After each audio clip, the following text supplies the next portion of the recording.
Oh, Jesus Christ, fucking... That joke is so dumb.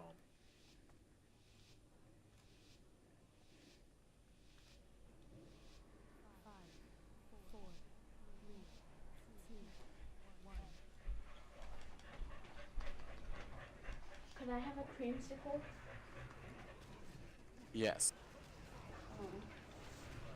Can I have one Nutter Butter? Have two.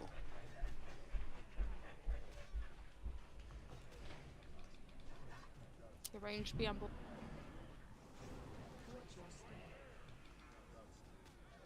Move to diamond. Melee kill your ass. Gong. Shit, too late. Through square.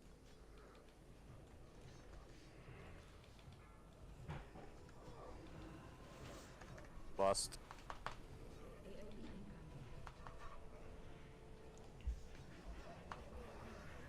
Beyond blue.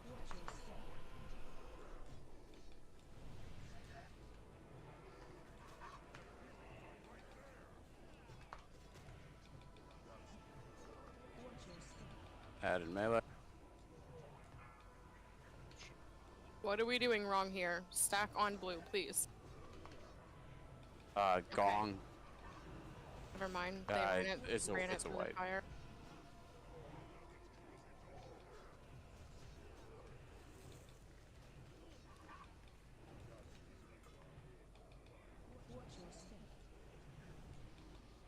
Alright, you have to... You said we're wiping, right? Oh yeah. Yeah. Oh, range got annihilated by a breath just sitting on them.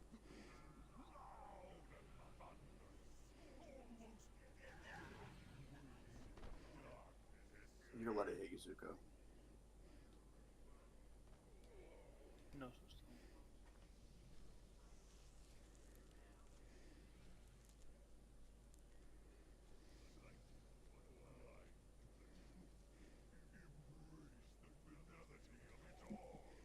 Look. He wasn't letting you live.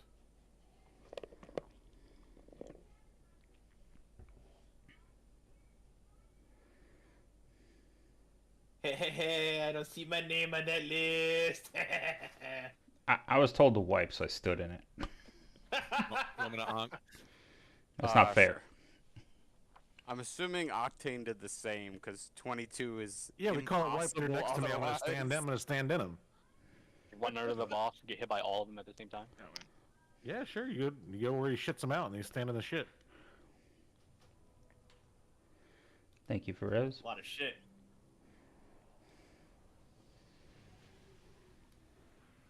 We're gonna get through this real quick. Toll bread's starting soon.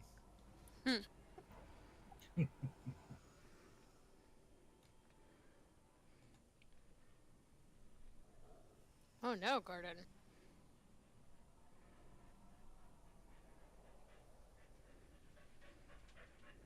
The soles or my shoes aren't thick enough to stand in all that shit.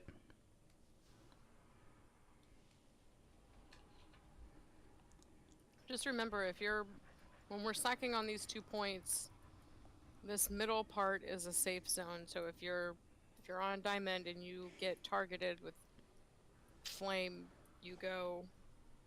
Do not cross over the middle. Like, just if you're on the blue side, go to the right. If you're on the purple side, you go left. Also, for whatever reason, we're not really doing a great job stacking, so just stack, please.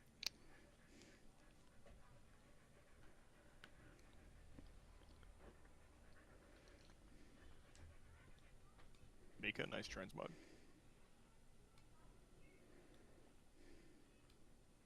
You like my chicken?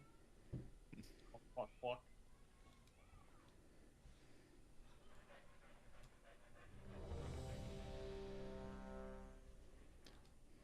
They should have added the mop glyph that turns you into astral form.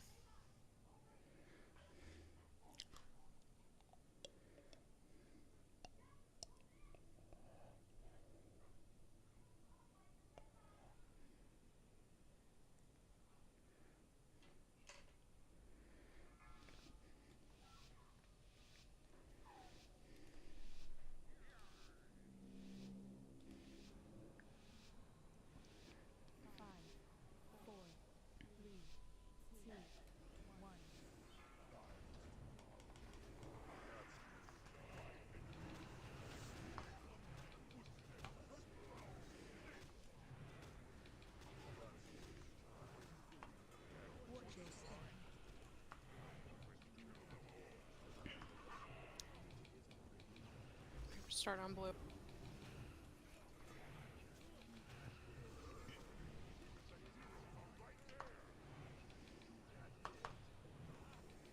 You ran that the That wrong was way. the opposite of Hit the gong. instruction. Yeah, my bad. Lost. Go to diamond. Lost. There's a range. Add in range. Why did somebody else hit another gong?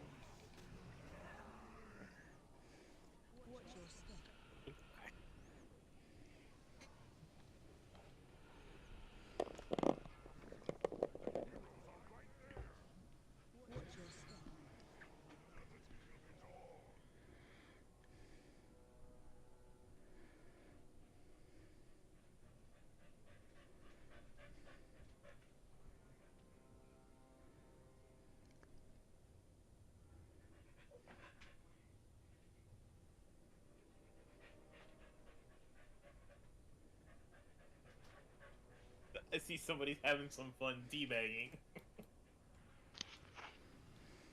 So, who hit a gong that wasn't Ty? Don't do that.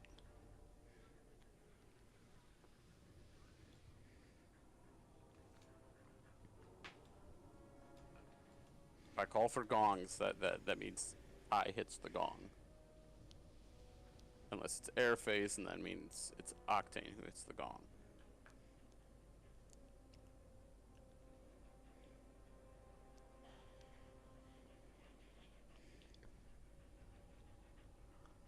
Fuse is down. Jeeves is down. We get one discretionary gong use for people that get high sound.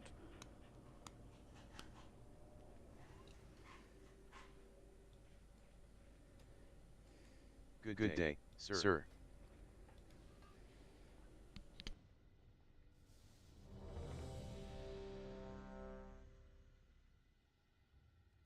So don't do things that require sound. Alright, turning my headset off. Bye. That's how I feel most of the time. I can't remember a time I didn't feel that way.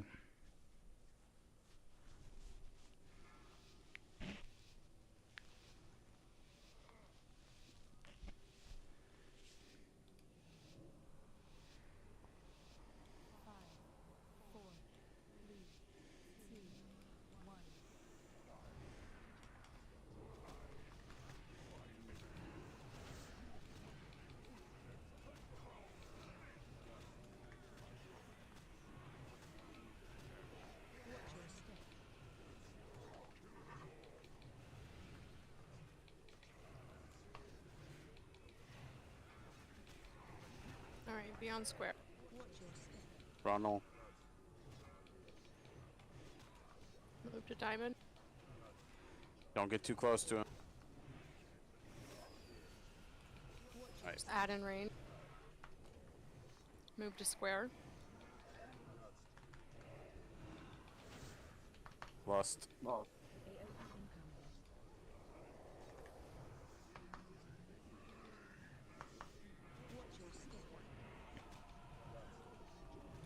Move to diamond.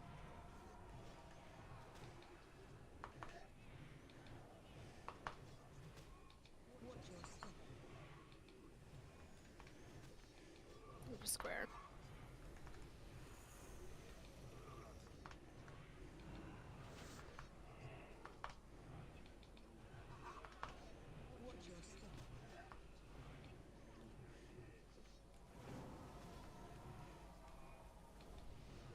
Air phase soon.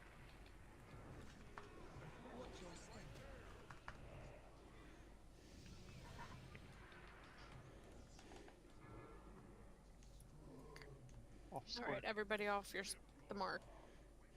Just back up. Kill to that the- ad. Kill that ad. Kill that ad. Where is it? Kill it. Octane gong.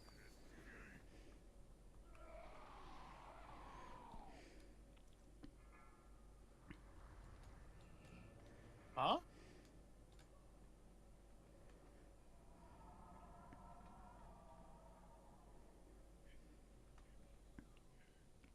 coming down. Starting on blue.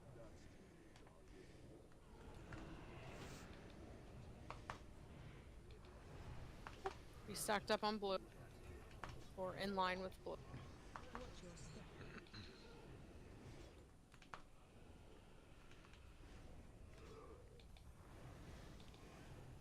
Breath coming.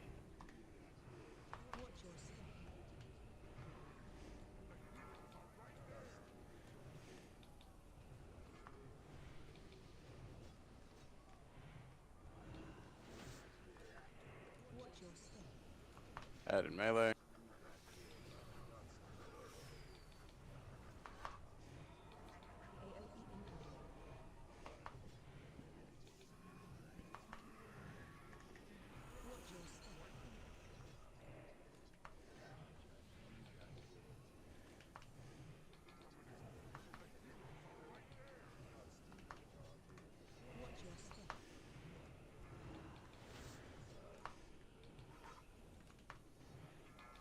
Add coming out, frontal. Melee kill, yeah.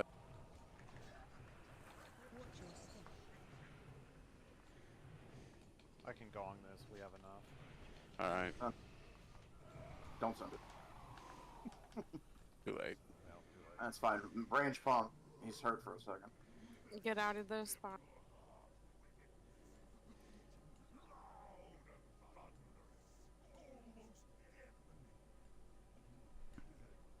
Frost, I'm gonna be moving to the other side. Door, call it. Oxide, you in position? No.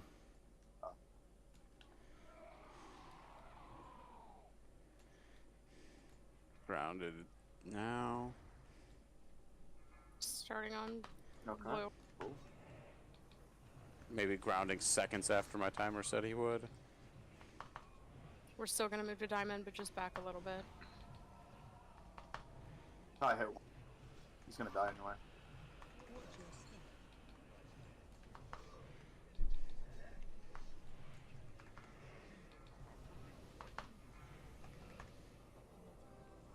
Stand up at the end.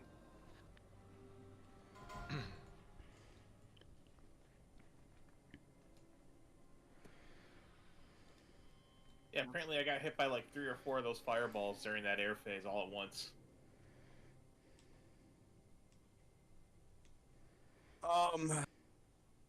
You got hit with one, and then a tenth of a second later, you got hit by 2. So I believe he said "fuck you" in particular. Yeah. Because I'm like, okay, I got pretty good. All of a sudden I'm dead. I'm like, what the fuck did I do wrong? Mages, you can come bust. He'll be back up the football. Come Yeah, bust. bust. Busted nut. I'm gonna Yeah, do some loot. Pay attention. Got breastplate of avenging flame.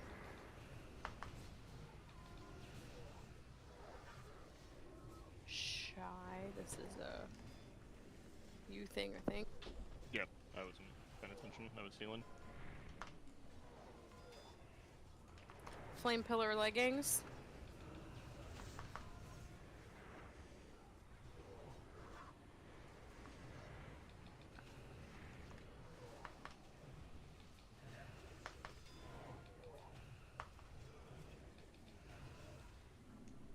Ow. Incineratus. Nice weapon. BOE there too. Since when did they spit acid? Since it were implemented. I've never noticed they spit acid. The little guy just wants to sleep.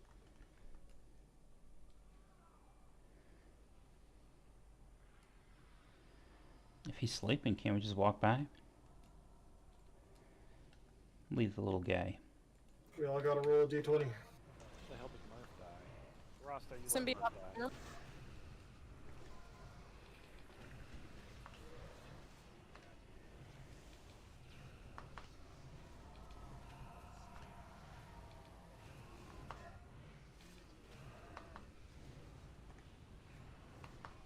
lava spine going up.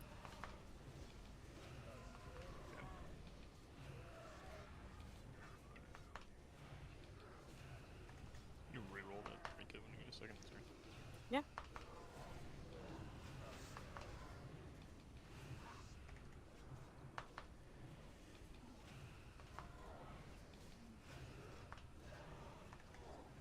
Symbiotic worm.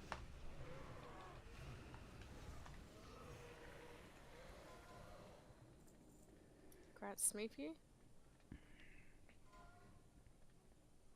Smeef, you don't have a worm? Yeah, how do you not have a worm? I have one, so you have to have one. No, Even- no, no, no. even- that roll even 50 I have was, one. That roll 50 was for Oh, yeah. Was for what? the sword. The lava spine. All is fine. You keep it, Kevin.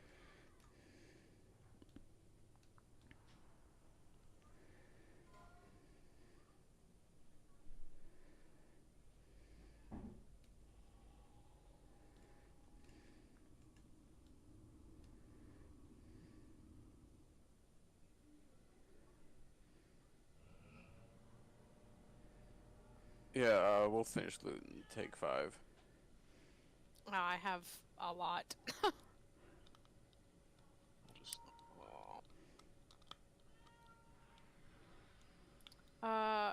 Extron duct tape.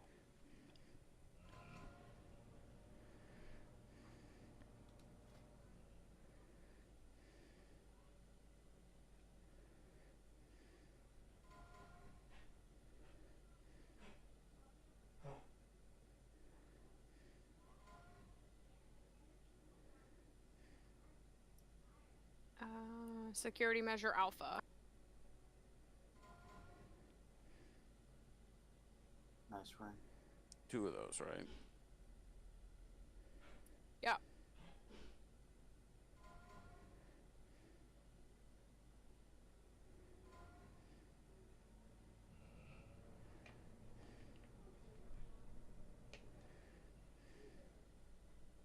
Congrats.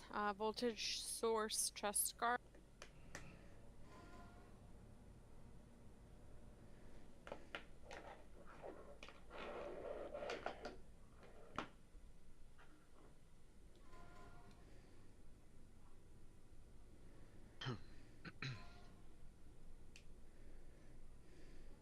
Lightning conductor band.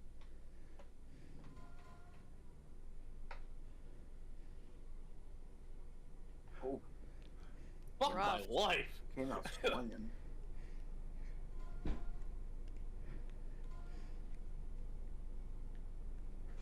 Poison protocol pauldron.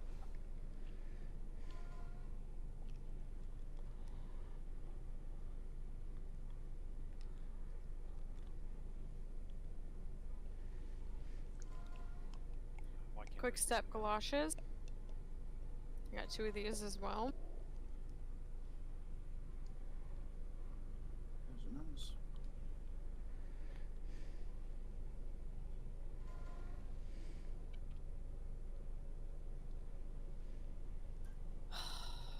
Chaos beast bracers.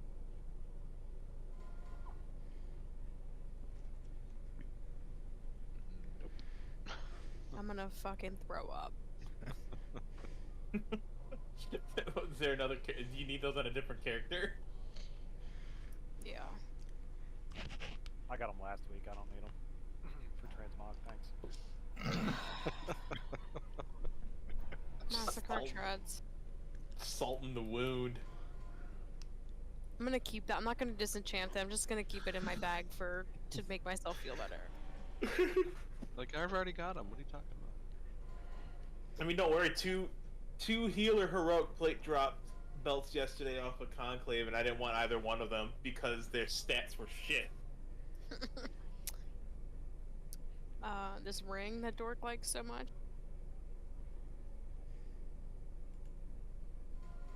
Add the nut to the soundboard.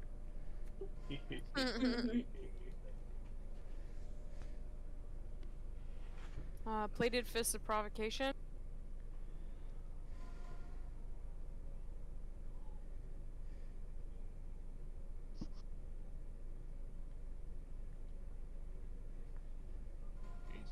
roll on things and she just looks right over me. What did you roll on? I don't care. Roll faster. I rolled fastest. He was the first one to roll. He definitely rolled before me. I don't care. I Just think gonna he be shit. rolled faster than the screen. He rolled at 2 seconds left. Oh, it did not show up for me.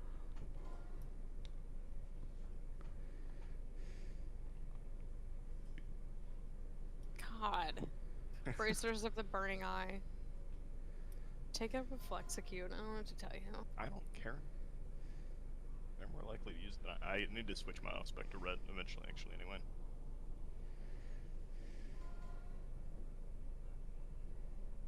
Helm of the Blind Seer. Just got 3 things left. We're taking a break after this? Yeah.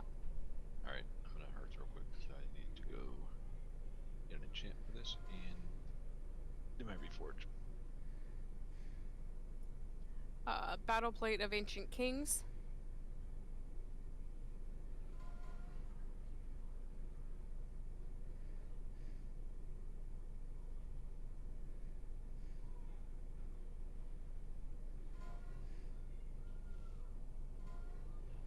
They're shy. What?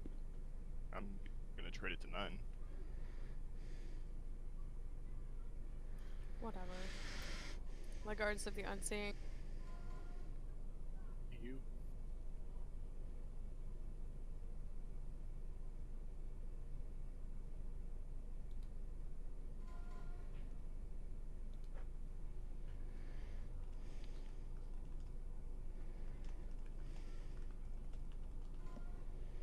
And Themios, the Darkbringer.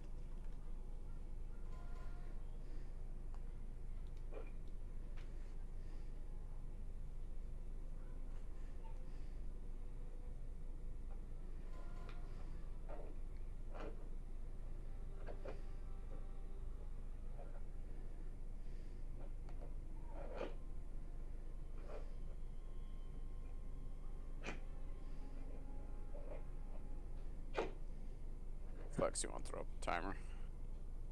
Yeah.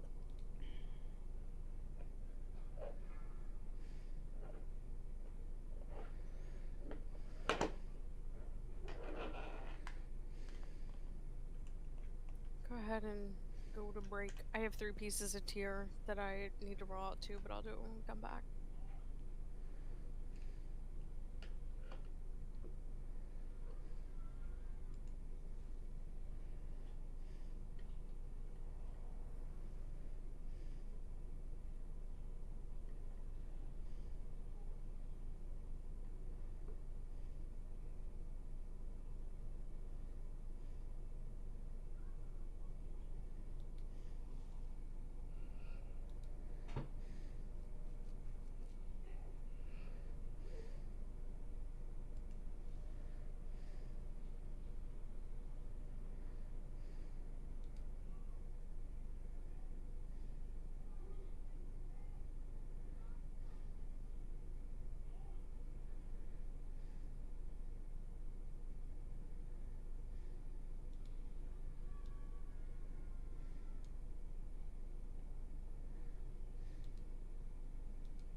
I like the DBM voice. That's off my ban on Discord, but it doesn't make any noise. It just lights my mic up.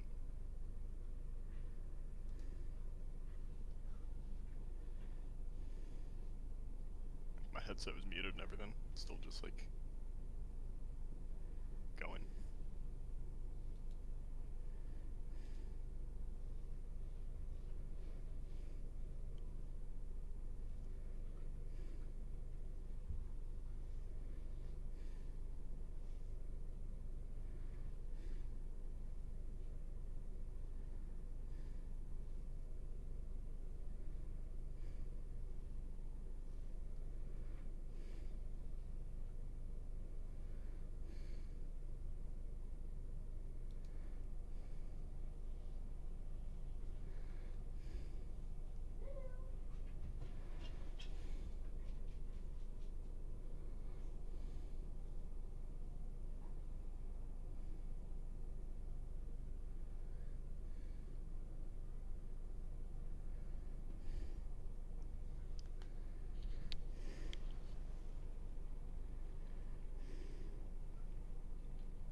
Alright. Let's get a feast down. Rise can roll out the tier 2 if she wants.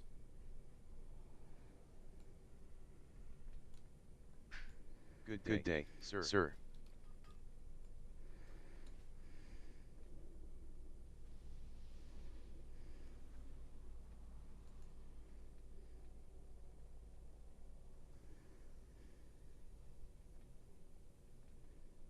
Feast is down. I got conch hands.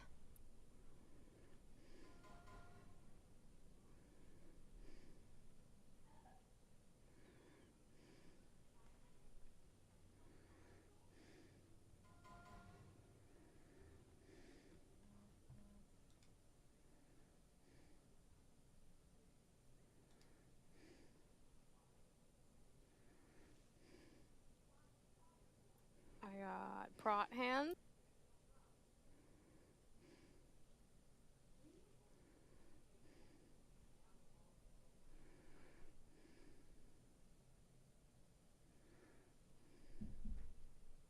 I got bank hands.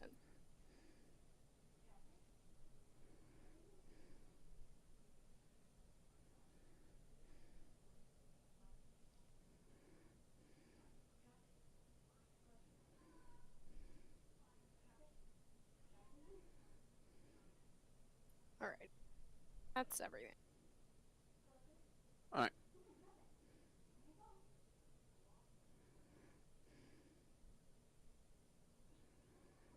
Just make sure nobody wants anything I just put up.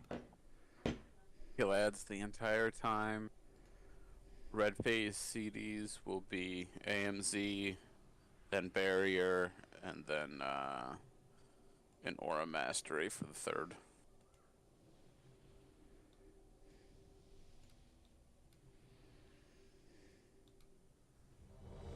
And don't interrupt. And don't interrupt, yes. Except Octane will be my backup interrupt, staying on boss guy.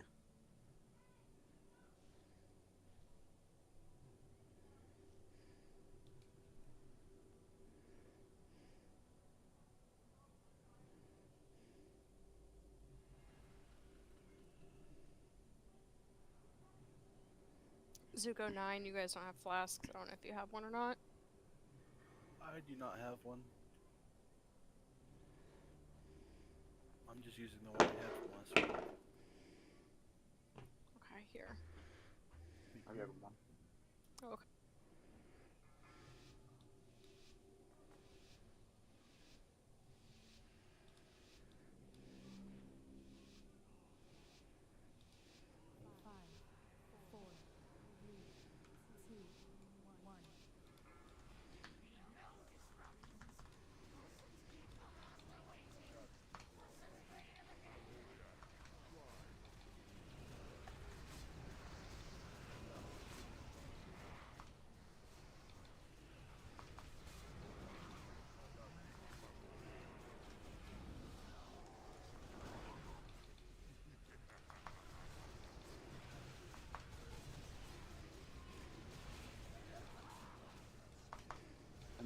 adds to door.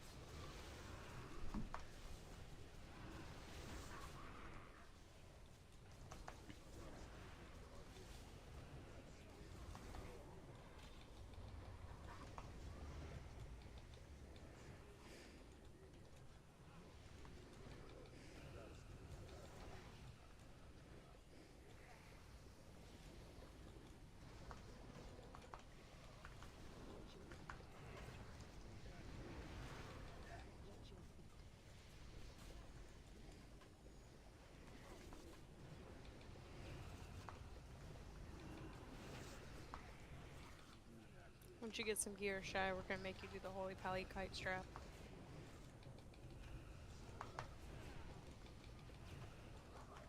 That sounds fun. I don't care. Melee back on ball.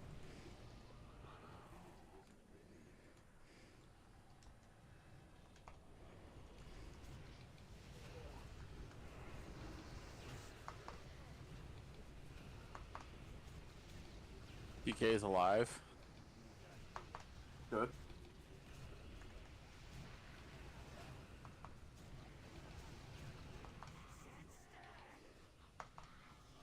Alright, red phase.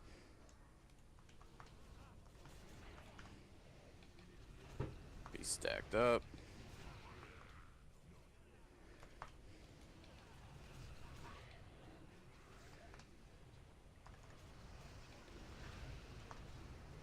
AMZ.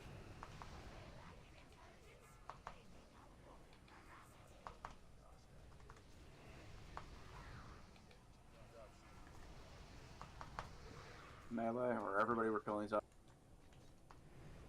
Flames on 9.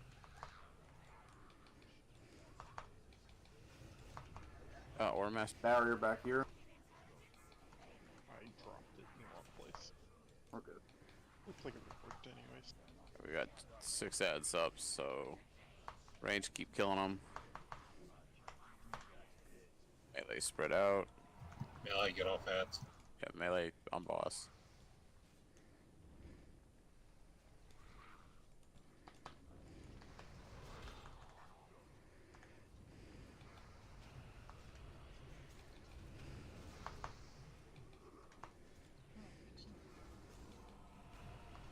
Spell still. Nice.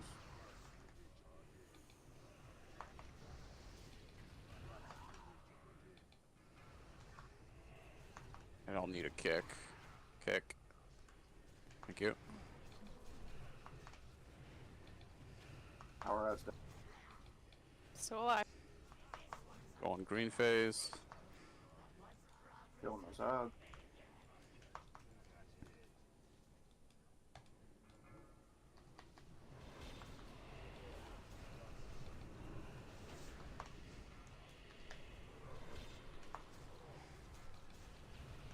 Next set ad's coming. Get the ads picked up and killed quick.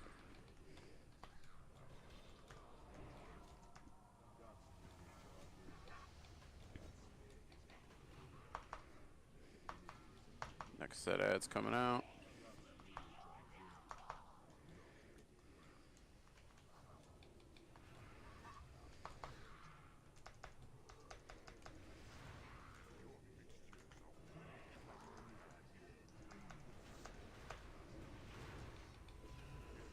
Keep killing the ads through dark phase. MC the ads still work. The oozes.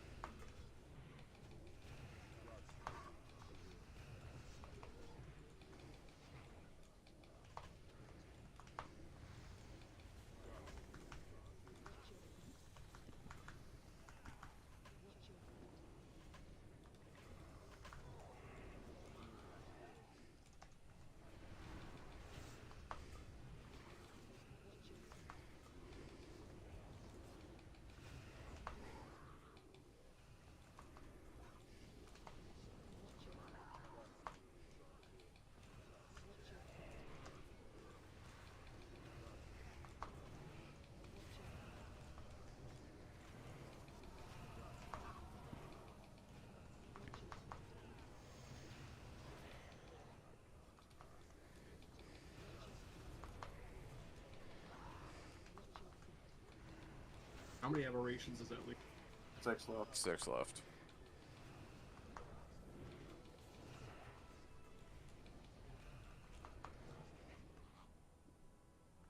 I'm gonna have to slow down on boss. He phased in 4%. Yeah, can you pin the Off field? boss. Just stop damaging the boss. Melee, just stand back here. Just don't even auto attack. Pull your pets too. Everybody stop hitting the boss. I see the casts. I see everybody doing it. I'm hitting the boss. That's fine. You can hit the boss. Melee, just get in melee range. Don't do anything.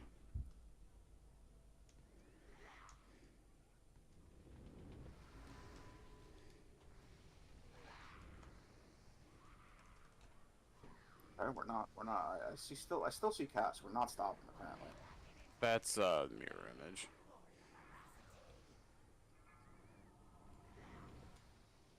Let that. Don't even spell steal that. Let him heal. I'm dead. Kick. Alright, kill those. Oh, too late. I'm dead again.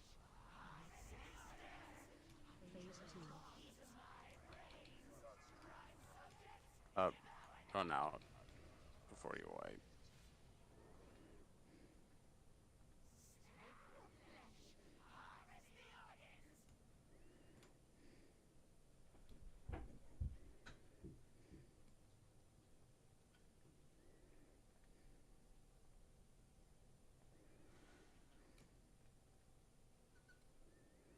Pieces down.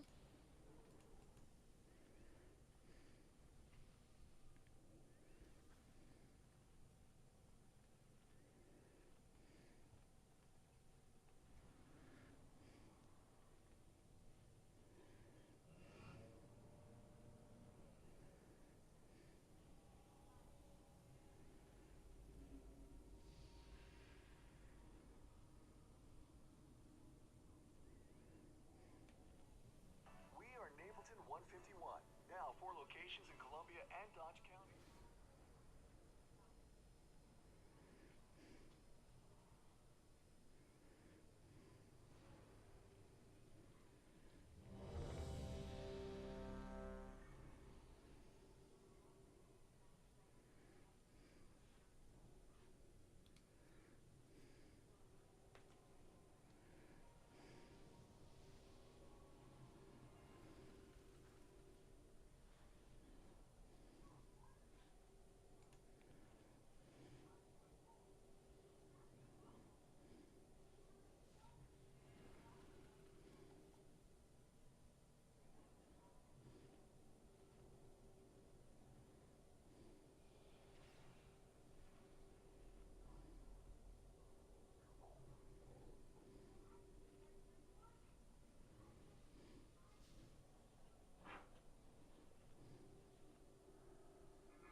Always what you want to hear before.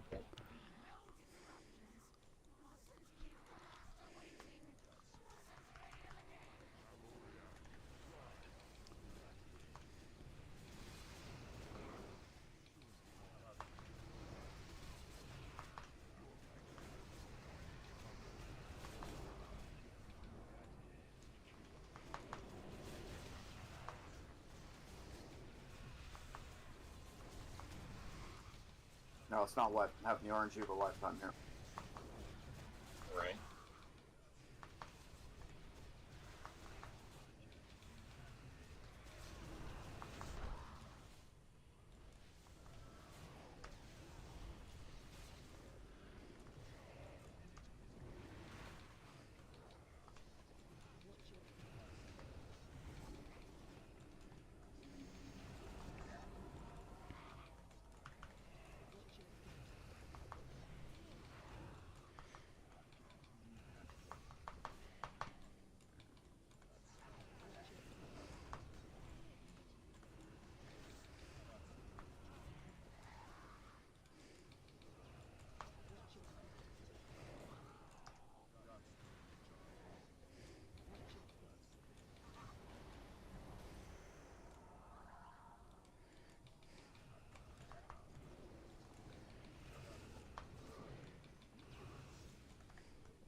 Spread.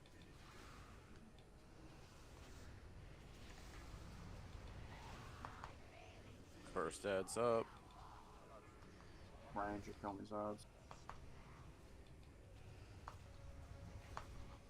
Don't spell steal that anymore. Let him heal. Well, the other two mages aren't in the call, so it's probably gonna get spell stole.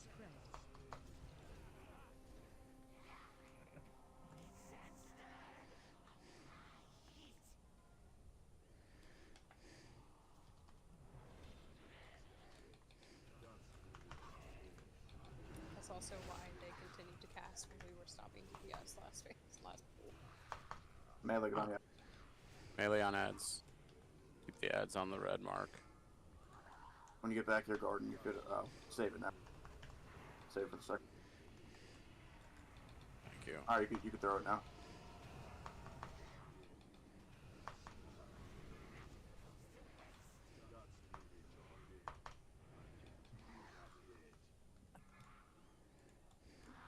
Ads.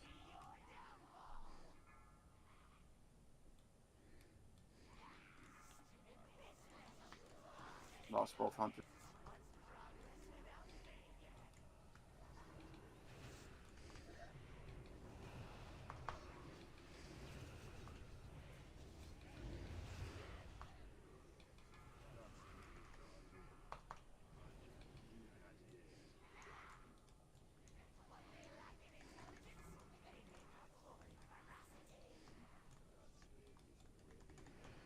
Ads again.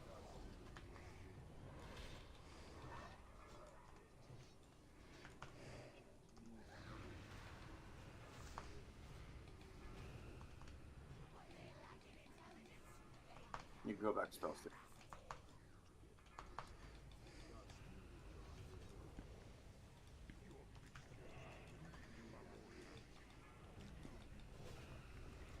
That's unfortunate. What happened? All those ads still up. Just focus the lowest one. Okay. It's fine, because we're going to be cleaving this whole time. Yep. Yeah, easy peasy.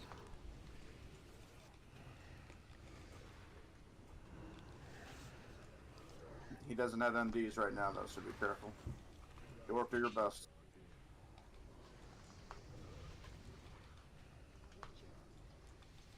Yo, do you have Hymn of Hope? He activated.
He has 6 more ads to go. Boss is healthy, though. We need the pump.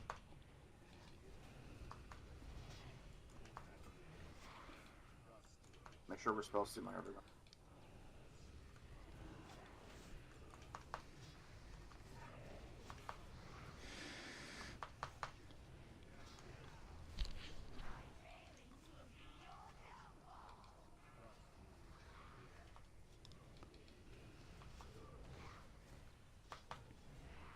Range, you focus at melee sound ball. Be stacked.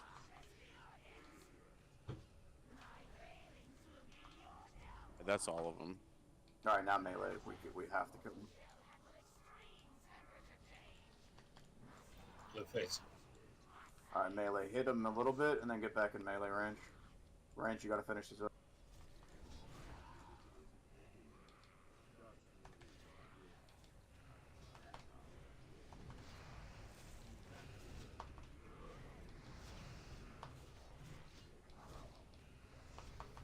on res.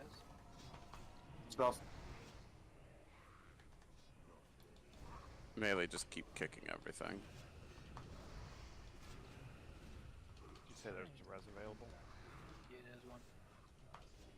We need people on the Hi. range. Get out. Range needs to be on ad. Spells. I'm dead, and they can't hear you. I mean, if he's gonna out heal.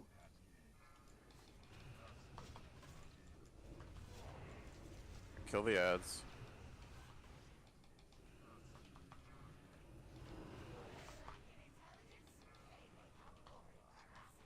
Aaron's dead. Alright, push the boss. No, we're far behind pushing it. Rise, type of raid warning for them to spell too. I message our party.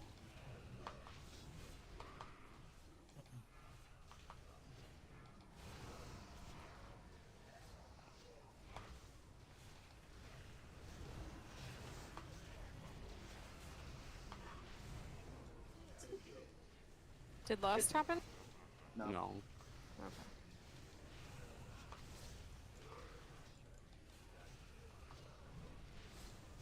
Are we killing these ads? Yes. Yeah.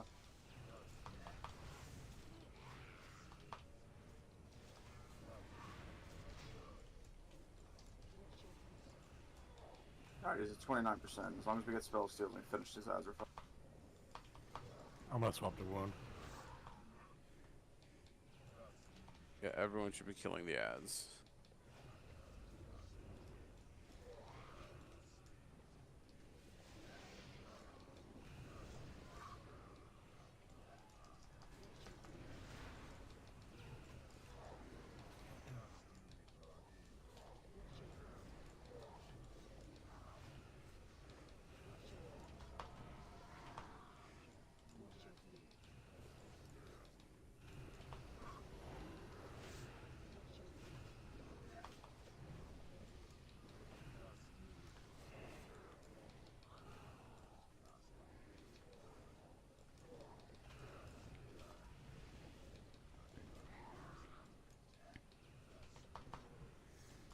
Range, finish these. Melee, get back on the balls.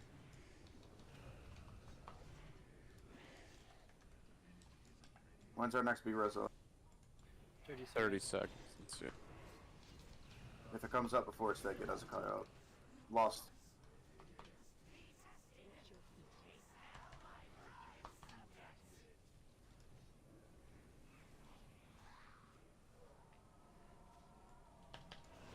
Fuck.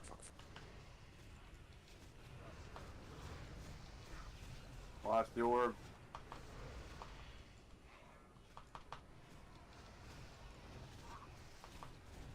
Watch the orb. Don't stand in front of the bot. Not that Mac's in the call. Watch the orbs.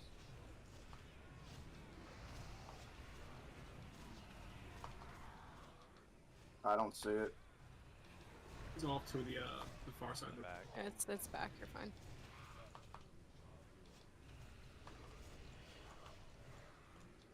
Not really.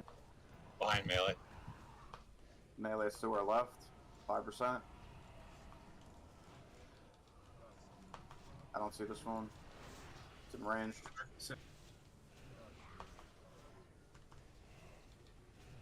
Melee, it's spawning enough. 0.5%. Jesus Christ, it's the longest Maloriac ever. I got ping pong from one into the other. Keep People healing. are still dying. People are still dying. Oh god. Keep healing. Gotta keep healing, guys. It's a pretty cool tunic. It was only 5 seconds slower than our fastest kill. Was it actually? Yeah. But, well, Uh, that's what mine says. No, our last kill was 8 minutes and 40 seconds. So that was 11 minutes and 35. Oh, I was dead. Never mind. I was dead for 3 minutes. Oh, I'm glad I was dead I- since like 70%. I was able to cast army a second time. What shit loot, dude? Me too. What the fuck? 3 tunics. much jars? Jars of shit. Jar is better than tunic.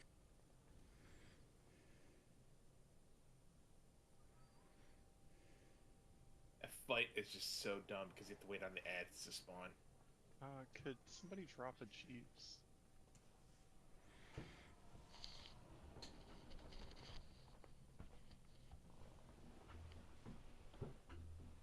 Thank you. Jeeves is up.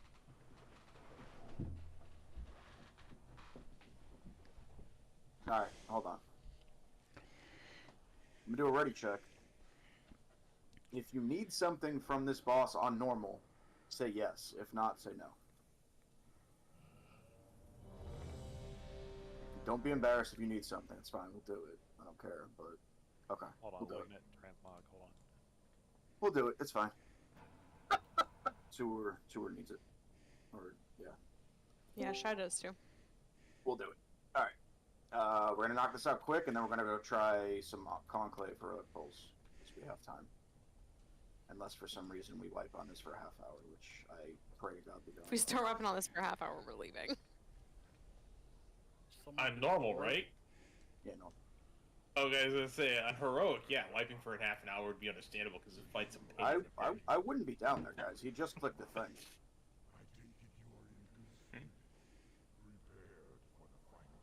You make it hit by something down there. You're gonna start taking shadowy damage and may have just ran into the lava. Did Galf go down? Zuko, Zuko's he's down. dead. He's not gonna survive. Was that because I switched it?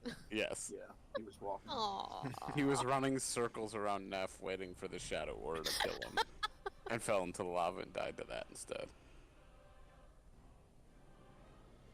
Oh, it's gonna summon. This is It's gonna summon penance. closet down for him. So you could walk in and summon him. He's already back. Oh. Excuse me. Oh, he was resistant. Mass res has a very long range. Yeah. That's what she said.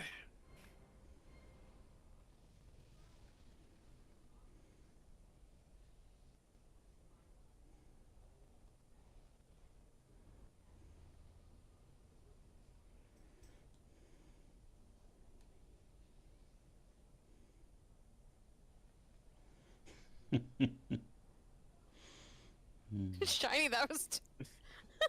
Oh, I thought it was 73. I was like, damn.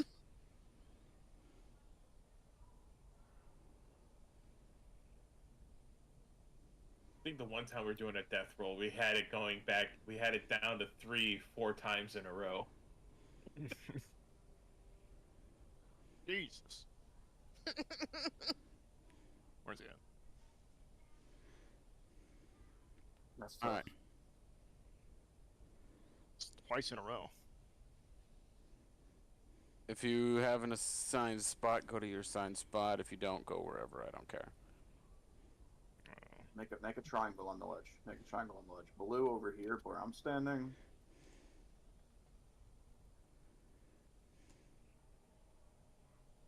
Yeah, mark 3 people and just make sure the raid is spread out enough.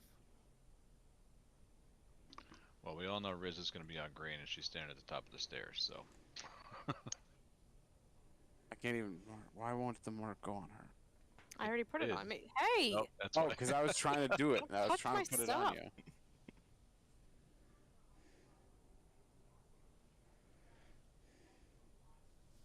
Spread them cheeks. Yeah, nobody's listening. So by the so way. far it's me and Snake so far, so this is good. I guess I mean, at least we got the interrupts. lava. We'll interrupt you. Alright, screw it. Is there melee and ranged on all? I'm not Yeah. putting a face down for this. Do you guys have a healer on that platform? Just me and No. Shy, come to blue. the Ret Pally and the Warrior. Victory rush. You Shy on blue, 9 on purple, Durasto on green. The rest of the healers, just pick one. As long as the healers are spread out, we're fine. Rest of the healers stand in lava. Give me 5 seconds. Good thing pull timer's 15.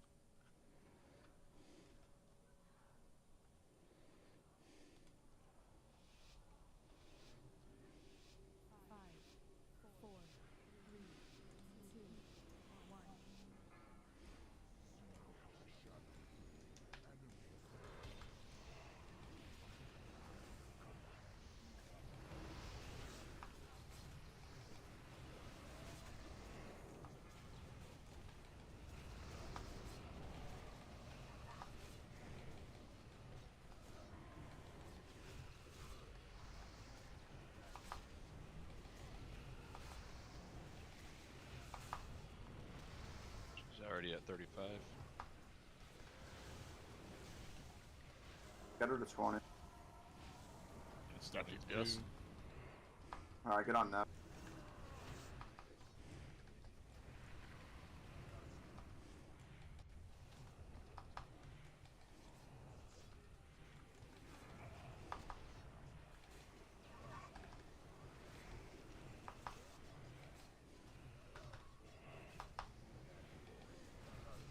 Don't AoE, don't mix me if you shot harder.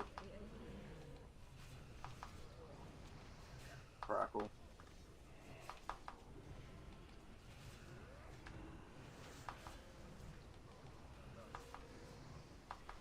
I went to do it to trick him to him and forgot to do the important part.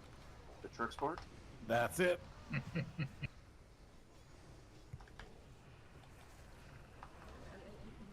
What are we at, Dor?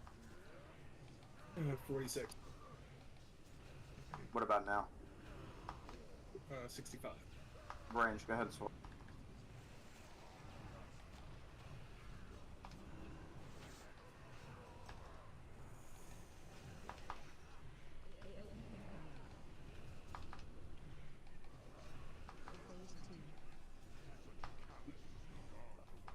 Get everybody healed up a little.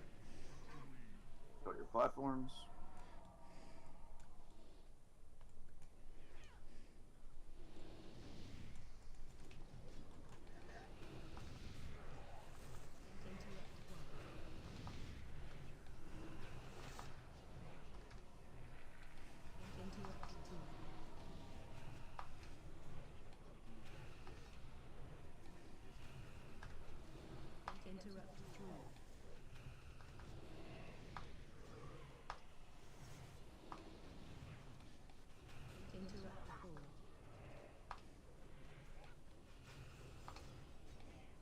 Range on the high health ones start hitting yours.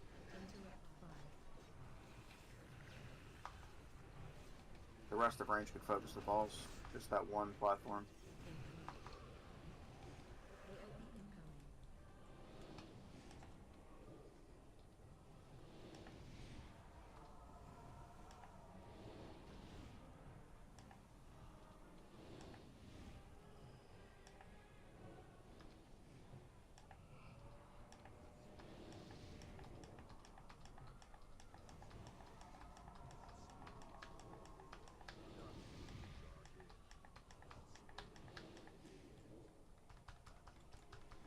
Getting a crackle short.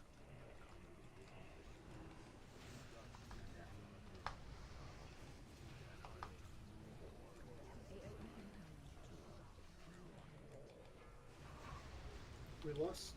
Lost now. Lost.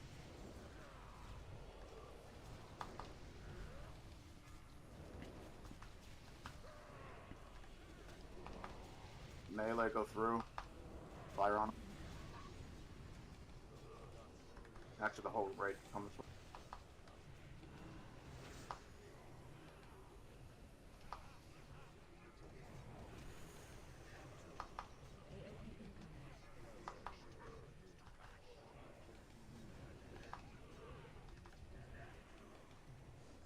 I got. Yeah, gun moving, yeah.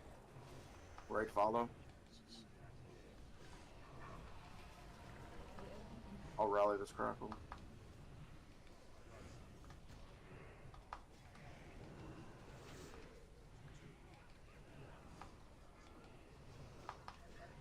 Last crackle coming. Be healthy, use a stone if you need.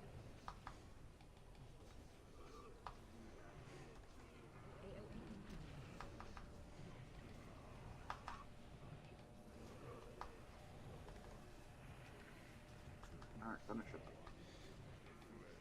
Wait, who's petting next? Or did Smithy kill them all before he died? Dorp's got him. Oh. I just Kill the ads. Well, they kind of kill themselves. Yeah.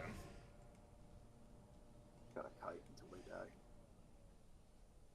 Alright, I'm gonna roll stuff. Everyone make their way to Conclave. I'll divvy it out when I get there. Tunic of Failed Experiments.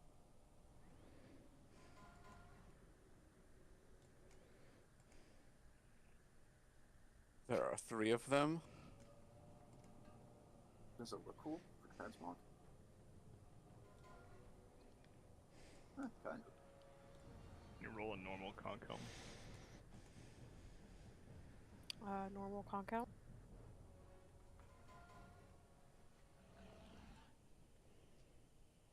You're safe to come here. There's no fire for now.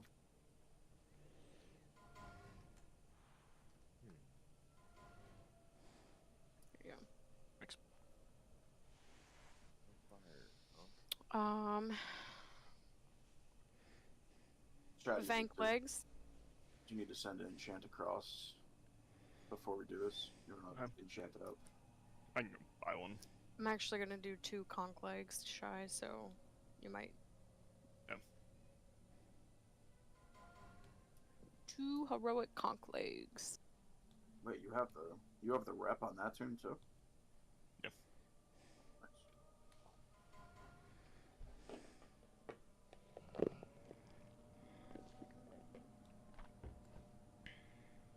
Sewer, I don't know if Rise asked you. You're not saved, right? You're good. I advertised.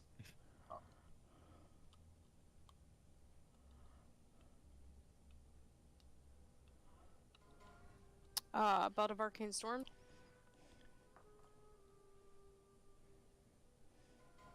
Man, my mage wants this.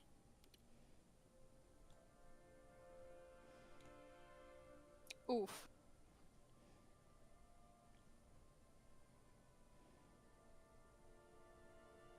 Wait, you didn't already do the Vank legs, did you? No. Oh. Because I thought you called them out and I didn't see them anywhere. Nope, I just didn't do them yet. Jar of Ancient Remedies. Are we doing the 10-man thing? For Conclave? We're not going to bot, we're going to Conclave. Oh! I went to the wrong spot.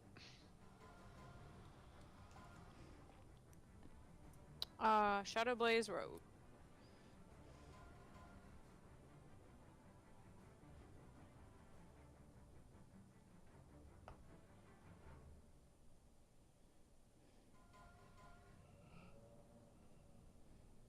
Cool Rock.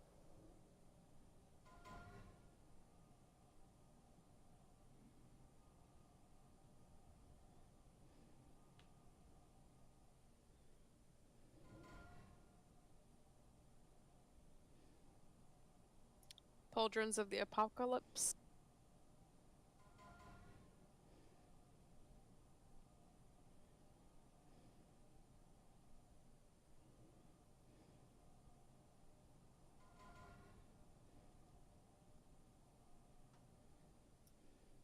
Ondoros. Going up.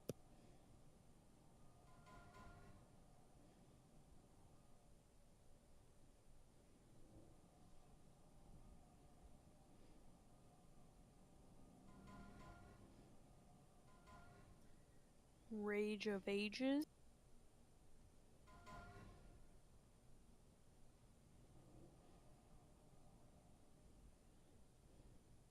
One, two, three. If you need summon. Don't 1, 2, 3. Oh, yeah, don't do that, I guess.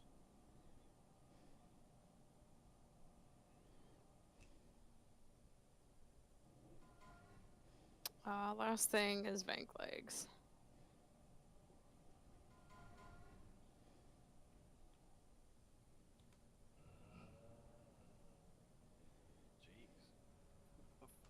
The entire raid. Jesus Christ. I miss having group worlds travel. I'll take a summons too when we can. Yep.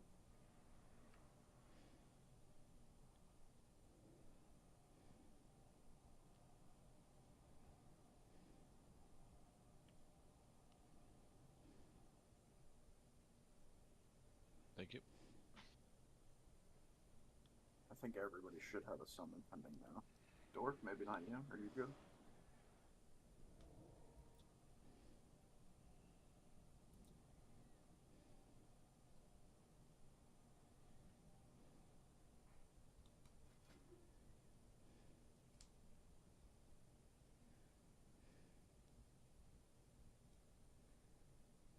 Hey Ty, I was gonna save this transmog for Firelands, but I forgot to change before raid.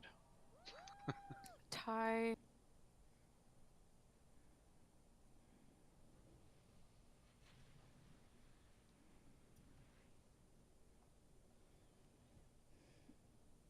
Sorry. No worries. Gal 4, Shiny, need you both to open trade.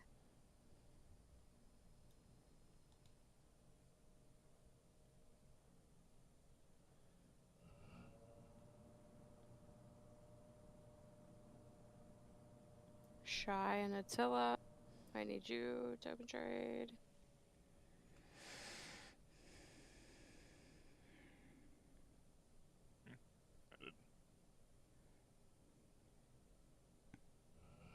And Garden. Did 2 or not need it, or? No, you rolled higher. Or you I had. thought to her rolled higher. You have. He had more roll. He's won 4 things tonight. Oh, he's got this one. Yeah. Congrats, congrats, congrats. Everyone with loot.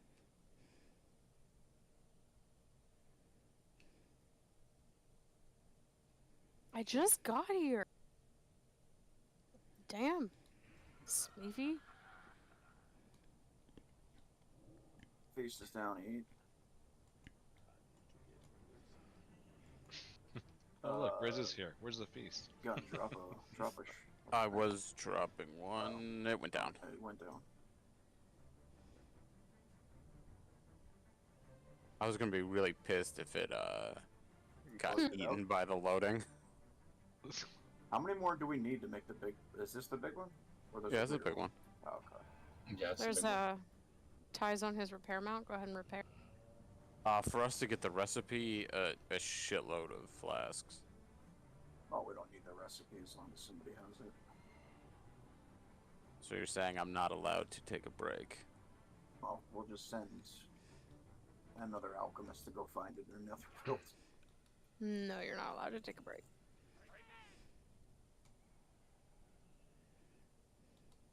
I think my paladin has a small one. We have the small pattern unlocked. I did that. Everybody make sure you grab a flask. But my paladin is a flask master, so you need an additional person to make flasks. My alchemist is a flask master specifically just for making them. Gun, do you want 1 healer or 2 healers with you? I didn't want to come over here. Also, do you want a 5 or 6 healer?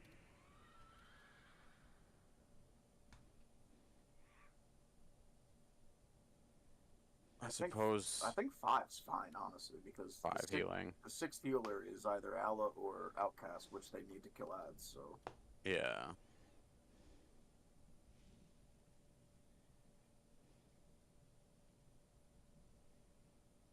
Melee could take Durasto and Ezekai, and then you could figure out the Holy Pallies into her.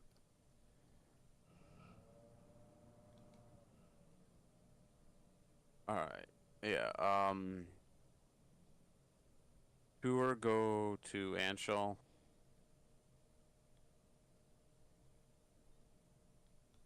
Yeah, Garden. Go to Anshul first, and we'll see how that looks.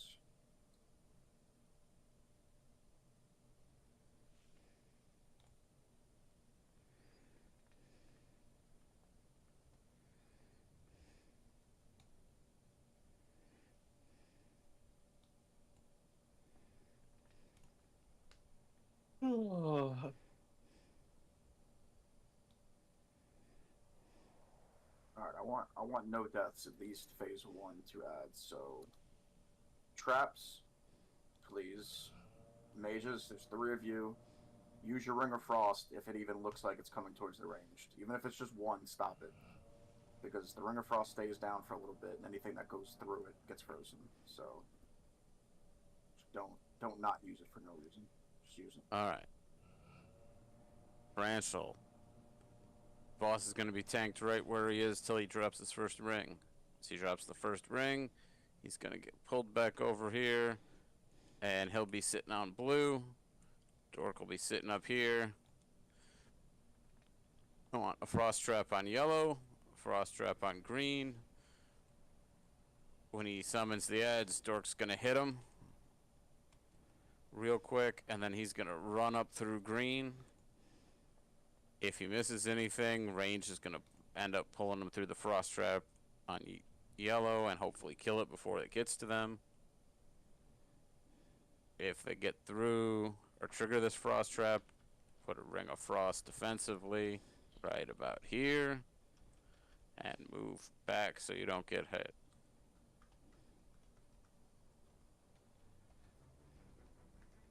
When we call the swap, Dork doesn't have to swap, he stays here. Everyone else will jump to Nazir.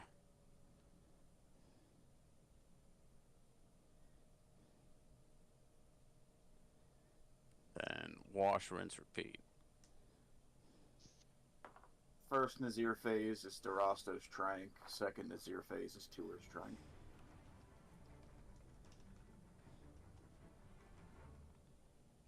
Isekai, remember to save your barrier for melee. Oh.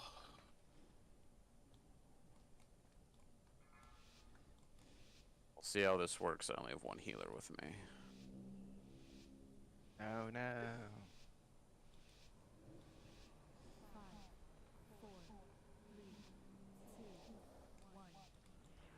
I think some of it not working with Dempsey is Dempsey doing Dempsey things. I've solo healed it.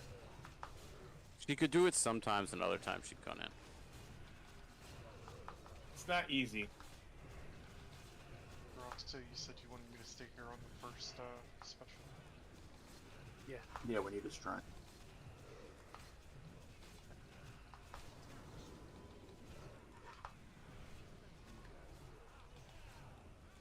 Alright, we see where the odds are coming. Let Dork pick them up.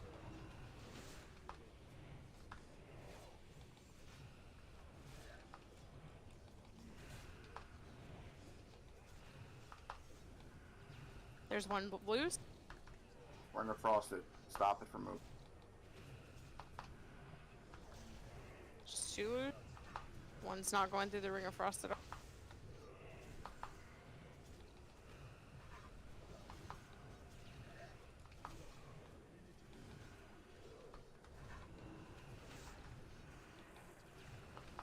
Looking to swap. Alright, go. Yeah, range. Keep Dork is Dork up. Everyone jump. Keep Dork up.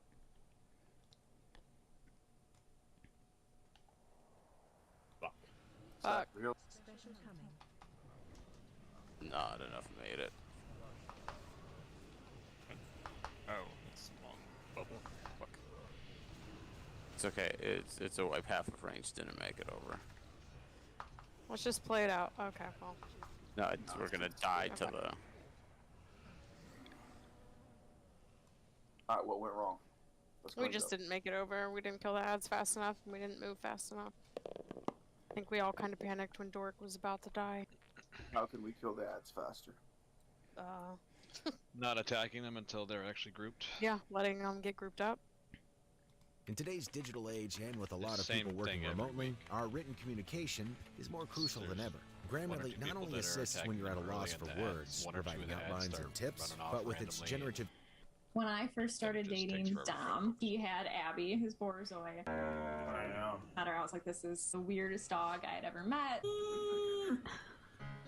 We are Dom and Claire, and this is Abby and I'm not Cleo's calling any story names, for but it's GOB. Caster. Abby is basically the size of a horse. Really get in there. Oh, I'm in. Oh! It took some time, but she really Are grew on we me. putting Earthbind Totem down where we think there is Which I'm she's a worm. running my chill She's so spec, skinny and and I'm so standing on long. Fuzzy to help slow him, so Well, I'm trying just, to catch. I'm talking about the ones that get away. I Yeah, would that's what I'm trying to describe watch. her I'm trying to as watch the she ones that are very much running likes off to and push the talk to limits them. of the rules, And then, where smack Abby is but kind yeah, of I more can only grab some. lethargic, more I does her haven't own been putting thing. Earthbind, Yeah, but she's like because a- the ones that were Like running what? around, The all-terrain vehicle? one of them is out in the middle, but not even near the cross ring. So Put put She'll do Earthbind zoomies, down, she'll like, jump in the between mud, where she'll you chew guys things are up. standing away, they're gonna spawn. So if it hits the second trap, and then he'll hit Earthbind. She'll spin in circles.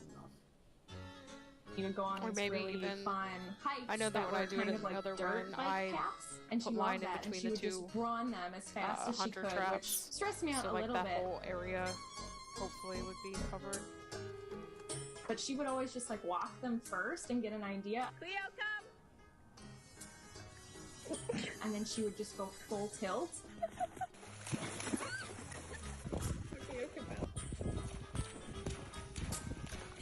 When we first brought Cleo home, we were like, this is gonna be But I great. mean, yeah, this will be like super sweet because we had they're 2 different break breeds, loose, but they have the and same then mannerisms, so I feel like they would I get know along really well. personally I didn't do any I didn't do any damage because I focused 1 out of 5.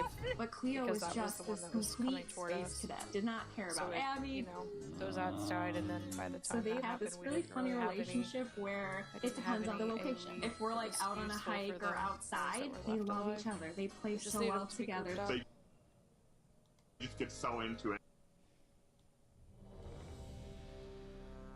Octane, if we have a good pull and melee's way ahead, you could stay on Nazir and cloak your stacks, and you could just stay on Nazir the rest of the time. Alright.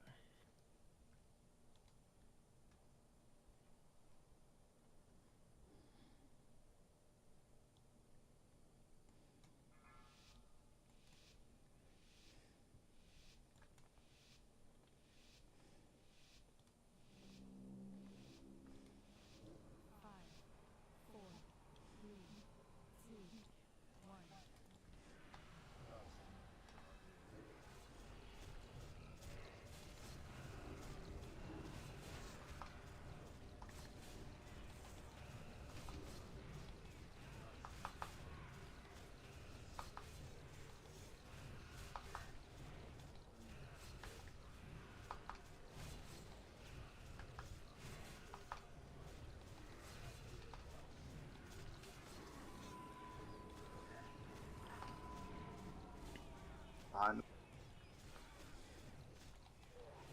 Watch 20.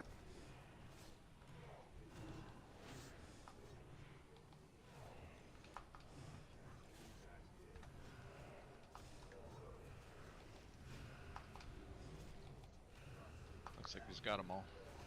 Nice shot. Got one that busted loose. Keep it slow to focus. Oh, it's dead. It's good. It was much better this. Oh yeah. Good job. No ads up. My pet, no. Go, go, go, go. Let's go. Nobody go. Everyone jump over. Shit. My heal Get him up, get him up, get him up, get him up.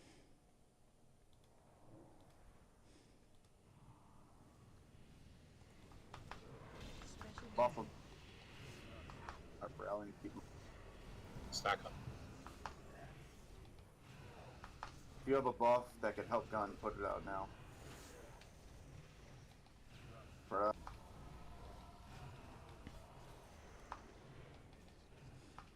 Range, you can go back. Melee, careful if you're coming back. Melee, we can go now. You're clear about your Octane, you could stay. Actually, Octane, come back. Range stack, go back. Dork's down. Do we have a res for him? I taunted him. Didn't last long. We're gonna need 6 heal anyway. I don't have quite enough mana regen for this. Yeah. What if we switch you and 9? Or both of you over there? It's fine. 9's over here now. I could probably go to another platform. Nah, Melee's dead. Yeah. Sorry, I forgot. Baron. Both tanks on Angel are dead too. Alright, That was much better, good though, the phase first part of it. The ads were, when they spawned, were pretty grouped up already. We got lucky, so. Yeah, like 4 of them were all in the same area for a change. They were nice. I hit all of them with both misdirect shots, so. Gun was also getting booty blasted for some reason that time. Avoidance no worky. Sometimes it does, sometimes it doesn't. Little tidbit of info, if there's a paladin on Nazir, your Hand of Freedom for some reason magically negates the Patch of Frost damage. That Don't is know why. stupid, and I like it. Yeah, I found that out yesterday. I threw up Hand of Freedom, I all magically stopped taking damage. I'm like, wait, what? On Heroic Cho'Gall, Hand of Protection removes the little arm that deals the Shadow Bolt. If you bop the insane, you mean? Yeah, on the 50%. Yeah. So much. Just another tidbit. I'm thinking if you use any type of like ability that removes a movement impairing debuff, it negates the damage for some reason. Nope, just Hand of Protection. On Nazir? Cho'Gall. Oh, Cho'Gall.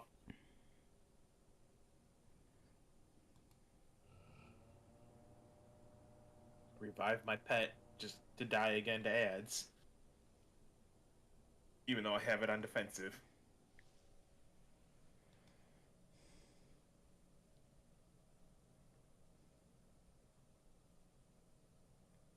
Alright, Outcast, you want to go resto for me? Sure. And then you'll start Nazir,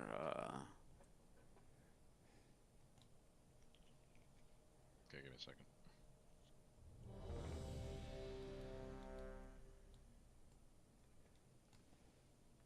Nine, where were you at before? Anshel. Or Road Hush? No, Anshel, okay. What the? Oh. Are the casters losing anything with totems not being on Anshel? yeah. They're just doing zoomies. Even when they're playing inside, they're really great, but if they're not playing and food's not involved, they really have their own spaces in the house that they're like very particular about. Well, But you know what? they've never cuddled, they've never laid Stay on top over of there each on other. Anshel, then. I'll have both Pallies over here. I had Abby in So my I stay young over here. adulthood. I gotta bump those numbers up. Those are rookie numbers in this racket. She had bad separation anxiety, so she really became attached to me. When I went to work, she would destroy my apartment. She would destroy it. And part of that destruction is she would take my bread off of the counter and she would hide it everywhere. I have one very vivid memory. I went to go to bed and I put my hands under my pillow into like wet, soggy bread that she hid under my pillow. I don't know if this is like a dog thing or if it's specific to Abby. She doesn't eat bread. She just cares for it. We've never been able to quite decipher why that is. I feel like I learned so much from Abby. She taught.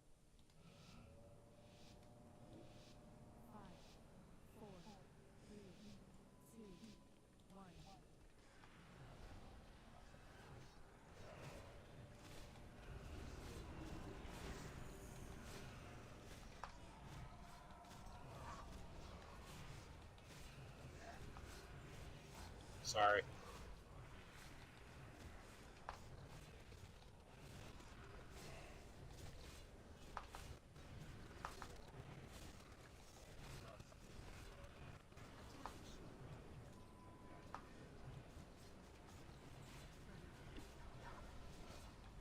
They should be mostly easy to pick up.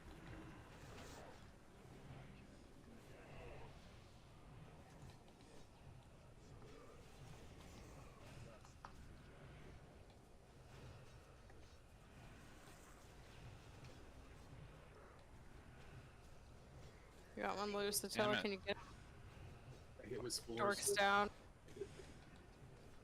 Get them up, finish the out. We're not.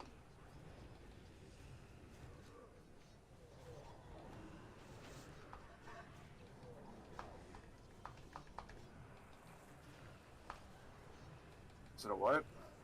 No. Alright, play it out. Everybody go. Platform.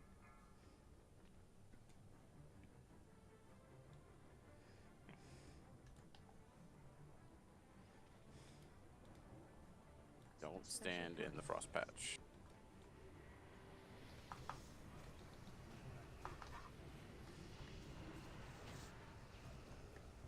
Stupid minimum rate bullshit. Right up.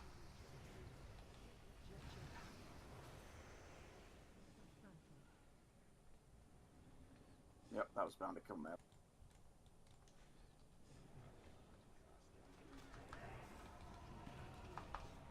Melee, go back.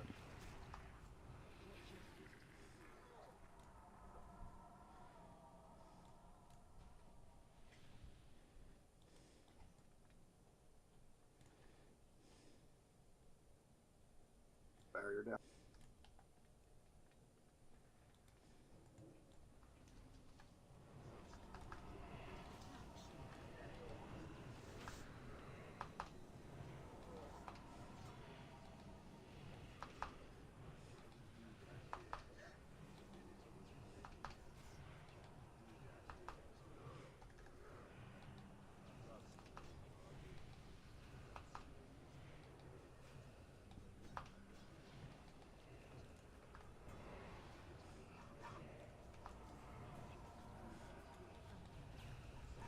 Get behind him.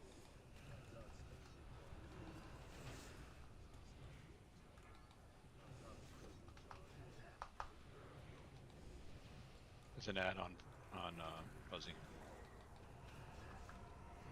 Taunting it.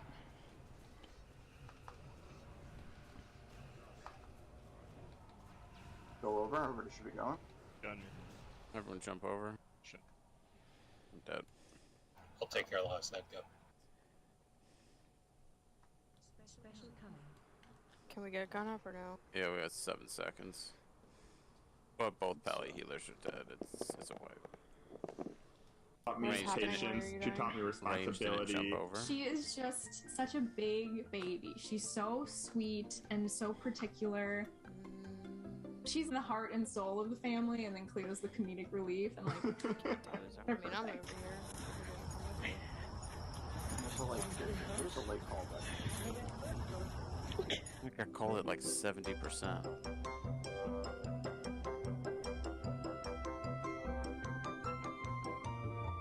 But I was standing in an invisible frost.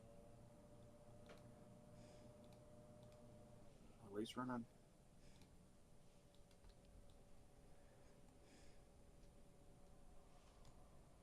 We're close. Hey, what's up, guys? Sean Should back have pieced with it another together. video for you guys. I mean, we had the ads grouped together, but the fucking healing circles was screwed us that second time. The My 600-Pound Life, except for I didn't realize that this was its own show. If we do get screwed like that, you guys go. I'll just simply kite the ads so you guys can get over to zero and pump, and I'll just keep them distracted. Totally different show. And I know that this guy friggin' killed it because I've seen like interviews of him recently where he was doing great. He said the show just didn't get another season or anything because there's no point. If you're winning at the diet, they don't want to see you. Like, people want to see a train wreck. They want to see somebody F up. But I have to see where he started because I've seen where he got to, but I'm not sure where he started. So let's check it out. Sit. I would just eat until I'm dead, probably. Cute doggy. A normal day for me is wake up around 12, figure out something I'm going to eat immediately. TV, video games, bed. It's not a lot of activity. I haven't played video games in a long time, but I just bought Call of Duty. Like, I want to get back into it.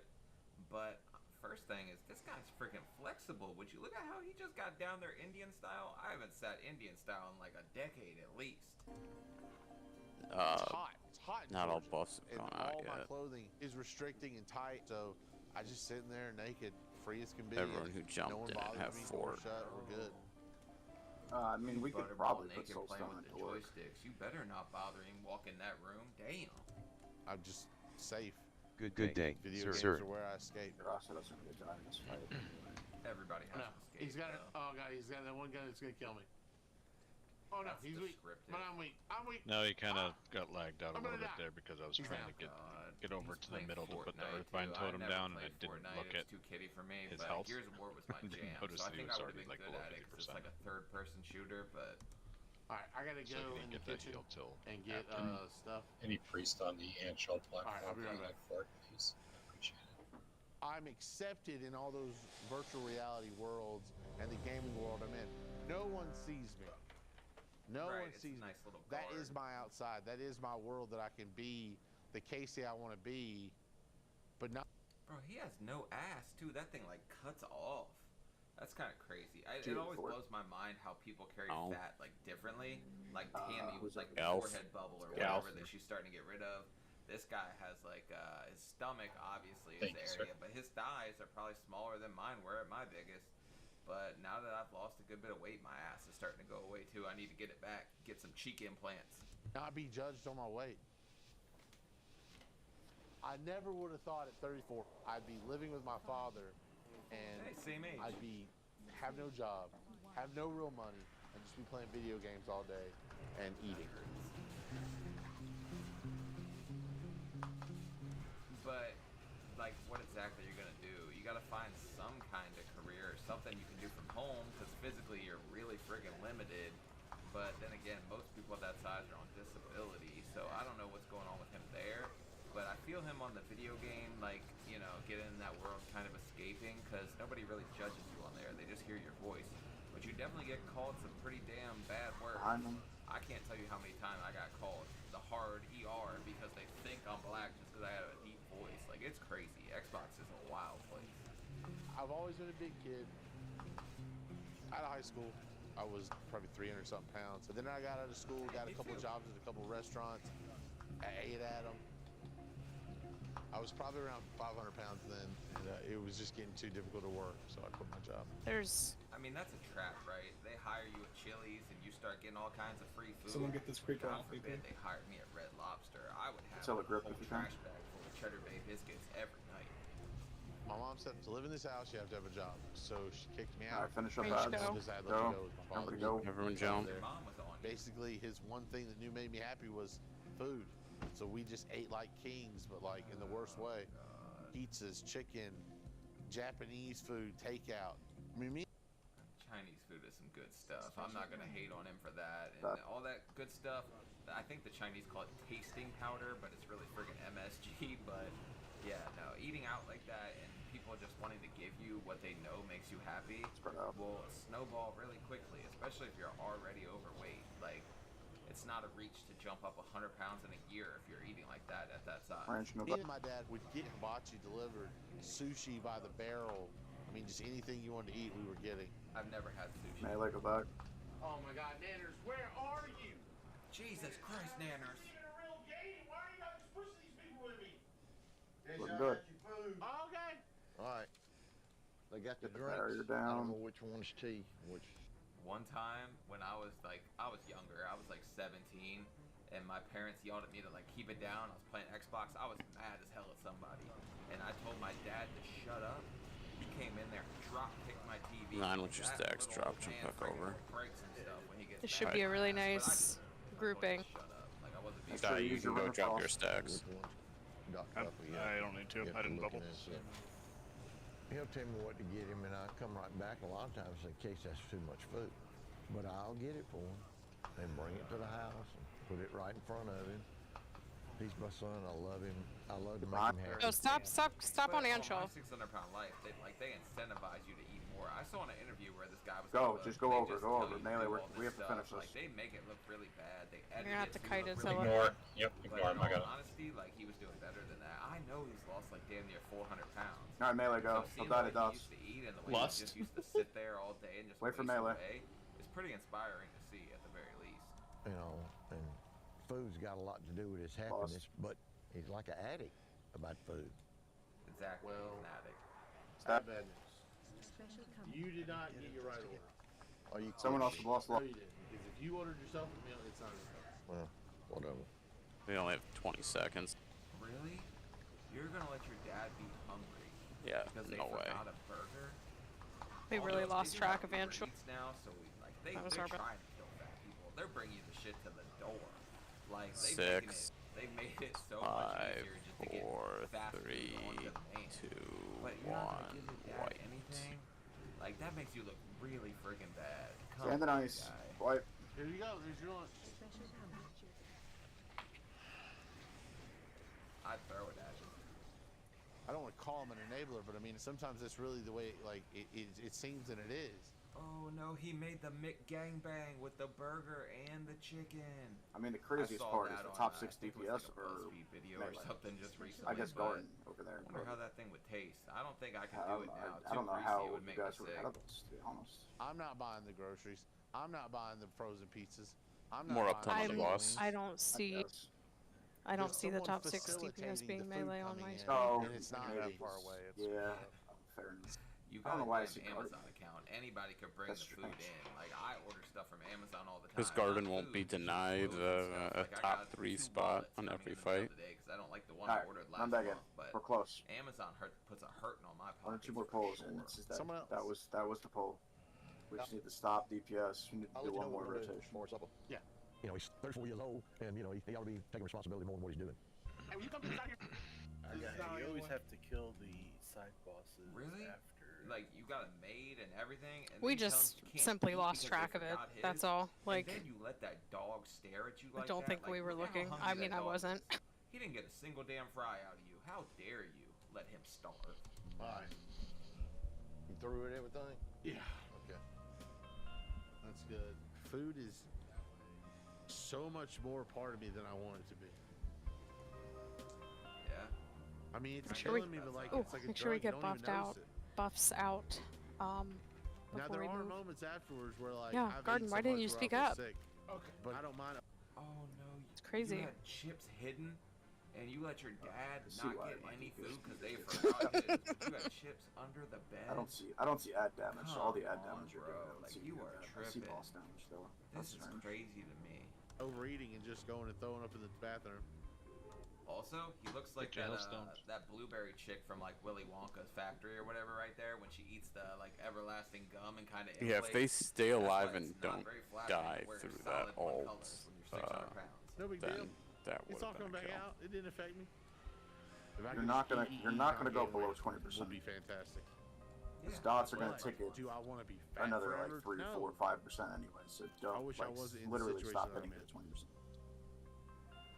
Yeah, if you have to. But you have to do something about it. Yeah, Yeah, if range have ads dead, go to the 0. That's fine. Oh, no, even if they they're not don't, Attila can using kite like them dishwashing- through like dishwashing soap. That's gotta, forever, like, if dry your because there's skin not out, going to be a doesn't third it? set of ads coming But, out. whoa, let's just forget there's a freaking trough. Yeah, I right can here. kite This it guy's down. not even getting in a tub, shower, nothing. Just throw his ass in a lake or something. That's crazy. So I bathe outside this trough Bro, currently I needed one of because those. I cannot physically bathe. The only problem is in a takes 1 sit-down DPS off of the bathtub Zero, but or stand-up it's shower area. what we have to do. I ain't gonna lie. One time I tried to wedge And my 9, you big can just ass in eat the the tub, like, first kinda ulti sideways, without do doing some anything, little, like, and just contortionist bubble for the stuff. second one. I almost got stuck in that tub. Yeah, We but almost that had was the the fire case we department go to come a third. rescue Sean from the killer bathtub. Oh, this is Yeah, I figured what you were Problem. doing immediately.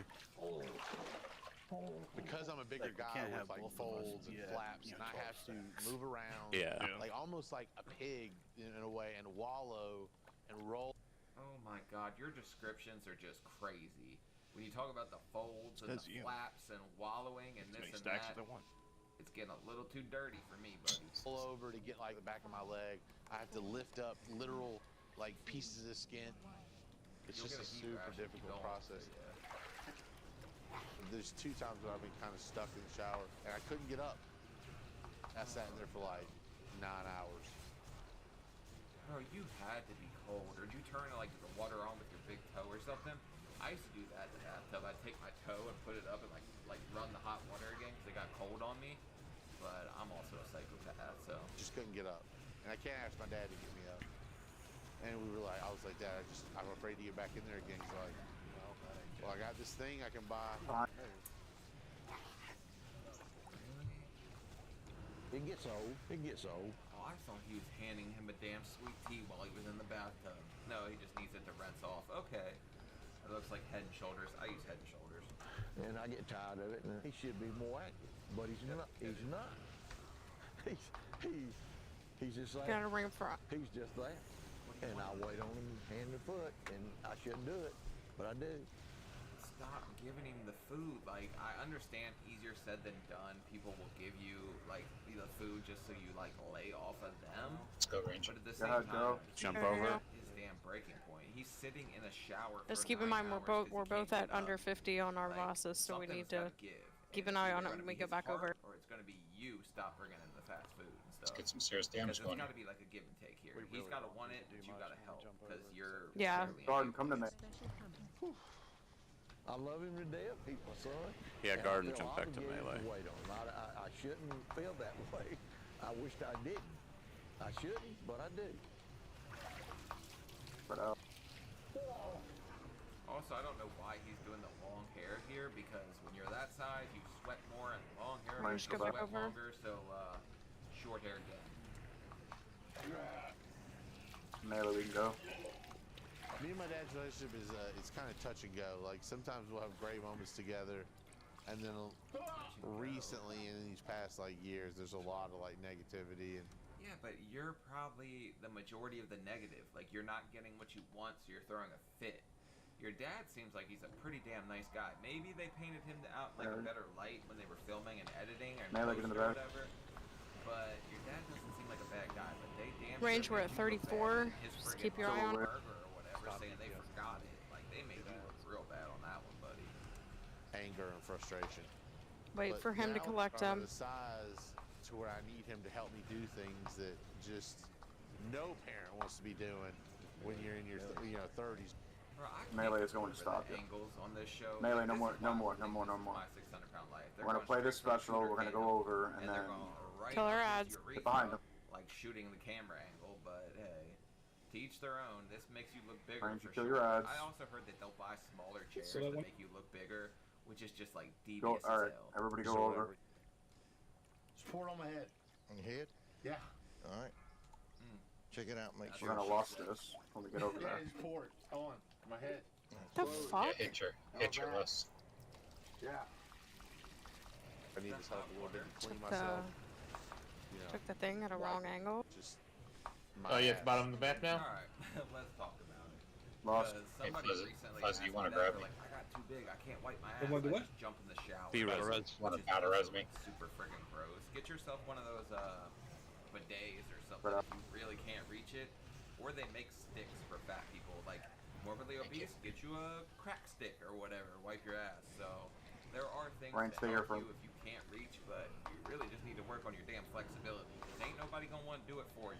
I mean, I can't reach everything on my back, and I can't reach everything below me, so it's whatever. Ryan, go back. Alright, jump back, kill your bosses. Melee, go back. I'm all for a man having surgery, and I know she needs it to save her life, but it's just a scary thing to think. Curiosity, you're trying to. All right. What were they blurring? 15 Were seconds. his nuts that big? They're hanging out of the shorts. Good for you, buddy. But hey, the Bubble, surgery's scary bubble, for snake. everybody, and people like use that as an excuse. For me, We're killing our bosses? Yeah, kill 'em quick. Melee, melee died. Could die in here. 600 pounds or 550, wherever I was at that point, is not a good thing to be laying on the operating table and having them like mechanical. Like they got to keep your heart running. Your body's What gonna happened want with to melee? give up if you sedate it at that size. Storm shield. So it's scary for sure. Yeah, you always have to go. Never back had earlier surgery, than never you been think with me, right? anesthesia. We went back about the same time from the last special. All those things Yeah, are we foreign were to me. back right after the special It's ended scary. that time. Okay. All right. Be careful on that hardwood floor when you go in there, 'cause you might slip. You hear me? Oh yeah, you could turn that into a 600-pound slip and slide of death. Wood floors, like, probably should put some damn slippers on or something, because playing with traction at that size is not a bright idea. Be careful, son. All right.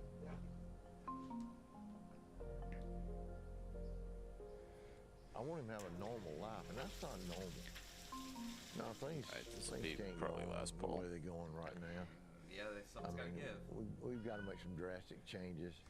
Yeah, I mean, that's the sad part, though, because, like, the changes, you guys are looking at this, and you're like, it's so easy, just stop feeding him, stop enabling him, stop doing this, On the that. plus side, it definitely But feels it's better harder than than that. last week. Like, he would find a damn way to get that food. You Yep. better believe. Yeah. Like, he might cut off his dad's leg and eat that For if you make sure. him hungry enough, because at that size, you will do some irrational stuff for your love of food.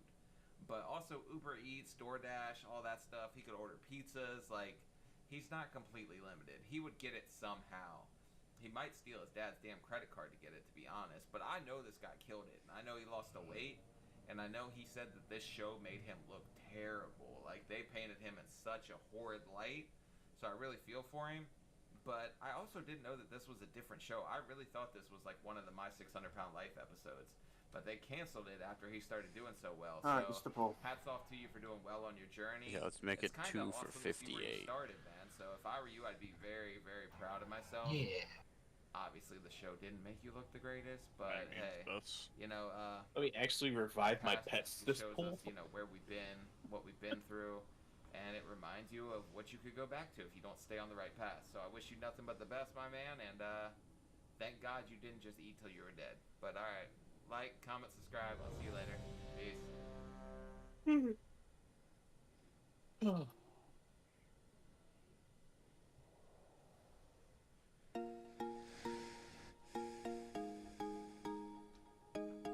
Hey, what's up, guys? Sean back with another My 600 Pound Life video, and this was the next most requested one. Once he's on Penny. range platform. It's kind of a shorter one. It's not like an hour and a half like the other one, or the other ones. But at this point, I'm kind of convinced that you guys just want to traumatize me and make me remember exactly what it was like when I was this weight 2 years ago.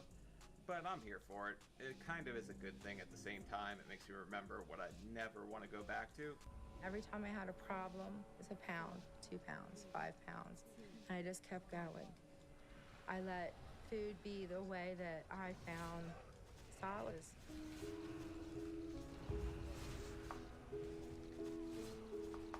Sometimes it feels like I'm dead. Well, if you fry every single thing you eat, and that looked like a friggin' breakfast, French fries and chicken nuggets, you're probably gonna put on 5 pounds a day. If she's eating like that all the time, you know. Like that I'm not alive. If I could do it without the surgery, I would have done it. My way doesn't work. This is a good group. Let him get him first. Is it really that friggin' low? I hope to God not. I don't want to put back on any of that weight. But then again, I'm not going to let myself do it either. Dynamic that we need to change now. I'm done this. I quit. I'm done. Angel is way ahead on TPS. Pads are dead. Jump over. You guys can go. You guys can go. I got it. I feel Melee, like go. the scales were wrong in the beginning. Garden, I think you can go with melee on the next Men one. lie, women lie, numbers don't lie. You know what you're Melee, big watch at. out for the ice Hey, patches. Come on, let's just keep it a buck. Ain't nobody trying to make any excuses for you. I don't know what else to do. Wait, she gained after surgery? How the hell do you do that? There comes a time when you've made yourself a prisoner. Save the train. Once you understand that, you have to do everything you can to break free. Yeah. Gun. He just rotates sometimes. Melee, get ready to coming go out of over. that. We're gonna go over as soon as we can go over now. He passed us, guys. Bracket here. We don't really need to go crazy here on DPS on Angel. Oh yeah, like nothing. Hardly. Yeah. Fill the ads and then He's at jump back. 26%. Just kind of hang out. She's in friggin' Maryland. I could go see this lady right now. We Hell need an yeah. update. Go, gotta pee. Melee, get in it. Then food. When People- you well, become as I mean- heavy as I have, it's hard. It's real hard. I'm just auto attacking the bell. Sometimes Yeah, it just feels don't like I'm hit. dead. I cannot do the things that normal people take for granted. Like, You guys are playing out. She's molding to the bed. That's crazy. Melee, we're And at then they got 20%. We're gonna friggin' stop too. Nuke out the coochie. We're just gonna play the Crazy special and then go fucking over. valley. That's Death Valley for sure, right there. Woo. Don't Things even will auto. come back He's at from there. 15. Stop attacking completely. walking to the bathroom. This Get is behind my them. bed. This is my bathroom. Attila, can you finish this these is off? my dinner table. Yeah. I don't feel. All right, Melee, Range- range go over. just jump I over as might soon as as well it's be like a just head prisoner to in the Range go over. jail. Oh yeah, I and have you track need mozzarella shield. sticks so you can have an extra good bed bathroom. What the Right, hell, agreed. lady? Nice. Come on. It's gonna be good. Food addiction. Melee, is don't what be in I'm front of on. it. You. Down. Oh, well, Hey, let's Dad, just. I need a paper do. towel. Yeah, Stop. trying I to say started melee. It's out okay. Just like de-res anyone me else, after and every the time special. I had a problem, it's a pound, 2 pounds, 5 pounds, and I just kept going. even as early as 2nd and 3rd Alright. grade, I knew I was You res me? heavier. Pick And I up. remember like 4th grade. Yeah, I got it. I'm started waiting for having to that wear to end. plus sizes. I hated that really bad. Melee, just go towards the platform. I think I was like a 2-3X. As soon as he does his wink, we're going over. 6th grade, 2X's were tight, but I was probably like 130 pounds at 9 years old. And the size of Where the ad here, I'm not sure. So yeah, I know exactly what she's talking about. Just gaining As soon as 20 pounds a we year. can go now. We can go now. I ended Here up we go. being close to 300 by the time I was 22 or Range so. kill that out. My I got You gotta step your game up, sweetheart. I was probably 350 at like 15. All right, finish your It's platform. very near 600 at this time. Oh my goodness. I let food be the way that I found solitude. Did we lost yet? Yeah. My world has closed in around me. Finish your platforms and head to 0. Finish your platform and head to 0. Head up. Yep. Both guys are down. That means they're definitely They playing got like Stinky Twinkie. 500K. And I'm trying to figure out the logistics behind this. Go, dude, go. But at this point, the only thing I'm working They died with the is exact dude's same got a time. friggin' We hammer, have he's plenty of sliding time in to there, get knocked spooning or 300%. something. Someone must gun. I'm gonna call him Ding Dong Daddy for the rest Anybody of who this. steals a Rises on So cooldown. Ding Dong Daddy had a kid with her. I got ads. Because you know where your calic is. I helped take care of my son. 40 but it's seconds. Here. If he refused to come into my bubble, then I wouldn't be able to help him. I love you, Nugget. Love you. 30 seconds. We're dead on Onshall. She even calls the kid food. It's okay. names. If he's dead, it doesn't matter. You can go get Get it, guys. her weight. Number has 7, come on. affected us in Everything many you got. ways. Second 20 boss. seconds. I All had your to go to cooldowns. school functions. He's in Taekwondo, and she never actually seen him. I've had to videotape his classes for her. Nice job. Good. Hey, we're 2 for 58. Great mom, but you just can't be a good mom Where is the when plate? you're in bed. Liam loves her Fuck so this much, boss. and I thought having him. Hey, Dolph, didn't we say the same thing on our kill? It's gotten worse. Mm-hmm. You thought you were getting That gear. is a mega bis food. rank. Motherfucker! That switch was all in Fuck! your head, and for me, it didn't even flip for a long time. Ooh, Like, that I was in ring the program, though. That's a mega bit. All right, let's kill normal Alec here, so we don't have to go back tomorrow. Canceled. I did. I would have been 3-minute epic boss on this fight. friggin' TV show. Y'all Can't would drop it for love to 27 hate me. seconds. Some of it's her fault, some of it is, and I love I know a lot seeing of it has Ty's to do head at with the top what of she was the exposed to with my fucking dad. My dad was tornado. very abusive. All right, gonna to my do this mom loot. and to Lightning us. well belt of the abuse wave was crest. something that no kid should have to watch your mom I didn't know the Hanson brothers had another member. Holy Actually, it's the second best. beaten. It wasn't every day, Fuck. but it was Taste would be every time he this. drank. Penny probably experienced a lot Is that more than Lightning we well did belt of the because she fever was flare. oldest. Is it the Sinestro belt that's supposed She to had to be? bear the brunt of a lot of what we had to go through. Man, all you women had that hairstyle back in the day. I think my mom even had that hairstyle. It's not always her fault. The eating, yeah, it is Windstalker now, but belt of all the this stuff in Zephyr. History. She had nobody to tell her it's going to be okay. Hey, it's a penny burrito. Seems like it's gotten worse and worse through the years. I think getting a near bis belt is pretty sweet. When we first started dating, she Or was would that be 450 better pounds. based on item I didn't level? have a Or problem do you with use it in her. epic? You know, we were able to Windstalker go belt places. of the Zephyr. I met her at a restaurant. Another one? standing Same one? in Exact line same at the one? Oh yeah, I met her at a restaurant. Shocker. I mean, it might Look be at Ding better. Dong Daddy here. That probably man's seen just If you're not using a heroic belt, it's better. been to the trenches. Just and item came level back. alone. The stat. Do you want me to go back DPS? talking to her. Yes, definitely. We talked for like 2 or 3 hours. Tempest and Keeper then belt of the we agreed Fire to meet and go on Flash. a date. 4 months later, we bought our house together. Near And bis we got holy married. paling, I think. Oh shit. Spirit If haste she would be got bis. pregnant, Yes, her weight yes, went up yeah. to, I Under believe it two. was 630. After she had And since somebody Liam, rolled on she that had a second hard mail time belt, can I get the taking second one weight instead off. of the first one? How the hell did she even get pregnant at that size? It's my The second one understanding is that significantly of the better. Storm like Blast. everything I read Yeah, said but I that didn't I notice the had first kids one didn't yet have 'cause haste on it. basically my thigh Juicy meat fucking nuked brain. my nuts and killed Good my luck. swimmers. So I had to lose weight so my nuts weren't so If high. it goes That's up. what I read. Don't come for the messenger. That's just what I think. Oh, that Building- fat ass building- roll right there. It has Building the been anticipation. a relationship Then a search extremely. run.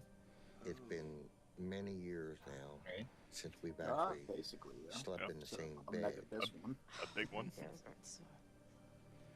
Right now, I'm her full-time caregiver, That's time. so I can't go out and earn money. We're Not just this one, living on her Or- disability. Okay. We need all 3 cereals. Yeah, We're yeah, all no. out.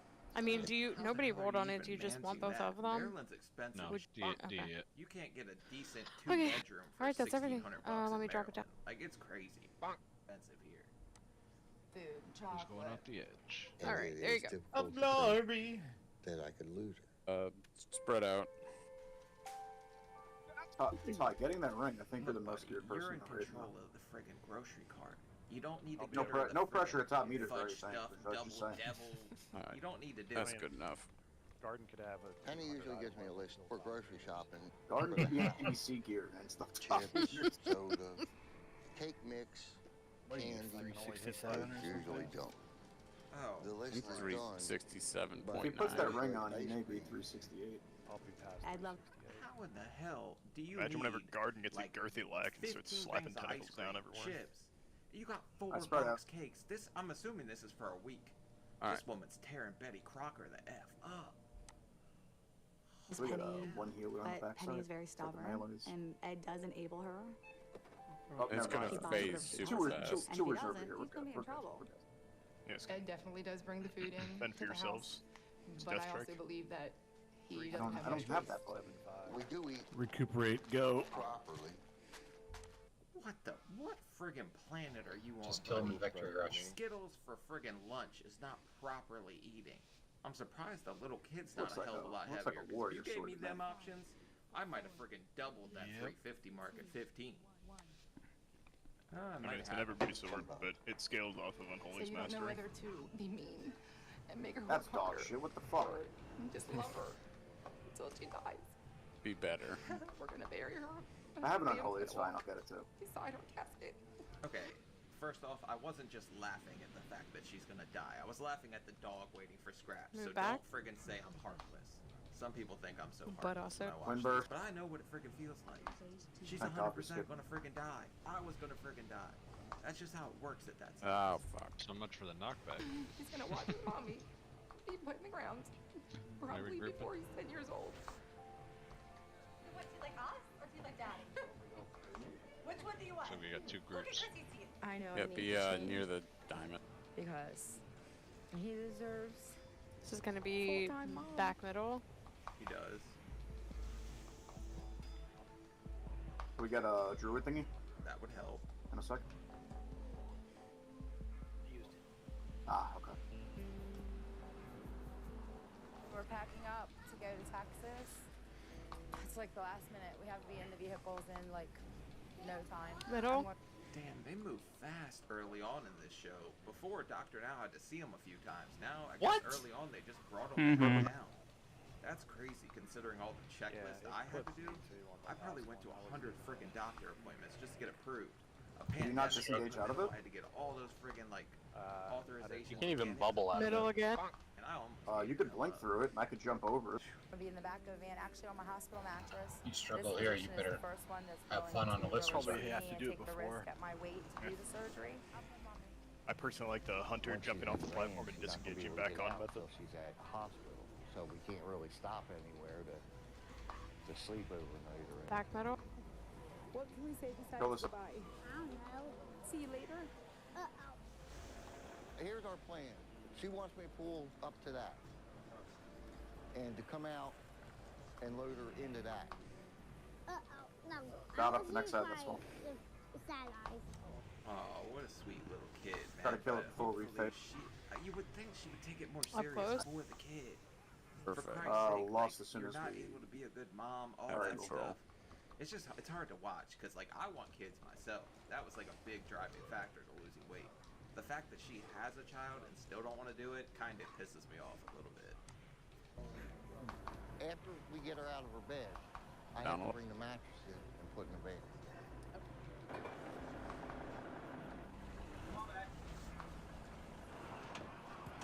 Down. This is it, girl.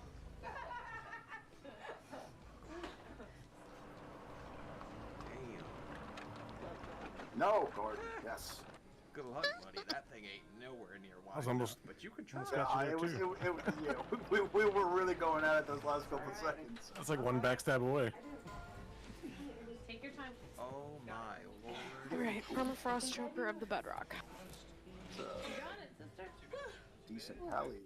Did you guys see the piss stains on that mattress? That is gross. She was laying on that every friggin' day. We gotta do a little bit of measurement outside, and we'll be right back in. Well, this is going out there. Mistral drape of the storm blast. Straight out. You gotta pivot to get feet first. Bonk. Alright, guys. Alrighty. If you don't need anything, you're leaving. Have a good night. Thanks for coming. Sign up for tomorrow if you're gonna be there, please. Yeah, we don't. Our sign-ups are sparse tomorrow. Oh man, this woman says she's got a friggin' snapper down Prothelm? there. Good lord, I didn't need to know all that. Thanks for coming, everybody. That was a good prog night. Thanks, dude. How many more have we got here? This Mag? is not How a many journey more? of one person. This is a journey of Stormwake? a family, of a child who wants his mother. You are The the tempest one reach of the who wave will crest. lay out this journey That's all of them. safely Let's for go. all Ready? of us. 1, 2, 3. And Heavenly Father, I thank you. Amen. Amen. Look, I'm all for it Ah, if you're shit. religious, but at the same time, no one's coming to Orc friggin' port going save down. you. You have to do And it last but yourself. not least, There's a planetary reason drape my of the name's fever Shauna flare. Steele. It's a play on Superman. Do it yourself. You have to. No one's gonna do it for you. But if that helps you, fine. But from what I've already seen, So, it Holy doesn't. Pallies. You gotta switch that. One of the You gotta Holy flip that Pallies in my switch in your GDKP head, so. stacks a mastery for his This is it. whatever the hell This is her mastery last does for you chance. guys. I don't give Val her bubble. 5 years And at this point.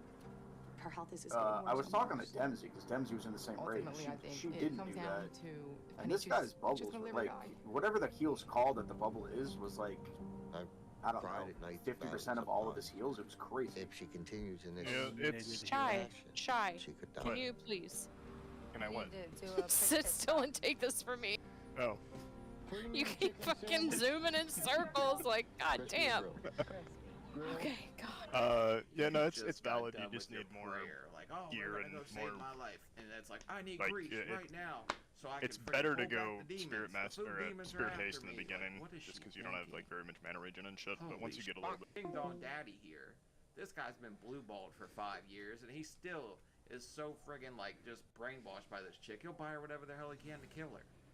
Good lord, man, come on. Oh, I'm sorry. Make that crispy. I think that she's total denial. A little bit of lunch. We all needed it so bad. I'm just hoping that this will be the turning point. I just don't know if she's ever gonna lose the weight.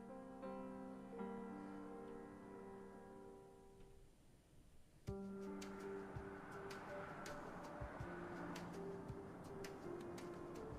my god, oh my god, oh my god. Ooh, I love when they get to the fat boy Grim Reaper doctor now. Come on, let's get rolling here. This has to be the longest drive in history.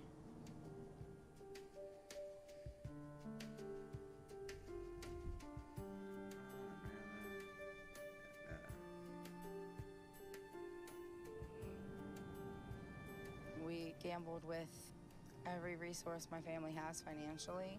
We've had friends, families, neighbors, people donating to us. Honestly, if this is a fail, the failure is catastrophic. Penny. Look, you would think she's got every reason to be accountable, but at the same time, she's eating damn onion rings on her way down the road. I've seen this woman have onion rings 4 damn times since I started this episode, and we're 11 friggin' minutes in. This woman's an onion ring addict. That's what this is. Hey, how are you? I'm Dr. Nazardin. Hi. You glad you're here now? I have to tell you, Doctor, when you and I spoke, you ended the call with, I'm gonna help you. And that meant everything to me. Those words gave me the strength to come. We'll take care of you. You're gonna be all right. I'm looking forward to start this process because right now when I look at a timeline for my future, it's short. Oh, God. I just have to be ready for everything head on.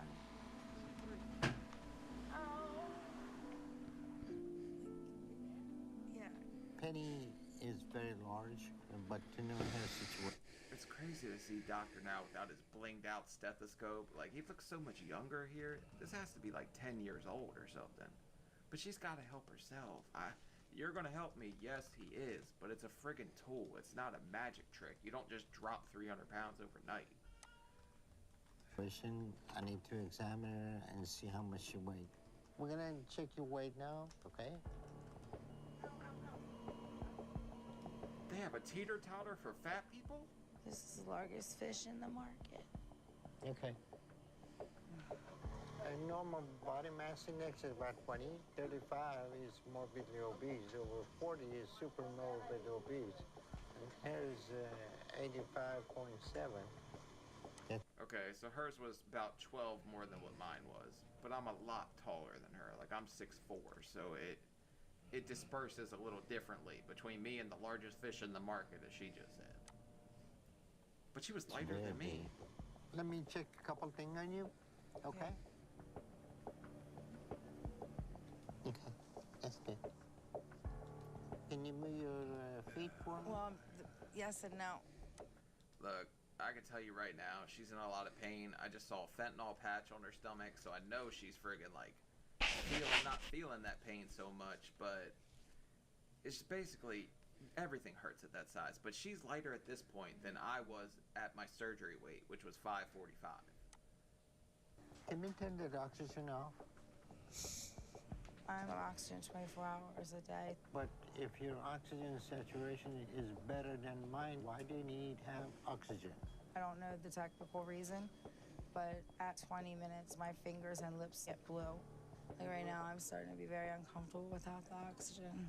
We should probably stop eating the friggin' blue cotton candy. That might help the situation. Just saying. Okay, we will turn it back on, okay? Yeah. Penny got a lot of issues. Some of them are real, some of them are imaginary. She seems like she played a role of being a victim and encouraging family to be enabled. For fuck's sake, ding dong daddy, what are you doing? Bringing her soda after she's like, I'm on my deathbed. Quick, she needs friggin' sugar. You fuck. And this dynamic is very difficult to break. We're gonna keep Penny under observation and a strict diet. If she loses weight in 1 month, surgery will be an option. The little stickies now. Being in hospital, she should easily be able to lose 25 to 50 pounds. Nothing else has been successful, so getting this surgery now, it's the Hail Mary. I love you, babe. I love you, honey. Hi. Thank you.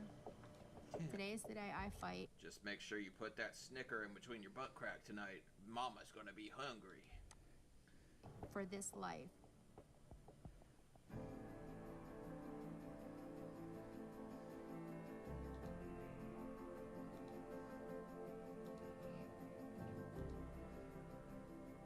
I know that I have to still now change everything I've ever thought.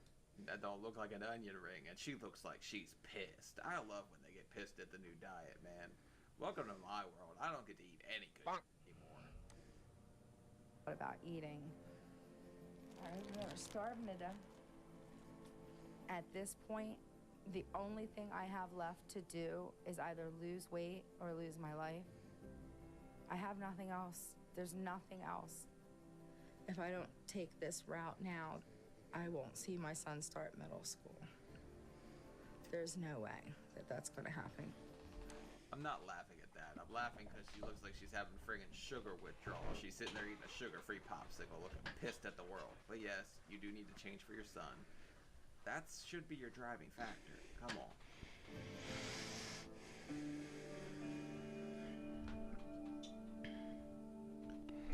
All right.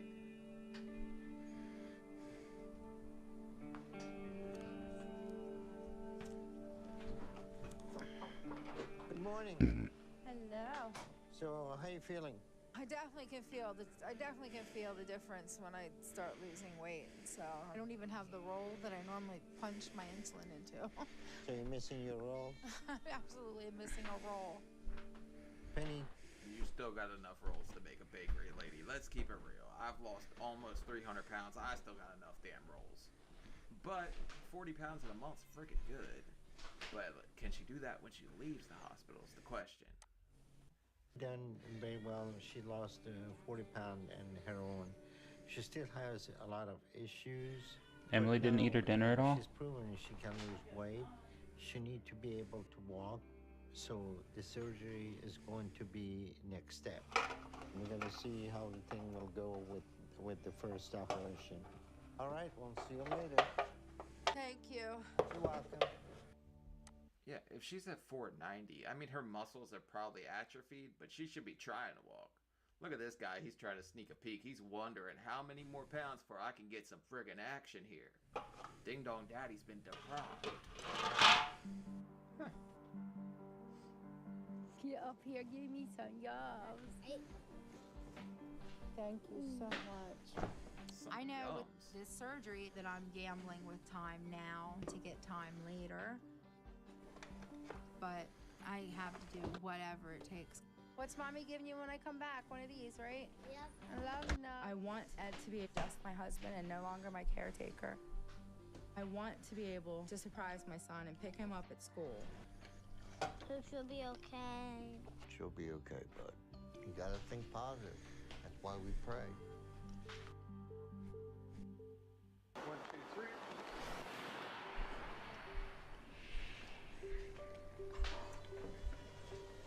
Mom, did you hear me? Yeah. I'm here with you. It's a big step for us. Everything's gonna get better now. You get rest. See, from this point, it should be like physically impossible to gain weight. Because anything you eat or overeat, it'll make you throw up. Like, I could walk over to the toilet, just like burp, and it would come up. It's crazy how easy it was if you ate something that didn't agree with you. Emily. You need to go to bed. Now. Miss Penny, how are you feeling? You're right. So, do you have any plan to walk? No? Penny is unwilling to get up and walk around. I'm not sure why she doesn't want to do that. You sure you don't want to sit up? Or if I can walk, there is true miracles in the world. They'll make you walk. They say they want you up like, at least mine did. They wanted me up like 6 times a day or something. I immediately got up and dropped into a catcher stance and they like screamed at me because I'm a fall risk. But also the nurses were fighting over who got to be my nurse because I would just sit there and joke like hell with them all night. But she's got to walk or they won't let her go home. That's like having piano surgery on your hand. Doc, can I play piano now? Oh, I've done a great job. Sure you can play piano. That's great because I couldn't before surgery. If she doesn't get up and walk, she's not going to be able to maintain weight loss. Do you want to sit up a little bit? I'm getting concerned about her.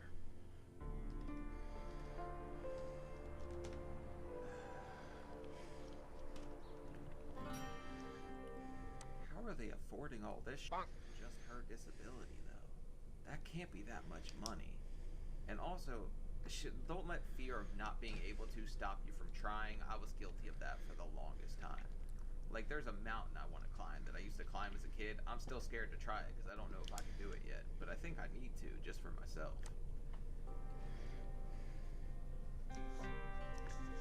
No, this is Liam and I's room.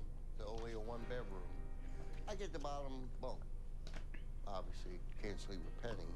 But I know Liam can't wait for her to come home. That makes him happy. This is the kitchen. This is what I like to drink.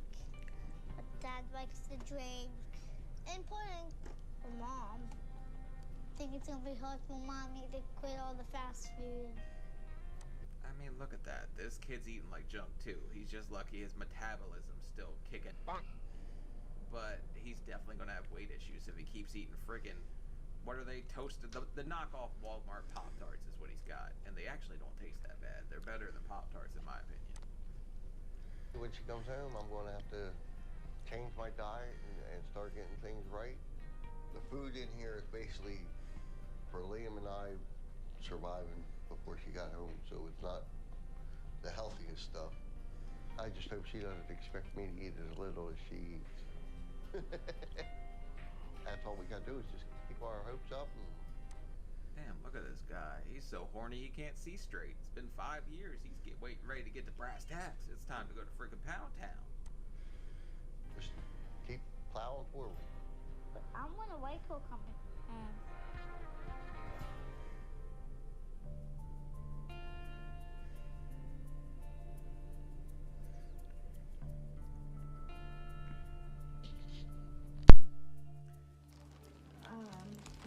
How in the hell do you manage that? I think I lost like 82 pounds in the first 3 months, and I was still drinking sweet tea. Like, I was still not all the way in. And that, it just falls off you, like, literally. It's impossible not to. Granted, I was barely eating, and I was dizzy as hell all the time, but I was dropping weight. Get a pudding and dinner. Yeah, it's your dinner time. Can they call Big Silver? She does have a diet. Bariatric soft, 1,200 calories. What is it? Bariatric soft diet, 1,200 calories. Why am I on a soft diet? That's the orders that he needs to get his poop in a group, or else I'm gonna order something. This is so stupid. I gotta find out why my diet is this diet. No. Oh, hell no. You did not just have weight loss surgery to say you're gonna friggin' Grubhub some shit if they don't bring you a pizza now. I thought you're trying to do this for your kid, right? Somebody needs to smack some sense into this lady. She does live down the street from me. I can go do it. Someone told me I had to lose weight when I got here. I'm very concerned about Penny's behavior. She's not losing weight anymore. She's being given the right diet. There is no reason why she shouldn't lose more weight while she's in the hospital. Penny must have somebody sneaking her food. She figured out how to manipulate the system. Penny, how are you? How many times are you eating? 3 times it. Are you able to finish the whole thing you're eating? A meal? No. The less you eat, the better it is. Yeah, so this lady's just magically intaking those air calories. Them shits will catch up with you, I tell you. I'm like 5 or 6 But bites. the miracle right now. happening that you haven't lost any weight. No, I've definitely lost weight. Get her. Let's check your stomach, okay? Keep in there. Oh, you don't want to go that Penny, low. really, your belly doesn't look like you have lost anything. Oh my God! I used to have a wad like this to take my needles, and now it's this. Penny's not really making the changes that we wanted to make psychologically and cooperate and become a person that wants to get well. She's in such denial. Like the 40 pounds she lost before surgery, great. But I don't think she really friggin' wants it at all. It should be so easy after surgery. Like, it's literally right there for you to take. You just gotta take it. Like, but she just is happy laying in that bed, zonked out or whatever. She looks like she's feeling pretty good, if you know what I mean, but... No, It goes all the way I don't need to 3 look at inches your away from my nightgown. belly. You can get up and stand up on a scale. We can check your weight. I can't stand today, honestly. And not I'm too today? weak. Okay. Yeah, I'm just too weak. Okay. I'm concerned that Penny convinced herself that she's permanently disabled. Okay? I'm not sure we're going to be able to help her. You know, this lady might be why they started all that therapy stuff before surgery, because her mental is all effed up. Like, she really needs some help. She shouldn't have been approved at all, because she's a risk to the doctor now. Like, she could tear those staples. She's just screwing his whole shit up. Like...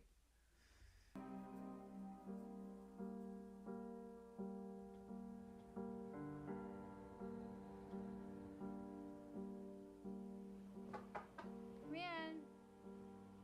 Hey, Penny. Hi.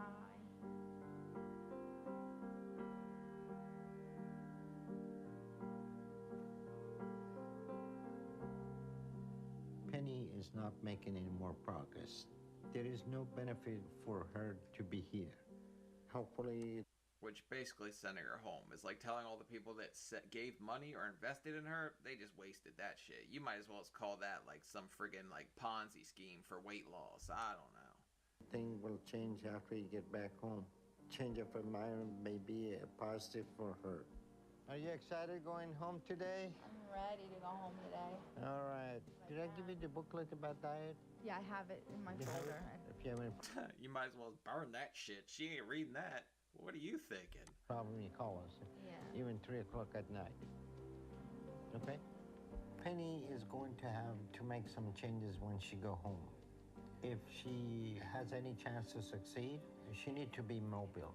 Damn. I mean, I know they say thick thighs save lives, but them suckers is crazy. I'm gonna lose the weight. It's over and done. I just need to be home with my family. 1, 2, 3. I can't believe I'm finally getting to go home. I missed being with Ed and Liam so much. Thank you. That one guy fell on the piss mattress. You better go take a shower, buddy. I didn't expect to be cordoned off like I was in a cage. That I wouldn't have the piece in front of the TV. Which piece? The one you just pulled out. I didn't expect to be doing this. I need this move closer. What do you want me to do first? I just asked you to do something. I know. I was doing that. Well, you're standing here, and I don't think that constitutes really as a job or a task. We'll worry about it. I wanted to get my bag and start getting stuff out because I need to get punched. Man, this is when I say, y'all have to come take her back. I don't want her here. But this guy, he's like just her freaking punching bag at this point. This poor guy. He's been deprived. I'm glad to be home. I think she beats him. You will have no shortage of people telling you what you need to do. The bottom line is the only one that's going to know what works best for you is you. Or maybe the doctor who saved like hundreds of friggin' super morbidly obese people. He might have a friggin' clue, lady. I don't like this woman.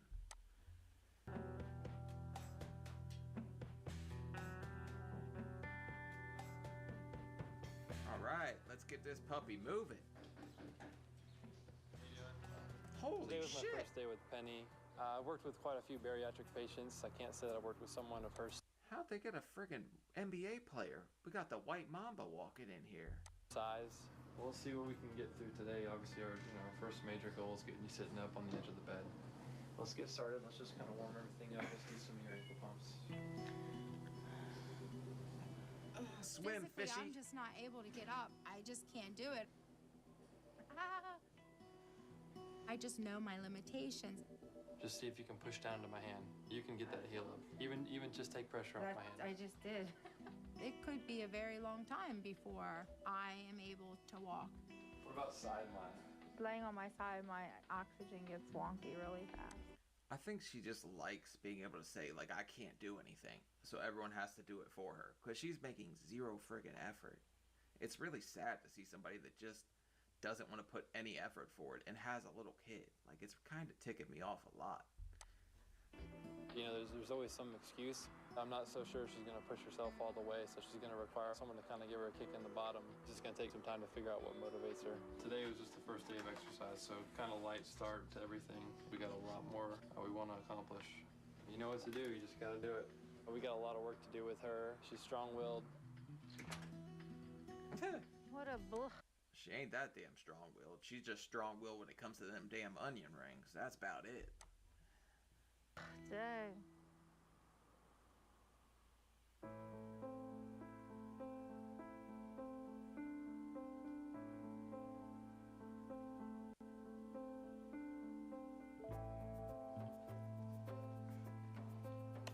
You really don't need someone telling you right after surgery what you can and can't do. I can.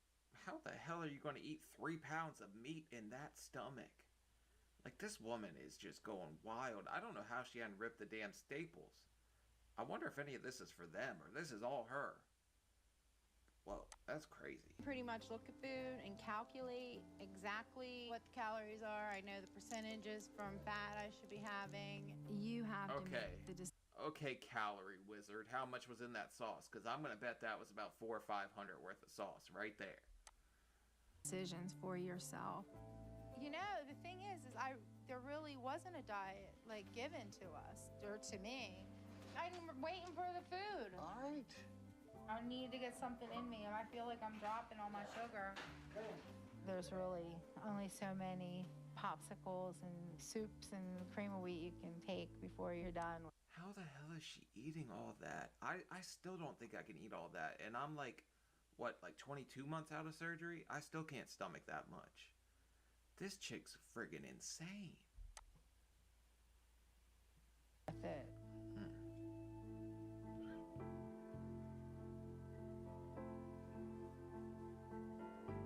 Oh, shocker. I cannot function without wontons. They're not the best thing for me. Dr. is out and it's gonna be like, why is she eating that? But I can eat all of this by myself. And Already? What the friggin' hell is this woman? How is that possible? Look at this guy. He's seeing his friggin' dreams just flush down the toilet in front of him. He thought he was going to get to friggin' making the beast with two backs again, and he ain't going to get to do it. He's depressed. Look at him. He's upset. it wouldn't be as detrimental to me as not eating. I don't know if I'm right or wrong because I'm not a doctor, but the deep frying, I felt that was healthier than us ordering out. Oh my God. And she's got a whole pot of mac and cheese and about a dozen friggin' wontons. How the hell? She's gonna gain back every pound she lost in the hospital. That's impressive. Like, I thought that was impossible after surgery. Jesus.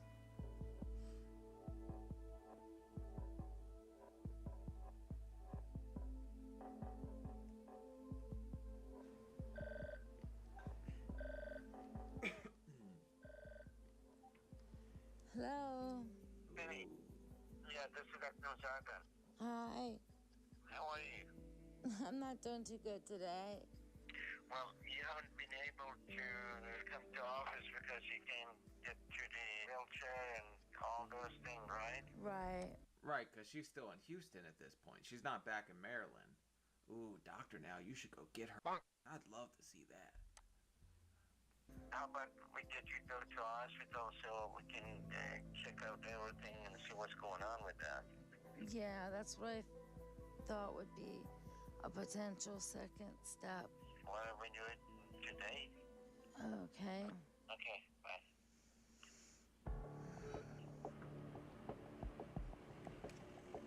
Ready? 1, 2, 3. I have spent the last 6 months She ate wontons and turned into a wonton. That's impressive. giving it all I have to lose weight and have been successful in losing weight. Did you guys put hair over your head so I can pretend I'm Cleopatra? I would like the scale to be lower than last time because that's my goal every time I step on it. I should be in the neighborhood of having lost about 340 pounds. Oh, Christ's sake, this woman's in denial. You'd be damn Cleopatra if you lost that much. You'd be 190 pounds if you lost that. And she thinks she's there. Ooh, denial is not just a river in Egypt. Apparently it's in her damn head.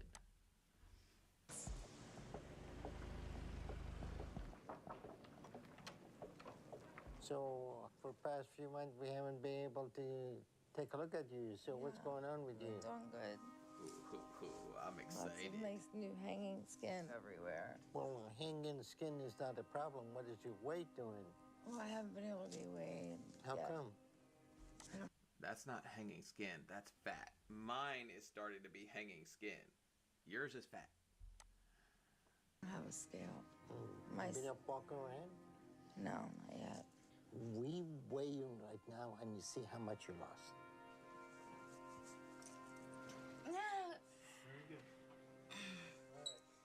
I just need to hold on to the front.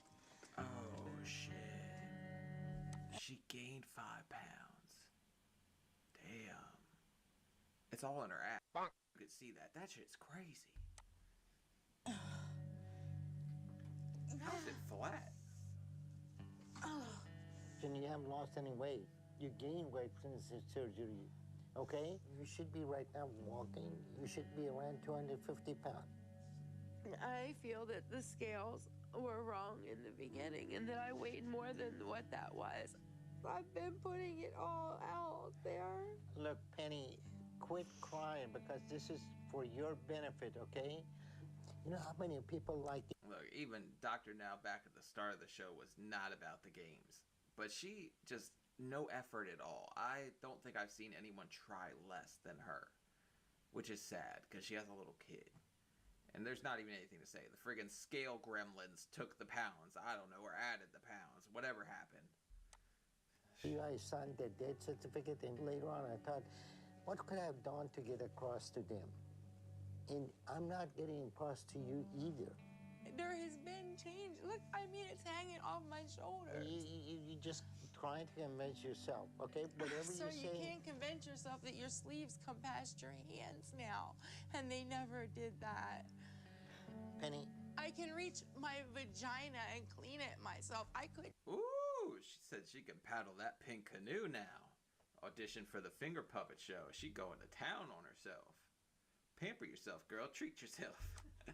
Didn't do that 6 months ago. What you're saying, it really make no sense, okay? Then I'm going to have to just go home where I can try and get something else. I don't think this conversation is getting anywhere. It's your life and your decision. I've never heard the argument, I lost weight, I can reach my hoo-ha. That's a good one, man. I'm going to use that.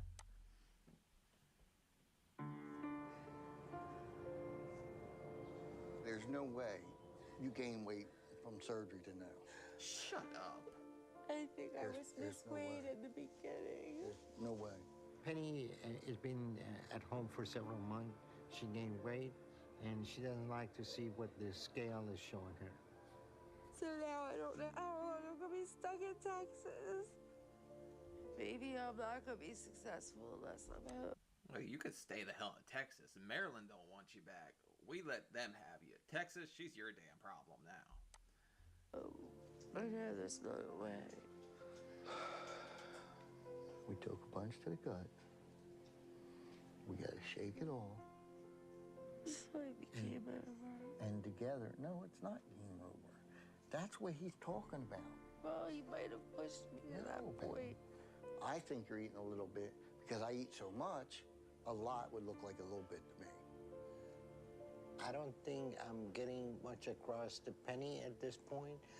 I think the Penny is her worst enemy, and her husband is second worst enemy that she. Look, buddy, I'm gonna need you to start eating more and putting a little less on her plate. Because just handing her the damn pot of macaroni and cheese is not a weight loss strategy. Friggin' a dozen wontons, not a weight loss strategy. Portion control is the biggest thing that surgery taught me. Now I know what I actually should eat as a serving. It's kind of crazy. And they don't realize that this is a dangerous game she's playing. You're hungry. Let me get you some ice cream. Yeah. Oh my. I've seen people. We need to get rid of this man at all costs. Look, Texas, y'all find him, do what you do with him. Everything's bigger in Texas anyway. You can have Ding Dong Daddy and the friggin' Meatloaf Queen. You can have her. She's yours. We don't want her. People like Penny, they play this kind of game, and one day I get the notice to sign their death certificate. 2, 3. I feel defeated. I just want to go home.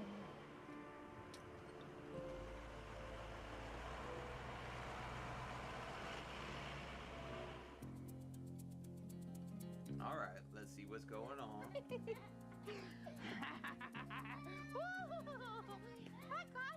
When Dr. Nazauddin came in and said, you know, oh, you're not doing this right because you haven't lost the weight I expected, and the reason that what he said. Hey, that's a little better than damn onion rings. That's right, let's bake some chicken. But she's still in that bed, so you know she ain't lost nothing. What's so impactful to me is it took me by, like, surprise. I think that day in the hospital was harder than the day I left Maryland. What? And it's made me think about things a little differently. And the bad news is we're having this all for dinner tomorrow, guys. Penny's attitude has changed. Okay, she's eating healthy. I would hope that's not just for the cameras. This guy should be getting all excited. So he looks like that guy from the Goonies, don't he? Kinda. considerably. She's doing good with the diet, and I'm getting better with the diet. It's a lot harder than I expected. One of my goals is to go to Liam's kindergarten graduation. I want to be the mother for Liam that I've always dreamed of. Hello. Hey, the white mamba's back.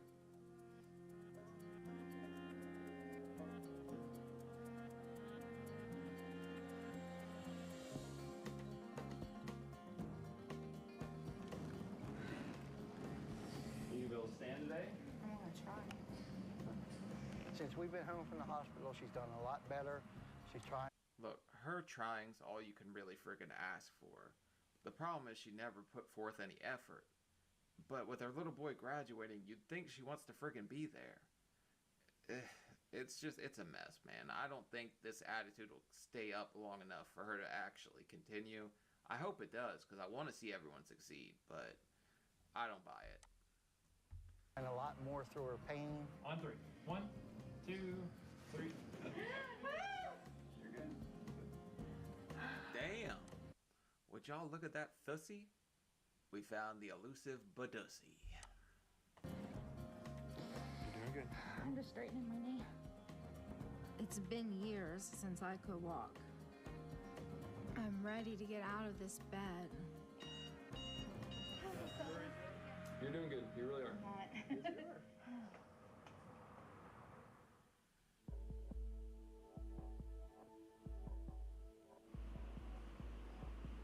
Liam, back up and let me take a picture of you. Look at me. Give me that smile. Today's Liam's graduation for kindergarten.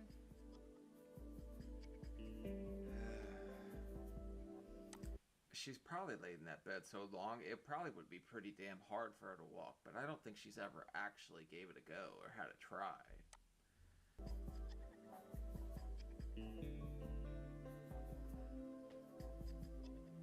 It's hard because I'll be leaving to go see the award ceremony, and I'll be here.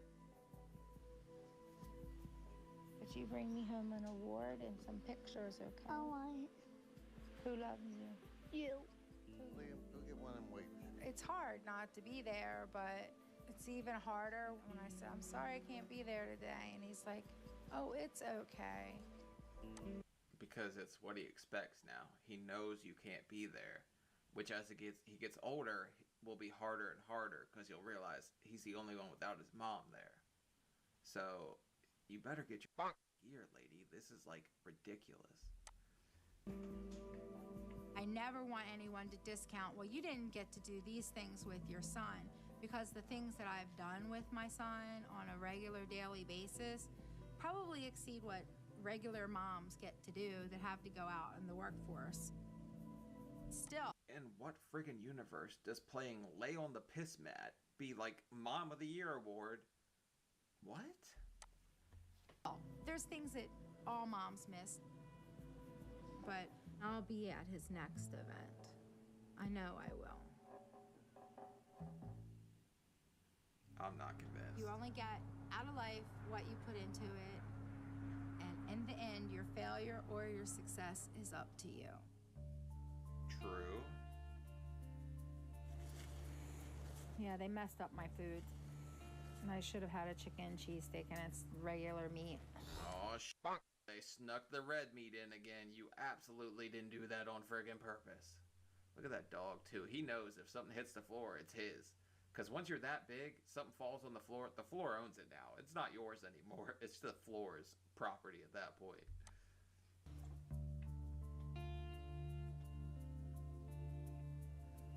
And like, they didn't hardly put any lettuce on it either. I think I was told by the doctor I failed because I didn't meet what goal he wanted, but I didn't have the appropriate tools given to me.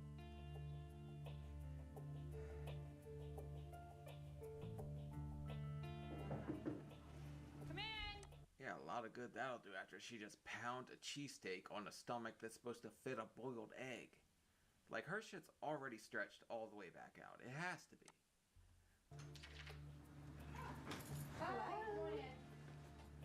Today I'm here to see Miss Sager. We want to explore some of her nutritional habits and see if there's some ways that perhaps we can help her to be a little more successful than she's been to this point. Dr. Nalzardan asked me to come meet with you. Right. And so what I want to do first is get a little history. What was your motivation for seeking out surgery? I'm sorry, and don't, you can take this rude if you want, but I find that to be an asinine question. Okay. So like the motivation is obviously to lose weight and regain what it's to get back whatever you have. Look, people find motivation in different places. Yours could be going to your son's friggin' like graduation. Mine could be wanting to clap cheeks better, which is why I friggin' lost the weight. That's all I wanted.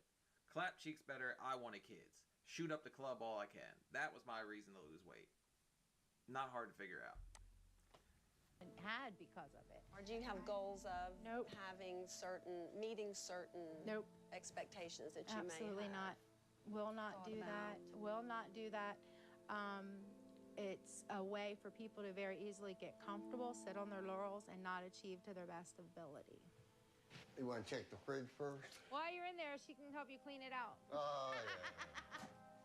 We got Yeah. ham, we got corn and potatoes, coleslaw, eggs, and then that's the pie The for pie. Thanksgiving. What do we have here? She made do we have cupcakes. here? Oh, she hid the cupcakes. This lady's like the Hamburglar, but with cupcakes. For Liam. My son, he's not a candy eater, a cookie eater. He's got like set things that he gets a bedtime snack and one snack a day. So we have some cereals here. They're in there trying to make them throw away your cereal. Mommy said not till you're 18 that you are gonna have all the cereal you want. Oh my god, she's so worried about them taking them friggin' Lucky Charms and Fruit Loops that she ain't gonna have it. It's all for him. She's gonna blame you, buddy. You're the sugar demon. She's not touching any of that stuff, right? Have nutrient-dense foods on hand. You want foods that give you vitamins and protein and give you fiber. I know what's in there is not good. I think maybe I made a bigger impact with Edgar than perhaps Penny. I think he maybe now has some better knowledge about what to look for at the grocery store. Egg whites are great protein. Think of produce, Egg vegetables, whites, not egg fruits. yolks. I'm not eating just whites. I hate just whites. I do too, but you gotta do what you gotta do, lady. Come on, you're not losing any weight after surgery. You gotta get serious about this. I'm hoping, if anything, that he gets a benefit, that he can make better choices at the store now. Oh, so what you think? I think it was a bunch of. This is so stupid.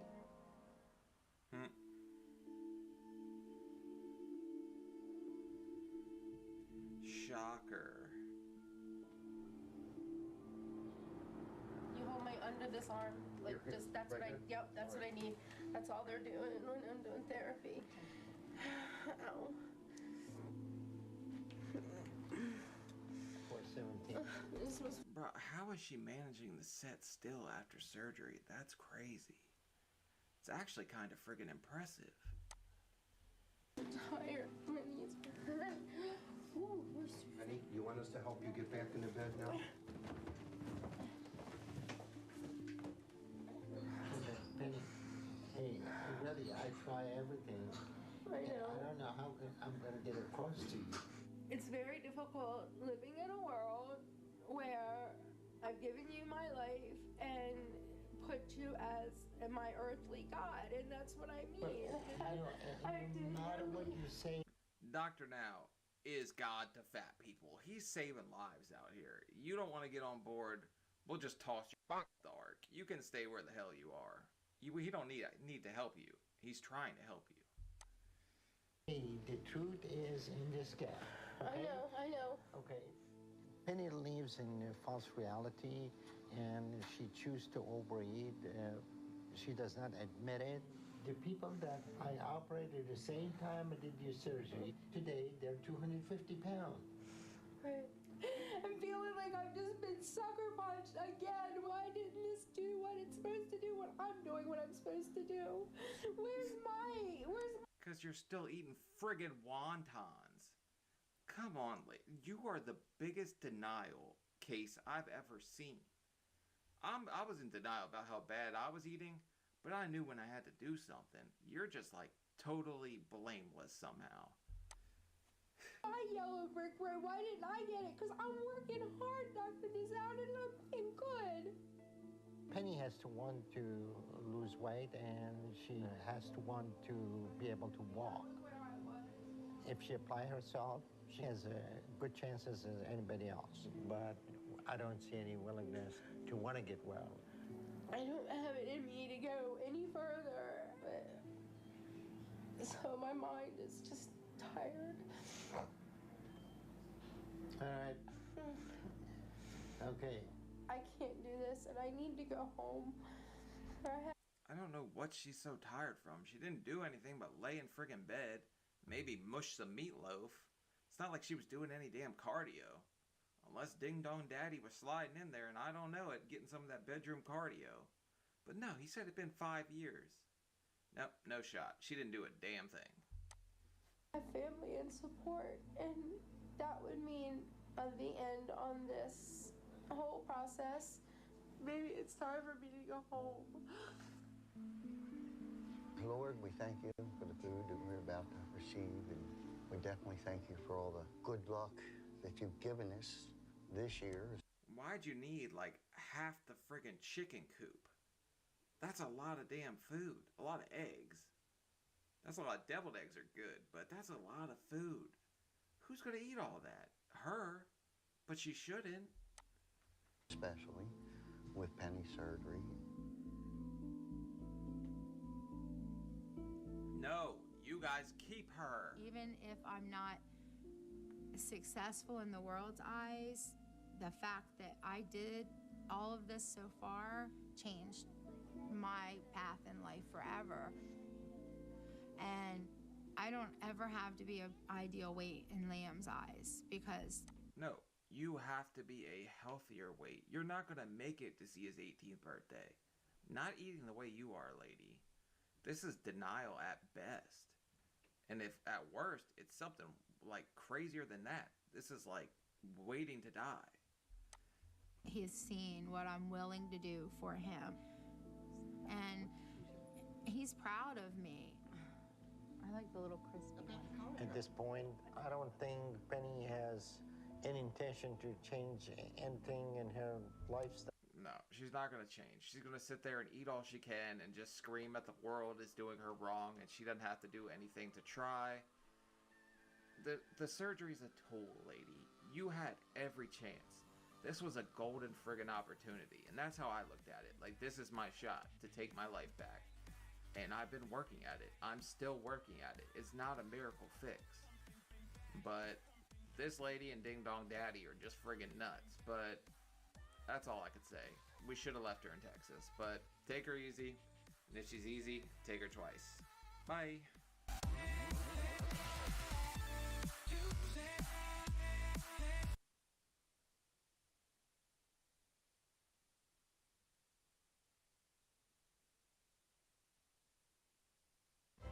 You think this beef is on sale? Not anymore. Aldi doesn't play pricing games on USDA choice beef. They have low prices every day. Everything we don't do is for you. It's an Aldi thing. You can do anything you want. You're Joker.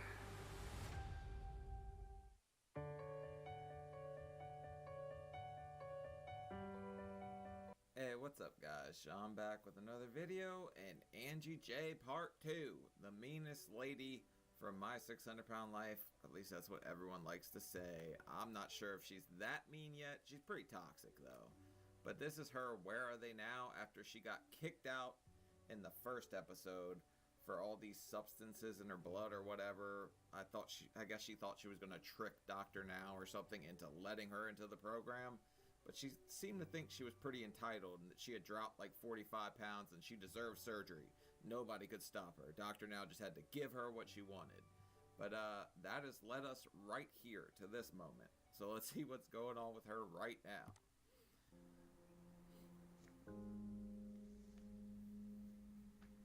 So things haven't really gone like how I thought they would. Ooh, a Bible. My personal life and my family life, and in my weight loss journey. It's been a couple of months since I last saw Dr. Now, because I'm no longer on his program. So things... This guy is still wearing the same shirt from last episode. Dr. Now's kicked her out, and it don't look like she's lost any weight thus far. Things kind of suck right now because me and Justin came down here for me to get help. And that kind of just blew up in my face. First off, do you want to eat lunch? Sure. Do you want to get the salads? Yeah. I think the dressings might be on the door. She's still doing this thing where she pretends she's eating salad so she's going to lose weight, but she's drowning it in dressing, and who knows what she's eating when the camera crew isn't around, because she hasn't really lost very much. She's up and down, very much so. We tried to go back to Ohio, but that's not an easy process.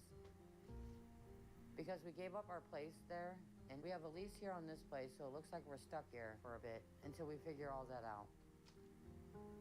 Desiree won't let me stay with her if Justin's with me, which is... That's because Desiree don't want to deal with your crap, but you're kind of stuck in, like, weight loss purgatory at this point. You came all the way to Houston, and now you're just shit out of luck, lady. Like, you need to do the diet, or I don't know, maybe you could start hustling somewhere, but Ohio probably has a surgeon, but they're not going to do it for free or do it without all the, like, prior auths and stuff you would need, like Dr. Now is going to do for you since you're on the show. pretty freaking ironic if you think about it. Considering how I let her baby daddy shack up at my place. That don't make no damn sense. But I'm not doing Dr. Now's program because I don't need rehab. But I'm not just giving up. So I came to the conclusion that it's time for me to take this weight loss journey into my own hands while I'm here in Texas. Alright, maybe she's actually going to make some progress for us this time. Because she keeps saying she's going to prove everybody wrong, this and that, and then she don't do a whole hell of a lot of nothing.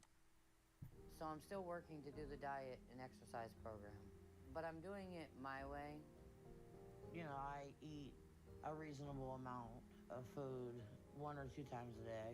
And I don't have a diet plan. I just don't buy stuff that I'm not allowed to eat. If you don't buy stuff you're not allowed to eat, that's a diet. But also, do you guys buy that she's eating once a day? Because that face does not tell me I'm eating once a day. This is intermittent fasting. I don't think so. This is a seafood diet. We see food, we eat it. But I don't really count calories and stuff like that. I don't drive myself crazy. I'm done. You can put the rest of this in the refrigerator, please. You know, I figure I could still prove Dr. Now wrong if I made some progress. And there could be a chance if I do that and lose more weight. Maybe he'll see that he was wrong about things and apologize. Dr. Now is never wrong, first off. And, I mean, if spite is going to drive you to lose weight, spite it up, lady. Whatever you got to do, I'm here for it. Hey, ready to do your walking? Yeah. Okay.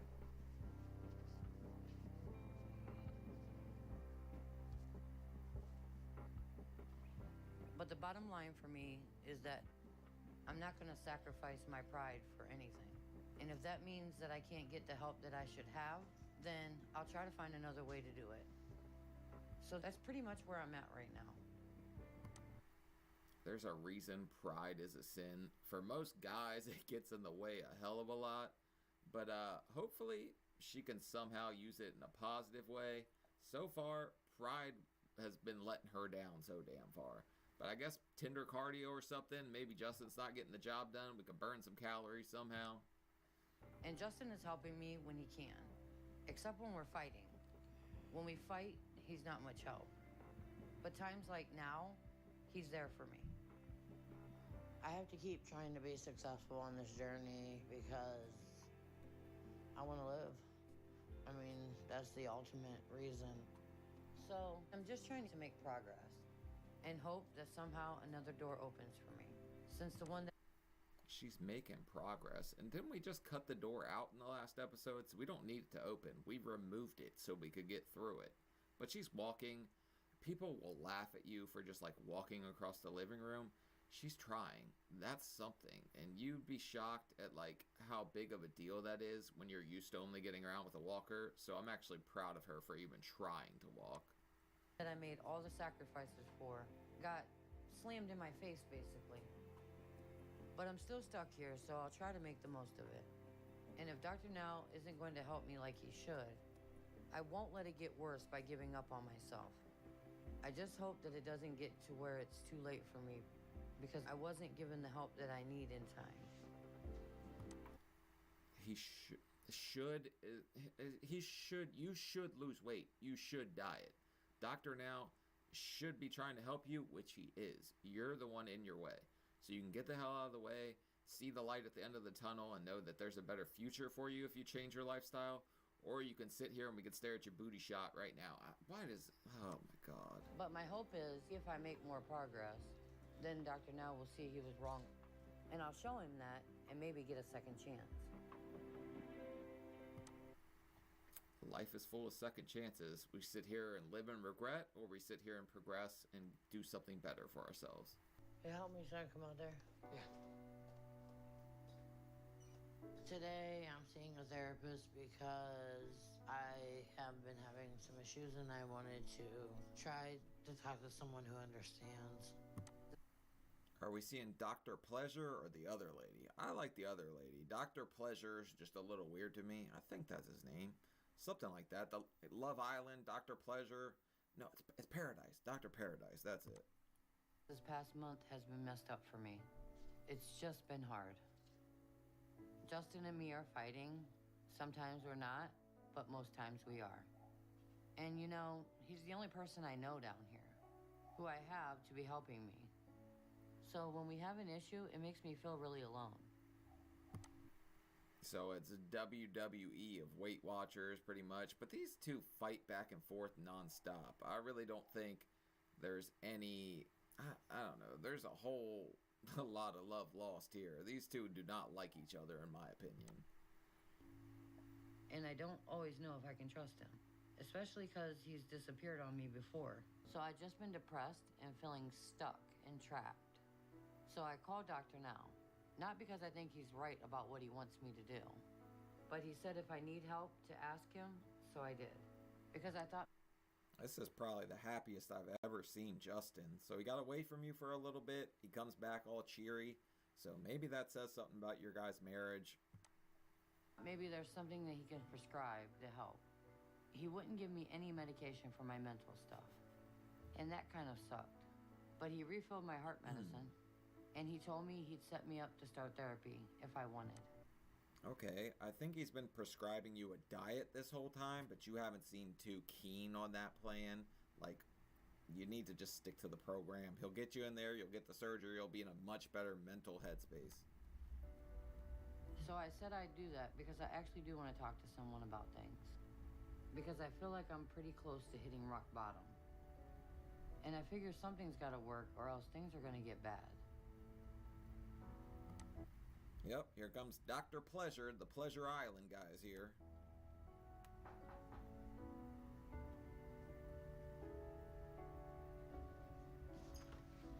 Hi there, I'm Dr. Paradise. Hello, I'm Justin. How are Justin, good to meet you.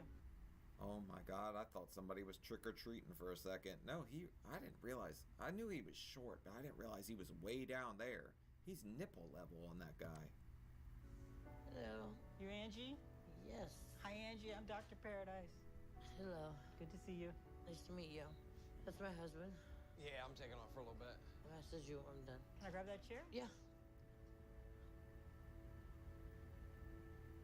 Hiya, kids! Westview may be a world of simple pleasures. But do you feel stuck? Yes. Then you need to claw your way out. Leave the confines of your imprisoned mind and claw your way out. Oh. Soon you'll realize who you were all along. You gotta get back on top. Join me.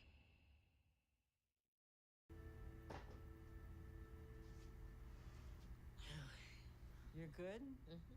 So tell me about yourself.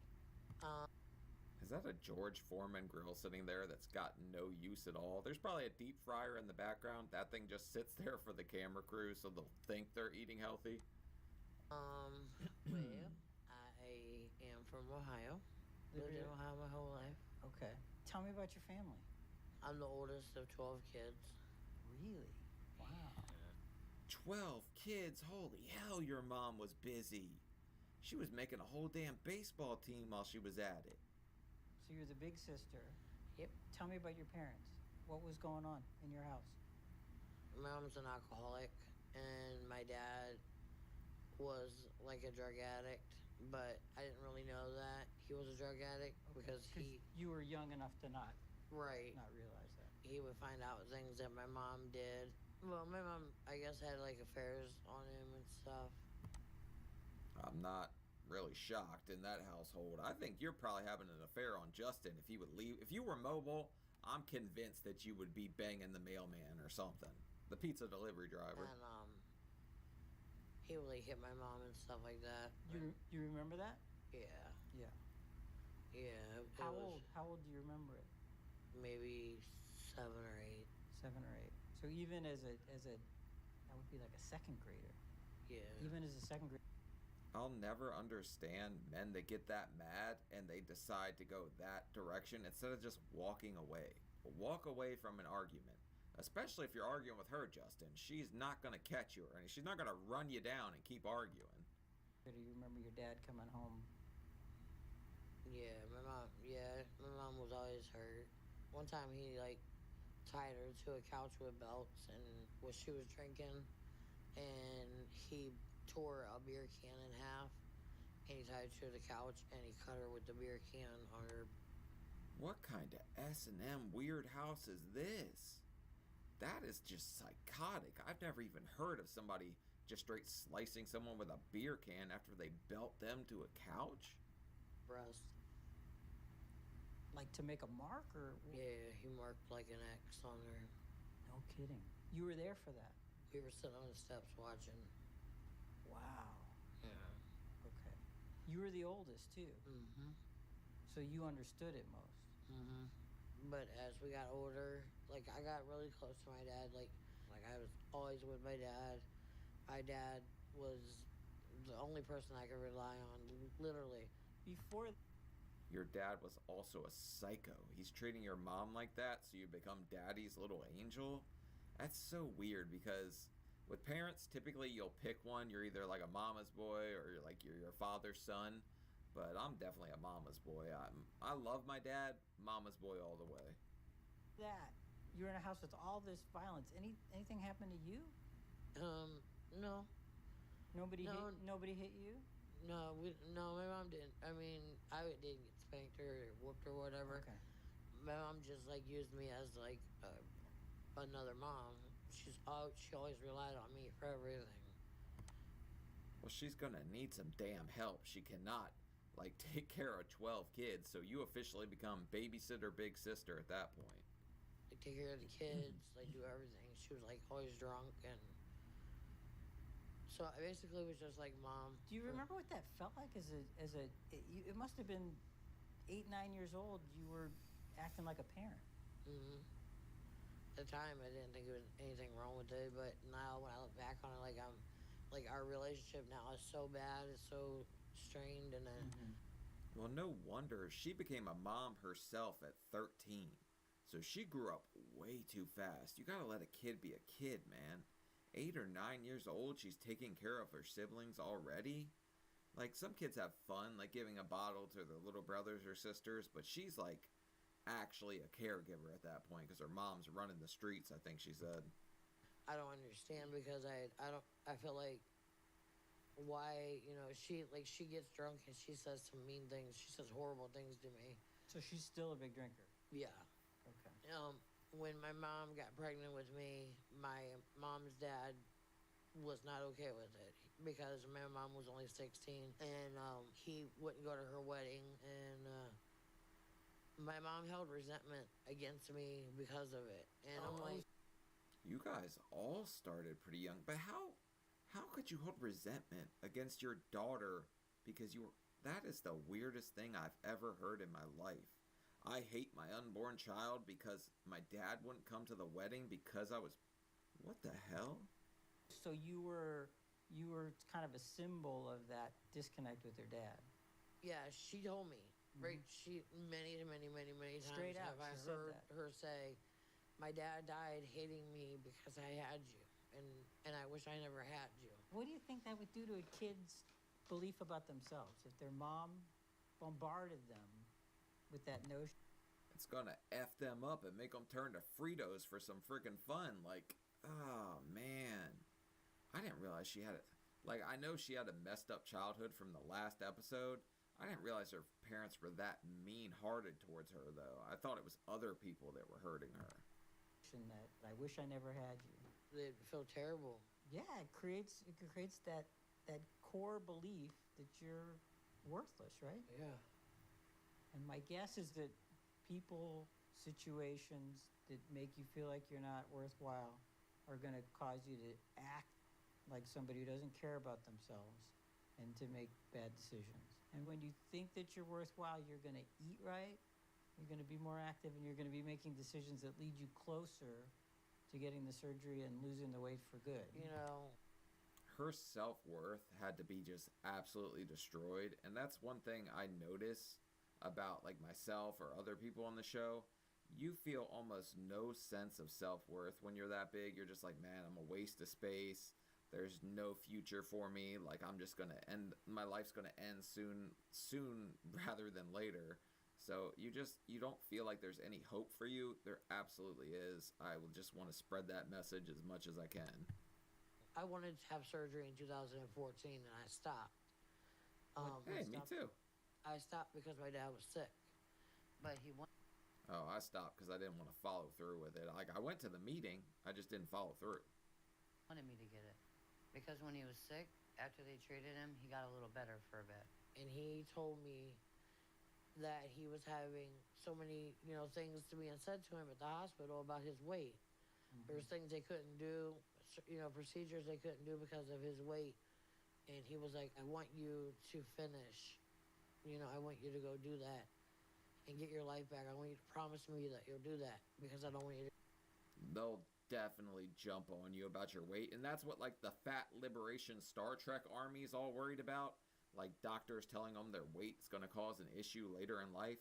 No shit, Sherlock. It's not a fun life to live when you get this big. To go through what I'm going through now. I mean, it's partly the reason that I'm here because I feel like I made that promise to him, but so I think it's really incredible that your dad gave you that at the very end. He said, I want you to lose the weight. I want you to get healthy, right?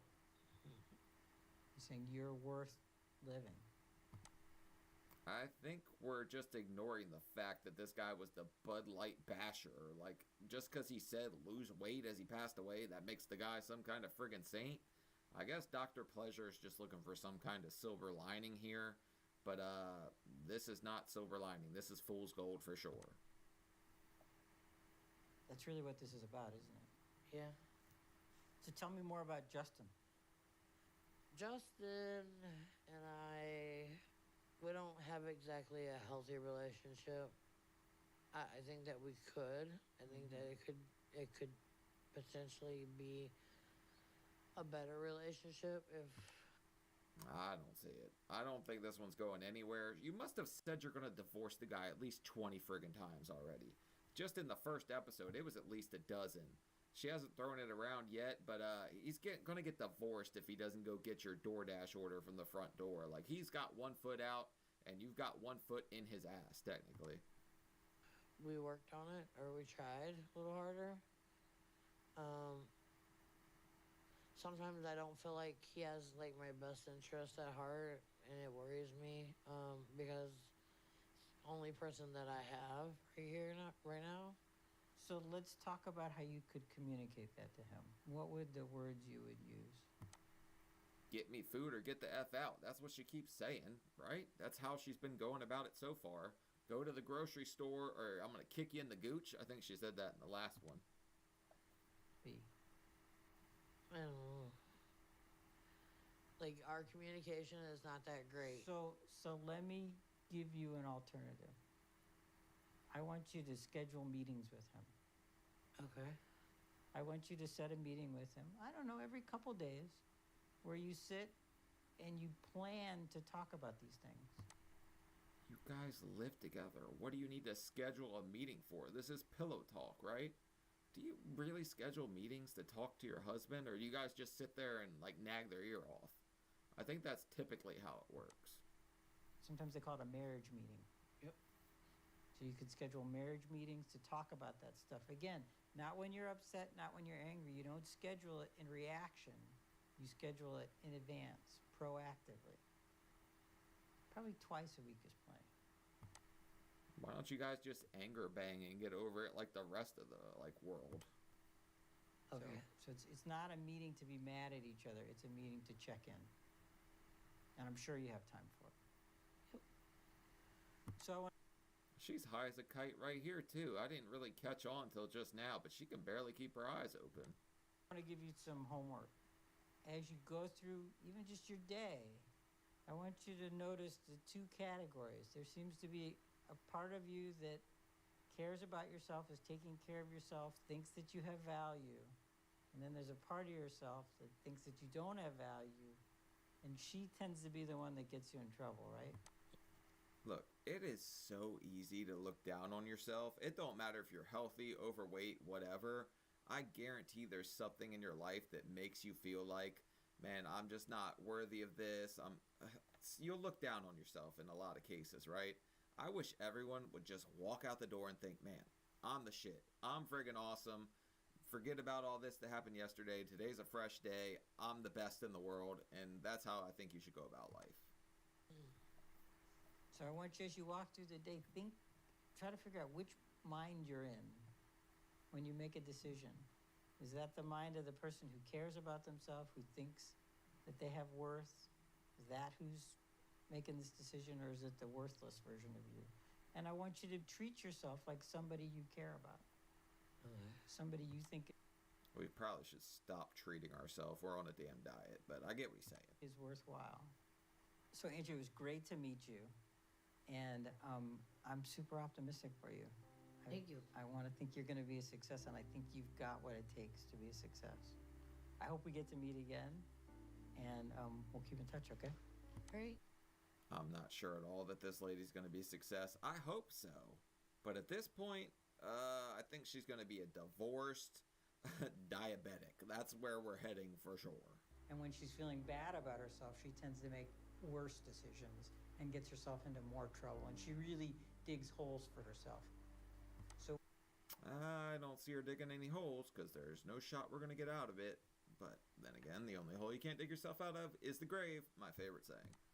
we need to figure out a way to chain successes together for her so that she can feel good about herself and make the right decisions. And she needs to be resilient in the face of small failures to keep moving. Yep, sticks and stones may break my bones, but chains and whips excite me. Rihanna. I saw a pretty clear link there with her behavior and acting like she was worthless and gaining weight, and I'm not sure she's picked up on that. She really needs to turn that around in order to move forward. I think she needs to stop getting litty, and then she'd be all right. She probably would be in a much better headspace if she just got off of the junk or whatever she's on. The doctor now keeps finding in her blood that they won't tell us what exactly it is. We haven't really talked much about my therapy session since then. But I did tell Justin that today I wanted to make time to talk about some stuff. Uh-oh, run, Justin. I ain't never seen a conversation between you two go well, and I think you better hit the road, Jack, because she's going to kick you out eventually anyway. Including how my therapy went. And he said we can do that. So I'm hoping this will be the start of us agreeing to do something like this every week, like Dr. Paradise said. Because I do think if we're not right, then we fight. And when we fight, I feel like I want to give up. So I want to change that. I want to work on our communication so that we get closer and we get better. So she's wearing all black like it's a funeral. Yeah, it's your guys' wedding's funeral. This relationship ain't gonna last. I'll call it now. I'm pretty good at seeing things like this. And I don't know, I'm trying to be a psychologist again. Let's just keep going. So I'm hoping that this helps do that. So counseling. How'd it go? I mean, it went all right. He helped with some things about our marriage because I told him that we had like communication problems. So he suggested that we do like a marriage meeting day. Our marriage meetings can be on Mondays, like one day a week. Like we sit down and we talk with like no consequences, no nothing. We'd be open with each other. Like if I did something that made you upset or you. Do you guys think there's no consequences for real, or if she's just going to use that as ammo later on? Because I do not believe for a second when she says no consequences. That's a setup. Just like when they ask you what your celebrity crush is, you always answer a man. My answer was typically Justin Timberlake. And then I just found out he's a creep recently, too, from a YouTube video, which sucks. Felt disrespected or anything, then you tell me. And I do that with you, and then that's how we can fix it instead of just holding on to things. Like, I don't know how to fix something that I'm doing wrong if you don't tell me. Right. And I'm pretty open with you. Like, I'm constantly telling you things all the time. Like, so that's not really I don't really have a problem here. That's kind of something that you don't do. And you're going to, like, Men don't do that in general, though. We kind of hold all our stuff in until it just kind of explodes or boils over. That's a very bad quality to have, but a lot of men have trouble sharing stuff when they're upset about something. They'll just go about it until it just blows up in your face eventually. Need to start speaking up. You have to start talking more. I'll try. Except for like when you're drunk or, you know. But do you know that, though? Yeah, I mean, I know. I just can't physically say it like I can't. I know. I mean, I can't promise nothing. You made him cry? Oh, man, this guy's a friggin' sissy. She didn't even say anything bad yet. I gotta use the bathroom. That went exactly like I thought it would. Even though Justin got a little upset, I kind of expected that because sometimes Justin needs time to think about things. He's not really on the spot type of person, so. You just called him dumb in not so many words. Like, he can't come up with his own thoughts, so he's got to go in here, take a dump, and then just think about what he's going to come back with. Me asking him something right on the spot, he doesn't really give me an answer, but then like later he'll answer me, so it went exactly how I thought it would. And I do think this was a positive first step because, you know, I do feel like he listened and was in agreement to the meetings every Monday. This could lead us to be better together. So I think this was a good step, and I feel a little more positive about things right now, and I'm hopeful. You're going to need as much positivity as you can have, especially when you're fighting back from 643 pounds. You're going to have to be really positive because if you get negative on yourself, you'll just start emotionally eating again, and it's not going to do you any favors. Well, I'm going to keep doing therapy because I think it's all actually helping me move towards a better place. Good. And I'm starting to think that maybe I can actually do this. And so my big hope is that if I keep working and going the direction I am, that I'll get to a place soon where I've progressed enough to see if Dr. Now will take me back. But I'm... Yeah, that's called a diet. He's already told you, 100 pounds in 2 months, he'll give you the damn surgery. He just sets a bar and he's like, I need you to meet these expectations so I can do this for you. It's dangerous for him to cut your stomach out when you're still eating like a maniac. I'm not ready to try and reach out to him just yet because I don't want to mess up my chances by reaching out too early before I've done enough. And I'm hoping if I can make some significant progress with my weight in the next month or two, it'll be enough for him. And I can reach out to him and maybe get my weight loss surgery. It may be a long shot, but at least I have hope, which is a big difference from where I've been even just a few months ago. So me and Justin are doing better. And for the first time in my life, or as long as I can remember, I'm starting to think that I actually have the ability to turn things around and change. So I'm gonna give this my all and work hard. And hopefully by some miracle, I'll finally get the weight loss surgery I need to save my life. It's not a miracle, it's a diet. But it's good to hear that she finally is starting to believe in herself a little bit, so maybe she really will turn it around. I didn't think she ever would from the last episode. Today, me and Justin are going to a cookout party with some newfound friends we made in our apartment complex. Ooh, we got invited to the cookout. Us white people love being invited to the cookout with the fire food. Come on. There's the water. Where? Oh, look how pretty. And you can see the water from the park. That's nice. Dr. Paradise thinks that another good step is for me and Justin to have other people we can spend time with. So it's not just us alone all the time. I would recommend having as many outside friends as possible because I don't think Justin can take the kind of soul beating that you give him on a daily basis from last episode, and I haven't seen it yet in this one, but I'm assuming it's coming. And with how well things have been going for the past month and a half, I felt more confident about engaging with people and putting myself out there and letting them see who I am, kind of thing. Hey. Hey girl, hey. You look beautiful.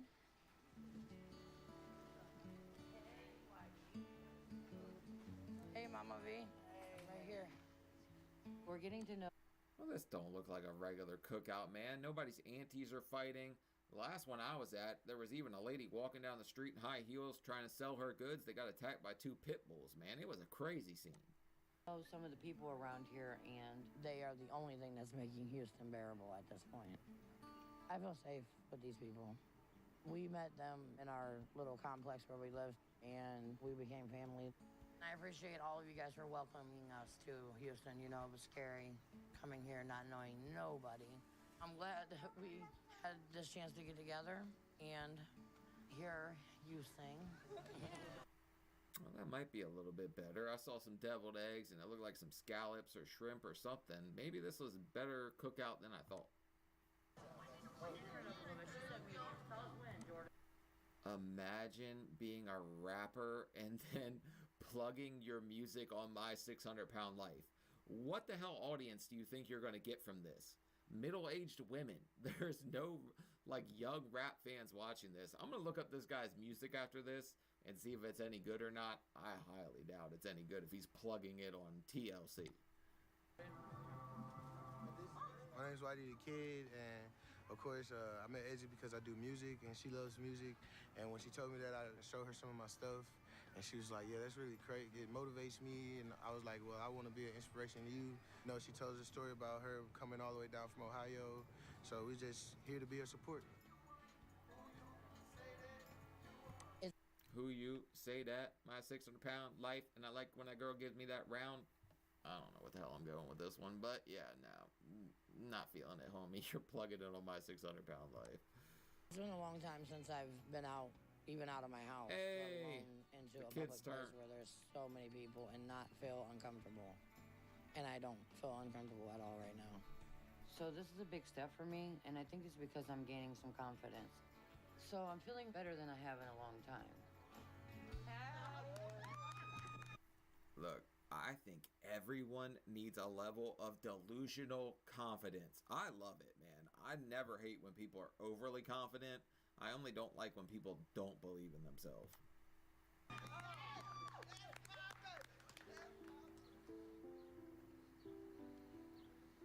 Being able to do this makes me want to keep moving forward and try even harder. So I haven't even been trying to find ways to move back to Ohio because I'm committed to doing this down here. Oh my God, imagine if an alligator just popped out of there right now. How do you guys think she's getting away? Because I think she's toast, man. She's totally done for at that point. And you know, I feel like I'm coming a long way.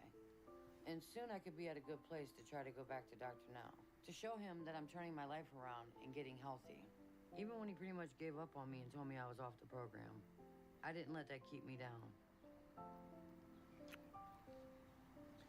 Love it. Oh, they're so in love. I didn't see this coming. I really thought the way she threw around divorce, this wasn't gonna last. But we could do the alligator amputee diet. If we take a leg off, we'll qualify for the surgery. Like, any alligators around here, we can do a little crikey thing and cut some calories. That's all I'm saying. I kept pushing ahead and did what I needed. So I'm hoping Doctor now sees that and realizes he was wrong. This ain't the kind of cookout I thought it was. They bought pre-packaged potato salad. That is not how they're rocking. You know, they're making, somebody's auntie's putting her foot in that, and that stuff's gonna be good. Instead of focusing on things that shouldn't be important. Like, who cares if I'm smoking now? As long They under-seasoned the hell out of that chicken too. What kind of family is this? I would have swore this was my family if I didn't see who was cooking it. as I'm getting mentally right.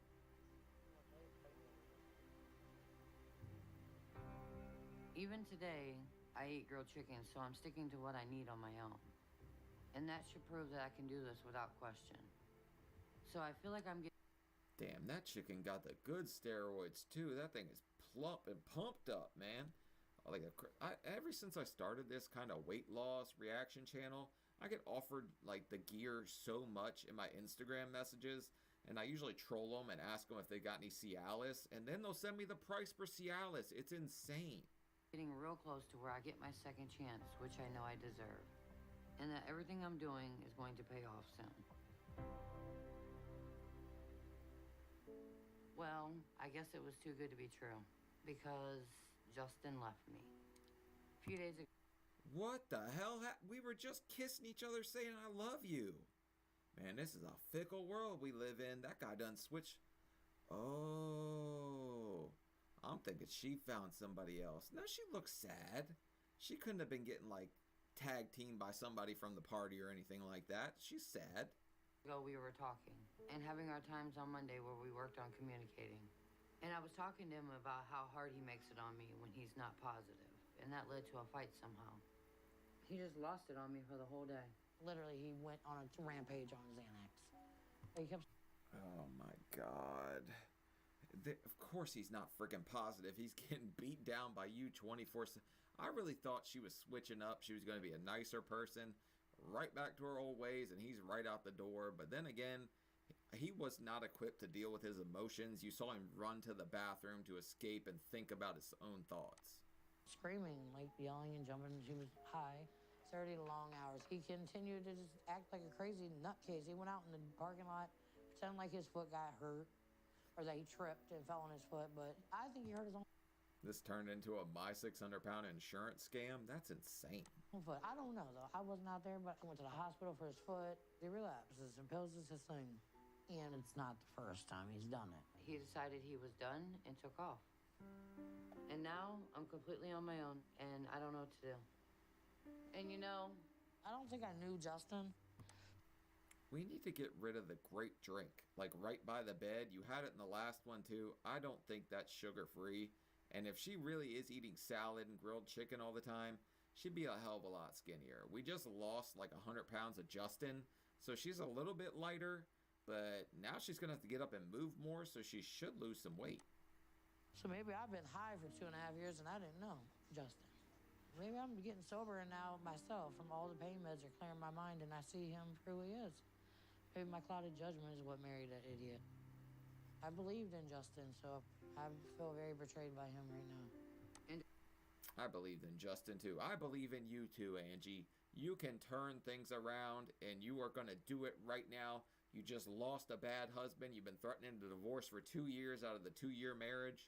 And grass is greener on the other side, always, right? to top it off, all my medication got stolen. The day before he left, we were robbed during broad daylight. Bullshit. Justin took that. Like, he snuck in there, got it, and said, all right, peace out. You're going to divorce me. I'm going to steal all of this. And they took my dad's ashes. That's the only thing I'm sad about. If they took your dad's ashes, it's definitely somebody that wanted to hurt you. It wasn't just a random thing.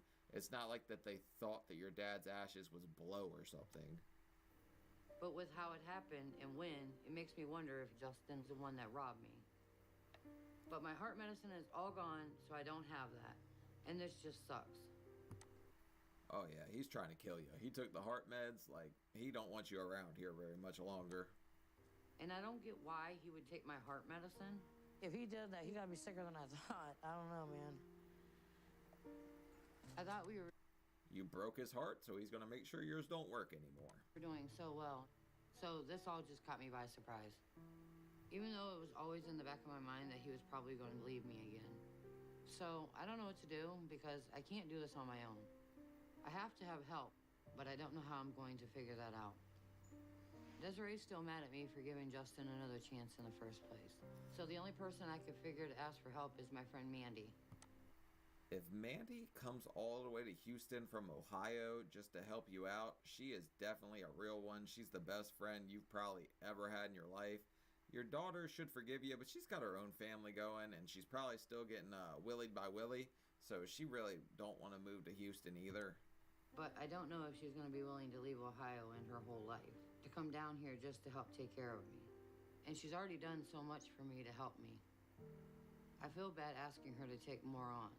But I have to figure something out because I've come this far and I don't want this to end now. And Mandy told me when she left here to go back to Ohio that if I needed her, she'd come back. So I'm really hoping that that was true and that she meant that. Hello? Hey. Hello. Would you move to Houston, though, if, like, you knew she was kicked out of the program, so there's no kind of, like, timeline going on or anything? You would just have to, like, believe that she is going to do the diet and get the program, get back in it and all that? It's a big, long story, but to make it plain and simple, Justin left. I think we kind of knew this was going to happen, and you said it, too. I didn't think it was going to be this quick, though. Hold on. That's what she said. But you also kind of spoke it into existence at this point. Like, you were throwing divorce, divorce, divorce. What did you think was going to happen? My phone's about to die. Let me get a charger. He took the charger. Oh, no, he didn't. So I was wondering if... I would have took the charger. I would have been petty as shit. Like, if you're going to go all out, you might as well. You took the heart meds. Come on, you're already trying to kill her. Why don't you kill her phone, too? If you can come out and help me. I know it sucks, but like maybe this is a good thing. I got your best interest at heart, so I'm gonna be right there. Okay, I'm coming. You have to come back though, and I have to stay here. Ugh. I guess you're gonna have to sign back up for Christian Mingle and find you another good man like Justin. Maybe I'll move my family down there. We'll all come to Texas. We're in this for the long haul. I'm not gonna take you down there and abandon. Oh, she's high as a kite too. Look at her. You're my homie. I'm glad that you're coming. I love you. I'll be there as soon as I can. Okay, I love you too. All right, bye. Bye. That's a little bit of good news, I guess. But I feel like Justin leaving me has just set me back with my Is there a fork next to the phone? You were too lazy to put it in the sink, so you just left it by the George Foreman to use later? mentality and damage the progress that I've made for the past couple months. I'm only holding it together right now because I am pretty high. And Shocker. I know once I come down, this is all going to be even worse. And I don't know what to do about that. Wait, how are we still all the way up here if he took everything from you? What is she on exactly? What kind of jello junk does she got? Maybe my next session with Dr. Paradise will help. It usually does, but what's scaring me is what if it doesn't? And what if I don't get my motivation back because I was so happy and excited these past couple months? We're gonna have to talk to Dr. Pleasure about getting you a new man so you can get back on track. And now that makes me feel like an idiot for believing that things were getting better. I just feel betrayed and scared. And I don't know how to get past that to fix this. I'm just hoping somehow I'm able to figure it out. Yeah, you'll figure it out. Eventually you'll decide that not being able to walk and not having anyone there to do anything for you makes life a lot friggin' harder, and you're gonna have to get a move on or you're not gonna be around much longer. Damn, we need some WD-40. That sucker is squealing for help. Things just feel like they're going from bad to worse for me because I'm really struggling. Mandy is still trying to get down here. That better be powdered sugar on the table. She thought she could leave immediately, but there's stuff with her family she has to take care of. So in the meantime, I'm just stuck here on my own. And you know, my mentality is getting worse and worse, to where I'm starting to think I should just give up at this point. You know, it would help me if Dr. Now could give me something for my mental state. No, she is not cutting lines. Oh my god. That is not powdered sugar. That is booger sugar. Oh my god. With the camera crew and everything. Just no F's given. Just so I can escape for a little bit. Justin took everything, and I just need a little help from Dr. Now. When I told him everything that's happened to me, you'd think that would make him a little sympathetic, but it didn't. And it scares me, because for... Oh no, she was scraping it off the table. Okay, she was not doing what I thought. It is not a substance, I don't guess. But, Justin, somebody will find him eventually, and I want to know what the hell happened to him. Where'd he go? Let's go find him. For the first time in a while, I've been thinking about how food makes me feel better, too. So I just feel like I'm losing my mind. And the only medication Dr. Now's willing to give me is the refill on my heart medicine. But I can't even afford to go get those. But he says that therapy will help me with my depression and stuff. But Therapy was doing wonders for her at the start, but then it's like one bad thing after another happens. Justin leaves, which saw that coming. She's got no one there. So, yeah, I mean, therapy was doing some good, but I think they're painting her in a better light in this episode than the last one, at least. that's another thing I know he's wrong about. Because he doesn't get how bad it is for me and how depressed I am right now. So I really need both. And I don't think therapy is going to make a big enough difference for this time. Hello. Hi, Angie. How are you? I'm good. How are you? I'm well. I'm well. I think I'm going to use the same chair as last time.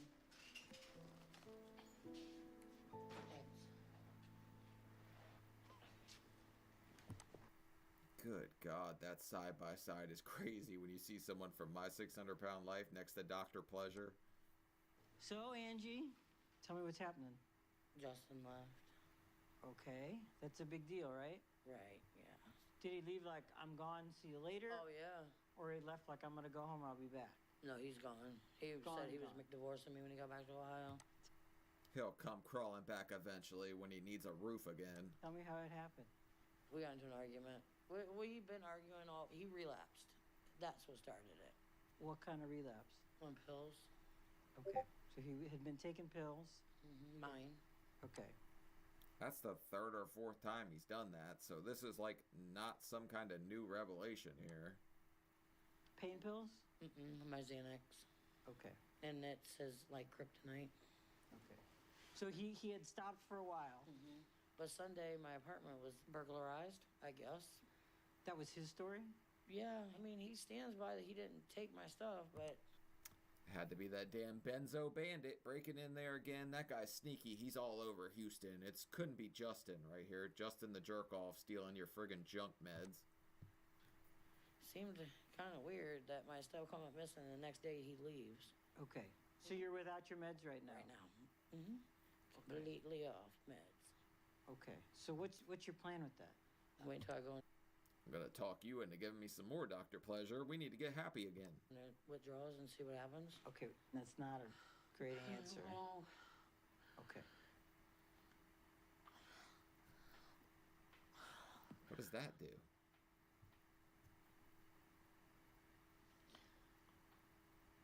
Tell me what's going on for you right now. I think I'm about to freaking snap. You better run, Dr. Pleasure. She could snap you in half. She's got tampons bigger than you. Keep on talking. I can't breathe. I really feel like I'm having like maybe a heart attack or something. Have you had... You're probably having a My 600-Pound Life episode, which is too much fat and you're leaning back, so you're choking on it. Had panic attacks before? No, she has Xanax.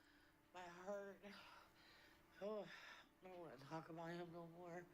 Okay, we don't have to talk about him, but we probably do have to talk about a plan for yourself. Yes. Because that's the part you have control I'm over, gonna right? take myself out as soon as I get the nerve to do it. Okay. Like, in your lowest of low moment, Like you'll think like this. Honestly, it crossed my mind when I was at my heaviest, and I was like, man, I can't. Like, nobody could carry my damn casket.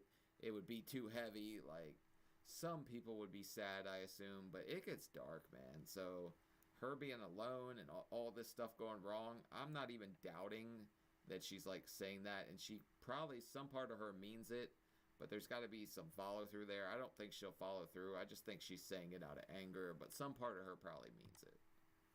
Did you just say you were going to take yourself out? Yeah. Okay, so I think I just heard you say you were going to hurt yourself. Yeah. How would you do it? Whatever way I want. Doesn't matter. I think about it all the time, but I don't even know if it's my thoughts anymore. And that's why they won't give you the surgery until you prove that you diet. Because if you have some kind of depression, clinical depression, you come out of surgery, you eat for like emotional reasons, you bust your stomach open, you die. Like, that's why you see a therapist beforehand, at least once. I had to see one once. Okay. I'm wondering if you might want to voluntarily call an ambulance for yourself. Just let them know my meds were stolen a day ago. I haven't been feeling right since. I'm having heart palpitations, and I need somebody to evaluate me. And they'll take you to the hospital. And you also need to let them know that you're feeling a little. They'll just put her on, what is it, 5150, a 72-hour hold. If you throw around that word, they'll keep you in there for a couple days. It'll just make sure that they watch for that. I thought I was gonna like freaking be a to me. When has that man ever been nothing like anything but a saint? He's the fat lie detector. He's caught you in a few lies, but I mean, he's been pretty damn nice to you. I'm not weak. I'm just having a moment. I don't want to go to the hospital. Let me strapped down to a bed. Is that what happened to you last time? One of the great things about my plan is it's going to be voluntary, and they're going to treat you differently because of that. I'm pretty sure they're going to treat her the exact same. Threats of harm on herself. I don't think they'll treat you any different if somebody else calls or if you call. Because you're going to be cooperative and compliant. I feel like I can't breathe. Oh my God. Is your phone nearby? I was able. So hang in there. I'm going to get your phone. I'm going to bring it back.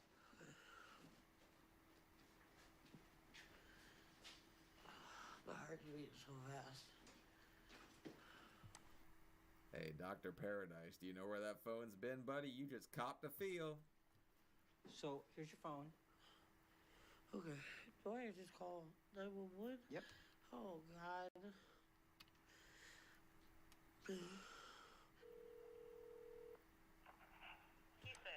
Thank you for calling Domino's. What's your order? 911. What's your emergency? I'm having chest pains. Okay. Emergency units are being dispatched. Okay, thank you. So they'll be Do you think they could stop at 7-Eleven and get me a Slurpee? That might help. here soon. I'm proud of Angela. This is good that you're doing this. I'm really worried about Angie. I'm worried that she's coming off some meds and she doesn't really know what she's coming off of, and she might be having some serious withdrawal symptoms. And I'm worried about her safety just generally because of... I think she knows what she's coming off of. They were stolen from her, and she takes them every day. Justin leaving. So I think it makes sense for her to go to the hospital, get evaluated, give her some time under observation just to keep her safe in the short term. Angie, they're He really took the chair outside just to post up and wait. here. Hi guys, come on in. Thanks for coming in. I'm a psychologist, and I've been talking with Angie. She had her meds stolen on Sunday, and she's been having a lot of physical symptoms since then, including chest pains and feeling dizzy and lightheaded. She also expressed some concerns about maybe harming herself, so I'm worried about that too. So I wanted her to get... So you have me call for myself, or you to tell them that anyways? Isn't he required to tell if that comes up? Like, I know there's a confidentiality thing between psychologists and a patient, but I'm pretty sure they're required to report something like that just to protect you. Angie, we're all here to make you safe, okay? That's what we're trying to do. So I want you to talk to them too, but I just wanted to get my opinion in so they know how to take care of you, okay? Okay? Well, we'll check you out real quick, okay? Just try to slow your breathing down and try to take nice deep breaths the way you're doing. I just wish she'd find a way to climb out of this like pit of despair that she's fallen into, because her whole life has just been crap. She gets to this point where she has a chance to turn it all around, and it's almost like self-sabotage at this point. Like she just expects the worst. Like she grew up in chaos, so as an adult, all she wants is chaos. All right, I'm just gonna ask you to hold as still as you possibly can while we do this test, okay? They used to put that blood pressure cuff on my forearm too, because it wouldn't fit up top. But they have a bigger one, but if it's the regular one, that sucker's going on your wrist.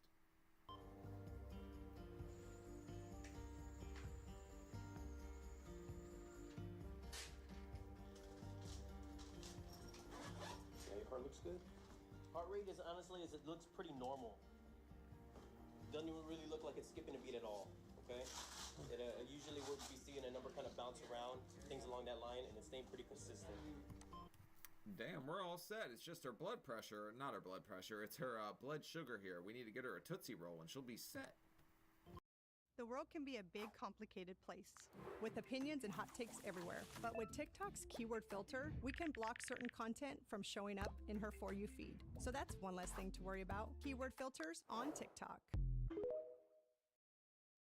Hospital will at least be able to run your blood work, okay? And rule out completely if there is anything cardiac. But so far on our end, everything's looking pretty good, okay? I think this is a bit ridiculous. I don't need all this, really. I think I could just go to the hospital tomorrow. But it is what it is, I guess. I'll do. You sat there, told them you were going through all this, your heart was going to give out. It could be the 4 Crown Royal bottles that are behind your head that are causing it, but obviously you're going to the hospital. If you say you can't breathe, your heart, and this and that. I got it. I got it. Please don't pull me. Okay. No way. It's so hard to lift your legs if you're leaning back like that. You'd have to pull on the front of your pants, and she's holding herself on there. She's got one cheek on that thing right now. Oh, I keep getting exhausted just from moving. Yeah. What the hell? It ain't that serious. Let him help your leg up, okay? Okay. Let him help your leg up. All right. Okay. Get in there, Mr. Clean. If I fall, oh, good. More than likely won't fall. All right. Oh. All right, little bumpy going out the door, okay? Are you guys gonna be able to Oh yeah, there's a little hump right there. You gotta go on a fat teeter-totter real quick. do this? Cross your arms. Oh. Oh, God. No. I think if I just have some medication to help me with my stress and all that, it would help me the most. Because I'm just... Oh, we need a 3rd prescription this month. Of course, that'll fix it. But before they invented that electric thing, could you see them pulling it behind the ambulance with a rope, just holding on for, like, dear life, playing Mario Kart in traffic? in so much pain all over. So I'm just worried with everything that's happened that my body just got pushed to where it can't take anymore. And now I could be dying even after I tried so hard to change my life. So I'm just really scared that I might not make it. If you were really scared, you'd stick to the diet and stop barebacking the bacon every morning. So she's not that scared. She's not actually trying hard to turn everything around and lose the weight.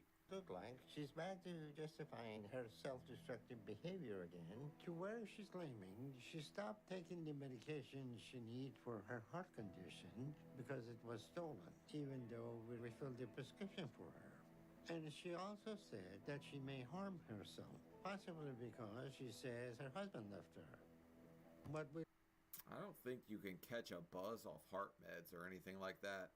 Maybe if you mix some heart meds with some Crown Royal, it'll make it kick into overdrive, but I don't think that's how that works. What I've already seen from Angie up to this point, I'm not sure what to believe and what the real issues are. because things don't tend to add up with what she says. But it is likely there is still substance abuse issues with her that are contributing to how she's acting and what she's doing. How you doing? I'm doing okay.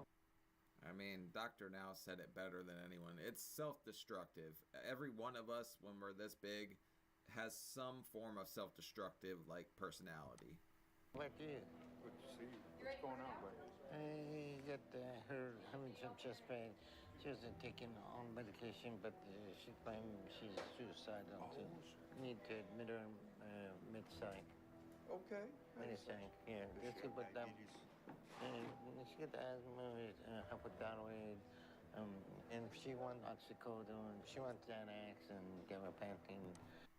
She wants the trifecta, huh? She's trying to get all the way to the moon, buddy. That's a moonshot. Whenever you're ready. Yeah. Good luck, buddy. That's a little higher to get up there. You guys are going to have to do the old heave-ho toss. Play cornhole with Angie. Toss her up there. Whoa. Just get on the. Hold on. Yeah, get your breath. I keep getting so dizzy every time I move. You exerting yourself. I almost stood up. Yeah. All right, give yourself a good push back. Here, I'll get you. Get a hold of them legs, buddy. Give her the old Mighty Duck flying V. Oh, got it. We're gonna sit you up. Whew. Right now, our focus and priority is to check the status of her overall health and make sure she's not going to do anything to harm herself. What's on your finger? Yeah, she shouldn't have thrown that one out there. She's going to end up in the calorie cell block, and I don't think they serve Little Caesars. Oh, I keep getting dizzy. Well, your oxygen saturation and everything looking good. Okay. What happened to your husband? He's just a piece of crap. He decided to become a hobo. He started hopping the trains, man. Now he's somewhere out in Alaska now. We don't know what happened to him. Probably turned his wiener into a popsicle. He's out of here. Crap. Justin is not here with you anymore? Where did he go? Oh, back to Ohio. He went to Ohio? He left you here in Texas? I need to go home. I don't belong here. He Yeah, just go ahead. left me. You want to go back home too? Well, the priority right now is making sure you aren't in any immediate danger or having any life-threatening issues. That's kind of sad, actually. I didn't think she gave a damn about Justin, but now that I see her crying, I kind of feel bad, man. The way she threw out the divorce word, I thought she just didn't give a damn. So we'll figure that out for you. And once we do that, you can do what you want, okay? All right. I'll be back and take a look at you after you get all the tests done, okay? Okay. All right. Well, they just said she's healthy as a horse. She'll be all right. Which is always, like, it's mind-blowing when they're like, hey, you look perfectly fine, because you're like, no, Frigo, I'm 600 pounds. How do I look fine? I've been back home from the hospital and by myself for a few weeks now. And you know, I'm trying to find ways to be positive and do some things that Dr. Paradise wants me to do to help with that. So like every day I'm putting up positive messages to try and help me stay as positive as I can. We need a little bit of positivity. Some positive Angie is a first for us. She's been pretty negative so far. She's a negative Nancy for sure. No. I'm all alone now. It's scary to be here by myself. It helped being in the hospital for a little bit to get my head level. Because after they ran a bunch of tests on me, they sent me to the psych ward at the hospital for a few days. Then they told me I was okay and I could go home. But I've been telling Dr. Now, what I really need is medication for my mind and the pain. You've told us that about a dozen times. We know that you need medication. But Doc doesn't agree. But I don't agree with him on a lot, so whatever. The one sort of positive thing that he said was that he was surprised that I hadn't gained much in the past few months. That's subtle shade, right? I'm surprised you hadn't gained much. Like, you still gained, but I'm surprised it wasn't as much as it could have been. Like, is that a win? Or, I don't know, that's kind of a win when you're in my 600-pound life world. He got my weight, and I was just over 600 pounds, like 602. So he said, you know, that was only an 8-pound weight gain, but that I need to make sure that I lose weight if I want my health to improve. But, you know, I told him I'm not sure how I haven't lost weight because I went days without eating. Days. Yeah, I'm not gonna buy that for a friggin' second. You gained 8 pounds, so if you went days without eating, it means you probably gained 20 and it just dropped to 8 at that point. Literally, when I'm upset, it makes me nauseated. I'm not an emotional eater, so I know I'm doing better with my diet, whether Dr. Now believes me or not. He just doesn't give me credit for how hard I work. Everyone says they're not an emotional eater, but some chick breaks your heart if you're a guy. I don't know if we're necessarily the emotional eaters. We might crack into a couple Hershey's, but you break, like a chick gets her heart broke, she's gonna pound like a pint of ice cream, maybe a whole quart or something. She's gonna go to town on some sugar. And he also didn't give me credit for all the stuff I've accomplished besides that. Because, you know, I am also staying active, exercising a lot. And I quit smoking. All the things. Hey, quit smoking? That's a big one. She's doing some kind of exercise here. Maybe Tinder cardio now that she's a free woman. Dr. Now wants, but I don't think I really need to smoke. Justin is the only reason why it's hard for me to quit smoking. It's hard to quit smoking when somebody's constantly blowing smoke in your face. So as soon as he left, that was it. I just easily was like, no, I don't need a cigarette. And I was good without a cigarette. There we go. Justin was the damn problem the whole time. We just had to get the hell rid of him. In hindsight, I know that it's a blessing that he's gone. Because now I can focus on what's important and what I came here for, which is me. And I can keep making the positive changes that I need, on top of what I've already done. But Doc didn't care about that and any of my other progress, and told me that I still need to go to rehab if I want to do his program. Progress? You gained 8 pounds. Like, we're not working in the right direction here, lady. And you know, it's still offensive to me for him to say that. And I'm not going to be quick to forget the stuff he said to me, because I'm not one to take it lightly when someone insults me like that. But I still don't want to give up to show Dr. Now he was wrong, because I can get this done on my own. I'm strong. I just had a weak moment. I just need to bounce back from that, and I'll be fine. I love more than anything when they say they're going to prove Dr. Now wrong, because if they actually do, it would be awesome, but it never happens. Nobody ever proves him wrong. When he's like, okay, you're not trying, typically, they just don't friggin' try.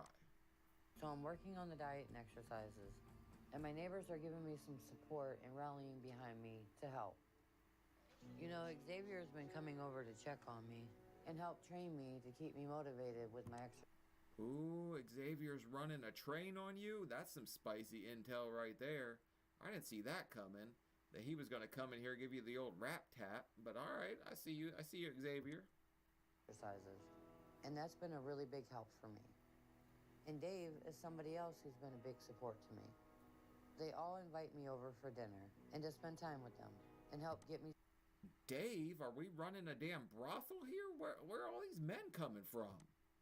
Stuff I need, because they all want me to do well and get healthy, and they're here for me when a lot of other people in my life aren't. So, you know, I'm not giving up and I'm still pushing ahead. The biggest thing freaking me out is how I'm going to be able to afford this place, because after this month I'm out of money. We're gonna have to start selling feet pics. That's what the rest of us plebs are doing. So that's really stressing me out, and I don't know how I'm gonna stay here, but I'm just focusing on doing what I need and hoping I figure something out. Maybe when me... Feet pics. Men get horny for hammer toe. Some of them do, actually. It's quite weird. Andy gets here, she can help me find a cheaper place and a way to make money. I don't know. All I know is that I need weight loss surgery. So I'm gonna do what I can to try and get that, and I'm not giving up. Because without surgery, I won't survive much longer. She had Justin right in front of her the whole time, and she just did it right then, and I think she's stopping herself from doing it a lot of the time. This fear that you can't do it stops you so much when you're this big. It won't let you try because you think you'll fail. It's fine to fail. It's not okay to stay down once you've fallen down. So no matter what, I have to figure this out and succeed, because everything depends on that.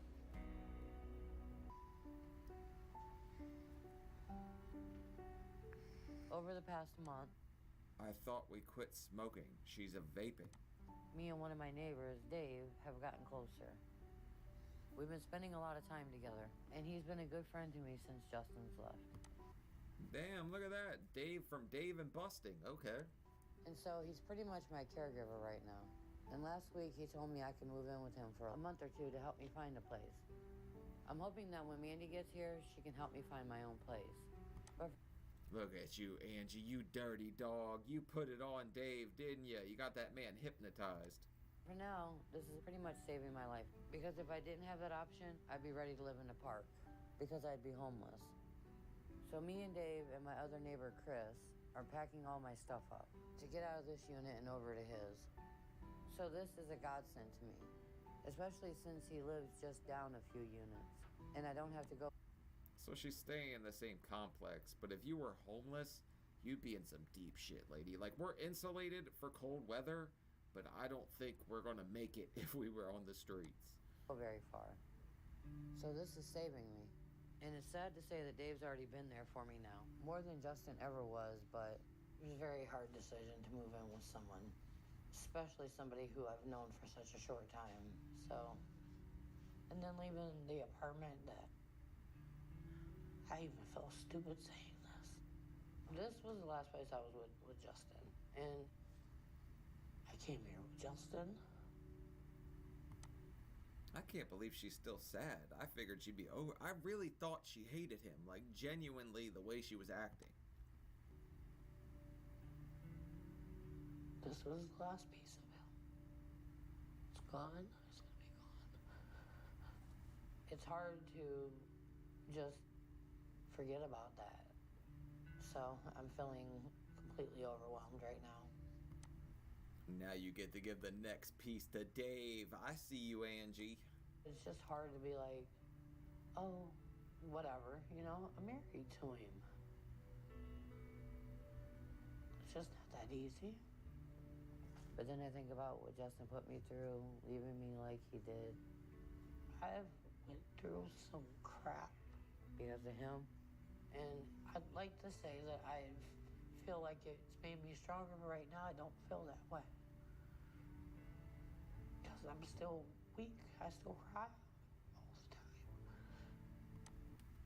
Everybody has their moments, guys behind closed doors. It doesn't make you weak to cry. It happens to everyone. You'll have down moments. You're not weak because of that. She's been through quite a lot. I tease, I jest, but she's stronger than I think she realizes. But at the same time, I'm thankful to Dave's help and support. And being able to live with him is a huge load off my stress level. Because, you know, now I know at least that I'm not going to go to the streets.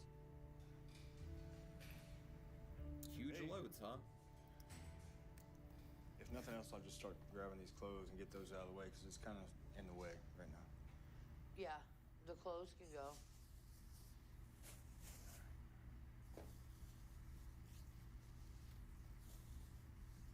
Nebulizer. Wonder when's the last time she did laundry in that house. She probably smells like a skunk's butthole. That box is where you have the cart shut. I'm gonna have to take it whenever the cart is like empty. All right. Just taking this stuff a little bit at a time, I guess. All right. So I'm gonna have it over with this. You know, Huh? okay. When you bring it back, come in the house with it, please. Oh yeah. Where the hell did we steal a shopping cart from, though? This guy was already, like, prepared to go homeless. Like, he was just, maybe he takes her in for a month and gives her the shopping cart and says, get out? I don't know how this is going to go. The stress of figuring out how I'm even going to survive over the past month has still taken a toll on me. And for a bit there, it was really getting bad for me. Because I've had a lot of stomach pain that I think is related to the stress. To the point where it hasn't been doing well. And I'm still scared about that because I feel like there might be cancer inside of me, and that's what's freaking me out. That's scary. I hate to hear that word thrown around, but stress will do crazy things to you. F up your stomach, make you lose sleep. It is not good for you to stress. Turns your hair gray. I don't stress. That's why I don't have any gray hair, and I have people in my family younger than me, full head of gray. Like, what if I came here and then that's it? Thanks. But cancer runs in my family. And I think with all the stress, my body got to a point where it was too weak. And so all the pain I'm feeling is because of that. That's my big fear. You want to come around here and help me? Or have you forgot what your job is? And I'm just praying I don't have cancer and trying not to worry and stress myself out any more than I've already been, so that's what I'm trying. Damn, she said, what's your job? Did she hire him? Is she paying him? Is there some kind of barter of banging buddies like going on? What is going on? Are we trading something? What I need to do is stop worrying about everything at one time. Alright. Grumpy. I just wish the stomach pain would stop because that's what's making me really worry. But I don't have... Oh my God, she's pregnant. Is it Justin, Steve's, or Xavier's? I gotta know. This just got way more interesting. Turned in like Jerry Springer junk food. Time to worry about things right now. And I need to keep making progress so I can try and get weight loss surgery. Because even if I don't have cancer, I'm dead if I don't get that. I just hope that there's just nothing seriously wrong with me right now. And I can keep going and make it long enough to do that. But I'm scared I'm not gonna be able to. Nothing seriously wrong with me is a bit of a reach when you're 600 pounds. There's already something wrong. Let's say something extra wrong. You check her out and make sure that's not the case. But I think another factor in this is that she's been wanting painkillers, so she may be exaggerating symptoms to get that. And that's gonna make it harder for us to determine what is real and what is not with her. Doctors can't diagnose you if you're just sitting there wanting something from them. She's making Dr. Now's job pretty hard. Hey, stranger. How are you? I'm a mess. Well, yeah, just tell me something new. But you're still taking care of yourself because your color hair and color eyebrow and all those things. Everybody. Ooh, we did some makeup to get some medicine today. Is that the bar we're setting, Doctor Now? Is a mess. They don't worry about that appearance. So the fact you are, there's a good son. I always worry about my appearance. You're always worried. Okay, that is a good sign. That means that we don't have any serious problem. So you've been having pain. Yeah. Where's that pain exactly? Here's my belly button, okay? Uh-huh. It's like starts right here, and it goes down to my female parts. Uh-oh. We call it the crotchitis. Maybe Xavier, maybe Dave, or somebody popped that damn Band-Aid from the last episode. I don't know what's going on in there.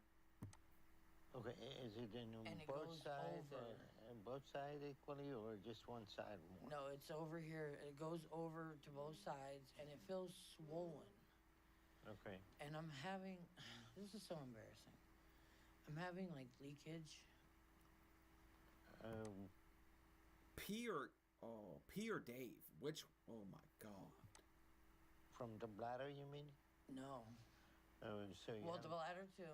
Yeah. The bladder is awful. Like something is stopping my bladder. Like I can only pee a little bit, but I feel like I constantly gotta go. Okay. But my bladder is having leakage. Like I'm having incontinence now. Sounds like a kidney issue. I didn't pee for 3 days when my kidney shut down. I finally went to the hospital and they put me in the ICU. How long has it been like that? Over a month, but it's not heartburn. It's all in this area. Okay. All right. So any pain up here? No. How about here? No. How about right in belly, in here, when you push like that? That No. hurt? Down here. How about here? Yes, that's where the pain starts hurting at. How about here? Isn't that where your appendix is? Would it be appendicitis? Yes. So you got pain in both sides and here too? Yes. Okay. And it feels like it's swollen and like kind of hard. Mm-hmm. Okay. What is that? What's there? Well, that's a fat tissue because when you stand up, it's pulling your abdominal wall. That could be just abdominal wall tenderness. But it's like shooting pains, and it burns when I pee. Well, you may have a that sounds like you just got burnt by your new roommate. Issues going on, so we're gonna get an ultrasound on you and get the test and see what's going on. Okay. Well, my mom, you know, my mom's side of the family, you know, it's huge. Female cancer is huge. My mom had a hysterectomy when she was young, but I had a LEAP procedure done in 2006. Yeah. And I had part of my cervix cut off. Yeah. And I never really had it checked out again because I. Yeah, we kind of just ignore past like health issues and pretend that nothing else is going to happen. Just go ahead and keep rocking on, pretend nothing is wrong. You know, I've been not taking care of myself for years. I understand. Okay, we're gonna check that. Okay. I just want to make sure that like I'm not rampant with cancer or something. Well, we're gonna have to check on that. Okay. Okay. All right. So we get down that evaluated and see what's going on with you, and make sure everything's okay. Yeah. The cancer word scares the hell out of me. I lost my grandfather to cancer. Like so many people. Oh man, cancer scares the hell out of me when I hear that word. Okay, but something's probably wrong because I haven't went to the bathroom normal in probably 2 months. Okay. So there are a lot of things going on in your body, huh? Probably opioid-induced constipation or something like that. We need to figure that out. Okay. All right. So we're gonna get some tests done on you and see what's going on. Okay. So was that the cardiologist that you want me to see? Yeah. Is there going to be a We're psych gonna get doctor? another echo on your heart and see what's going on. And because your ejection fraction was very low, 35%, and we're gonna see that you lost some weight, maybe is getting any better. Okay. What about the psych doctor? Oh, we're gonna get somebody to see you too. Okay. Okay, cardiologist was probably my least favorite prior authorization I needed because they did a heart catheter to me where they like go in your wrist and come up and look at your heart. And yeah, my wrist hurt for like 2 weeks after that. It bruised like all the way down through it. It was crazy. God. All right. All right. So who's going to do that? Well, we're gonna check everything for you. Okay. Okay. Hey, Angie. Hey, Doc. How are you? Okay. All right. Now we're gonna do the ultrasound and see what's going on with that pain. But we repeated your echo. I'm gonna get the cardiologist to look at it again and see how your heart is doing. So we can... I hated the ultrasound. I had to do it twice because they take that little wand and they jab you in the fupa with it like they're just trying to ram all the way through to your butthole. It hurts. And figure out what's going on with your overall health. But so far, there are no life-threatening issues we found. So the pain you're feeling could be just purely mechanical, that pulling in the abdominal wall. You're feeling like that. Has the blood work and stuff came back Everything normal. So there are no issues we see with your blood work, other than substances that are not supposed to be there that we already discussed. It don't make no sense. Wonder how that got in there. It must have happened with, you know, the dope Cupid. He's just flying around throwing drugs in everybody's drinks. Well, we can get into that later. For now, we'll make sure you're okay. All right, let me get on to Simon here to see what we can do with you. Okay.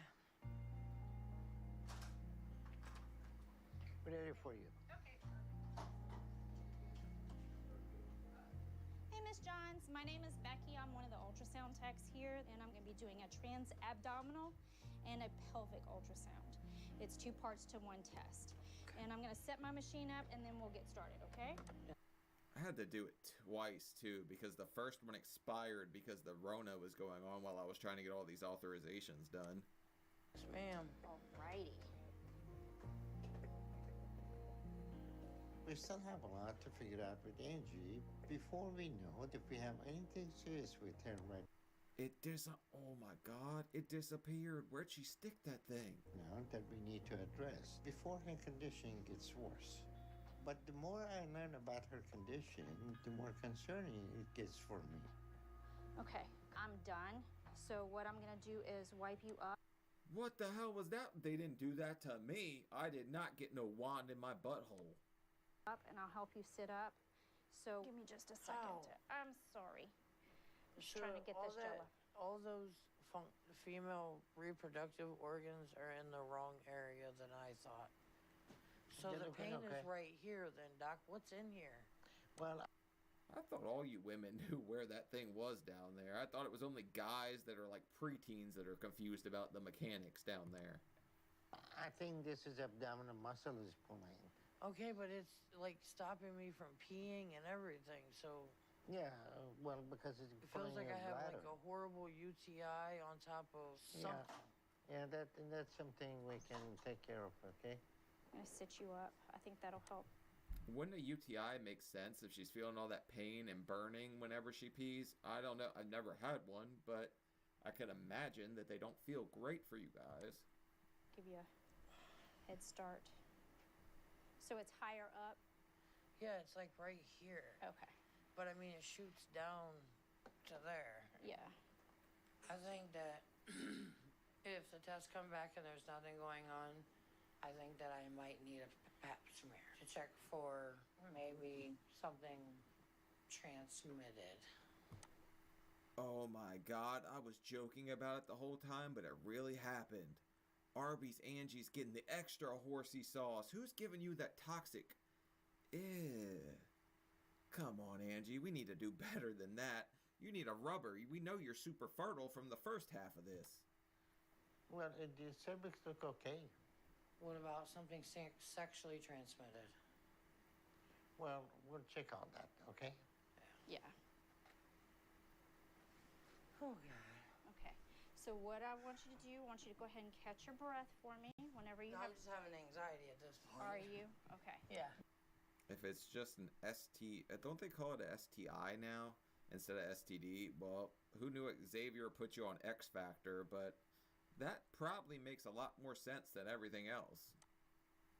Well, slow, deep breaths help that. Okay.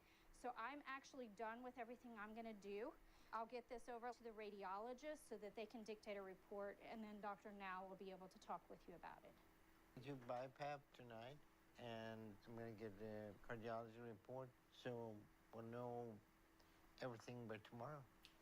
And if this all goes well, why don't we just ride out the liquid diet here and we just go into surgery next week?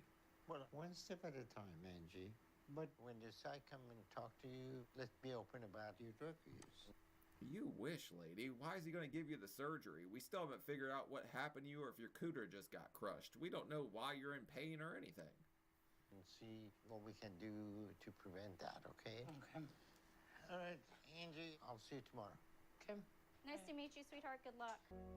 When times are worst, I think of my kids and my grandkids. And I just know I have to keep going.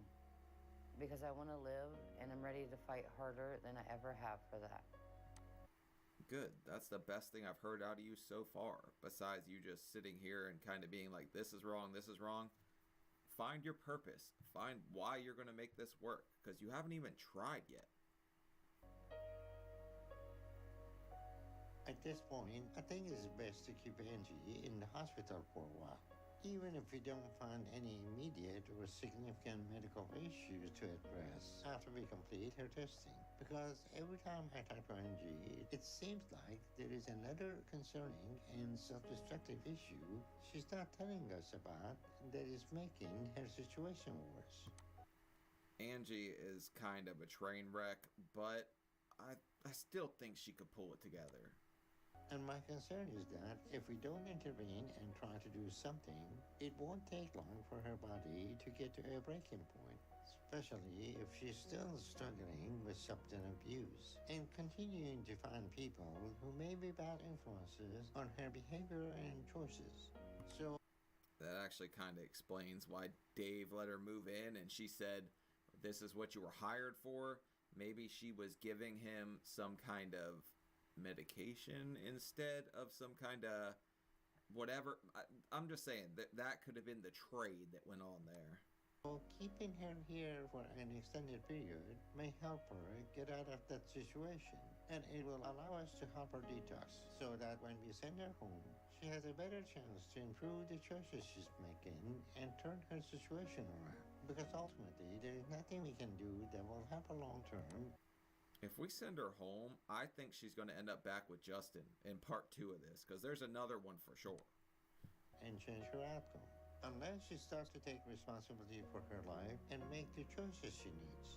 That's all still up to her. But for now, we need to help prevent her from self-destructing and killing herself.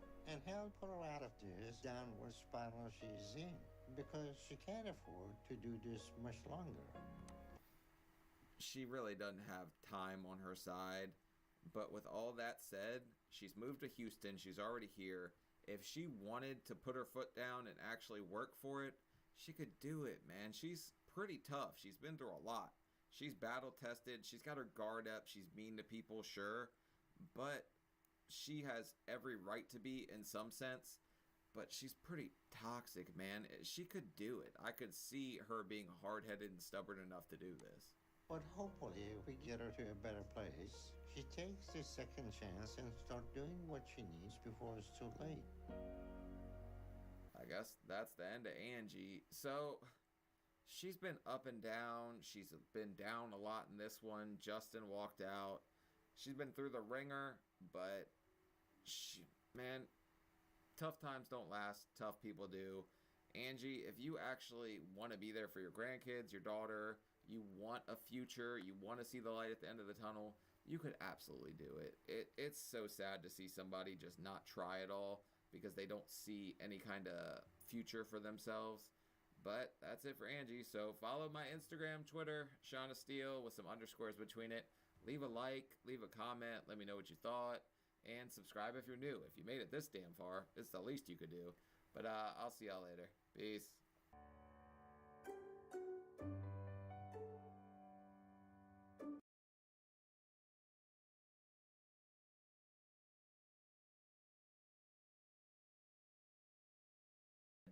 So you ask for a friggin' increase when he's trying to... Oh my god, lady. You're a dense one, huh? We get the pain gone. Well, losing more weight is what you need for that, not more pain medicine, okay? All right, so we're gonna get you going home, and then I'll see you in the office next month. Okay. So keep up the good work and going to therapy. Then stick with your diet. You're coming a long way. You're making good progress. Don't get discouraged, okay? Okay. And if you need anything, let me know. Okay. All right. Take care. Dr. Pleasure Paradise. I don't know why I keep calling him Pleasure. I just think it's funny. But he was definitely helping her out. She was at her best whenever she talked to him. So therapy, for her, seems like it's doing wonders. Hi. Oh, Dave. Sunshine. Thanks. Boyfriend. I knew it. I was joking about it before, but I knew she was playing at Dave and Buster's. Oh my god. She went from spaghetti arms is what she called the other guy, right? This guy's got to be better than him, I would think. Are you here to discharged and ready to go, right? Are you breaking me out? Breaking out of here. Yes. We have got her weight down to almost 540 pounds. And I have seen some positive improvement with her and her mentality over the past month. I think Justin not being around has contributed to that. But regardless of the reasons, now is the time for her to get serious and prove. Damn, Justin just catches all the strays somehow. Like, I never was blaming him before, I don't think, but everything, smoking, eating, traveling, being in a bad mood, it was all friggin' him. Herself. Because she can't keep doing this forever. Eventually, her time is going to run out. And the only thing that is going to stop that is her taking responsibility for herself and sticking to what she needs before it's too late. I'm sort of glad to be getting out of here. I'd be happier about it if I had a place of my own to go to, but Dave said I could stay with him for a month or two. And I'm... Okay, so she moved in with him, and now she's the one that's become hobosexual and she's sleeping with people for a roof. really thankful that Dr. Now has given me a second chance. But there's absolutely no reason I shouldn't be getting weight loss surgery at this point. So I'm going to show Dr. Now I'm not giving up. I'll get under 500 pounds because I'm going to keep working hard like I have been. But She hasn't really worked all that hard yet. She's just kind of been in the hospital. She lost a little bit of weight, thought she was entitled and she deserved surgery, but so far, she's kind of in her own little world. don't need rehab though. I'm going to need help recovering. So I want to try and get the surgery while Mandy's down here so she can help me with that. So I'm motivated and more focused than ever to do this. Okay, new boyfriend, new her, new house. She's chilling, man. She's even eating a damn salad, so she's on the right train all the way so far. I just hope Dr. Now admits he was wrong when he sees how good I'm doing. Never and he doesn't wrong. try to save face by still wanting me to go to rehab or do any pointless steps that I don't need just because he said so. Because I've worked hard and I'm still working hard. So I know I've earned the surgery. And I deserve to get it at this point. But I guess it's all going to come down to what Dr. Now does. And the choices The only thing you really worked hard on was sleeping with every room in this apartment complex somehow. We've done knocked down like 3 or 4 of these suckers. he makes once I show him my progress. Because he has no reason not to do my surgery. And I'm doing my part, so I just hope he's doing his. You think those chicken nuggies are on the low-carb diet? Hell no. You probably already got your 1,200 calories in for the day if you're eating chicken nuggies. Me and Mandy are headed to my appointment with Dr. Now. She's been here in this crappy motel for a couple weeks helping me out. And having her here has really helped me do that. And she brought her daughter too. So Well, we got Mandy back in town. She was trying to come down there for such a long time. I didn't think she was going to do it. I thought she was just like, screw Angie, I'm done with this one. it's made me feel special. And that's made me want to try harder. So I feel good about how this is going to go today. And I'm hopeful that this appointment's going to end with me getting approved for weight loss surgery. But it's impossible not to be a little nervous because of what...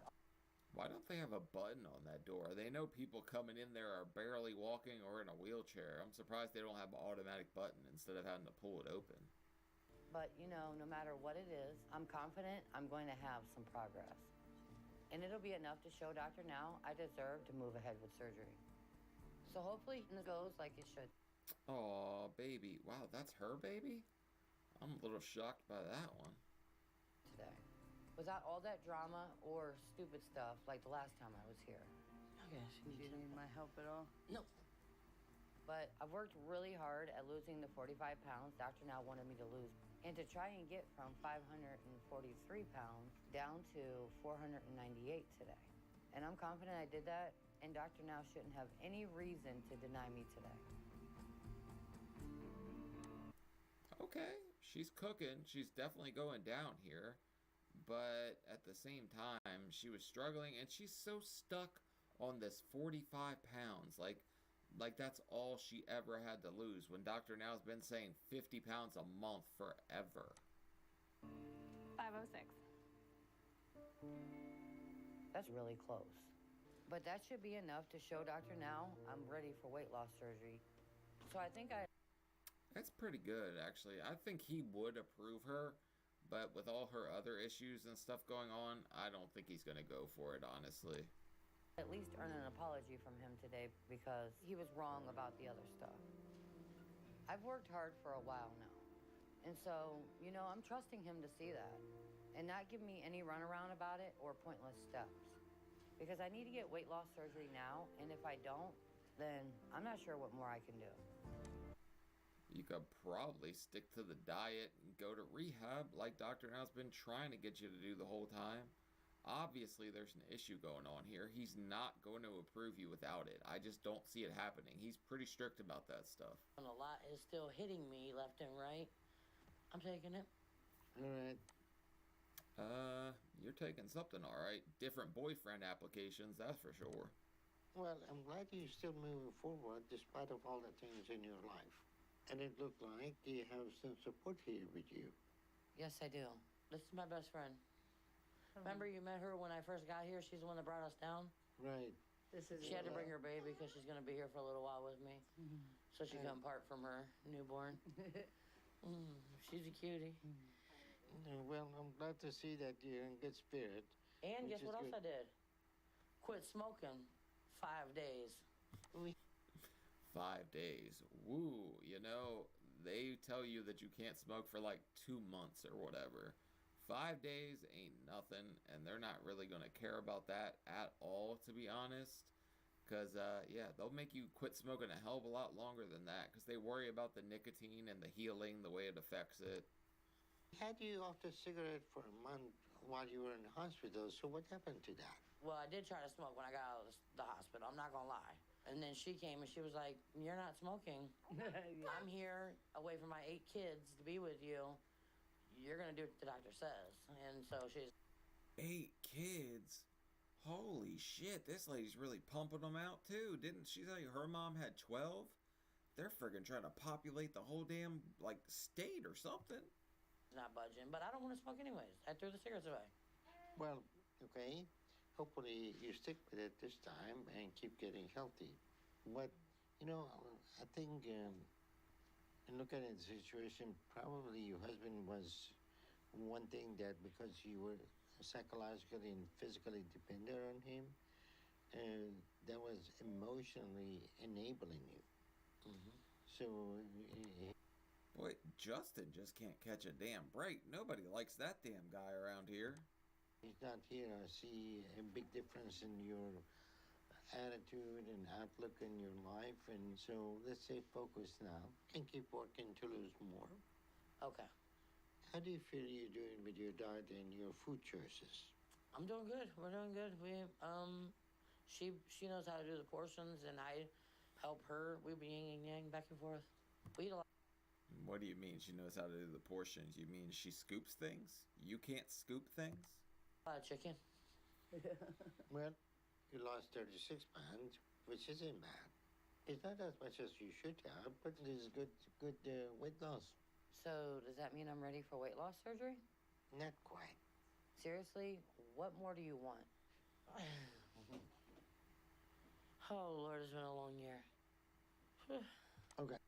It's been a long year and a half, and why? I don't know why she even asked. I think she thinks she can really just kind of bulldoze her way through Dr. Now, and he'll just do whatever. But he's dealt with enough, like, fat Jedi mind tricks to, like, fall for this. He's got it down packed. He is Darth Vader of the fat kind, and he will slay everybody. Since you lose your weight, you stop smoking, I'll make you a deal. I'll approve you for weight loss surgery next time. If next time I see you, I want you to be under 500. You will. Okay. That will happen. All right. That will happen. But the other thing is that I want you to go to rehab for a little bit and work Damn, I thought she was going to get away with it for a second. Just not going to happen. with them to make sure that you're heading in the right direction with your substance abuse. You think you can do that? I don't know. Like, okay, so are you?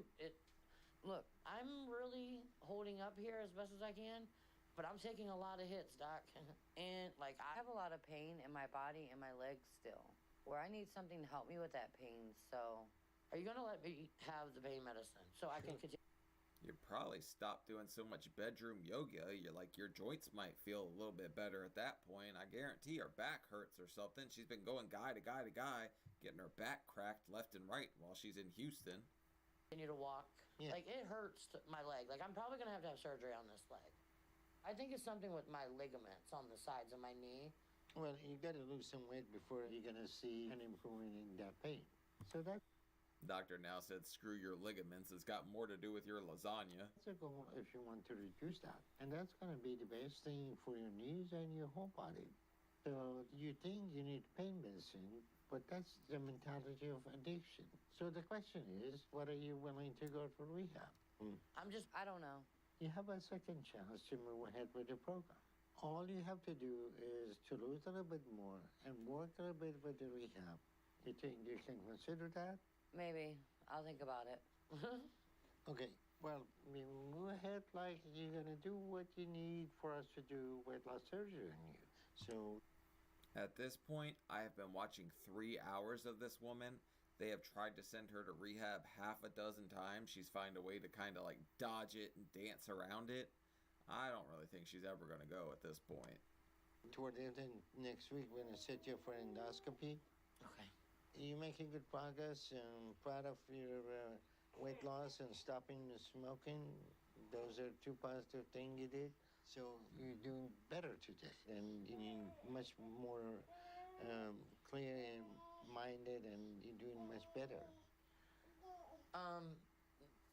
I prepped myself for this appointment, and I made myself say, that's why we were holding hands, because she was going to pinch me if I started being mean. You're always pretty damn mean, but you got to be prepared if you're walking in there and you know you haven't been doing good on your diet.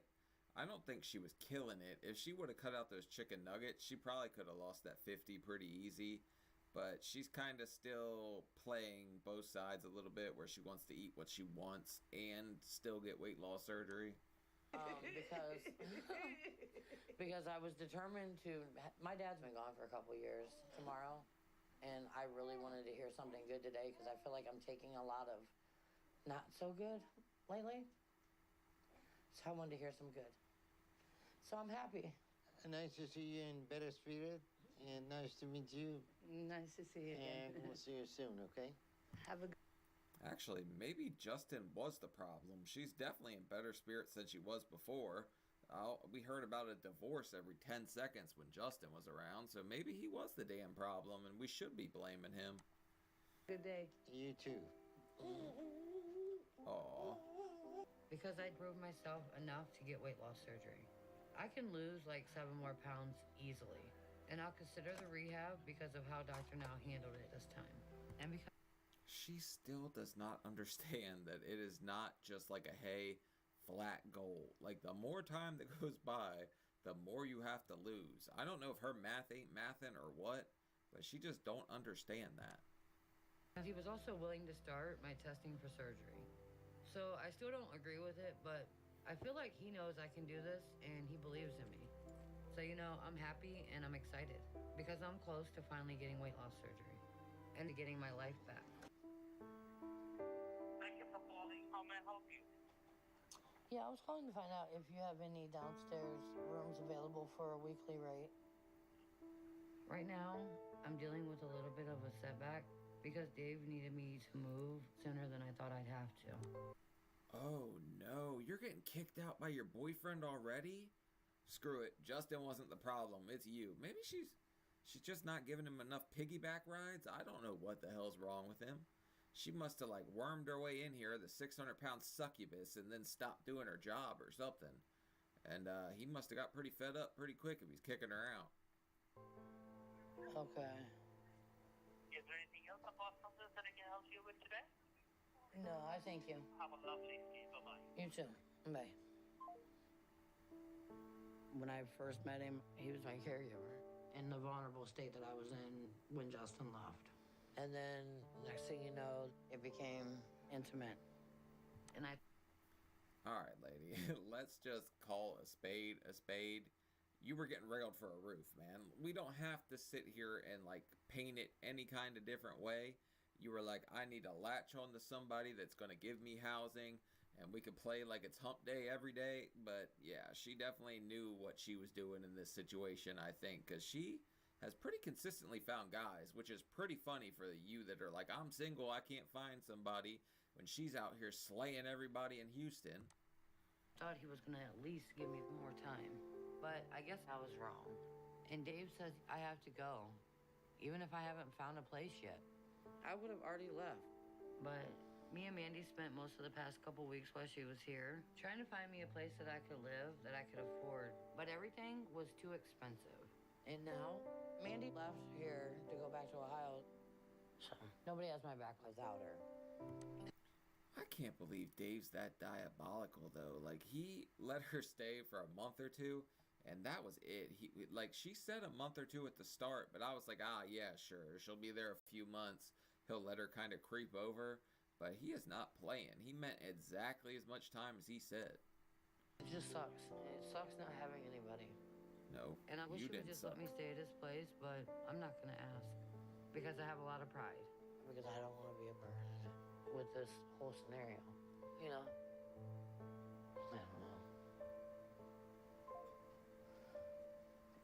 You was sleeping. I was reading.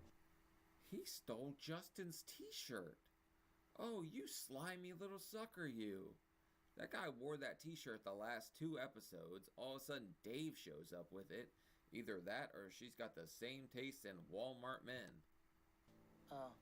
So I got a hotel arranged, and there's a ground level storage unit right by here that we can use. Whatever you're comfortable with. Are we going stealth camping in a storage unit? I don't think that's going to work out too well. We can't really do very much stealth at 600 pounds. It's only 6 by 12, so. So we're going to stack high. Yeah. So all we need is a truck and a little bit of manpower. Yep. It's going to be hell getting somebody over here today. Movers. Hi, I was wondering if you guys have any movers available for today. I have never heard of calling same-day movers and them coming out. I just don't think it works like that, but sure, Angie.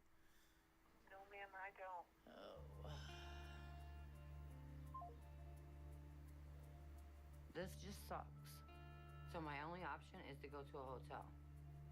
But that's only a temporary solution because in a week, I'm not even going to be able to afford that anymore. So after the week's over, I don't know where I'm going or what I'm doing. I'm really tired. Homeless in a week? Damn, she's in a pinch and Dave's still putting her out? I thought she put it on Dave last time and we were about to see like a marriage or something. Dave is not satisfied and I don't know what happened. Maybe you're just ordering too much food and he ain't having it. But yeah, no, this is not quite the budding romance I thought it was last time. Like, I can't even rest my mind anywhere. Like, I'm constantly having to worry about stuff. Like, why can't I just have a break?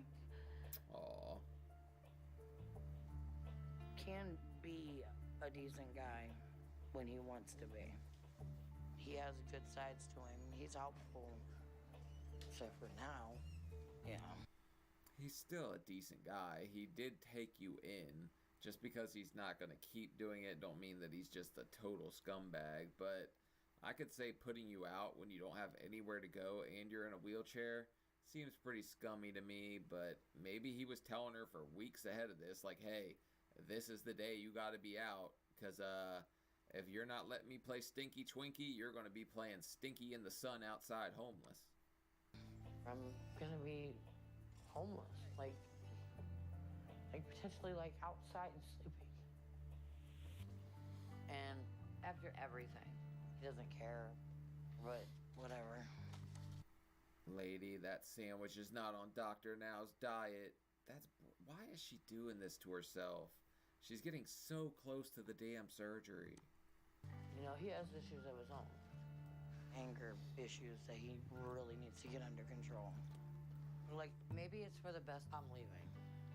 I don't know. I'm just trying to figure it out. I've been in this motel for the past week because I don't have anywhere else to go. Damn, you know that crusty-ass hotel has bed bugs. Look at that mirror right there, too. They gave you a bang-bus mirror right there on the back of the wall. That place has definitely got some mileage from some friggin', like, frat boys and whatever, teenagers and stuff like that. Or that I can afford. But, you know, with what I've had to spend on this, in a storage unit for my stuff, and the movers to get all of it put in a storage unit, I'm broke. Completely broke. So, like, in a couple of days, I can't afford this place anymore. I thought she was about to pawn some jewelry, and she pulls out a picture from the jewelry box. Like, I thought we were going to the pawn shop for sure, but we just pulled out an old jewelry box with one picture in it. And I don't know what I'm going to do, and I'm scared. Yeah, this is Dr. Jordan. I was calling to talk to you about getting your test done. You haven't showed up, and we haven't heard from you.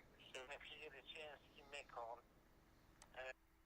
You just went MIA on the doctor when you're right next to... He's like, get below 500, and you just freaking disappear?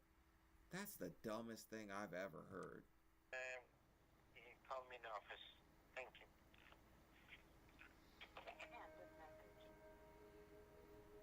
I'm nervous about talking to him.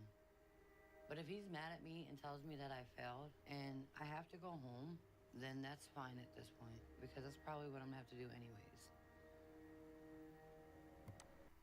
We're gonna tuck our tail and run all the way back to Ohio just because a few men kicked us out, or we... Oh my god, lady. She drives me insane, and I have watched way too much of her in the last couple days. Hi, I'm returning a call for Dr. Nowzar, and it's Angela Johns. Okay, give me 1 second. I know I have to talk to him, but I don't know how to explain to him that my life is falling apart. And everything is... Hello. Hello, Dr. Now, it's Angela Johns. Hey, how are you? I'm alright. Okay, so then what's going on with you? Because you were supposed to come to the hospital so we can do some testing on you 2 weeks ago. But we haven't heard anything from you. Do you guys think she spent that whole 2 weeks online looking for the next guy that she can kind of suck her into being like her new boyfriend? So what's going on, Angie? I was kicked out of my place, so I had to move. So I've been trying to focus on not being homeless. Okay, well, I'm sorry to hear that. But why does that... Yeah, but she's not homeless yet. I think Dave would probably take her back, don't you? I think he was just being kind of cold and letting her know, like, hey, this is my place. I don't think he's going to be that bad a guy. He did take her in the first place, right? I mean, you can show up for your test if you want weight-loss surgery. Doctor, now, how are you not understanding what I just told you? Angie, I'm not interested in playing any more games with you or getting your attitude. It is your decision to do this or not. So either you do what you need or we're not going ahead with you, and that's it. Because we have given you multiple chances to do this.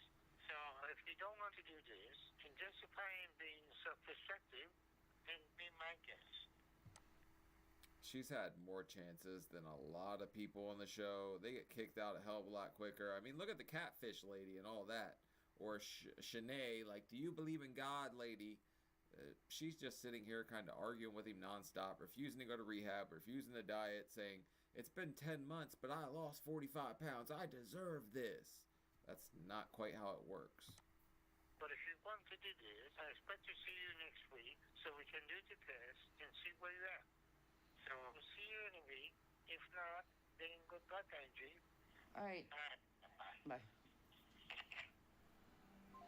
What the...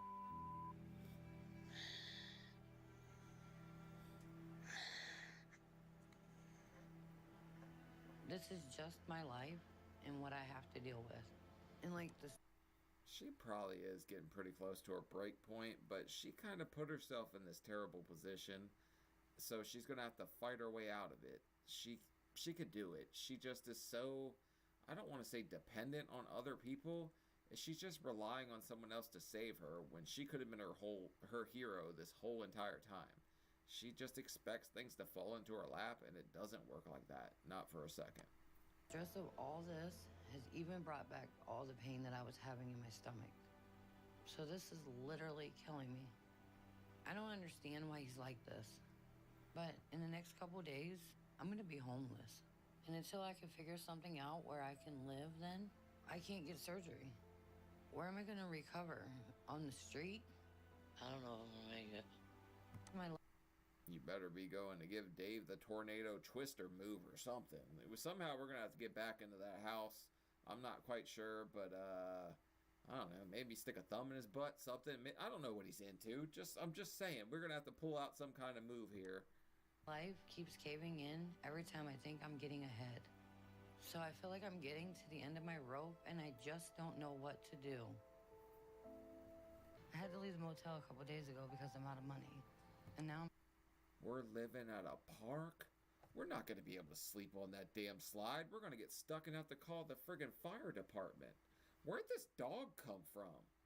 I'm so confused right now. And Dave's here. Did he get kicked out too?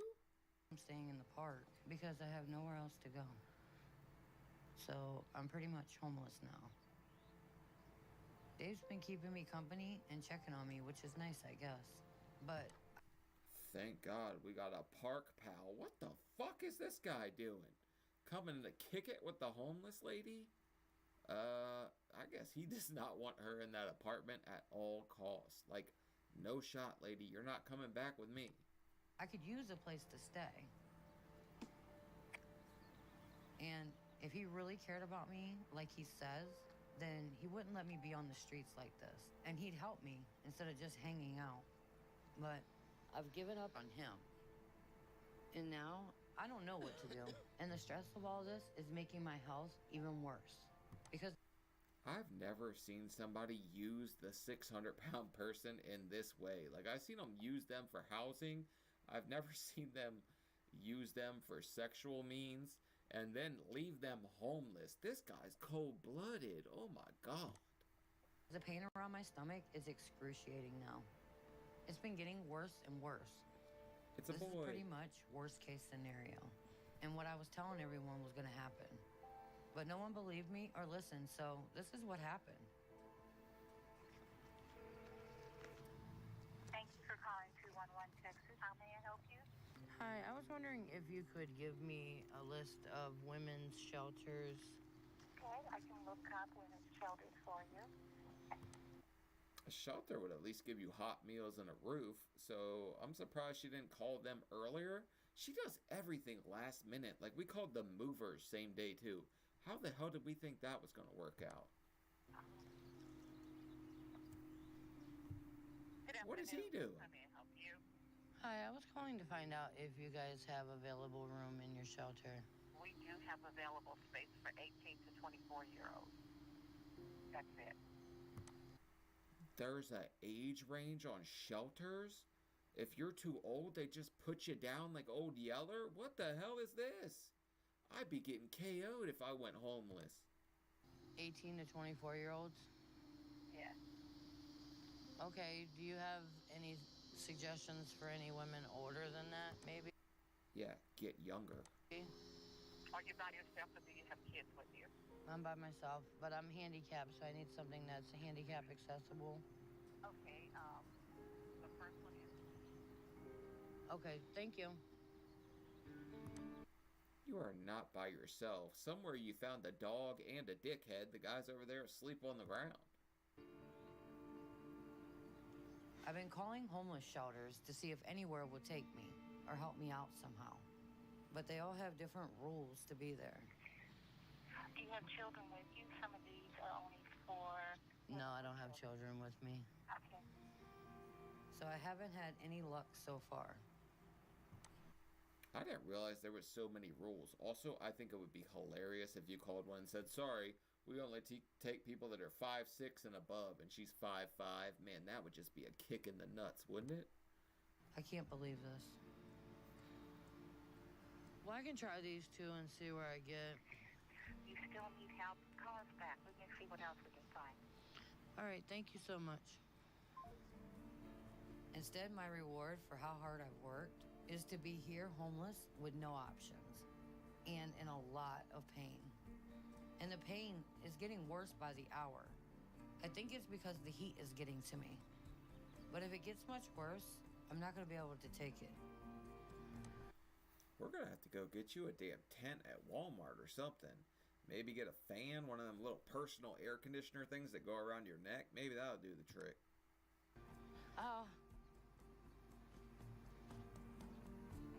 Dookie Dave. You alright? I really don't feel good. The pain is about unbearable, and it's scaring me that I'm hitting a limit with my body. And I know it's from all the strain of dealing with everything. He seems to be concerned, but Dave doesn't. Look at this. Yeah, he's so concerned. He was asleep on the ground while you called homeless shelters before he goes home to his apartment. What a freaking angel. Let's get this guy the Nobel Peace Prize or something. What happens to me, or else I wouldn't be here. And I shouldn't be in this situation because my whole condition is going south fast.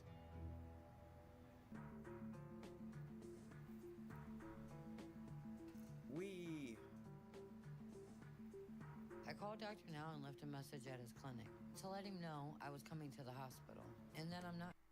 Wouldn't it be super funny if they put a weight limit on the ramp and said must be less than this weight to ride, like a roller coaster? Doing well and I need help. I'm not sure what to think about Angie right now. She's saying she's in dire need of medical attention because her condition is deteriorating. But She's taking applications for new boyfriends. She even did her hair this time. Look at it. She's a friggin' beaut. based off the behavior I've seen from her up to this point, this is likely just another smoke screen from her. But the reality is she's trying to avoid doing what she needs and probably wants more painkillers again. Duh. I also don't think it's a smoke screen because we're running on fumes. I don't think this lady's puffing any smoke out of anywhere but her lungs. Angie, Hi. how you doing? Not that good, unfortunately. I was dehydrated when I got here. My blood pressure was pretty low. But I've been drinking some water quite a bit since I got here. And I'm on my menstrual cycle, which can't make this any worse. So. Me too, sister. Tell me about it. All right, check you out and we'll see what's going on. What, did you take all your medicine today? Yeah. Did you eat? Yeah, earlier. Mm-hmm. Okay. So you said in your message that you're homeless and that you just live in the park now? I mean, I didn't have nowhere else to go. We've got a love swing. We've got a sexy slide. We've got this cool little tic-tac-toe board, Doctor. Now you should see it, man. I'm balling on a budget out here. All right. Well, we'll talk about that later. Right now, we will check you out and make sure nothing bad has happened and make sure you're okay. And if you are, then we talk about the next steps for you after that. So we're gonna see what we can do. You okay? You're gonna be all right. Okay. All right. Thanks. All right. So, man, I don't know. She should take the rehab option at this point, right? Because then she'll at least have a roof, somewhere to go. Then she can ditch Dave, because I don't know about that guy. He's so weird. He's visiting you in the park when he has a place to live. He just doesn't want you there anymore. Maybe she came in there, just kind of took over the joint, and he was just like, we ain't doing this. We will give Angie a checkup and make sure there are no immediate medical issues we need to address with her. But I suspect part of the issue with her is that she's going to withdraw from painkillers and other substances right now. So, damn, that explains a lot. If you were doing that while you're friggin' homeless, I bet she would be in hell, because those can kill you, right? Like, they're pretty damn bad. once we finish her checkup, Angie is going to have to make a choice. Either she does what she needs to move ahead by going to rehab, or that's it. She will be done with the program, and she won't be getting any more chances, because... Yeah, I assumed he was going to send her to Reese's rehab. She would lose more weight while she was there, too, because it would be a controlled diet, all that. Right now, she's just sitting here. I don't know how, but she looks friggin' blasted out of her mind, higher than giraffe nuts right here, too. He has been avoiding the real issues and giving us the runaround for a year and a half now. So it's time for this behavior to stop, or there'll be no point in continuing the program with her, since it will be clear she has no real intention to change. I don't know if she can change, honestly. She's her own biggest obstacle, and I always try to see like a silver lining with people, like, hey, you can do this, you can turn it around. She just seems like she's happy. She don't give a damn. I've been trapped here at the hospital for the past few days. And at this point, I just want to get out of here. Because no one is doing anything to help me here. So it's completely pointless to be here. When it's clear... Hit the road, Jack. And don't you come back. We don't give a damn no more. Apparently, she just thinks that everybody's supposed to do whatever the hell she wants. No one cares what's going on with me and what I need to get better. So I'm just done with everything. Even my family, I called them and told them what I'm going through and asked for help. And all they do is send me a balloon.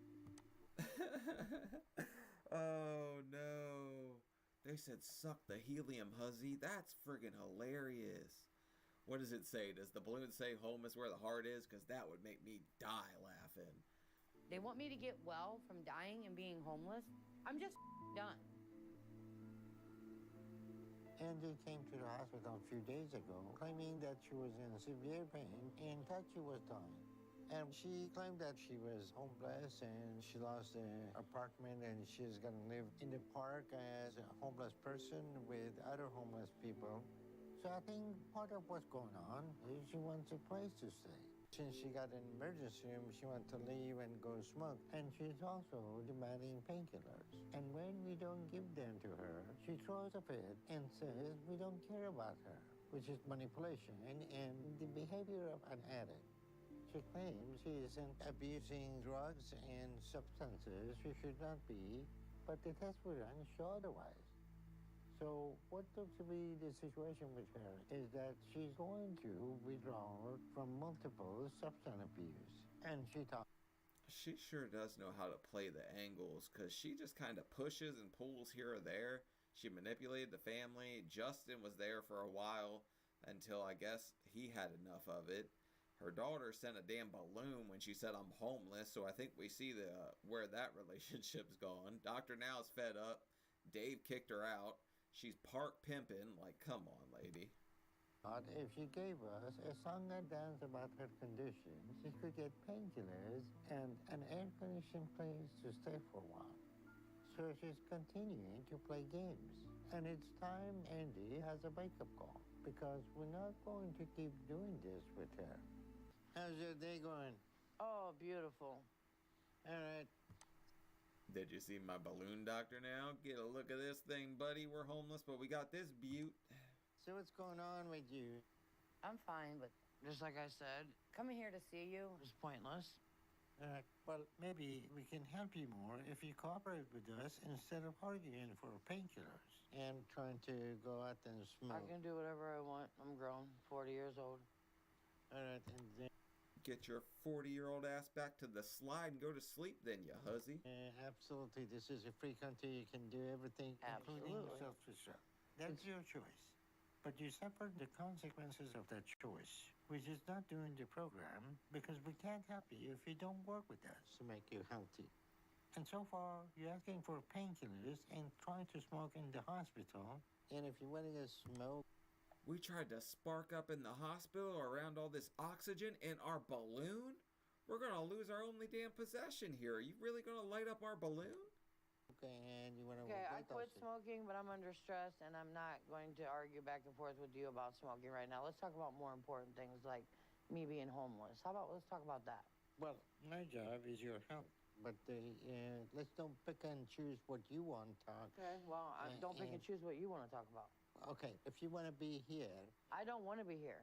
All right, let me understand that. You're homeless, you want to go to park, but you don't want to be in the hospital.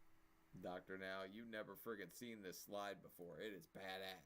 With air conditioning when it's 100 degrees outside. No, yeah, you're not helping me, so I don't want to be here. Okay, you want to do everything you want, but... No, I don't want to do everything I want, but I've been cooperating to lose weight up until this point. And I still don't have weight loss surgery. And now I'm hurt, and you won't do anything to stop the pain. And if it's 100 degrees outside, I'm 500 pounds, I'm sitting there the happiest camper I've ever been, and that get well balloon is my prized possession. I'm gonna stop joking about it, but I would be so happy not to be out there sweating my balls off. And I'm in a hard time. And now I'm not gonna I'm not gonna argue with you because I don't care. I am here with nobody. So why are we arguing with my state of mind, with what I'm going through? I don't like being told what to do, as you noticed. Okay, anything else? You should help me. That's it. So now you got something to say? No, anything else you want to say? Then I'm gonna tell you what I think. What do you think? Okay. You're here. You want everybody help you. Everybody do everything for you. You do everything you want to do. That's not true. Yes, it... That smug look on her face, she can just get the hell out. At this point, everyone's going out of their way to try to help her, and she's just being like a world-class hussy. Yes, like smoking and making the issue that you're under stress, you can smoke, and... So you're basing this whole thing on a cigarette? Is that what we're getting at? As soon as you got in the emergency room, you want to go out and smoke. And you tell me nobody can tell you what to do or not to do. But if you want help, there is a rule that you follow, and you don't break those rules because you What is that brisk doing on the counter, too? I'm pretty sure that ain't on the damn diet here. So, we need to get rid of that thing. Justify you being under stress. Okay, so you're not giving me surgery because I'm smoking? Is that what you're saying? This is what I'm saying. You came to the hospital on the false pretension, thinking you can manipulate us to give you what you want. And now that you're not getting what you want, now you want to leave. And you go to this feds where you give me this attitude. So this is typical behavior of somebody on drugs, okay? So You definitely can get that surgery canceled for a pack of camels, and you've been doing a hell of a lot of humpbacking out here, so we're gonna have to kick you the hell out of this hospital, woman. you're not doing your part, but you want everybody to do everything. Oh, everybody ain't done. Quit your shenanigans, dude. You know, stop your shenanigans. For real. Okay, here's the situation. You're abusing drugs. Sure am. So if you... Damn, I think that's the first time she's owned up to it. Before, it was some kind of genie that was putting the junk in her arm or something like that, or up her nose or down, up her butt. I don't know. She's probably plugging it. You want to be qualified for weight loss surgery that we have been trying to work with you for a year and a half. You need to follow the rule. And at this point, you're not going to be qualified for weight loss surgery unless you go to drug rehab and get clean. And if you don't do that, we're not going to be able to help you. Well, I'm not doing that. You need to go to rehab to clean up before you qualify for I'm not going to f***ing rehab. So get... The doctor now is at his wit's end. He is a friggin' saint in this episode, because he got so sick of Steven Asante so fast. And Angie's pretty damn bad in and of herself. I'm surprised she didn't get the old heave-ho out of here already. So out of Dodge. Discharge me now. I'm done. Goodbye. Okay. Let's get this Sure. IV out. Well, Let's get next the is IV going to out. come take out, and you can No, go... I'll take it out my damn self. I'm Okay. qualified. It's Tell me fine. I'm going to f***ing rehab to try to threaten me. I don't need rehab. But you do. No, I don't. You don't No, make... Okay, don't forget your balloon. Get your ass up and get the hell out of here if that's how you really feel. that decision, okay? What? You don't make that decision. This is the rule. Yeah, I do. Okay. And then I come down here and Angie, got screwed just over right listen for this last time. If you want weight loss surgery, the only solution is that you go to rehab. If you don't want to go to rehab, we're done. Whatever. All right. We'll get you a discharge right now, okay? How is there still 40 minutes left? This seems like it's over right now. After I checked myself out of the hospital, it didn't take long before I started to regret the stuff I said to Dr. Now. Angela Johns? So we show back up with Pump and Dump Dave? Really? Oh, thank you. Let's go. Even though Doc made me mad, it doesn't mean that I should give up on my journey. So after I calmed down some and thought about what Dr. Now was saying to me, I figured I owed him an apology. So I called Dr. Now, and I apologized and told him I didn't really want to give up on the program. And he asked me if I'd at least consider going to someone who runs a rehab facility, just to... Okay, at least she's finally got her head out of her ass or whatever. She's not trying to play pickleball in the park, so she's here. Maybe this is a good thing. to talk to him about options. So that's where Dave is taking me today, to meet this guy and talk about things. But all I'm doing is having a conversation. I'm not going to be humiliated by being forced to do rehab when I don't need it. Hey, Angela. I'm Hi. Dr. Flowers. It's nice to meet you. Come on back. And you know, my understanding is that if I do this, then I can have surgery. So that's why I'm doing this. You good? I don't think you can just talk to the guy and they're going to give you surgery. I think Dr. Now, if he told you that, he told you that to get you in there because you've been such a pain in the ass this whole time. Angie? I'm good. All right. I'll be outside. Thank you. In the waiting room? Mm-hmm. How you feeling? Tired. What's going on with that? I just quit smoking, so things are a little shaken up right now. Yeah, they are. A little bit of anxiety going on in your nervous system. Yeah, exactly. So I thought she just quit smoking last time and she was just going to stay off of it because Dr. Now told her to. how long have you been seeing Dr. Now? 2 I years? started like a year and a half ago. Got it, okay. So I talked to him this afternoon, talked about a couple of things that we want to go over. So he wants to know, do you have a substance abuse problem, right? Well, he told me I did. Mm-hmm. And I'm getting a little, like, I'm a little bit offended by this, I hear to be you. honest with you. So do you not think that you have a substance abuse problem? I think I mean, I'm sure I can stop on my own. Right. Just without. People that are guilty typically react, they lash out and they try to make it like, rah, rah, rah, rah, rah. They do that because they know that they have the problem. So by her trying to get louder and make this scene, she thinks everybody will just kind of let it slide because that worked on her week-old ex-husband or whatever. It didn't work on Dave, apparently, but it's worked on other people, so she's probably used to doing things that way. If you just decided to quit, you could quit. Yeah, it's not that serious. So tell me a little bit about it. Have you had an evaluation like this before? Sure. Yeah? When was the last one? When I was in rehab before. When were you in rehab? Years ago. Probably 99. Okay. So when did you first start using? When I was 16. Yeah. Marijuana. Damn, last time she was in rehab is when friggin' Pokemon came to the U.S. And went to rehab for it. If it's just marijuana, who made you go to rehab? My probation officer. Yeah.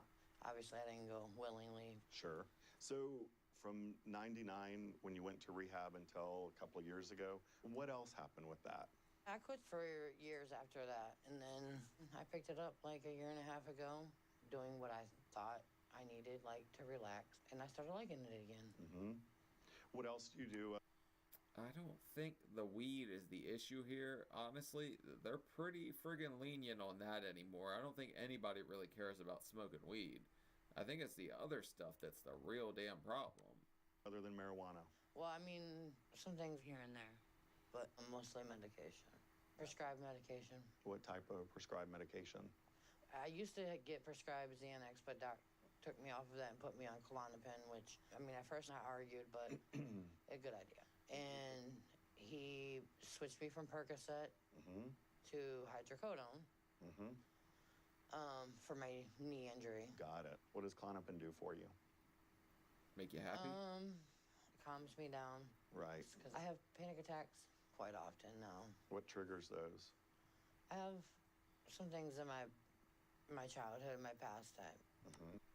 She definitely did have a tragic past, man, but she has a tragic present, too. Things just keep going south for her, and I don't know how they're going to get better until she decides to turn things around, start working in the right direction, because everyone else just kind of seems to take a dump on her and just toss her to the side.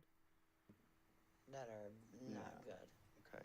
What period of time were you taking Xanax and Klonopin together? I've been on Xanax for 10 years. Right. How long have you been taking Percocet and hydrocodone? A couple of years. Yeah.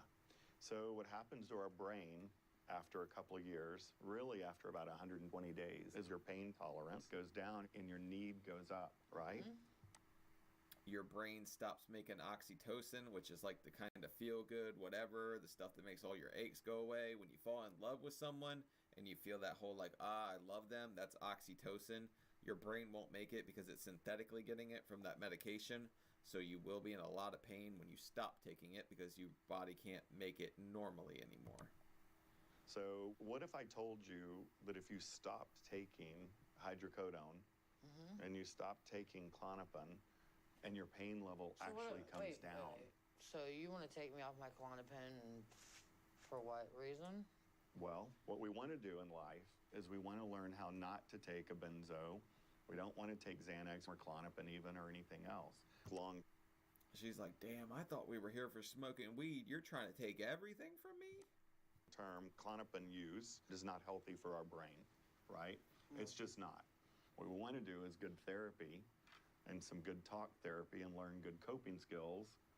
And we want to go to meetings and have a sponsor and lead a healthy, happy life. Oh, that's what you want to do? I hate doing it. Well, that's right. But when I do it, I feel better. I'm gonna be honest with you. That's probably not what I'm gonna do. Right. So so what? There's no sense in beating around the bush. Right. I'm 40 years old, and I don't like authority. Right. I don't like. Could have fooled me. The jailbird doesn't like authority. We figured that one out in the first episode. being told what to do. So we're wasting a whole lot of time here. So let me jump just a second and ask you a question. Do you want surgery then? What do you mean? Well, Dr. Now had sent you here because he wants to make sure you're not going to die.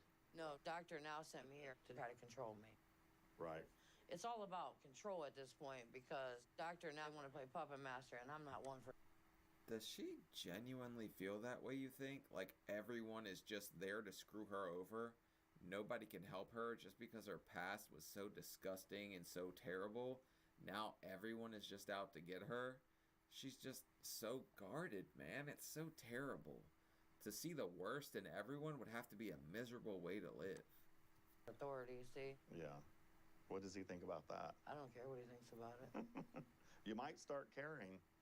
You have a history of non-compliance, right? If you don't like to have someone control you or something control you, do you not think this surgery is going to be your new controller? I don't know. I mean, I don't know. I don't know. I have no clue. I have no answer for you. Well, that's exactly what the surgery's for, to control your intake of food. So in a different way, it's controlling. You got to listen to your doctor. Listen to Dr. Now. But I'm not going to go somewhere 8 hours a day because I smoke pot. I mean, I could not smoke pot on my own. But you're not hearing yourself because you're not just smoking pot. And surgery is not going to solve all of your emotional problems, right? So would you be willing to do a program and look at treatment? I'll think about it. Yeah?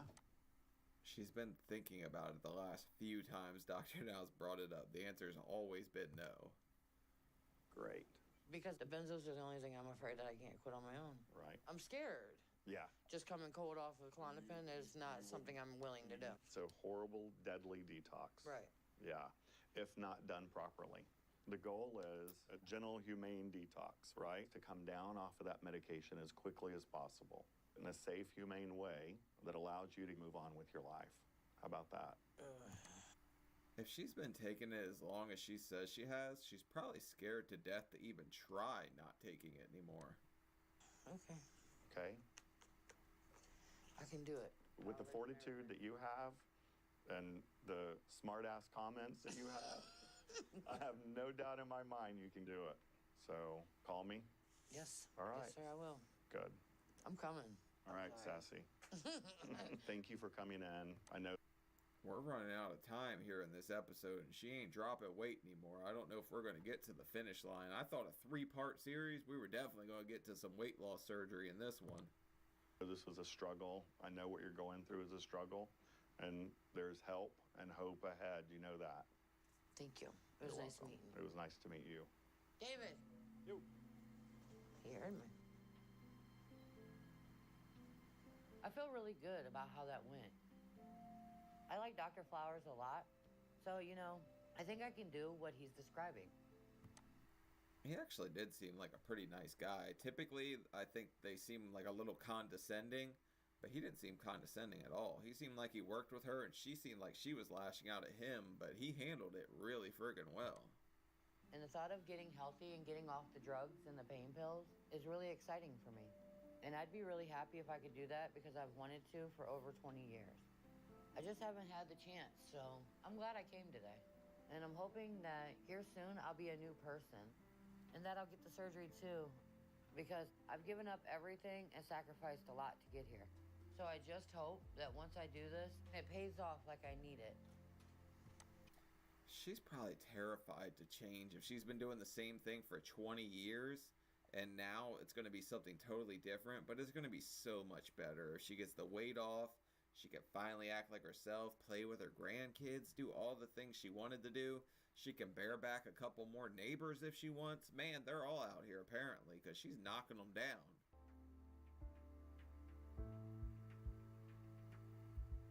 Oh. I just got done saying I don't think it's gonna happen, and he approved her right away. Well, damn, she finally friggin' did it. Today, I'm finally getting my weight loss surgery. And I'm excited, but I also have a lot of anxiety about doing this because I've never had major surgery. So I just hope my body can handle it.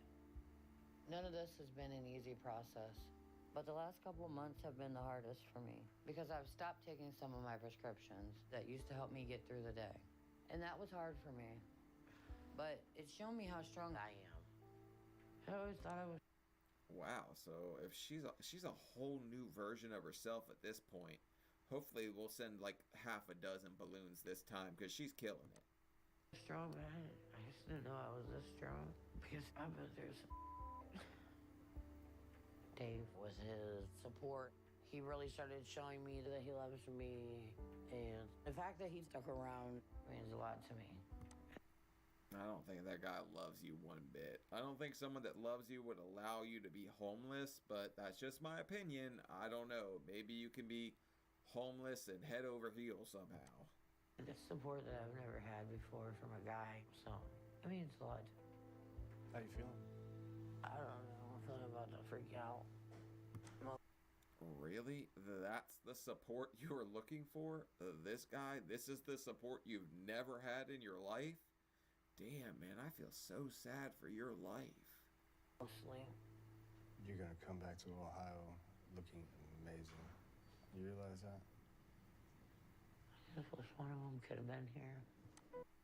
We're going back to Ohio after this? Is he already plotting how to get rid of her again?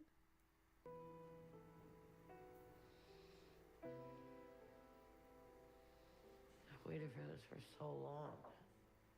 It's been one hell of a ride. It's been 10 years I've been seeking this journey. Because the surgery means a new life and a new chance to do things I've never done. My biggest fear is that I'm not gonna pull through. But if I don't do the surgery, it would just be another thing I've given up on myself. It's not always about the destination. Sometimes you just gotta admire the journey, even if it's a effed up road with a bunch of potholes and all that stuff. You've been through all that stuff for a reason, and it's made you that much stronger, so I think she'll come out the other end a lot stronger if she actually pulls this off, changes her ways, and loses a lot of weight. But goal weight for Angie is going to be under 200. So in reality, she's going to need to lose 300 pounds to get to that point. But the only way that's going to be possible is if she keeps her focus on what she needs, like she has done in the past couple of months, and keeps working with therapy and continue with the drug rehab. Because for Angie, with her past substance abuse, the post-op period is going to be painful because when... Wow, so they're not going to give her anything? I guess if she just came out of rehab, they really friggin' can't, can they? Because they should... I mean, they gave me gabapentin for, like, the nerve pain since they cut into you and do all that stuff. And they give you, like, 10 oxycodone, something like that. And if you need more, he'll give you a few more. But that's what you get nowadays. So she would at least get that, I would think. Patients struggle with substance use. Their baseline is just taking pain medication and get used to it, and then when they have a surgery, they're gonna experience more pain. But the reality is not that they have excess pain, is the threshold of pain is brought down to the point that they're demanding more pain medication. That's what I was saying about not having any oxytocin naturally coming from your body. So this recovery isn't going to be easy for Angie. And we're going to have to work with her to make sure she doesn't go back to her old habits. Because if she does, it won't take long for her to undo all the progress she has made. And if that happens, it will be almost impossible to get her back on track again at that point. So, yeah. That's going to be a tough one, though, because part of me feels like she just did exactly what she had to do to get the surgery. And now she's just going to be ready to go back to whatever she was doing before. Angie needs to stay committed to getting healthy because this is the only chance she has left to turn her life around. You get one shot at this. Some people get two if they do a corrective surgery, but those are pretty friggin' rare from what I've seen, and they're way more complicated. So I think if you don't take advantage of it right now, you're kind of screwing yourself out of the golden opportunity to turn your whole life around. Oh, where the hell are we? It's been a month since my surgery, and so far, this recovery has been really tough on me. I managed to get money to stay in hotels the month before surgery, but I didn't want to stay in a place like that to recover. And then, me and Dave, I thought we were doing so well that I asked him if I could come back and stay with him. that didn't go so well. Damn, I thought Dave was the supportive king you were always looking for. Why couldn't we stay in a hotel? They gotta have continental breakfast. But yeah, I guess you're on sugar-free popsicles, sweetheart, so it wouldn't matter if they were continental or not.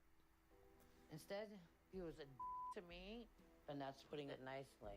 So yeah, we're done. And he can himself, basically.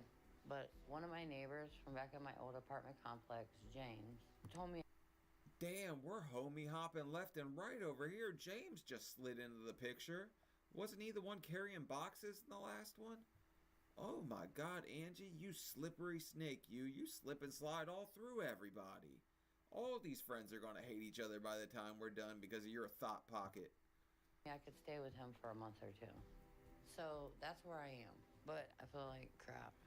And ever since I had surgery, I've been dealing with this nausea. And so far, it hasn't gotten better. So it's just been hard for me because me and food have a love-hate relationship right now. Mostly hate. You gotta find what agrees with you. It's hard because the second you touch something that's like even slightly heavy in your stomach, you could throw up. Yogurt, sugar-free popsicles, you'll figure out what agrees with you pretty early on because everything that doesn't, you're gonna toss back up. And that's a new feeling for me. But thankfully, I have a place to live. I just didn't think it was gonna be this hard. I had an appointment with Dr. Now a few days ago, and he said everything was fine. I lost 40 pounds, so I'm on track, and he says nothing's wrong with me, and that I could go back on solids. But I'm feeling so sick, it's hard for me to keep anything down. But Dr. Now says nothing's wrong, and that some of this is because of my past painkiller use. And you put Splenda in your like Greek yogurt? I didn't know people did that. I don't really like Greek yogurt though. I think it's got a nasty taste to it to me. he says it'll all get better. But right now, it doesn't feel like it will. I'm just grateful that I found somebody like James who didn't even think twice about it. You know, Is James playing roommate ring toss with you? Because that would not shock me. Somehow, this woman keeps banging her way into the building. I don't know what she's doing. Someone that said, come over to my place, so. It's crazy. Like, I prayed to God to send somebody in my path that he chooses. And the next thing you know, here's James. I don't think I'm ready for anything right yet on my stomach. Just can't do it. It's so tough, man, because she is going to struggle a lot at first, especially coming off of what she's coming off of. She's in a considerably worse position than a lot of people on the show after the surgery. Hopefully, she can figure it out, though, because she shouldn't be feeling that bad like a month or two afterward. People don't understand this isn't easy. This isn't like, oh, you know, this is the easy way out. This isn't easy. Just because it is a tool and it does help, it's not easy. I need my bucket.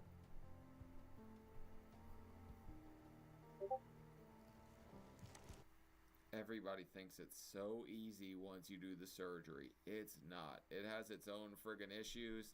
Sure, it'll restrict your eating or whatever, but what she's doing right now, you can literally just like lean over and go like you're about to burp, and it'll just come right back up. It's insane how it works at first.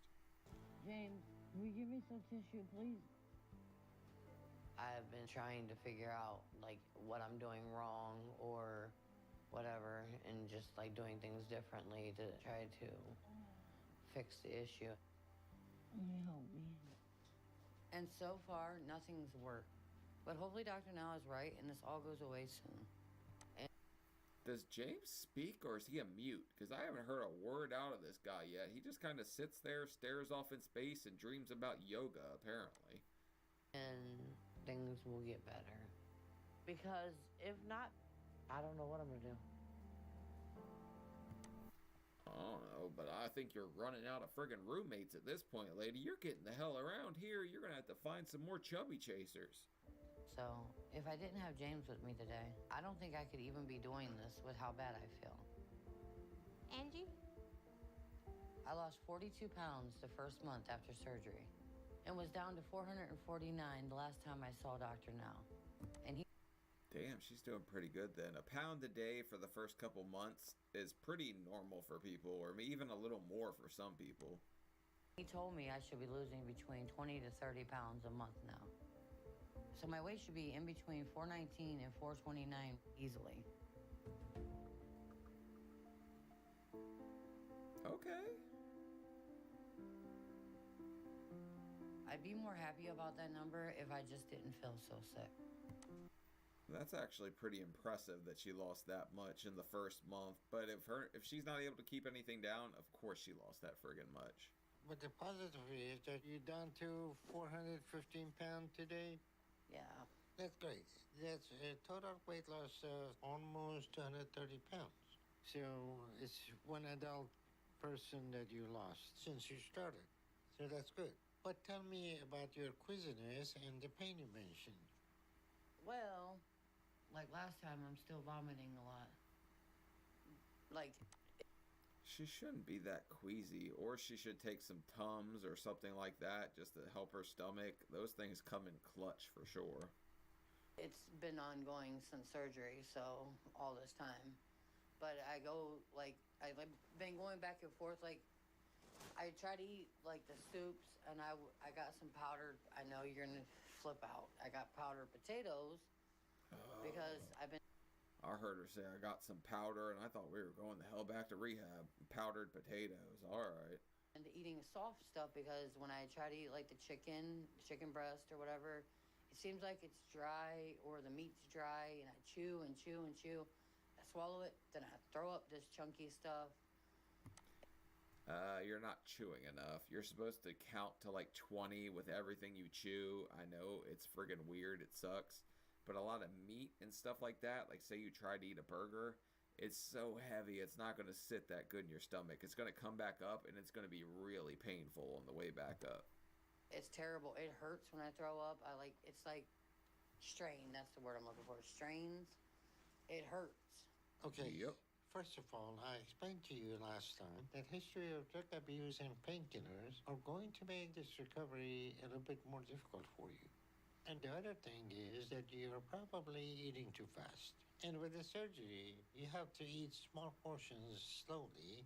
And then another thing. I know I got to slow stuff down. Don't eat anything that causes pain. Yeah, I tried to eat a burger like 6 months after the surgery, and it was like July 4th or something like that, right?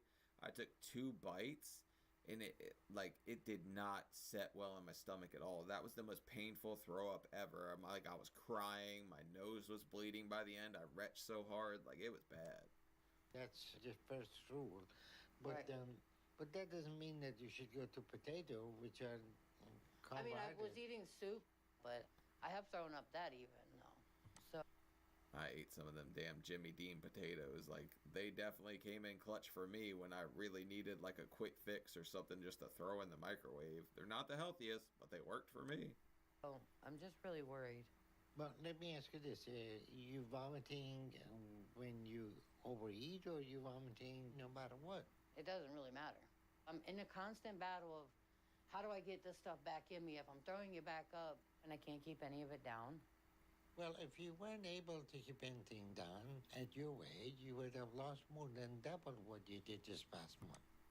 Yeah, doctor, now he's gonna call out BS because you think she's in here just kind of trying to play the game again with Doctor Now. She's like, I've got the surgery.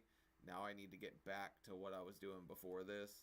Get all friggin' like junked up, Doctor Now. I need my meds upped again, kind of like that. So you're still getting a lot of stuff going in. So you're still compensating overeating, but at the meantime you're vomiting. So we're doing endoscopy to make sure nothing is wrong.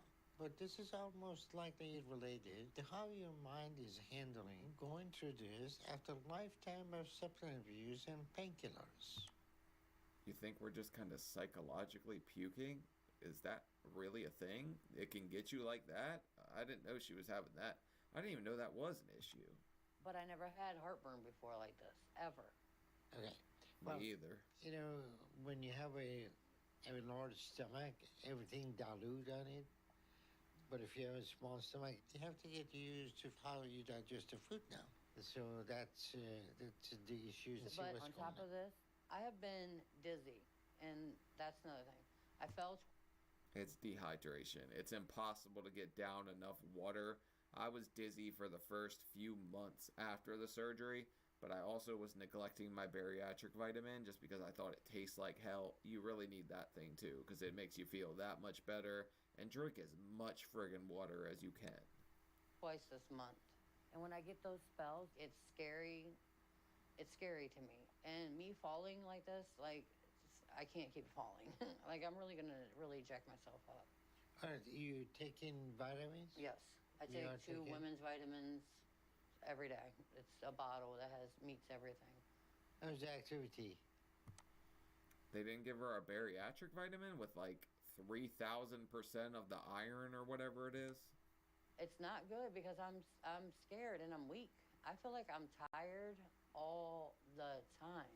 Well, if you start doing cardiovascular I'm gonna blame James, the yogi master, for that one. exercise, you will start to have more energy and feel better. So you need to get more active. And even though you feel weak, push yourself to do some exercise. Doctor, now I'm trying, but you don't understand. Like, I feel weak all the time. I just want to sleep. All right, so we're going to check everything.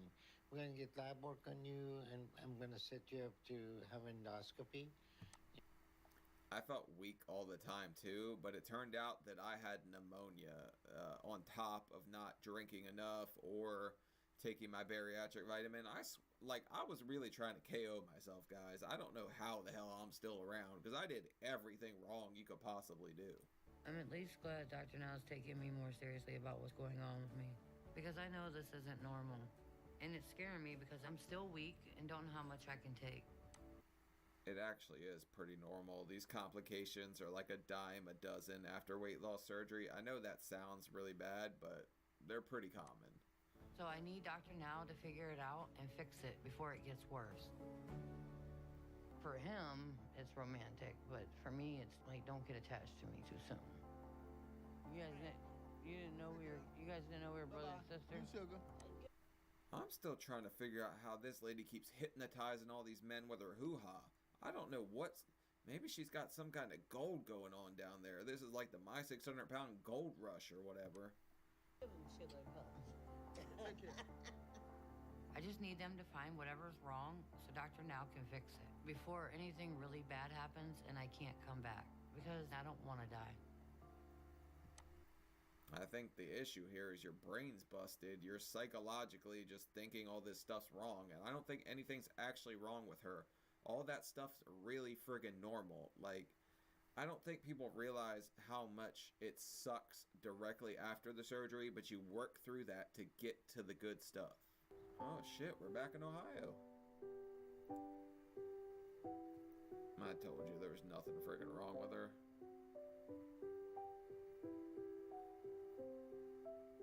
Okay. Poor James.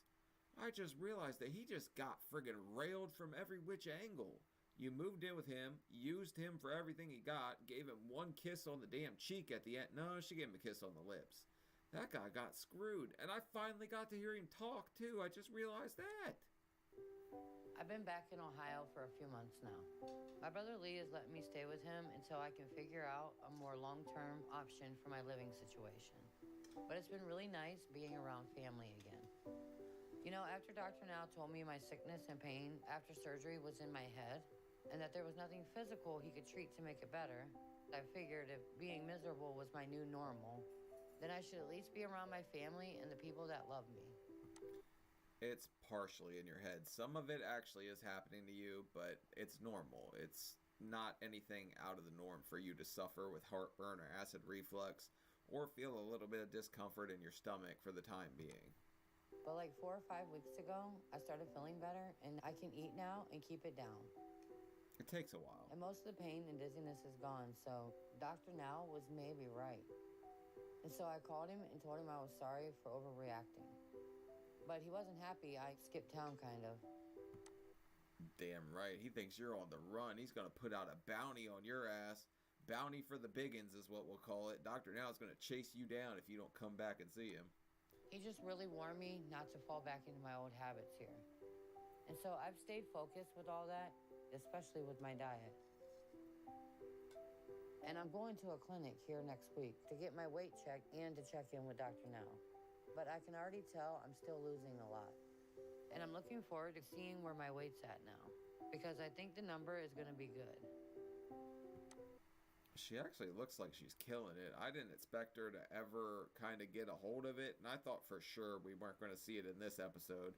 I thought this was just going to be the plane crash to end all plane crashes, but she's actually doing good, and this is what I kind of like to see, because I guarantee she's so much happier, and she's put a lot of bad stuff behind her because she's been working through it physically and mentally.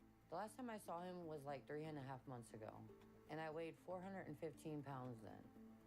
And I'm supposed to be losing 20 to 30 pounds a month, so that means I should be between the range of 325 and 355. That's still pretty intense. My surgeon said it would slow down quarterly, but I don't think we're talking like Dr. Now's extreme diet for us. But if she's still sticking to that diet, yeah, she's going to drop it quick. All right, we are going to head right around here to exam room 5. We're still in 5. Not quite in the 200s, but I'm really close. It's pretty much there, so I'm happy with that. And I think Dr. Now will be too. I think Dr. Now is going to be ecstatic. I don't think there's any shot that he saw this coming from you, because you really friggin' put it off for a long time, lady.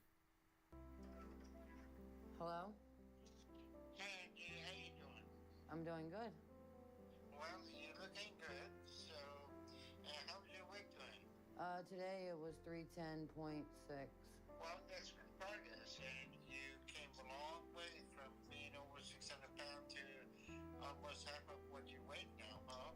Yeah, she lost more than half of what she weighs. It always feels good when you cross that mark where it's like, hey, I've lost more than I, like, weigh. It's a weird feeling, you know what I'm saying? Yeah. So, you still have 100 pound overweight, but half of that may be extra skin that need to come off. So, in reality, you're only about 50 pounds from your ideal body weight, okay? How are you doing with your activity and exercise? I've been walking. I don't use a wheelchair no more or nothing. Well, that's good progress. Keep it up. So, have you been talking to Dr. Paradise? Yes. And that's helping you to stay focused with your eating habit. It's kind of nice because you can see she's got like kind of a little smirk on her face, so you know she's proud of herself. And when your surgeon says that he's proud of you, that feeling just feels so damn good. Your overall well-being, right? Yes. Alright, I'm really proud of your progress, okay? So keep the good work, don't fall back to your old habit, and come back to Houston as soon as we can, and then we get extra skin off of you, okay? All right, well, thank you. Dr. Now really had to go through a lot of steps to get her on the right path, but he finally did, and I think she was probably one of his more troublesome patients thus far, honestly. I have to hold up my pants. Finally getting to a healthy place means everything to me, because all I ever wanted was to be happy with my family. You're gonna pull those pants up so many damn times. You're gonna buy so many belts. You gotta buy a new pair of pants like every 2 or 3 months. It kinda sucks. That's why I just stick to sweats most of the time. I wasn't a part of my kids' life as much as I wanted.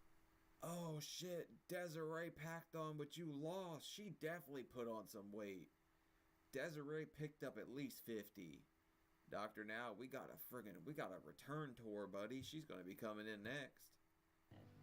But I'm able to make up for that now and be a bigger part of my grandkids' lives. And before all this, I was scared I wasn't ever going to get this chance. But you know, I let things get bad, and getting better physically, mentally, and emotionally has motivated me to work on things with the people in my life that mean the most to me. Do you think that Desiree feels some kind of like mad now that her mom weighs less than her? Friggin' penguins are cool as hell too. Look, these are Nana's favorite animals. especially with Desiree. Because while I was in Houston, I let things get between us. And you know, she was right about Justin. So I made it a priority to make things right when I got back. And Hey, and she sent that get well balloon. Let's not forget that thing. That's like next level care right there. A balloon? Holy shit. I've apologized for a lot with her. And I told her all I want is a chance to be a part of her and my grandkids' lives. It's been years since we've gotten to do something like this. Before the kids came, for sure. Oh, yeah. I'm really proud of you for everything you've been doing. And I'm glad that we got to go to the zoo together. Me too. Okay, we're going up that way. We're gonna go see the bears, you guys. I'm proud of her too. She killed it. She lost 333 pounds. And the funny thing is that people around you that are overweight will start to see that you're working that hard, and they'll start to get motivated too. So I bet Desiree starts to take her weight a little more serious, so her grandkids, or her kids, and then Angie's grandkids aren't that overweight later on. If you're not healthy in one area, it kind of affects the other areas. So I'm trying to get right and be where I need to be in all the ways I can. Definitely. So I can be healthy and stay healthy. I'm gonna let you be creative. All right. We got it. You know, it's been a really long time since I've gotten my hair done professionally. Treat or yourself. Even been able to fit in a salon chair. All right.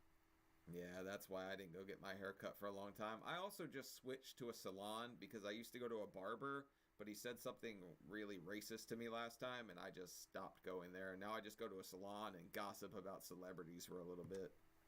You ready? I'm ready. So I think it's gonna help me take more pride in myself, like Dr. Paradise encourages me to do.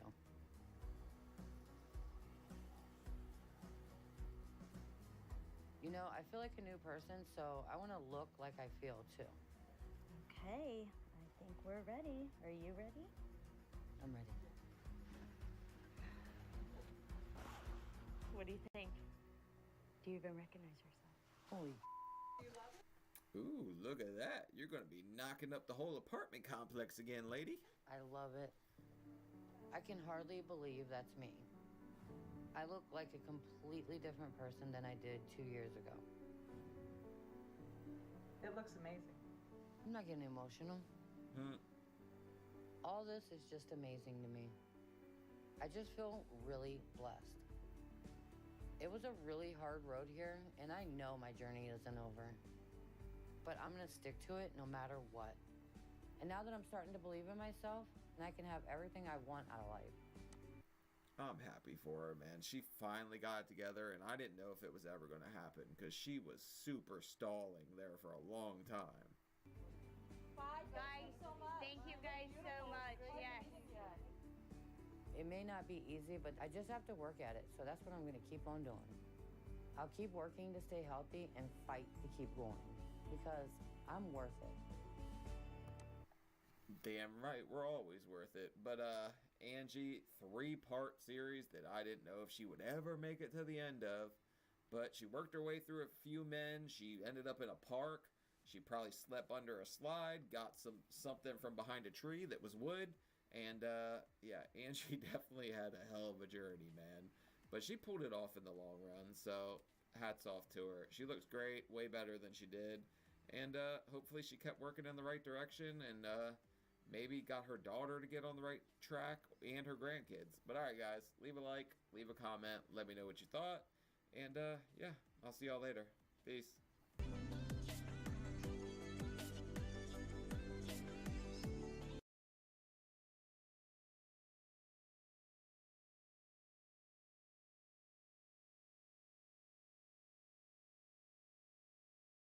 In this episode, we're mixing two things that have gotten a lot of interest lately on the channel.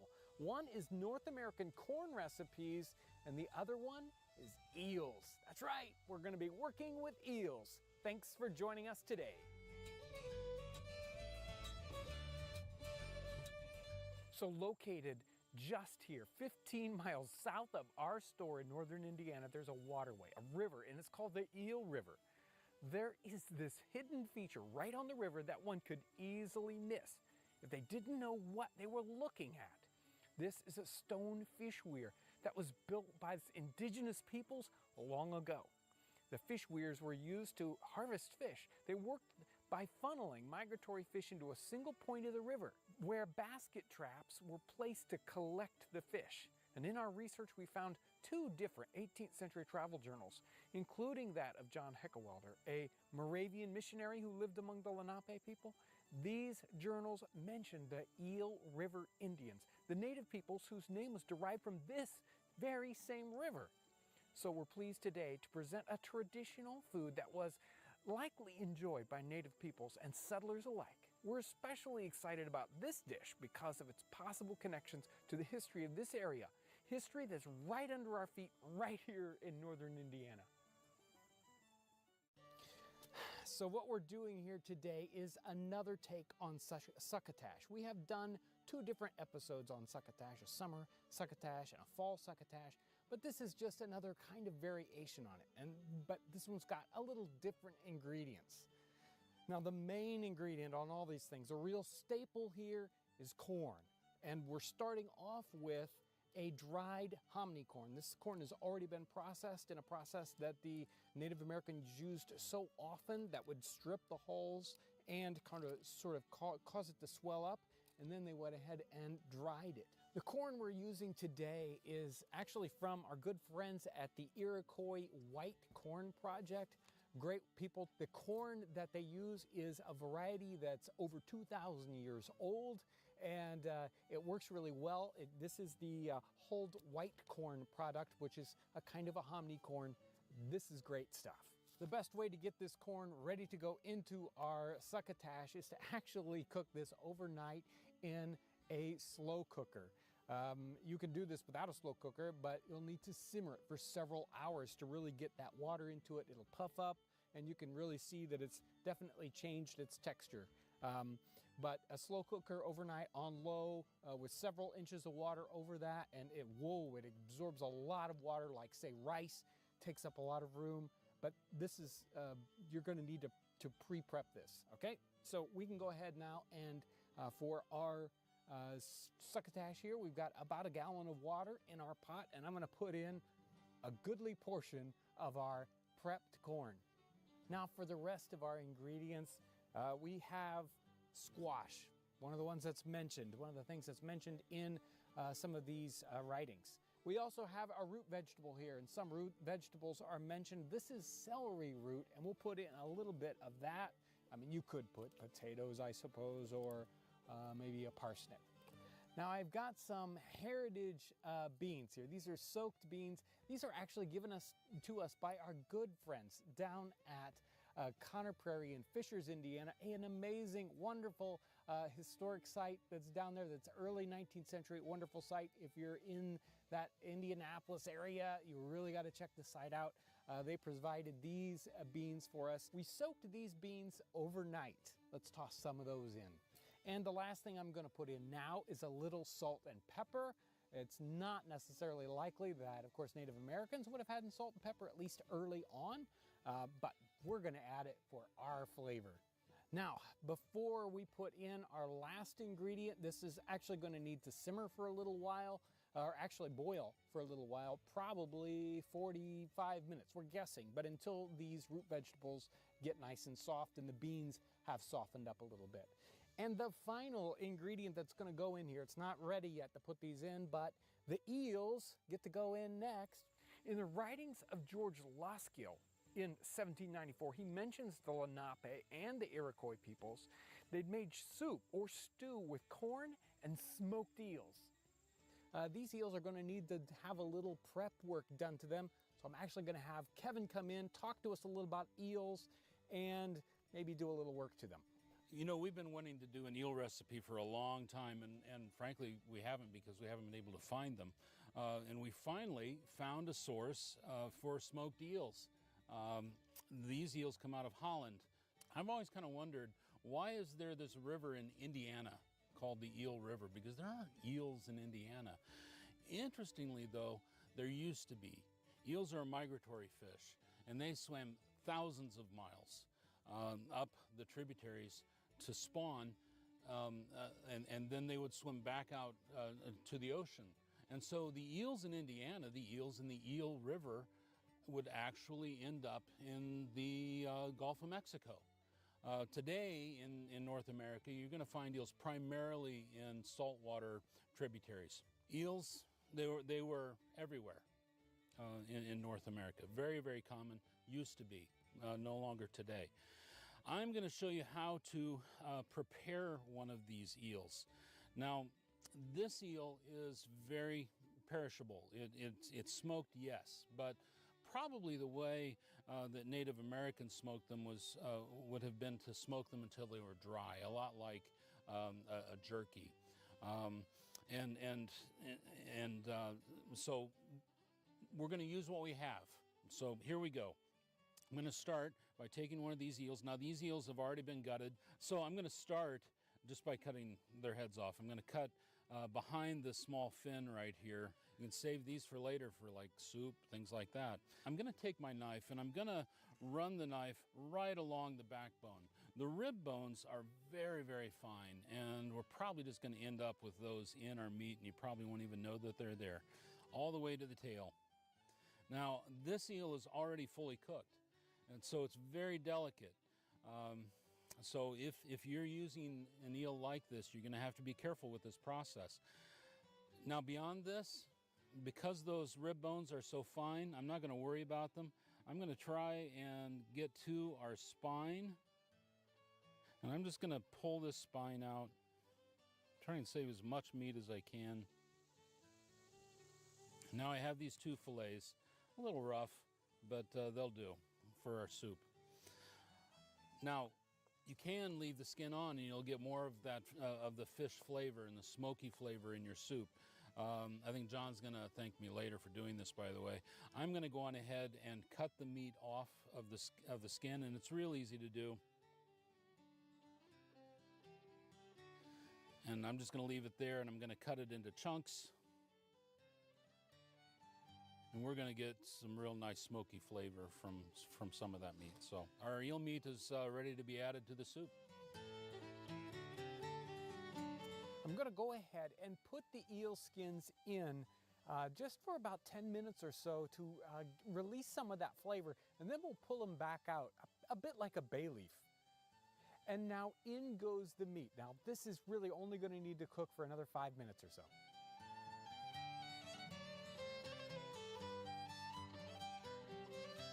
And now at the very end here, we're going to put in just a little chives at the very top, and now it's almost ready to serve.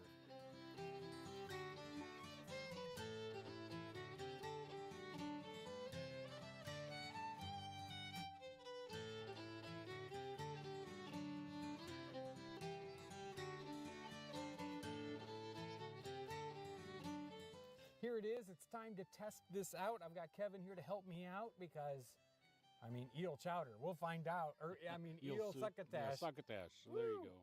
So let's give this a taste. Wow. You know, a little more salt, a little more pepper. The eel really held together. Got a great texture. In fact, there's all kinds of textures here. You have the corn underneath. That hominy flavor. And there's a beautiful broth. Yeah, it turns out with a beautiful broth. You know, I'm your football-obsessed best man. When all eyes are on you, my eyes are glued to the game. And if you didn't bundle your home and auto insurance, well, all of this could be tough to tackle. So get Allstate. Sweet sorcery.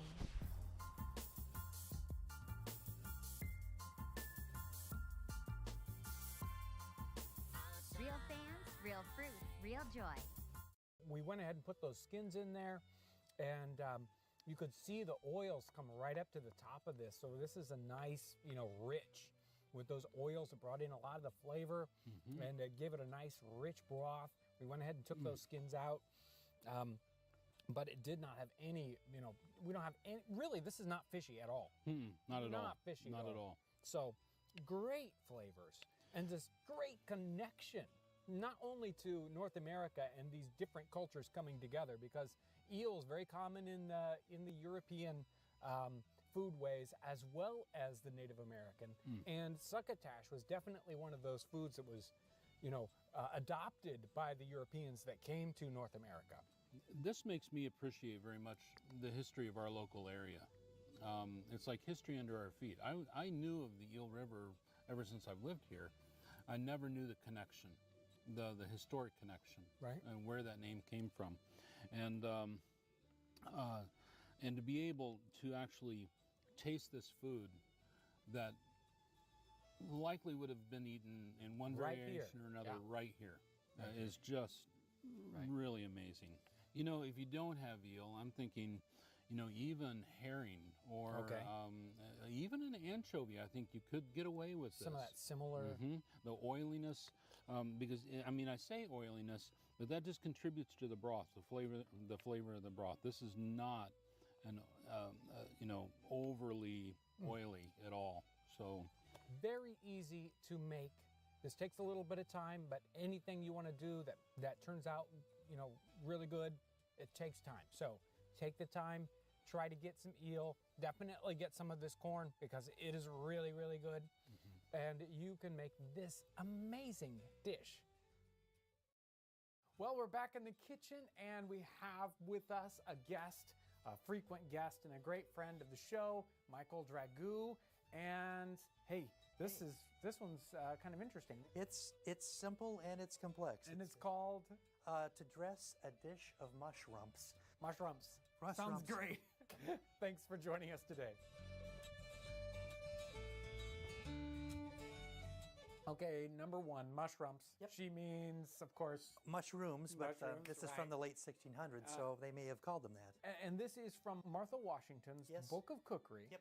And this actually is, originally was a manuscript book that she had in her possession, Martha Washington. When she married her first husband, Daniel Custis, he gave her this cookbook, passed down in his family, as a wedding gift. A lot of the recipes from Martha Washington's cookbook come from the 17th century, so they're maybe even old-fashioned for the 18th century. Yes. And the style of writing is different. The phrasing is different. Right. So they're a fun book, and there's a great book. There's a version of it that you can find that's called Martha Washington's Book of Cookery. It's done by Karen Hess, and she's a modern food historian. She does a tremendous job in this cookbook of interpreting these very difficult to interpret recipes. Yeah, she doesn't modernize them. She doesn't make them right for American tastes. She explains what the phrase is, what the obscure words meant. So, excellent book. I definitely recommend it if you're interested in 17th and 18th century cooking. Definitely go to check it out on Amazon. You will find it'll be a wonderful book. This one is a ragu, right? It is. No. It's not. It's a what did she call it again? We are just dressing. Yes, we're gonna cook some mushrooms and we're gonna add some things to it to make them a pleasant. And side dish. so she mentions in this recipe like preparing these mushrooms, cutting the red out of them, and all kinds of things. Well, we don't know if these are dried mushrooms out of the larder, if they are fresh. We don't know what types, varieties, or sizes. If they're being We just don't know why she's doing that. She's removing the gills sometimes. She's peeling them sometimes. I purchased several different varieties from the local market, and I'm going to use those. That's what everybody else can find. Okay, wonderful. So regular market mushrooms. How do we get started with this? I've already washed them. I've trimmed them up a little bit, and I'm going to cut them in half. She asks that we cook them, just fry them in the pan. Okay. And that's what we're going to start doing.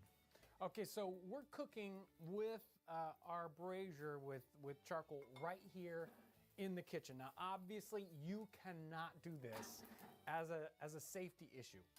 In the 18th century, and in this situation, the doors are open, the windows are open to carry all the smoke away. I mean, normally we cook over here at the hearth, and the hearth won't draw unless air can come into the building anyway. And very frequently in the 18th century, they cooked over little braziers just like this in their kitchen. And it was a very frequent kind of a situation. Safety-wise, you can't do this, you're obviously just going to cook it over your regular stove at home, or you're going to cook outside, like they might have done in the 18th century in a summer kitchen. In her original recipe, she's actually very worried about all the moisture coming out of these mushrooms and them filling it up and kind of stewing them. Right. And these particular mushrooms, we are not having that problem. She actually says keep drawing the water off. If water builds up in the pan, water is not building up in the pan, so we're just basically frying them up. We have spirited coals, so we're steaming as soon as they...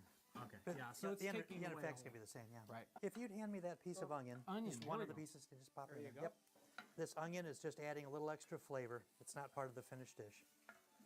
If you want to add the salt and pepper, and just to satisfy the regular viewers, a little nutmeg, No, please. nutmeg. She calls for nutmeg in this recipe. No, I wouldn't add it if she didn't call for it. So we have some nutmeg, which will definitely make this 18th century.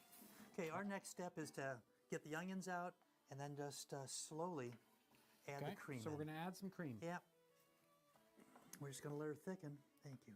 And then just to your taste, a little parsley. A little parsley. Yeah. Well, And I just coarsely chopped it. I'm not the biggest fan of parsley, but And then just put a little in. That's good. there we go. Looks great. We're just going to let that slowly simmer.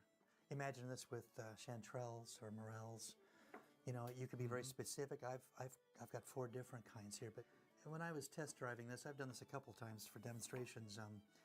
I let it go until it gets a little thick. Sometimes I've added some corn flour, some cornstarch. Cheating. I know, but it depends on the weather and how much time I've got. But it's a great side for any kind of meat. Last time I did it with pork chops on the side, and it was just wonderful. This looks delicious. Let's go ahead and serve this up. What Sounds do you think? good. Thank you. Here's our finished dish. Okay, well, I want to see you eat a little bit first. I'm gonna because I love this. It doesn't have fish in it. That's why I love it. There you go. Wonderful. It is. It really is. Could use a little more nutmeg, I think. Just the right amount of salt. Yep. I might add a little pepper to it even, add a little more, but more, yep. Wow. Super flavors. Really very quick and simple to create. Yeah, the whole thing is 15 or 20 minutes on the stove. Right. For vegetarians out there, you could do this with almond milk, even in the time period with the milk or the cream, using this could be a Lenten dish in the time period. So actually, it's quite a versatile dish. Wonderful, wonderful flavors. Thank you so much for bringing this particular one to us. It's disappearing before our eyes. I know, it's going quick. Thank you so much, though, for bringing this particular one, and it's been great. In this episode, we're doing another one of these wonderful 18th century German recipes. This one's called Engelhoffener soup. Thanks for joining us today.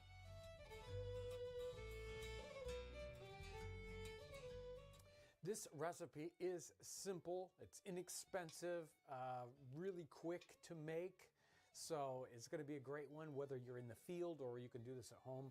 If you're a historical reenactor, it's going to be a good one. And if you just want to try it at home, of course, this one is going to be great also.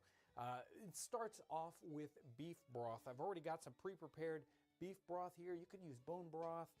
You can even check out our episode that we did on bone broth, or even portable soup could be used. Question: how do you smell your best?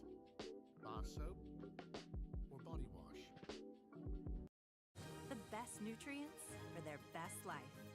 Science did that. If you're out in the field, but first we're just going to pour. I think I've got, I don't know, a quart. So it really depends on exactly how many people you want to serve. I've got about a quart here. Let's get this on the fire. This needs to come up to a boil.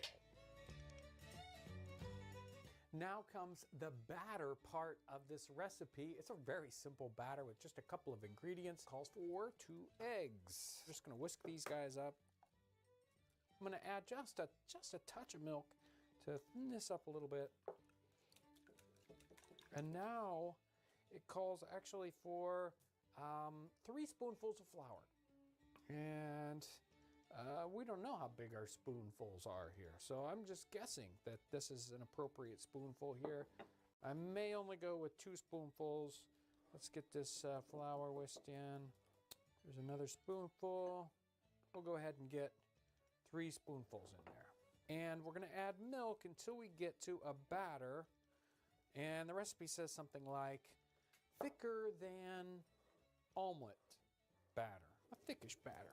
So I'm looking for a right kind of runny consistency. You don't want it to pour right off, but you definitely want it to come off of this. You don't want it to stick to the thing. So that's what we're shooting for consistency. We probably want to make sure that it stays this consistency. You know, if you're like waiting for that to boil over here, we have to make sure that this stays this consistency. It could be that as it kind of sets for a little bit, it'll get too thick. We don't want it to be like that. So if it gets too thick, if it gets thicker than this and it's already starting to thicken up a little bit, add a little bit more milk. Make sure that when you're ready to put it in, it's this kind of consistency. Okay, let me check on the broth.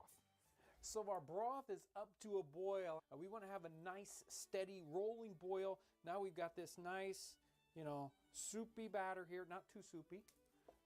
And we start to drizzle this in slowly, okay? So we're going to drizzle this in.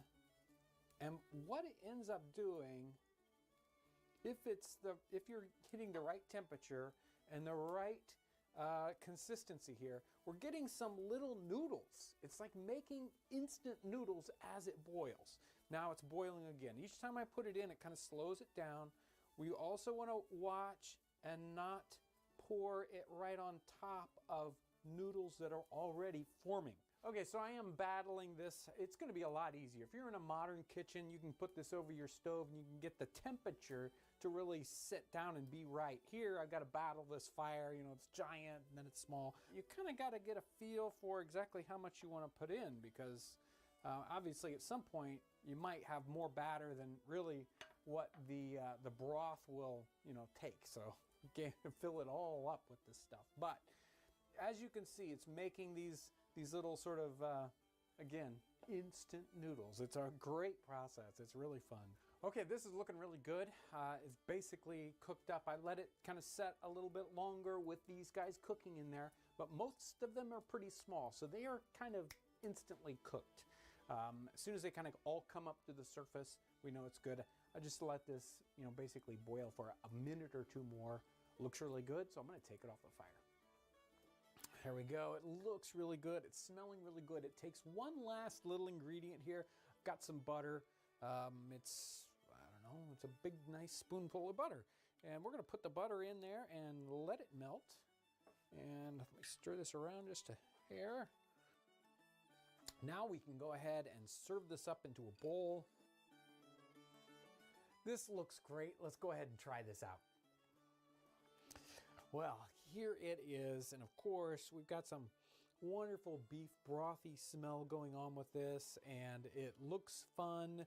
Maybe a little, I guess some people might look at it and say, oh, I don't know if that's going to be good, right? Well, we'll find out.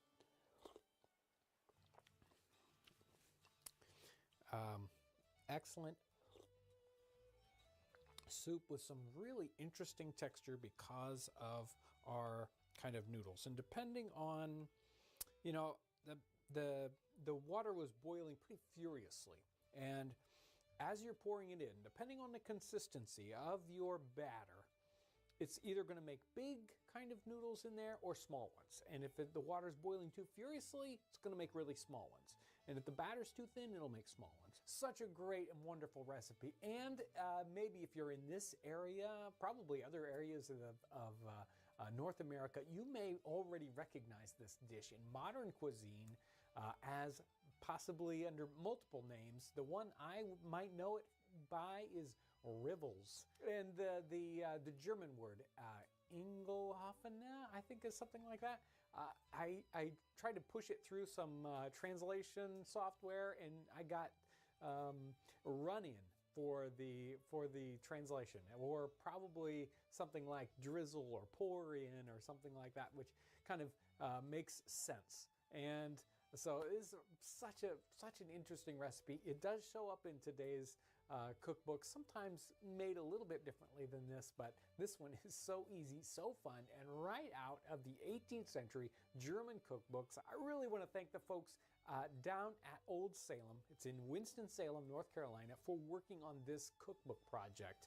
I think it's called, I don't think it's out yet. I don't think it's published. It's called The Raised Hearth. They're still working on getting that ready. And you can go down and make sure to check out their website. It's Old Salem in Winston-Salem, North Carolina. So I want to thank the folks down there. And I want to thank you for coming along as we savor the flavors and the aromas of the 18th century. Welcome to this episode. We have our friend and frequent guest, Michael Dragoo, and he's brought us this. I'm sure it's going to be a great recipe. What is it? It's a fish pasty the Italian way. This is going to be great. Thanks for joining us today.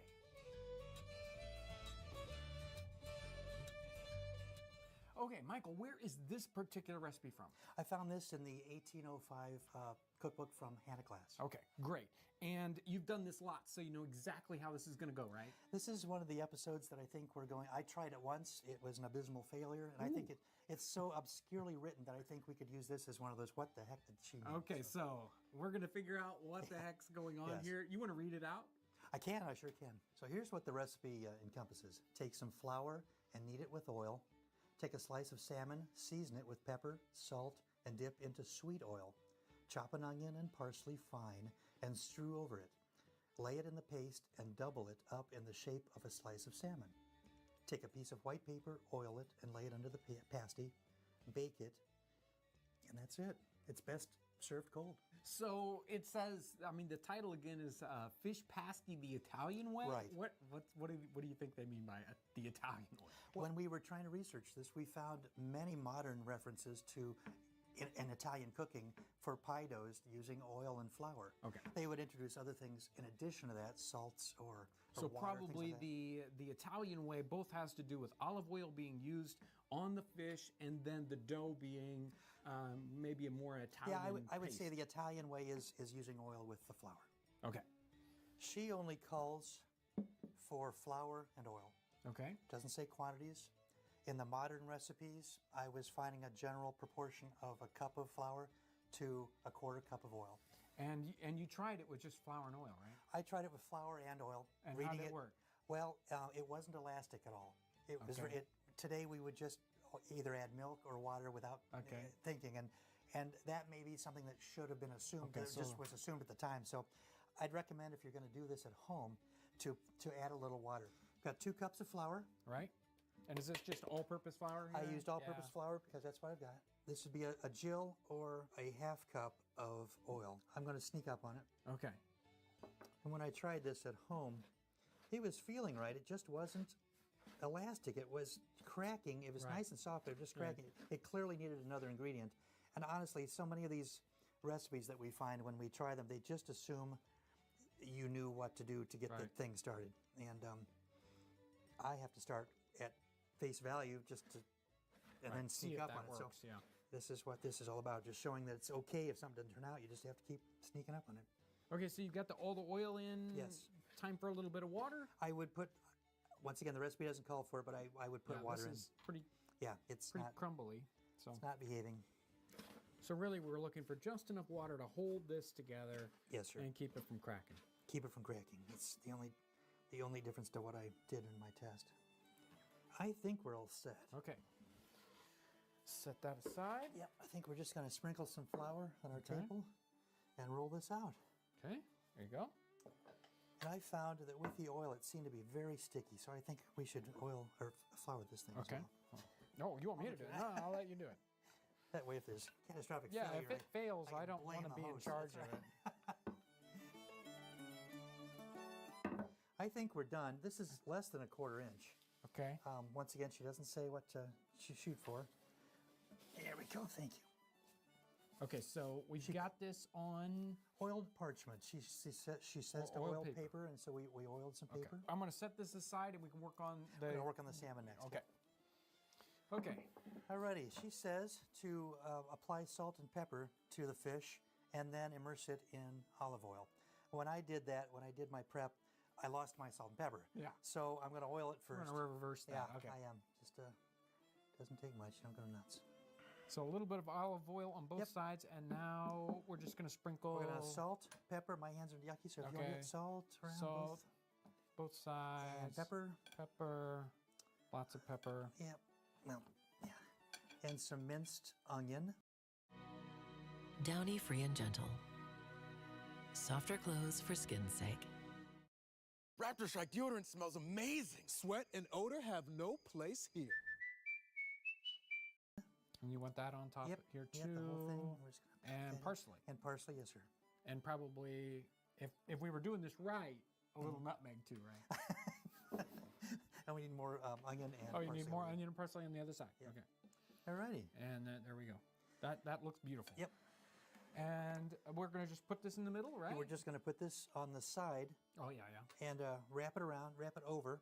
Okay. It's just like a pocket sandwich. And we're just going to pinch it around the edges. And the directions actually say in the shape of the slice. Well, yeah, in the slice, salmon. yes. So we're just enveloping the piece of flesh here.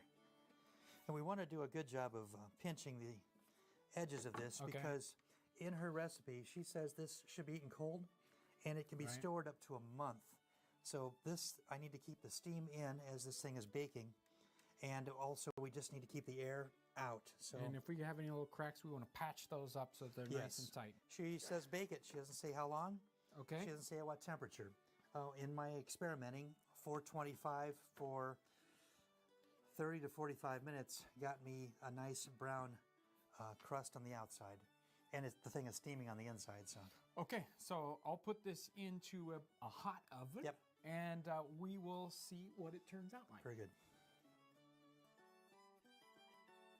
So this, it looks beautiful. She actually references that these should be eaten cold, or they can be eaten cold. Yep.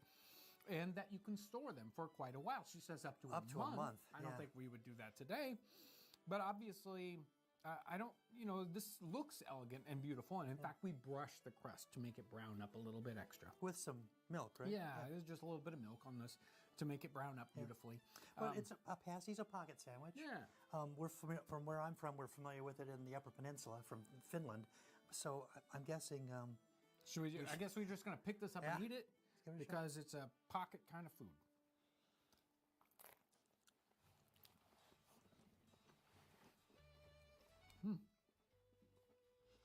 It's steamed in this thing. The onions released moisture. You could definitely store this and not worry about it breaking up. Yep. If you carried this, in a pocket or something, it would hold up. But the crust is not, it's not a bad crust at all. Wonderful tasting. So this is a wonderful Hannah Glass recipe. Obviously, it's got an Italian take from, at least in this English cooking. So it's an interesting recipe for that aspect. And I think I think we definitely could maybe get a little bit more of those kind of Italian flavors, which I think she was trying to get at. Well, and adding the oil when you're making the dough and having that be the main softening agent is what was interesting. And Kevin and I both had trouble researching period recipes for the oil. We found modern Italian recipes for the oil introduction. So wonderful flavors. A really interesting one, a different take. So I'm happy to see this one, especially a pocket sandwich with fish in it. That's a little interesting. So wonderful. Thank you, Michael. Oh, sure. So for bringing this up. And Michael, tell me about, you've showed up on a different show here recently. Tell me a little bit about that. Well, the manager of Martin Station, Billy Heck, had an opportunity to have an episode of Bizarre Foods with Andrew Zimmern filmed there. They were doing a Daniel Boone's Wilderness Trail episode, and I was allowed to participate. He asked me. I drove 8 hours to get there, and the only I had to use ingredients that they either brought with them when they came to that site to build the fort, or they could have found in the area. So I used local ingredients, and just had a great time. So. Wonderful. We're here at Conner Prairie in Fishers, Indiana today, and Conner Prairie is a special place. Everything they do here is in first person. So this episode will be a little bit different. I'm gonna have to pretend like I'm in the 19th century. Here we go. Ma'am, I am so parched. Ah, well, sir, you've come to the right place. This is the Golden Eagle Inn. I'm Martha Zimmerman. Who am I speaking to, sir? I am Mr. Townsend. I am traveling up north, but I'm here preparing for this trip. Well, it's a pleasure to meet you. Why don't you join me in our tap room here? I would love to.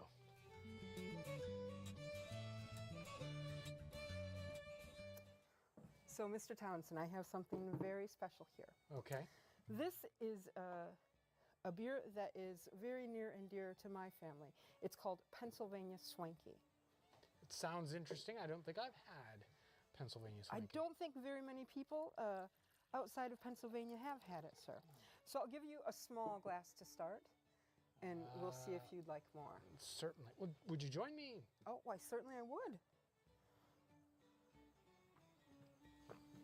Oh, yes. That is very refreshing. Mm-hmm. I don't know if I have those flavors right there. What is in this? Well, it would be much easier to actually show you. In fact, I'm brewing today.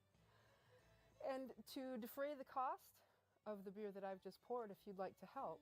I'm very interested in being able to take beverages with me, and if I have to make my own, I have to. Well, so why don't we go into the kitchen and we'll make some Pennsylvania Swanky right now.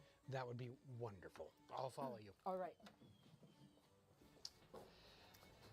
So we have most of what we need here to make Pennsylvania Swanky, which is what you tried. It's a recipe that my mutter and Oma, my mother and grandmother, made in Pennsylvania. And I suspect that not very many people drink it very much anymore, but I find it very refreshing. I certainly did. And what's unique about Swanky is that it's flavored with something very unique. It's flavored with star anise or star anise, and it is aniseed from the same. It's from the same plant. Okay. Yes, and so it gives a bit of a licorice flavor. Oh, yes. And it tends to cool the mouth. Mm-hmm. And so it's very nice in the summertime. So what we'll do, if you wouldn't mind helping. Oh, of course, of course. Take about 5 or 6 of the star anise. Okay. And I would say most of the seed there that you have for the mortar and pestle, beat them, not savagely, sir. Vigorously? A kind beating. Yeah. A kind beating. There we just are. to break up. Yes, and just open that, the smell of the spice. Let me grab a good copper pot here. And I'll make just a gallon of Swanky at a time. It is a drunk green, so it doesn't last very long. So it's not to be kegged up or... No, sir. I see. So it is ready to drink in about 4 days, and it lasts 2 or 3. Is that enough? That looks very good. Good. To start with, we're going to put about 4 1/2 cups good, sweet wheat bran. Bran, yeah. Yes. Now, and a lot of folks would tell you that wheat bran does not make good beer. It's not beer of the well-to-do, but it's perfectly drinkable for a small beer, which is what we're making today. So a small beer is for family consumption. I generally don't serve it to guests, but you were an exception today. Thank you. So about 4 1/2 cups of that bran, and then if you would add the spices there that you ground. Here we have hops that we grow here in our garden at the Golden Eagle Inn, and we want a good, generous handful. I like a bit of hop in my small beer. Okay. So truly, that is all that there is. To start this up. To start this up. So what I'll do now is I'll get about, I've got some water boiling on the fire, and we'll pour about a gallon and a pint or so of water on top of this, and then set it to boil.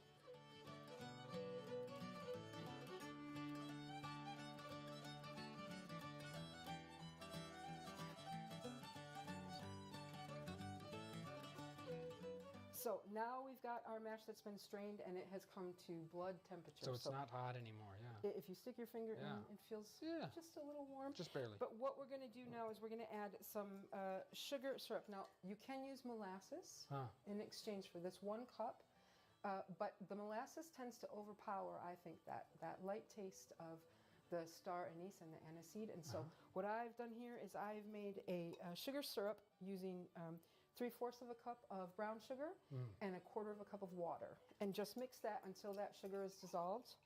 So what do we need to get it to ferment? Well, you need some yeast. So we've got some yeast here, and this is flaked yeast. So when we go to Indianapolis to pick up a beer that we serve to our guests in the tap room, we also get barm from the brewers. And so that's that top foam, that slurry that comes up as the beer ferments. And we take that, we can use it to rise bread, but we also dry it. We spread it out thinly on wooden spoons, and we dry it in the sun, and then we flake that off, and we can use that as our yeast. And if you want to stir that up just a bit, and that will start to break down, and within 5 minutes or so, we should start to see some activity here. So we'll let this set. I'm going to put a towel over the top of it, and we'll come back to it when it's a little happier. So you set this aside. It's going to start percolating and brewing. It will start fermenting within, as I said, 5 or 10 minutes, and then what we'll want to do is we'll put it in a jug and we'll bung it. And you can tie your bung down if you want, because it may just pop off. But you shouldn't put it down too tight. Leave it loose just in case that fermentation does rise up above and it can flow over. After that sets for a couple of days, Swanky, like most small beers, should be drunk within 4 or 5 days, and ready to drink, I should say, and then consumed within 2 or 3 days. It tends to lose its fermentation, it's that effervescence after a few days. But the one thing that you want to do before you start to drink it, on that 4th or 5th day, you want to strain it through a cheesecloth, because all of that activity that happened at the top as it fermented will eventually settle down to the bottom, and that's your emptins. And the wonderful thing about emptins, though, is that you can use it to make bread. In fact, I made this bread here using the emptins, and they look just a little bit like a gravy almost. What's up with your dad, Chloe? Ever since he got AT&T's best deal on the new Samsung Galaxy, he's been up on his high horse. Perhaps he can wait in the waiting room? What's that? Happy birthday, Marty. Oh, no, you don't. Let me get this. Ah, thanks. You're too kind. I've heard that. Unlimited 2% cash back. The Wells Fargo Active Cash Credit Card. Bread and drink all in one? Yes, sir. And wonderful flavors. And with all we would need from, the store or difficulty getting would be, say, the hops, correct? Yes, the hops could be a problem, and for you, if you're traveling, the spice may be a problem. If you are in the middle of nowhere, it'll be more difficult for you to give spice, but don't despair, because I know a receipt for a Groot. A Groot? Have you had a Groot before? I don't know. A Groot is an unhopped ale, and it is flavored with herbs. So, in 1516, Reinheitsgebot, which is the German purity law, was declared. And what that meant was that beer could be made only with water, barley, and hops. And so really up until this point, people were brewing with all types of things. They were brewing with herbs and with fruits and with trees and everything that you can imagine. Because everything has yeast and sugar, and it will work if you treat it the right way. It's got life in it. Yes, sir, it does indeed. And so when this declaration was made, this purity law came into to being, it really changed beer making. And so a lot of these old ways, kvass and goza and groots, they went by the wayside. But we can make them today. Yes, sir. Yes. My mutter and Oma, my mother and grandmother, they brewed these types of things. Yes, sir. And when you met me in the garden earlier today, I was picking some alehoof, which is one of the ways. Alehoof. Creeping Charlie, cat's paw, coin plant, sir. Really? Goes by many names. Yes. And it grows almost everywhere in Indiana. So it's a wonderful thing to know what to do with and to brew with. What do you do with it? How do you use it? Well, let me show you. Okay. So here are some hops that you mentioned before, and these will be harder for you to find. And in fact, for us this year, we've had a blight on our hops, and so we've lost quite a few of our hops, or they've been eaten before we get a chance to harvest them, or they just haven't budded at all. What is eating? It's hard to know, and not knowing means that we can't really stop it from happening. So unfortunately, we have to make do. And that means that we have to brew another way.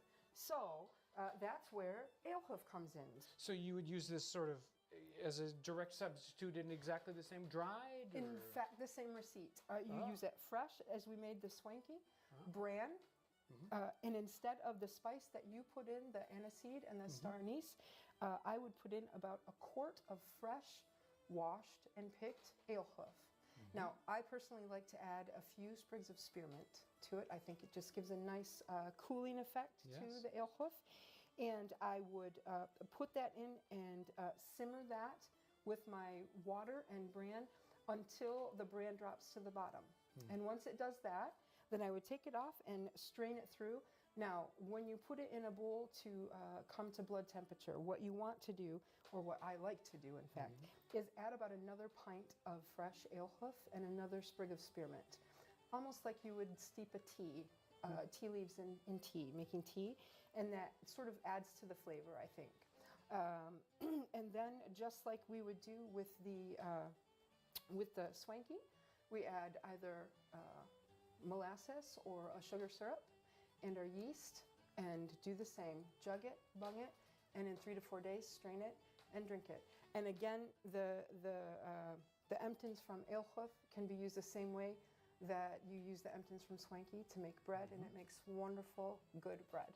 It seems so simple, and the swanky was wonderful, refreshing. Yes, indeed. Well, I think beer in and of itself is simple because it's important. It's healthful. It's good to drink. It's refreshing. It gives us energy in the morning to feel strong and gets us through our day. It's my eldest son likes to say that it's a bit like drinking his daily bread. And so I imagine that to some extent it is. And I think that these small beers, they taste very much like your kitchen, the yeast in your kitchen. And so I think it's a good analogy that he's made. So, Mr. Townsend, I happen to have just a little bit of Groot left, so why don't I pour you some? I would love to try this. So you'll see right away that the color is a little bit different because of the molasses instead of the brown sugar as the sweetener.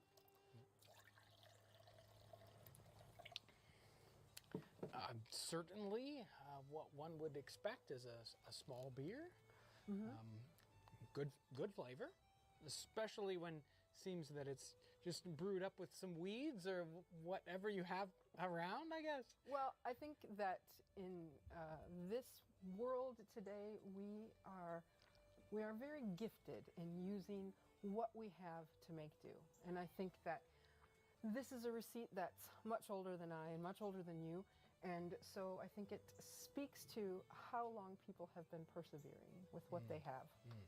Well, I'm certain that I will end up using this at some point, probably sooner rather than later. With what I hear is just absolute nothing where I'm going. So, since you are traveling and you intend to be in such wilderness, I think it might be a good thing while you're in town to visit Mrs. Armstrong. She's a wonderful lady who lives just up the road, and she has lots of knowledge about plants and herbs and uses much beyond brewing. Well, that sounds interesting because there is no medicine. I have heard of no doctor in the area. So that sounds like something I will definitely need. You'll definitely have to point me in her direction. Well, I certainly will. But first, before you leave, let me give you some bread to get you started on your way so that you're not leaving with an empty belly. Mrs. Zimmerman, thank you so much for this amazing information, the wonderful drink and everything. It will help me undoubtedly on my way up north and surviving up there. So I really want to thank you. Well, you're very welcome. I'm always happy to meet a stranger. You'll have to excuse me because I have to run and go see Mrs. Armstrong. Safe travels.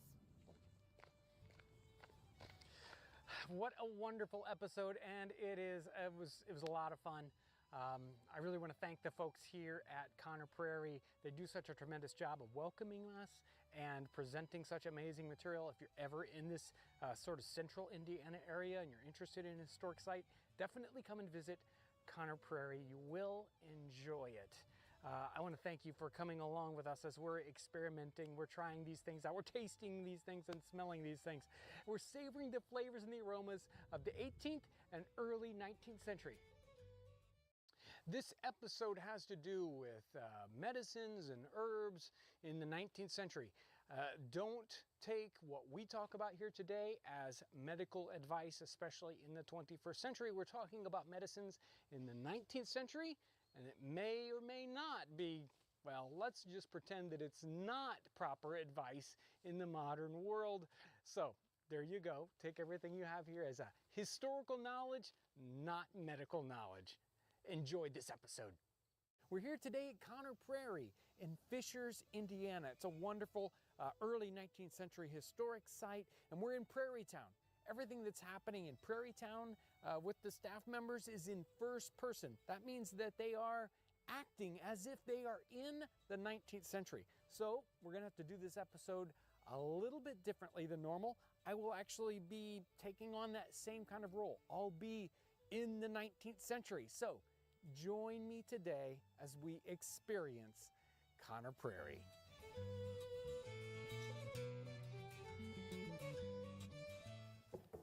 Mrs. Armstrong? Mr. Townsend, I presume. Yes. Yes, I heard that you were in town. Yes, I've come to speak to you directly. Mrs. Zimmerman sent me over, and I am headed up north into the wilderness to look at a piece of ground, hopefully to settle up there. But they say there's nothing, no civilization whatsoever. Much at all. And no doctors, no nothing. And I'm sure I'm going to need something medicinal. And they say, you're the person to talk to. Well, I'm glad that you came. What am I going to find? Well, when you're up there and you've moved, if that's what you've chosen to do, of course you're going to be putting a garden in, so you'll have things that you'll be planting. But in the wild, you're going to find things like burdock. The leaf you can use for skin irritations, so as a poultice or a compress. Plantain, if you have been a bit, what would I say, a bit stopped up, and perhaps you have developed piles, it is a very good thing to use there. You've got chicory, which of course you're not going to have access to coffee beans, so you can use the root there for coffee. Wild cherry bark, which you can use for a bit of pain or coughs and colds. And of course the willow bark, which is one of the especially good ones for if you're having any pain in the knees, in the gut, in the head. That makes a very good tea. And then clover, coughs and colds, especially nice for that. And you're going to find that just about everywhere in an open field. And how are most of these prepared? Do I need to do something more difficult? Not difficult at all. Actually, most of them are going to be done either as a tea or a decoction. I don't think I would use any of those as a tincture or an elixir, but they certainly will work very nice. A poultice, a compress, you make a tea and then you soak a cloth and wipe over the skin, or you do something perhaps as I'm doing for my young grandson, John Marshall. And these are all just found in the wild? I'll find them just scattered willy-nilly? You will find them scattered willy-nilly, but you want to make certain that you're identifying them correctly. So once I have a garden, then what do I need to take with me? What do I need to plant? Oh, you're going to need to find seeds. And if you take those, Mr. Whitaker carries those down at the store, but I also have some seeds I can share with you. You'll definitely want to take a bit of yarrow. Yarrow is especially good for stopping the flow of blood. And I imagine that there will be a time that you'll cut yourself. Basil, especially nice. It's good to eat, but it's also very good to wipe on your skin to keep the bugs at bay. A very nice one too is the bee balm or monarda, just a good general purpose tea for good health. If you need to perhaps be a little bit invigorated, you want to do costumary. And I've heard of costumary. Yes, my grandmother used to say, put it in your Bible, so when the minister was long-winded, you could chew it, it'll keep you awake. Sage is especially nice. It is a good tea for complaints of the throat and of the lungs. You've got feverfew, which it sounds odd because you would think it's good for fever, but it's especially good for headaches. It is very, very bitter though. So something such as honey, you're going to want to be able to add to that to sweeten it up quite a bit. All right, so in the wintertime when you're down in the dumps a bit or forlorn, your lemon balm is especially nice to make a tea. It helps to brighten your spirits a bit. It's good for anxiety. And I think those are probably the ones that I would recommend that you begin with. And one last thing that I think will be important to look for is the elderberry bush. The elderberries are wonderful to use in a... Over 14 million shelter pets fed and adopted. Science did that. When you're an Amex Gold Card member, there's always something to savor. from a night out to your morning iced coffee with Dunkin'. Savor more of what life has to offer with something new from American Express and Dunkin'. In a tincture. So that's where you will cover them over with a spirituous liquor of some sorts. Yes. And of course it can be awfully strong. I don't know if you have any young'uns, so I would put it into a bit of tea and perhaps add a bit of honey to get them to take that. And good for... Oh, colds, influenza, sinus. Yes, very good for all of those things. So these seem easy enough to procure in that area, possibly. I hope so. What about the preparations? Preparation really isn't difficult at all. Things such as jewelweed I have used to make a tea, and it's a very strong tea, as you can see from the color that's here. Jewelweed I like to use as a tea for rashes, especially poison ivy. And I imagine you'll find plenty of that. Not to drink. That's a good question. It is more of a compress, so that you're going to soak a cloth in it and wipe it onto the skin, or even wrap it around the skin. It helps to cool and keep the irritation or the itch at bay. Then the one I'm working on here now is actually a poultice, and what I've done is I've put the mullein leaf that you can see here, and feel that. You will probably find that one. It is also known as a hag's torch, or mullein is just what I've always known it as. I think I've seen this referred to as Indian tobacco. Perhaps you have. Perhaps you have, because oftentimes it is taken as a smoke for lungs. Yes. But I also like to, with the young grandson, the yellow flowers that develop on the stalk, I put those in oil. I shake that every day for about 4 weeks. I strain it, and it is good at keeping earaches settled. So they're not so irritating. What I've done, though, here is I've taken this, I've added a bit of salt to help break it up, and a bit of vinegar. And it is going to be a poultice that I'll put in. He has developed a bit of rash as a result of his nappy, or his napkin, and with the heat that we've had. So I will put that against the skin on his hind end, and then wrap him up, and that shall help to take care of the irritation. Skin. And then if you had a wound or a cut and you're out, and since you're going to be where there isn't anything handy, then you just simply put that over and wrap that down with a cloth or something of that sort, and it'll help keep the wound much So that cleaner seems and simple. help to heal. So an easy one to do. And you can even do that by chewing if you so chose to do so. Plantain has so many, many uses. The leaf is good that if you're out and you have been bitten by a bug or bitten by a mosquito of sorts, you chew that up. Even a bee sting it'll work on. And you take that and put it right directly on that sting or that bug bite, and it'll take that sting and irritation away. But I like to take it and make it into an oil. So I've put that into a jar that I covered over with sweet oil. And then I let that set for about, I would say, it was a good 4 weeks. And I would shake it every day. And then I've strained it. So by putting this, 4 parts of the oil to 1 part of beeswax, it'll make a very good salve that I'll be able to use anytime that I need it for a skin irritation, or again, for a bite, an insect bite of some sort. Many of the receipt books that we're looking at have medicines that Dr. Campbell would use. So they're not necessarily ones that you're going to find growing wild, which is what you're looking for. So it's one of those things that you're going to need to look at some books such as the ones that I've listed here. Now, this one I believe I've seen in the library. Culpepper's herbal. Yes. It is a very, very old book, but it's still being used. Ladies oftentimes refer back to it, but oftentimes you can't get access to that book, so you'll share what you know, Mrs. Zimmerman, perhaps. Well, Mr. Townsend, I am going to be making a salve here in a little bit, and perhaps you'd like to stay to see, since that's the one that seems most confusing. I would like to experience that. And then, when it is time for you to leave, I'll send you on your way with some seeds for your new garden. That would be so kind. Good.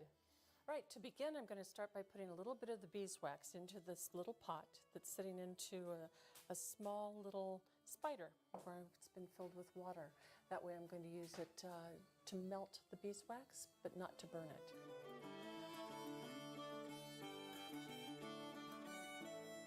Right, it is ready now. I've got the beeswax melted, so into that I'm going to add the 3 parts of the plantain oil. Yes. Because I'm also going to add 1 part of the lavender oil. Now, that's not one that you're going to find in the wild, but that's one that you'll have in your garden eventually. So you've got the plantain, which is good for the skin, and you've got the lavender, which is good for healing. And these oils were just simply prepared by putting those green herbs into the oils and letting them sort of percolate for weeks at a time. In and the then sun. strained out in the And sun. shaking on a daily basis. Okay, so but then you want to make certain that you strain it to keep it longer than that. So it's a fairly simple compound. The final compound is 1 part of beeswax to 4 parts of oil, and it can be any combination of oils that you choose based upon what ingredients that you need for what purpose. What you need. Wonderful. That's so simple. It is very simple. So, where do you store this in something? Just a small tin. I'll pour that into there just before it starts to set up, and then it will set up and be just fine to use indefinitely. On anything you need. On any part of the body, skin-wise, where you're having an irritation of some sort or a small cut or wound. That's so helpful. Thank you. You're very welcome. Hopefully, I'll be able to find what I need up there. Well, and now that we have it all finished, I did promise you that I would send you on your way with seeds. So let me get some of those out.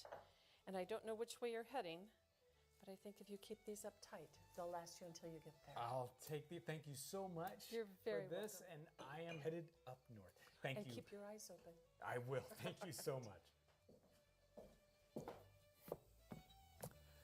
Well, I hope you've enjoyed this very different and very special episode here at Conner Prairie. It's, again, a wonderful site to visit. So if you're ever in this area, this sort of Midwest area, and you get a chance to come by, an especially wonderful place to visit. So make sure to come to Conner Prairie. And I want to thank you for coming along as we experiment and try these things out, as we learn new things. Thanks for joining us today. In this episode today, we're looking at the differences between a kitchen like this, an 18th century kitchen, and a modern kitchen today. Thanks for joining us. So there are 4 or 5 sort of major components to a kitchen, at least a kitchen we think of today. Probably the main one is the heating part, the stove, the oven. Let's go take a look at our stove or oven or our hearth. So here's the hearth that we've got here in the kitchen set.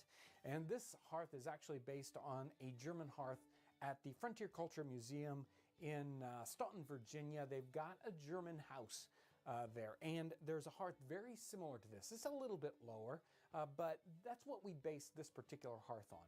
This hearth has a fire brick cooking surface, and we've got an oven that's built into the wall here. And this is the stovetop of the 21st century. Now, of course, we have to cook with wood or possibly at times charcoal, but those are our only cooking fuels that we can use. Of course, today we're using gas or electricity almost all the time. And that's one of the giant differences here between the 18th century and the 21st century. Cooking over a fire, cooking with either charcoal, which is a little bit easier, or wood, it's a constant battle to keep a regular heat going on underneath your cooking surface. So many times we want to have this very controllable heat surface, and we don't have that in the 18th century. We've got to be fussing with this continuously, as opposed to just turning a knob and setting it to 3 or taking a look at your flame and getting just the right temperature. Very, very difficult in the 18th century.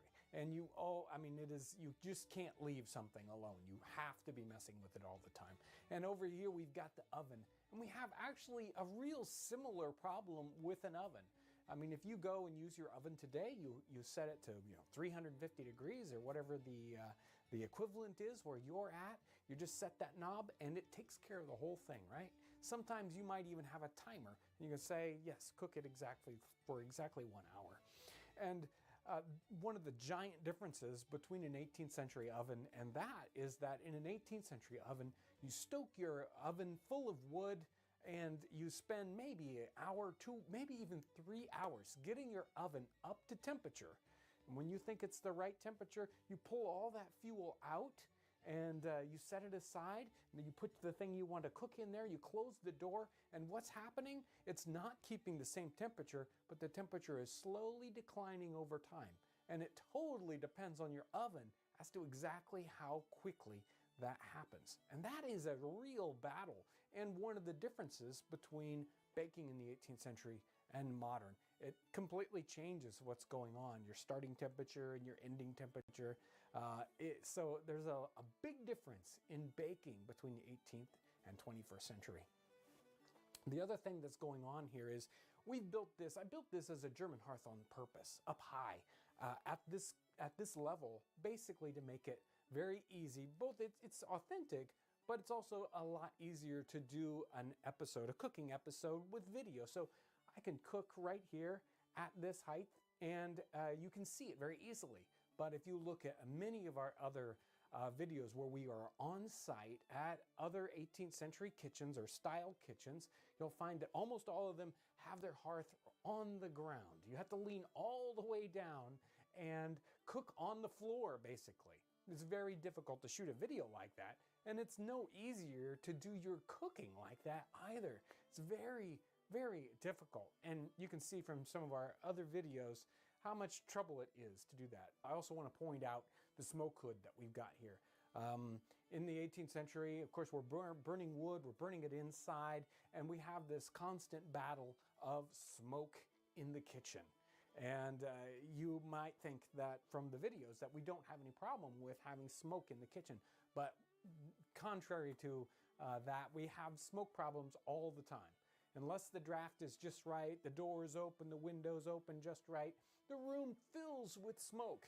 And it's also true not only in this kitchen set, but in other situations. Other 18th century kitchens have that same sort of problem. You have to have a lot of draft to keep smoke out of the room, and they had the same kind of problem in the 18th century.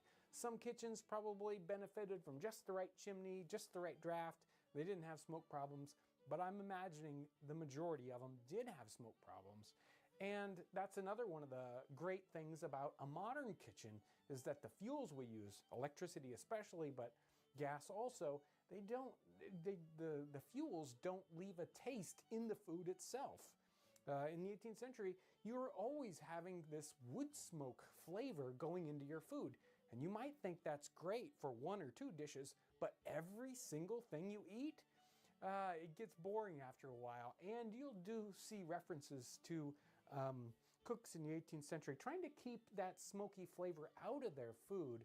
That's another battle from the 18th century. So next on the tour here is what are we going to do for cabinetry and shelving and storage? And there are two different kinds of storage, maybe three different kinds of storage that we would think about. Both storage of equipment and then storage of food itself. So storage of equipment in the 18th century kitchen, they probably didn't have as much equipment lying around as we do, unless it was a very affluent kitchen. Most of the kitchens that you see in pictures, no, they tend to be affluent kitchens, so they tend to be fairly well equipped, but I would imagine most 18th century kitchens have not that many cooking implements lying around. And you don't, in the pictures, see that much storage of this equipment. Many things are hanging on the wall, and you do see a few shelves, like the shelf behind me, and a few kind of cabinets that you see like this. Nothing like the cabinets that we have today. Of course, our kitchens are lined with cabinets that are both full of food, we use them like pantries, and full of equipment. But you can see here the kinds of things that we have in our cabinet here. If you look at most of these, you'll see I've got a lot of them turned upside down, and that's another one of the major differences. I hope there's a difference here. So many of these 18th century kitchens, they're overrun with rodents. There's always, where there's food in the 18th century, they have pest problems.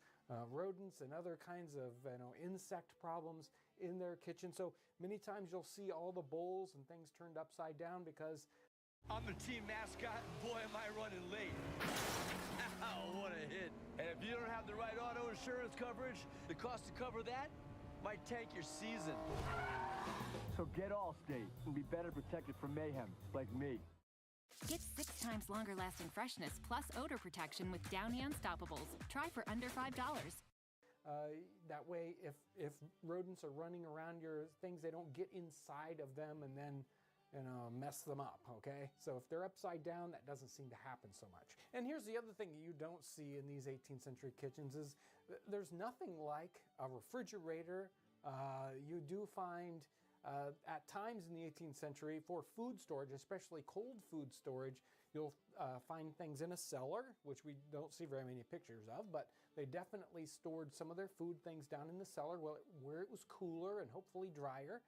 They also had spring houses where they would put especially dairy kinds of things to keep them cool, but they just didn't have anything like a refrigerator. Most of the time when you see food stored in an 18th century kitchen, hey, it's just hanging up on the wall. Maybe it's getting smoked up in the chimney, or it's actually sometimes getting smoked up just in the upper parts of the kitchen. You'll see some pictures with that where they might store cheeses or bread or even meat in their kitchen, and well, I don't know how it exactly turned out, but that was one of the only ways they had to really store food. So it's basically right out there in the open, and everything else you had to eat it up right away or it was going to go bad within a day or so.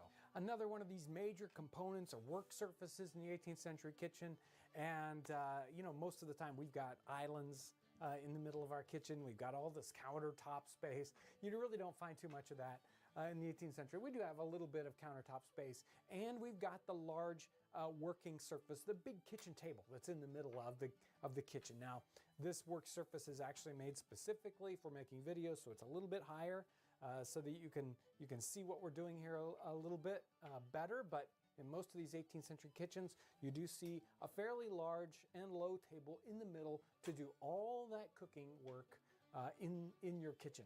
So what's really missing here? I mean, if you think about your kitchen at home, it's like, okay, we don't have a refrigerator, that's right, but we do have a cooking surface, or a cooking surface. We do have a working surface. We do have some storage of things, but the big thing that's missing in this 18th century kitchen is where's the sink, where's the water? And that is one of these major advantages that we have over these folks that are in the 18th century. They have no water except what they bring in pails and buckets, and no real place to get rid of it. So doing the dishes or just having water to work with is much more difficult in the 18th century. If you think about it, we have this tremendous advantage of not only having water, but water under pressure at both hot and cold. And not only that, but the water goes away. And we have this sink and it's got a drain and it all goes away immediately. They have none of that in the 18th century. They might at times have possibly a pump on the inside so they can just get regular cold water and hand pump it into a situation. Very rarely do you see that. It is fairly rare. But that's one of these things. Doing the dishes in the 18th century was so much more difficult. You can imagine bringing in the water by hand, heating it up over the fire so you have it at least, you know, somewhat tepid. Then it's always getting cold again. You're having to fight that, and getting the dishes done must have been just so difficult. And I can't even imagine it myself. When we cook in here, we make a mountain of dishes, and then I have to take them all inside to my house and wash them up the regular way, because I don't want to have to, you know, wash dishes in the 18th century method. And we do have a video talking a little bit about cleaning up and doing the dishes in the 18th century. Much more difficult. And another one of these advantages that we might not recognize is just simply having artificial light in our kitchens. In the 18th century, you had the light from the fire, and you had the light from the windows, probably an open door just so you could get a draft and not fill your room with smoke. And if you're cooking early in the morning, which you know happened all the time before the sun came up, all you had was a little bit of candlelight or a simple oil lamp to light your way around the kitchen. It is so difficult to cook in the dark, and you know that they had so much difficulty with that. And today, we just flip on the light. We've got a great episode today. This one is called Beggar's Pudding. It's a great way to use up your stale bread. Thanks for joining us.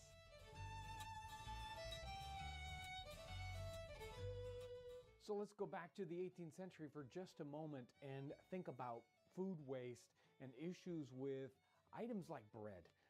Even today, we may buy a lot of bread for a particular situation, an event or something, and then it doesn't happen, and so we end up with all this bread that it goes bad. Or, it may just happen in a normal household over time. In the 18th century, food did not go to waste. You didn't want to waste your food, and so they had ways to deal with things like stale bread. Maybe you bought stale bread from the baker because he overbaked. Maybe you had stale bread in your household, but they had several different kinds of recipes that use stale bread. This one, this Beggar's Pudding, uses stale bread as the main component, so we can use that today. This particular recipe is from the Universal Cook, and it's a cookbook that was done in 1773 by John Townsend, which I thought was pretty funny. He uses a couple extra H's, but I don't. But he obviously has this great recipe. Let's get started. So let's talk about our ingredients. I've got them all set out here. Obviously, we've got our stale bread. And if you've got something nice and tough, if you don't have stale bread already, well, you'll have to leave it out and get it stale. Maybe because it does need to have some good hard texture to it. That'll make it a little bit easier to do this.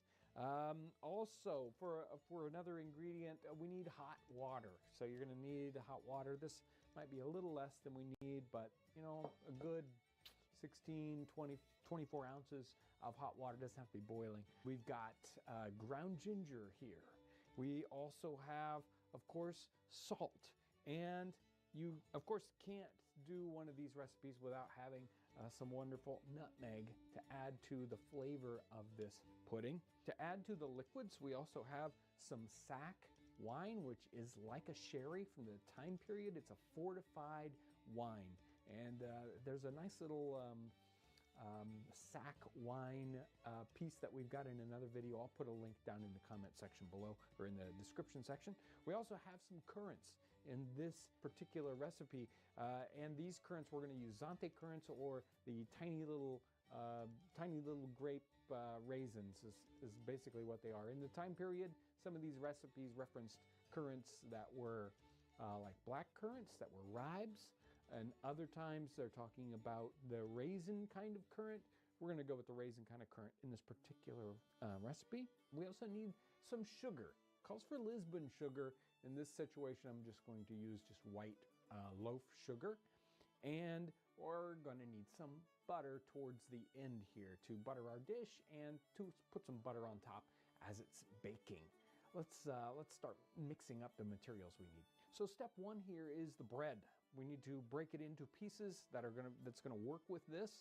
And after that, you can either slice it up, whatever way breaks up the bread most easily. And now we're gonna pour hot water over the top of this bread. And I'm gonna let this kind of soak up just for a second while I mix up the other ingredients. I'm gonna just mix everything here in the currants bowl. There aren't a lot of other ingredients, at least they don't take up a lot of room necessarily. I've got probably 6 ounces of currants here. What is that, about a half a cup or so, more or less. There are no measurements in this recipe. Like so many of them, it's just sort of a guideline. There is no, there's no particular amount of bread or any of these other ingredients mentioned. And many times in these recipes, even when they do mention one thing as a particular sort of quantity, none of the other ones are measured, so you're still guessing no matter what you do. I've got ground ginger, and ground ginger is one of these things, it's very, very popular in the 18th century. Obviously, we're going to need some nutmeg. I've got some salt here. It's a little bit coarse. And next up is the sack that we're going to put in here. And this is about a half a gill of sack. Again, totally guessing. And the last ingredient that needs to go in is sugar. And I've got some white sugar here. I'll just bust up into this. So we're probably at about 1/4 of a cup of sugar. Obviously, depending on how sweet you want this and how big your dish is, you can adjust that quantity. I'm going to go ahead and continue to break up this sugar with with our liquids. We're going to go back to our bread. Now that we've got that mixture, it's soaked a little bit, and now we can kind of come back in here and look at it. We can kind of mush it up. It calls for squeezing out any extra liquid, so we really have to feel about whether we put too much water in or not. And this texture feels pretty good, pretty doughy, not like we could squeeze a bunch of water out of it if we tried. And you definitely kind of have to leave it a little bit, or else it won't soften up. But since we need to mix these other ingredients, and that's what it definitely calls for in this recipe, it says you need to mix the other ingredients well with that. That means this has to be broken down to a certain extent so we can get it all mixed in properly. Okay, so now that that feels good, let's bring our currants and wine and all those spices together now, and the sugar. We can just thoroughly mix these things up. Now we can get our pie pan ready. It doesn't call for the exact item that we're going to bake this in. I mean, in theory, you could even boil a pudding like this, but I'm not sure how that would turn out. But this one is a baked pudding. Let's get this dish all buttered up. Now we can put our mixture straight into that. He actually calls for smoothing the top of this with a spoon, but I found that my hand works just as well, if not better. And if it's already messy, why not? You definitely have a choice here. Depending on your bread, you might want to leave this crust on like I did in part of this, or take the crust off. This will change the texture and the taste a little bit, depending on the kind of bread that you're going to be using. Last up in this recipe is to put some butter up on top. Again, I don't think he wants this drying out. And this goes into the oven. I think it calls for a slack oven. We're not to bake this really high at a real high temperature. I would guess.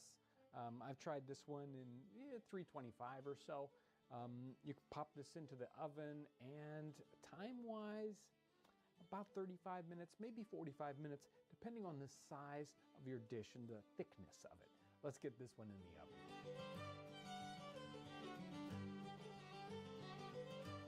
Well, here's our beggar's pudding, and it turned out good. It smells great coming out of the oven, and it did sprinkle a little bit of sugar on this thing, and it looks good. It's got some nice currants, nice color to it.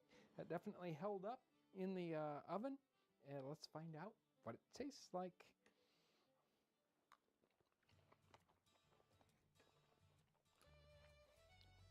It's got a wonderful bread pudding-y kind of texture.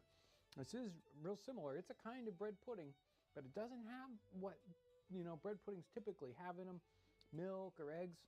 It's a kind of a simplistic version in some ways, in that it just has hot water that goes in with the bread, but the currants are a nice mix. The currants don't have to be there. This would still be great without it. We get the impression from the name, Beggar's Pudding, that possibly this was at times a dish for folks that didn't have a lot of money, but all they had was stale bread, right?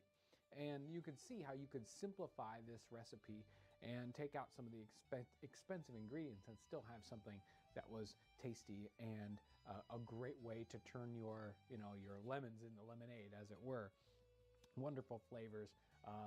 You get that, of course, that ginger in here, which was one of the lesser expensive spices, but it comes in here wonderfully. Of course, we got nutmeg, and this recipe is really, it's different than most of what we cook today. So it is this wonderful way to experience these recipes, these wonderful food items right out of the 18th century. We get to test them out, we get to taste them, we get to smell them.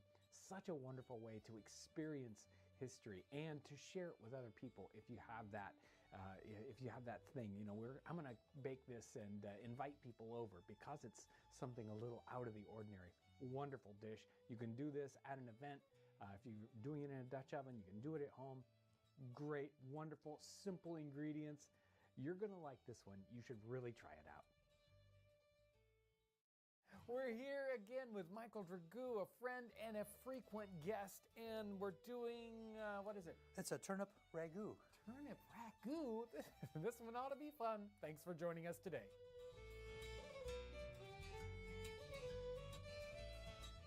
So a ragu of turnips, Yes. where is this one from? Well, I got it from Mary Randolph's cookbook. She wrote it in 1824, but it was a collection of her family's recipes, and that's mid to late 1700s into early 1800s. Right, and it's Virginia, the Virginia Housewife. Virginia Housewife, If you want to look that one up, Mary Randolph, the Virginia Housewife, a great little cookbook, early 19th century American kind of cookery. Yes. It's one of the good early American cookbooks.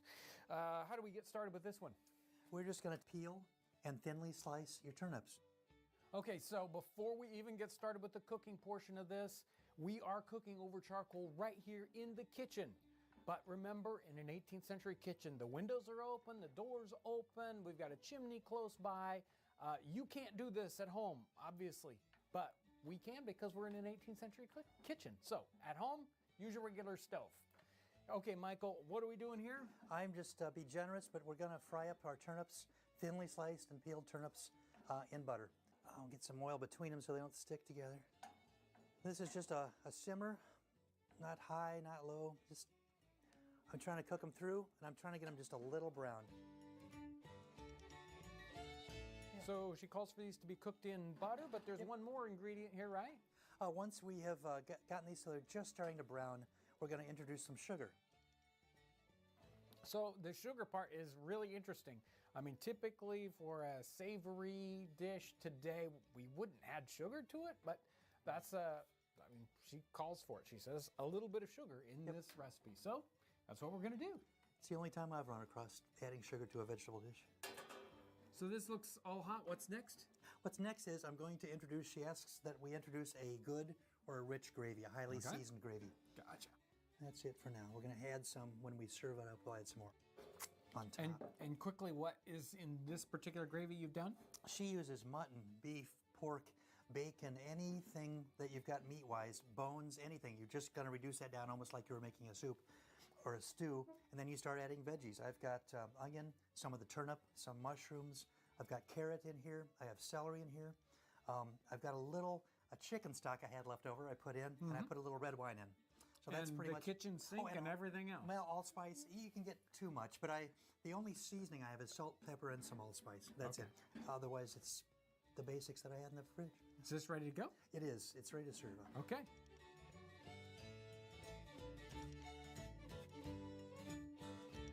Well, it looks really good. I suppose we should try this out. Anything with gravy is good. And Okay. This is good gravy. Well, we're going to find out.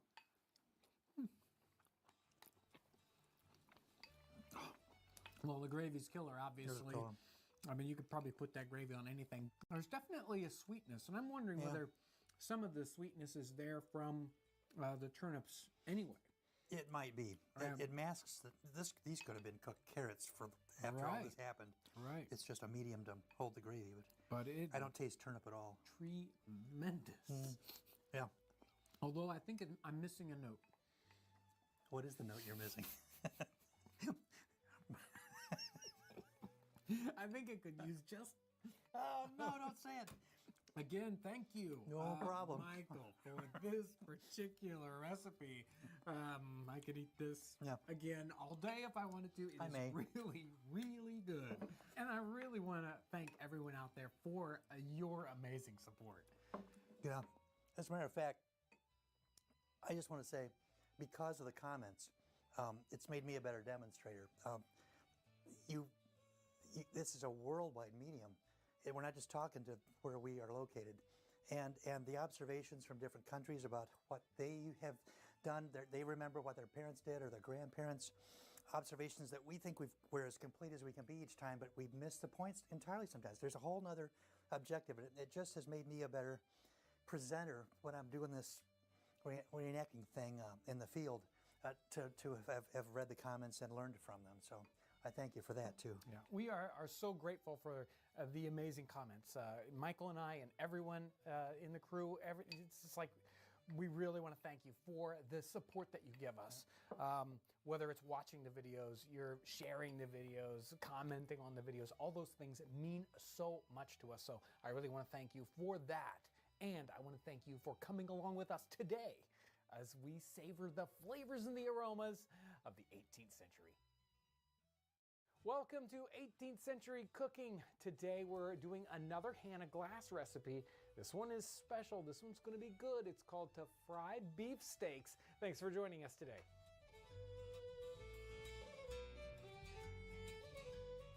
So let's get started on these fried steaks. Now, she calls immediately for rump steaks. In North America, that term we use the term sirloin. So you may still use rump steak over in the UK, but we call these sirloin steaks. So I got a couple sirloin steaks, and she says, beat these well with a roller. So we're gonna flatten these guys out.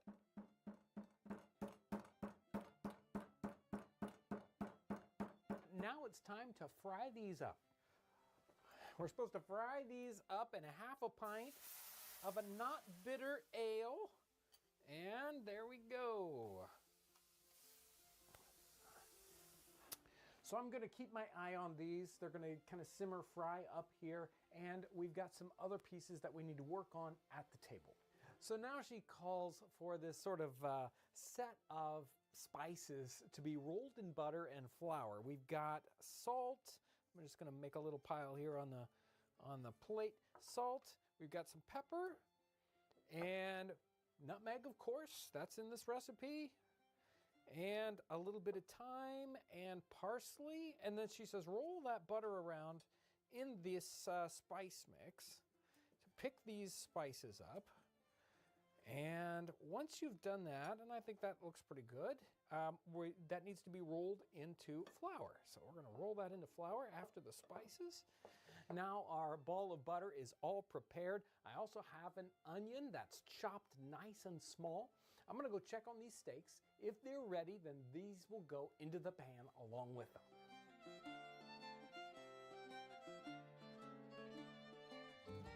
She calls for shaking these up together in the pan until the steaks are nice and tender. The sauce has thickened up.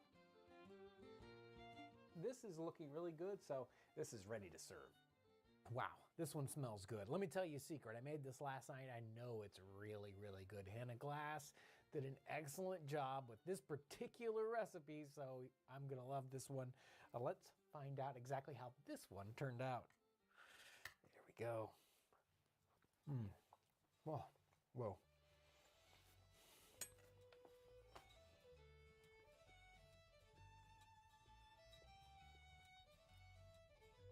Tremendous flavors. I mean, really, really. The spices in here, you can taste that thyme in there, and the roux that was made up by that butter and the flour that came in at the end. And again, we didn't, those basically came in at the end, so they didn't get cooked out. The ale, the steak cooked in the ale gives it really a very different flavor, which I really enjoy. And this thick gravy that's made right up in it, so very good. If you get a chance to make this one at home, I guarantee you'll enjoy this one. It is excellent.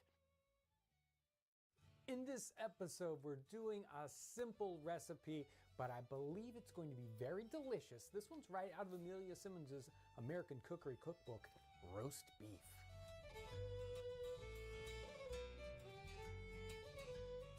So technically, this is the first recipe in this recipe book.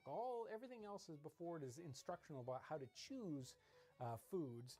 But recipe number 1 is to roast beef. Let me read this to you. It's pretty simple. The general rules are to have a brisk hot fire, to hang down rather than to spit, to baste with salt and water, and 1/4 of an hour to every pound of beef.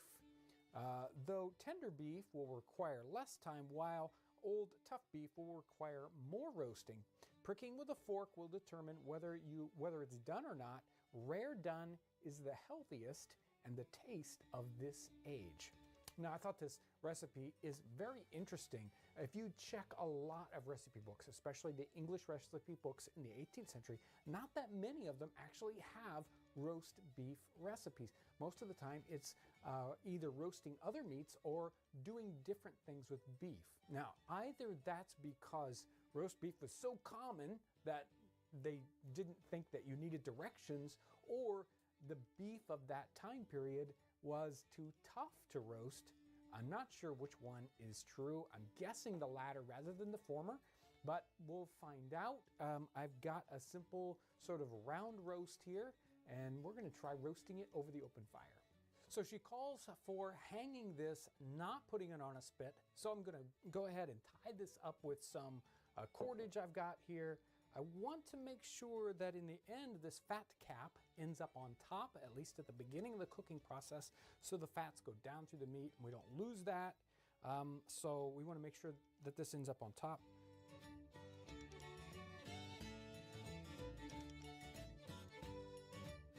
Okay, so that looks like that's going to hang really well like that. So let me get this knot kind of tied off. As long as our cord doesn't burn through, we'll be doing great. Let's go ahead and rig this up by the fire. Okay, you can see I've already set up the hearth kind of special with this. I thought I would try to decrease the cooking time a little bit by bringing in the reflector oven.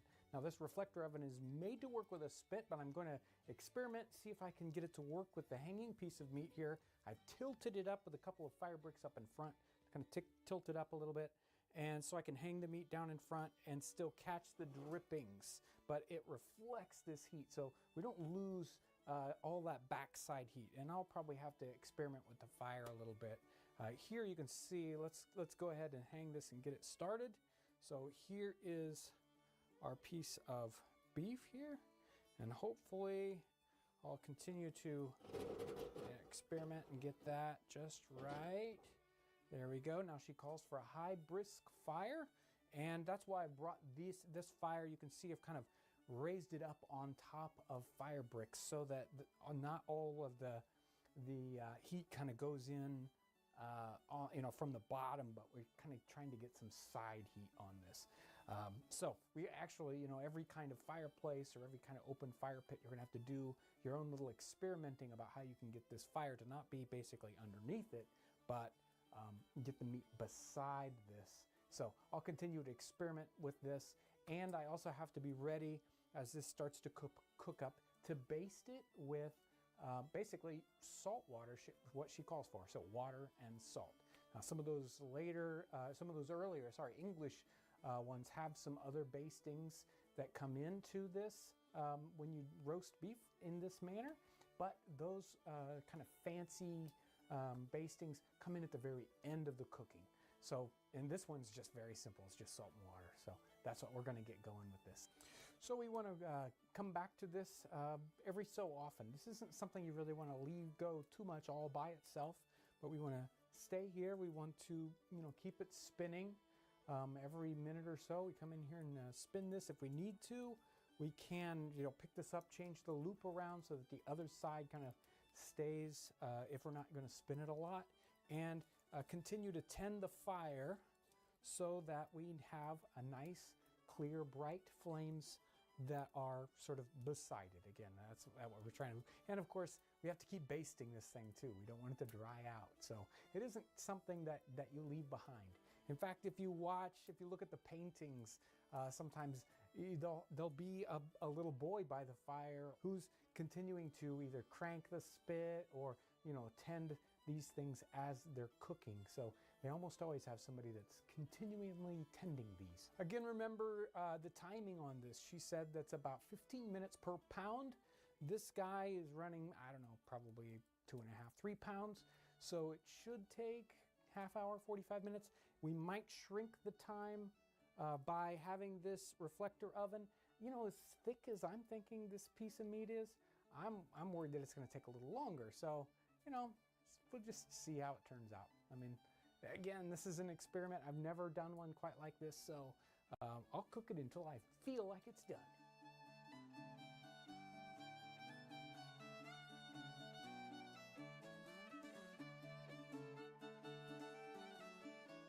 Okay, Well, let's see how this has done. I have been, looks like about an hour and a half cooking this. It's taken a lot longer. Actually, I think I was too far away from the fire at the beginning, so it took a lot longer. Although if you read some of the other directions, like Hannah Glass, she says to start out farther away from the fire. Then when it starts to look done, you bring it closer and speed up the cooking, which is exactly what I ended up doing, maybe by accident, but that's what I ended up doing. Amelia Simmons says to try this out by putting a fork into the flesh and seeing what kind of fluids come out. She doesn't, go into a whole lot of detail, but, when I press the fork deep into the center of this, I'm getting mostly clear fluid. So I think we're doing pretty good. Still might be a little, probably pretty rare in the middle, but of course, Amelia Simmons says that's the healthiest and the taste of the age. So I think I'm going to go ahead and slice a piece off of this, see how it turns out.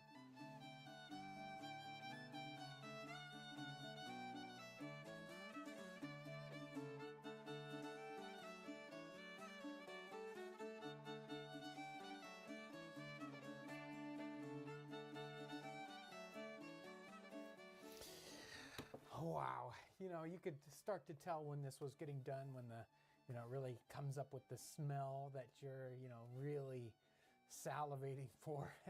And this really turned out well. It looks so wonderful. It smells great. I cut into it and it's still, a little rare in the middle, but nice and cooked. It's still a little pink. For a nice big piece of meat like that, I think that turned out pretty much perfect. I couldn't have done it. I couldn't have guessed any better. So it's time to try this out. Now, I went ahead and put a little mushroom ketchup on it just because, that's the thing for these kinds of things, mushroom ketchup. Although I probably didn't need to. This was going to be so good without it. But I had to do it because mushroom ketchup is so great. So let me cut up a little bit here and we'll try it out.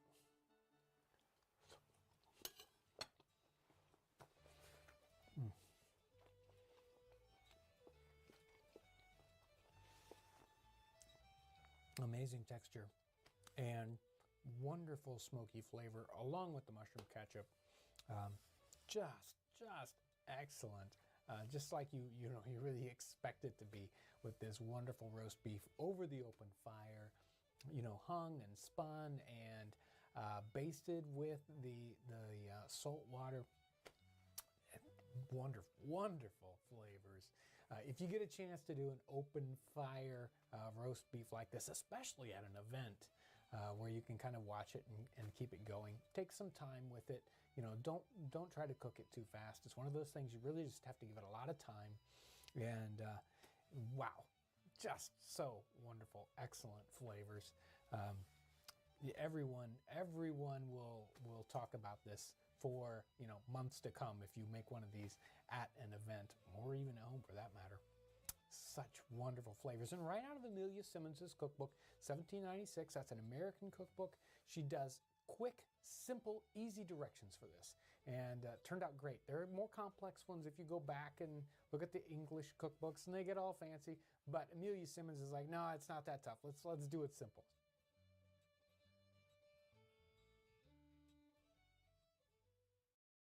In this episode, we're going to be making a wonderful root soup out of a translated 18th century German cookbook.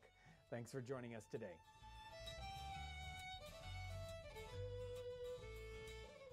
The recipe that this comes from is actually from an 18th century German cookbook. The folks down at Old Salem, which is in Winston-Salem, North Carolina, they're working on translating these for this sort of setting, for living history. And they've given us a sort of pre-published version of this book. So that's what we're working from on this one. This one is a root soup. Sounds really good. Let's get started. So let's talk about ingredients. This recipe calls for roots because it's a root soup, and there's some a little different here. Celery root is what it calls for. Celery root, maybe celeriac is what we would use. I was unable to get some celeriac, so we're using what we've got here today. Also carrots, that's easy enough, and parsley root, which is not something you typically see, but that's closely related to parsnip, so that's what we've got here. We've got parsnip, We've got carrot, and our other root that we're going to sub in here is a turnip. And the recipe calls for cutting these down into little slivers. It actually talks about cutting them into match-like length and size, a thick match. Our vegetables are all cut up here into their little pieces. Now it's time to saute this in a little bit of butter. It calls for sauteing these, but not totally. So it says something like not until golden. I think we don't want to get these too soft in this state. We want these to still hold together in the soup. If this isn't, pureed vegetable soup or pureed root soup, we want to still have some pieces in there. So our vegetables are cooked in our butter. It's time to get this starting to turn into a soup here. I'm going to change cooking utensils here so that we can make it into a soup. So let's get these vegetables into the pan here. Not going to take very long. We don't want that to overheat. There we go. Now in goes our beef broth. I've got, I don't know, it doesn't say how much, but as much as you need for your soup, obviously. Now it calls for, let's see, a little bit of salt. And although depending on your broth, it might have some in it. I've got a little bit of pepper. I'm going to go ahead and toss that in. And it actually calls for a little bit of flour in this to help thicken it up. I'm not going to add a lot because I'm not sure where it's going to go. And there's a thickener at the very end of this. As soon as this is basically done turning into our soup, we're actually going to thicken up with another ingredient. Well, our soup has been on. The vegetables or the roots are nice and soft, but they haven't broken down completely, which is what we're looking for here. The last part of this recipe is to actually get a little bit of a thickener in here with egg yolk, and they want us to basically temper some eggs here and then put them in as a thickener. So let me temper these egg yolks before I toss them in. We don't want to cook them, so we need to warm them up. So now we're going to go ahead and put these in.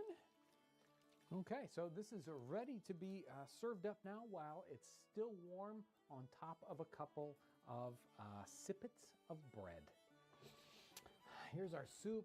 Again, smells wonderful, has these wonderful savory smells to it, and it even has a real interesting look to it with the different color roots that are in here.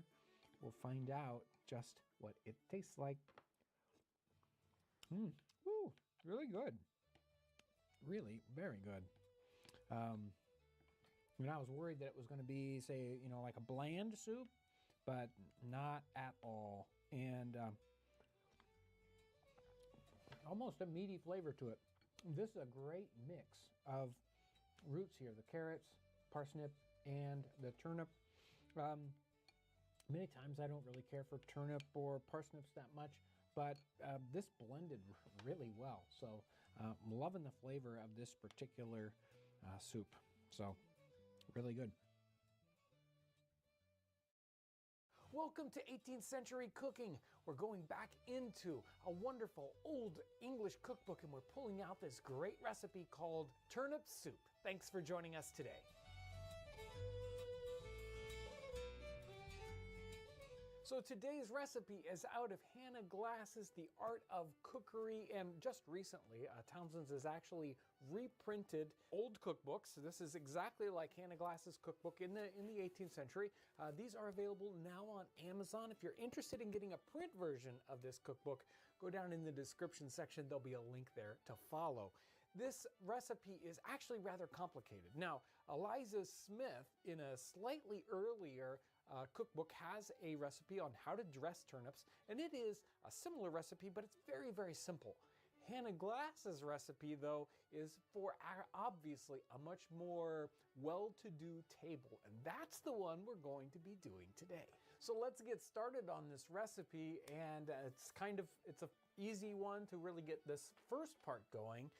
We've got our cooking pot here, and I'm going to add, she calls for a gallon of water. I'm actually going to make this probably, let's say, half a recipe. So maybe a little bit more than a gallon of water. She also calls for a bunch of turnips. She says, bring a bunch. I'm not sure, maybe they always came in a certain quantity in the 18th century. I have no idea how much a bunch of turnips is, so we're just gonna, do our best here. She says, take these turnips and pare them, and then we're gonna put them in the water. And she doesn't say dice them up or anything. She just says put them in the water. She says to make sure though to save a couple out for a future part of this recipe. So not all of them are going in this pot right away. Next up, she calls for an onion spiked with cloves. Also, she says an ounce or half an ounce of whole peppercorns and a blade of mace and a half a nutmeg bruised. Now, I'm not sure exactly what she means by half a nutmeg bruised. Nutmegs are like little wooden blocks almost. So I just smashed the nutmeg up. I think the reason why she doesn't call for, let's say, grated is because later on we're going to strain this. So we don't want all this nutmeg to go through. We just want it to infuse our soup, but we don't want it to end up, chunks of it end up later on in the soup. So we've got half a nutmeg bruised here, or let's say a quarter of a nutmeg bruised, and we have a blade of mace is what she calls for. Unfortunately, I don't have any blades right here in the kitchen, so we're going to put some ground mace in here. A bundle of sweet herbs. So I've got some sweet herbs here. I've got some thyme, sage. It's tied up in a little bundle, again, so that later on when we strain this out, this won't end up in the soup. And then she calls for a large crust of bread. So I've got some bread crust here. I'm just going to toss this in also. This is ready to go onto the fire. And we're going to go ahead, and she says to let this boil over a brisk fire or boil briskly for an hour. Now that this has boiled up the hour, and it's time to strain this out. And I've got a strainer here, and we're trying to get all the, there we go, all that stuff out. Now, hopefully our turnips are still in a, solid enough piece that actually I'm gonna transfer our turnips into this bowl so that we can mash them. She calls for forcing them through the strainer. That can be very hard to do with some of these strainers. So it'll actually be easier for me to just mash them up in this bowl. So we do want to leave behind all the other parts. We want just the turnips in here. So now let's get these mashed up. Okay, now that our turnips are mashed up, we actually put all these right back into the pot and start this going again. First, we've got our liquid that we strained out earlier. Obviously, we've got our turnips that we mashed up. And some of the turnips that we actually saved out earlier on, we diced those up. So I've got one turnip basically diced up. And also it calls for some celery cut small along with a few carrots cut small. So I've got some carrots, got some celery, and a little bit more of our turnips. Now this goes back onto the fire, and she also says to put the lid on this thing, keep it nice and close while it works up. So we're not done yet though. So let's get this on the fire.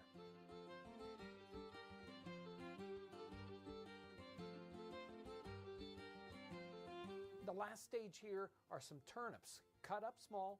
We've got some carrots in there. We've got onions sliced very thinly. This is floured and then fried in butter.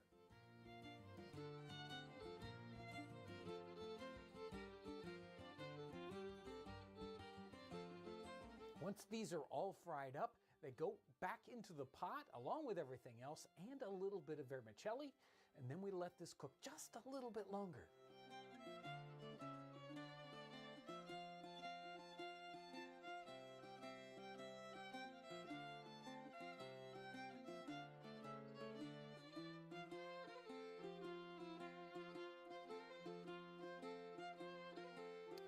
Well, there's our soup.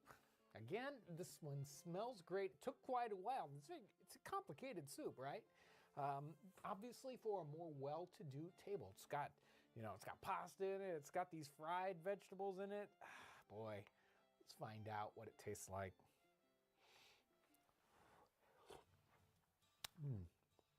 Now she does say at the very end of this recipe, you probably want to salt it to your palate.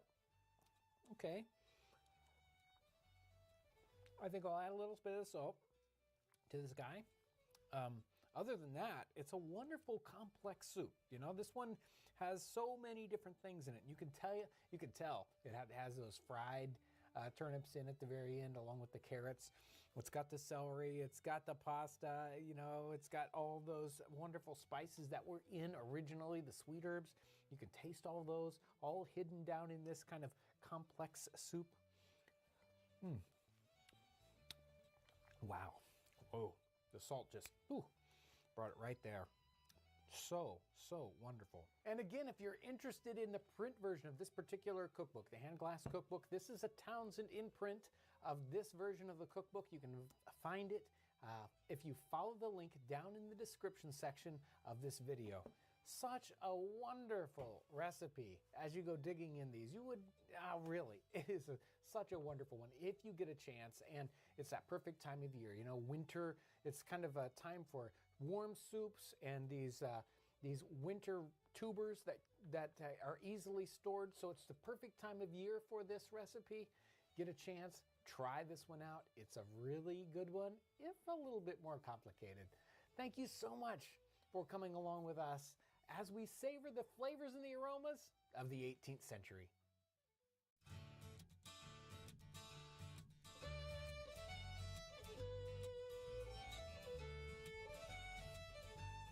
Ivy, this is looking great, just in time for Christmas. Thanks, Dad. What are we making today? We are going to be making a recipe that's called the Little Deer Antlers. Thanks for joining us today.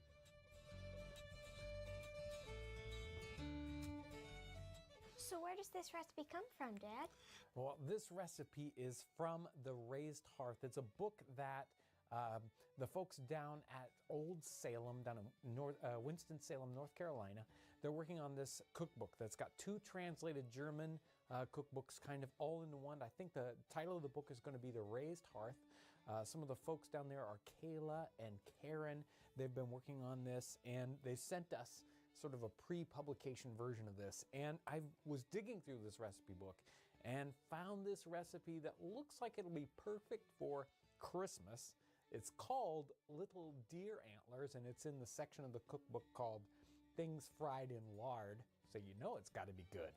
So what do we need for this recipe, Dad? Well, this recipe, it's actually got measurements, unlike a lot of the recipes that we look at. But the measurements are in German. They didn't necessarily translate those for us. Let's see, it says 6 loaf of flour. What do you think a loaf is?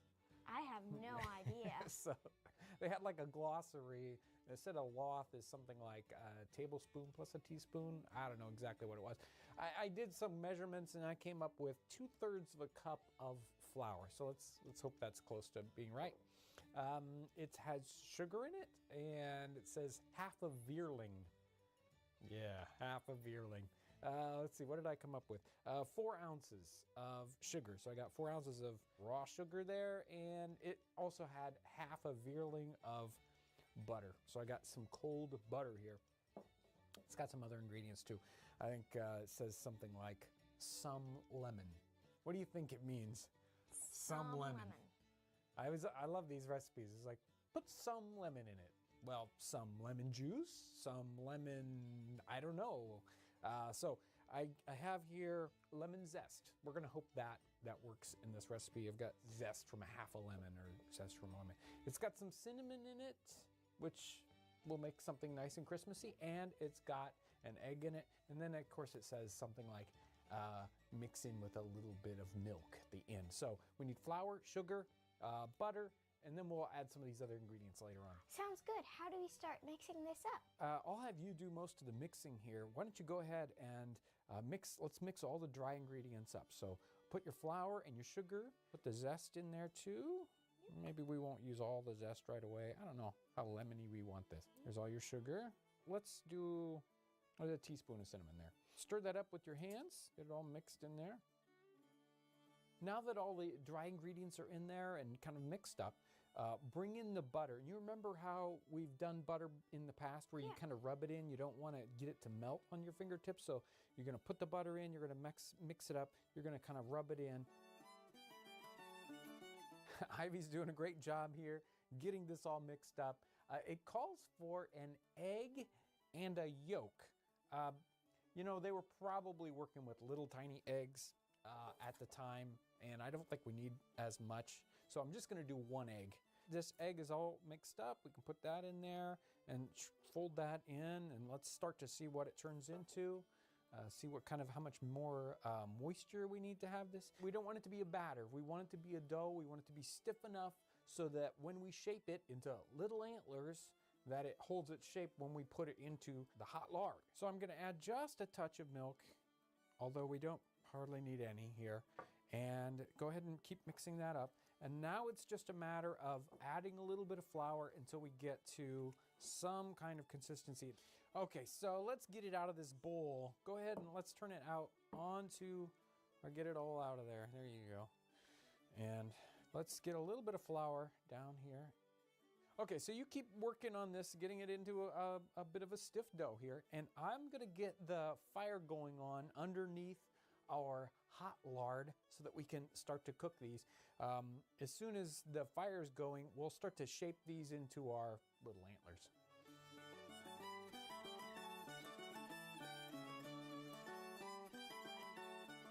Okay, so I've got the fat on the fire, and let me see this. Yeah, I think we got the right kind of sort of cookie dough consistency. That looks good.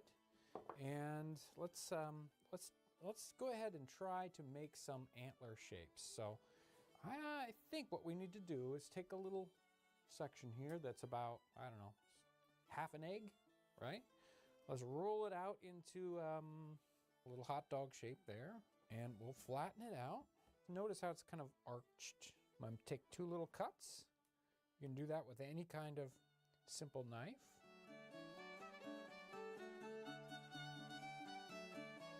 Point the end a little bit, and point the little cut off piece, and like that. Look at that. So now we know what kind of shape to make them in. You keep making those shapes, and I'm going to check on our temperature over here.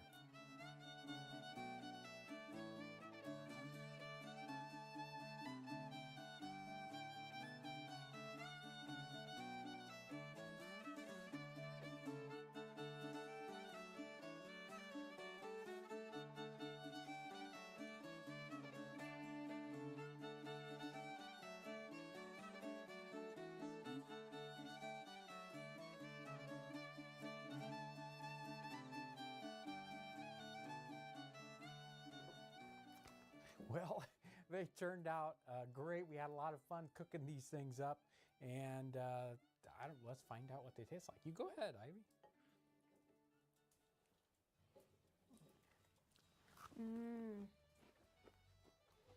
Those are good. Those are really, really good. These are really, really good. Imagine sugar cookie, but fried like a donut, okay? This is good. And these don't even have any icing, or, I mean, you could put icing on these. You could probably put powdered sugar on them if you wanted to go crazy.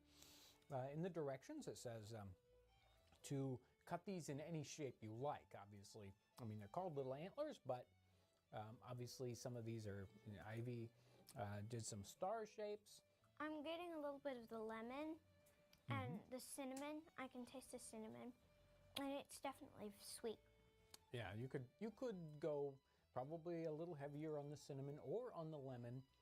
They're both kind of buried under there. So if you want to, you know, get a little bit more of a little flavor, you can add that. You could probably go crazy and add some nutmeg to this to get a little different holiday flavor.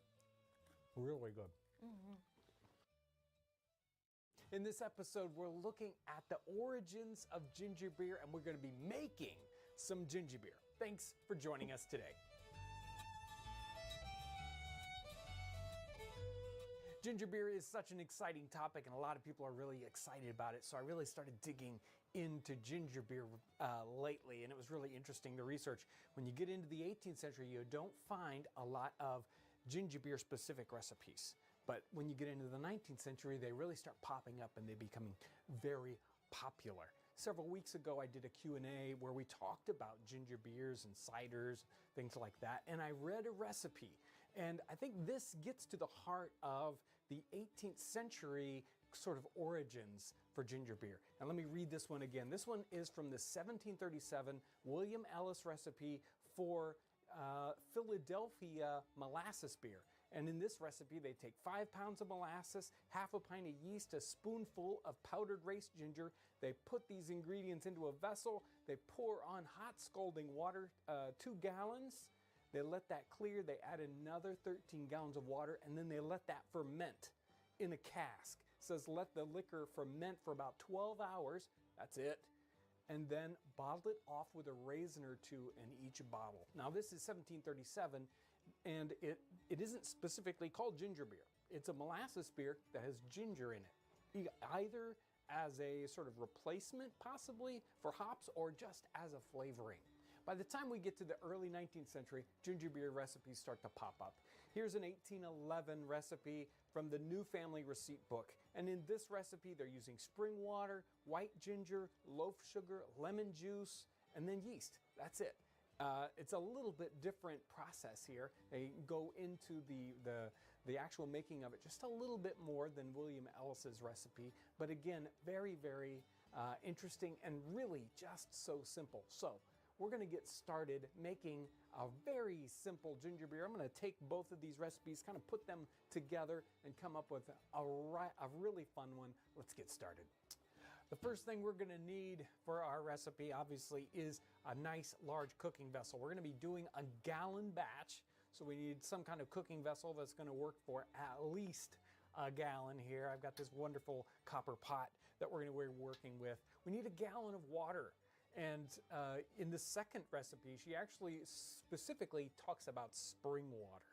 And as in all beers, water's the main component here, and it needs to be good, fresh, clear water. Many times in the early brewing, they talk about soft water. So we want to use really good water. So we've got a gallon of water here. The next ingredient is the sugar component of our ginger beer. And the early recipe called for molasses. And the ratio in that early recipe was something like a pound of molasses to 3 gallons of water. That's a pretty skimpy ratio. Most of the later ginger beer recipes call for approximately a pound of sugar or molasses to every gallon of water. So we're going to be using about a pound of sugars here. Now, the early recipe called for molasses, and many of the 19th century recipes call for molasses. And some of them call for loaf sugar or white sugar, sometimes even brown sugar. We're going to be doing a mix between the two because I really like some of the molasses flavor to come through in the ginger beer, but not too much. If we use the molasses that we find today in the grocery stores, what we typically find is blackstrap molasses, which is the last... molasses is what's left over after they refine sugars, right? And they get out all the good white sugar, and what's left over is this brown goo. And blackstrap is the last stage of that, and it's very, very strong and not terribly sweet. In the 18th century, molasses was likely something, their version of molasses would have been something like Barbados molasses that you find today, or a light baking molasses. That can be very difficult to find. Generally, when I went looking recently, all I found was blackstrap. So I'm doing a mix here of molasses, and I've got about, because we've got a gallon of water, about 8 ounces. Then the rest of the sugars, I'm going to be using a turbinado sugar. You could use standard white sugar. In the 18th century, turbinado sugar probably would have come in a great big hard brown lump, and we would have had to break it up with a hammer and sugar tongs. This fortunately is nice and broken up for us already. So we got about 8 ounces of brown sugar, turbinado sugar. So the next ingredient up is ginger. And I've got here powdered ginger. And this early recipe from William Ellis calls for either, sometimes it's referred to as race ginger or just powdered ginger. And when he says race ginger, he really just means the race of ginger is a root, a ginger root. So it may have come in as a dried root, or possibly already powdered. Now, we want it powdered for this purpose. We want it to go, kind of the flavors to go into the liquid, so powdered ginger is what we want here. And the ratio typically is about an ounce or so per gallon. Now, again, these recipes are all up and down. We can do whatever we want when we're making this recipe. If you really like ginger, you can use an extra quantity. If you're not a big fan of ginger and you want that molasses flavor to come through, then you can kind of not put as much ginger in, but an ounce of powdered ginger is a good place to start with a gallon. Powdered ginger has its own sort of gingery flavor. If we want an extra punch of kind of a fresh ginger flavor, then we can actually come in here and put in some diced ginger root, some fresh ginger. So I've taken one of these roots, I've chopped it up and diced it. This isn't as powerful a flavor really, and I really like ginger, so sometimes I might put in a whole bunch here. A couple ounces of diced ginger will work. If you really want to get some of these extra juices out of it, you can take a mortar and pestle and pound this up, bruise it, get some of the juices out of it. The last little ingredient here, which shows up in the 19th century recipes, is the lemon, and we're going to put a little bit of lemon zest, and we're going to squeeze 1 lemon's worth into this pot here. The flavor doesn't really pop right out on the lemon, but I think it's a nice little ingredient, and it shows up in so many of the recipes. So all our main ingredients, at least so far, are in the pot, and it's time to get this over the fire. So many times in these early recipes, they boil this thing for a long time. But it turns out all that we really need to do is sort of sterilize the components and draw out some of the flavor oils in this. So we really don't need to get this boiling very long, but we definitely need to get it up to a boil. So let's get this on the fire.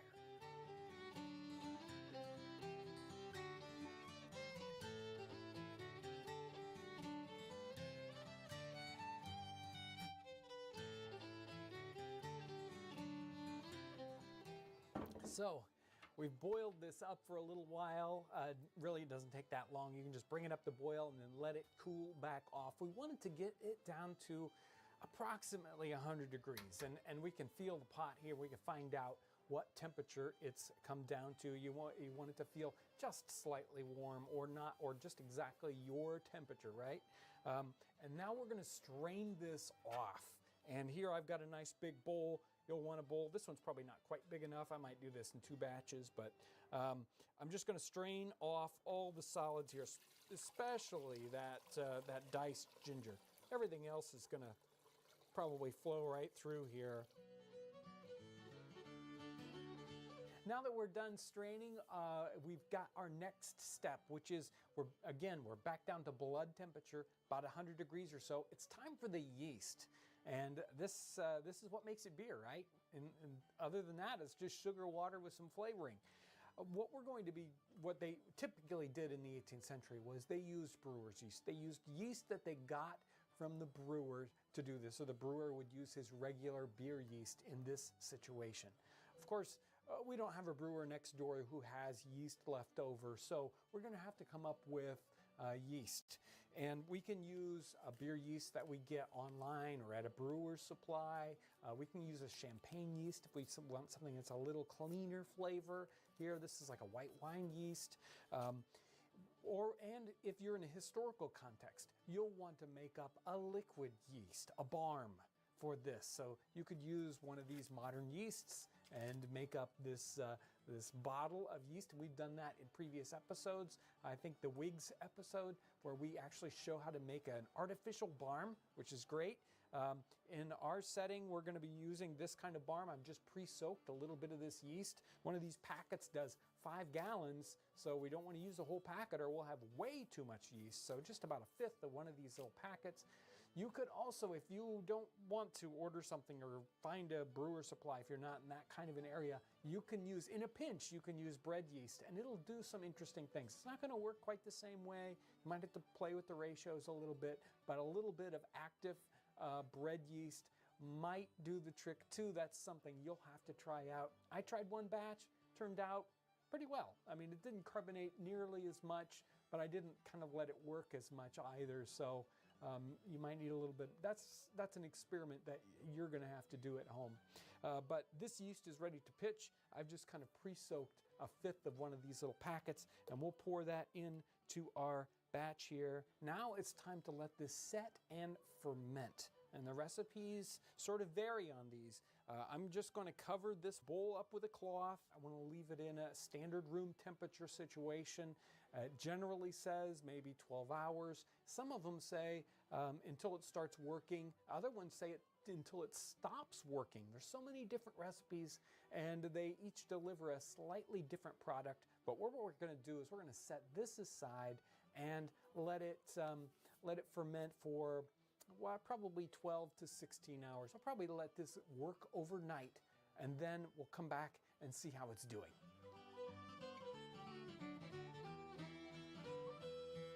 So this has fermented. It's really working well now. This particular batch has taken about 12 hours. You can see it's really working well. Some of these recipes, they let this go a little bit longer, but many of them, it's time to bottle. So that's what we're going to do with this batch.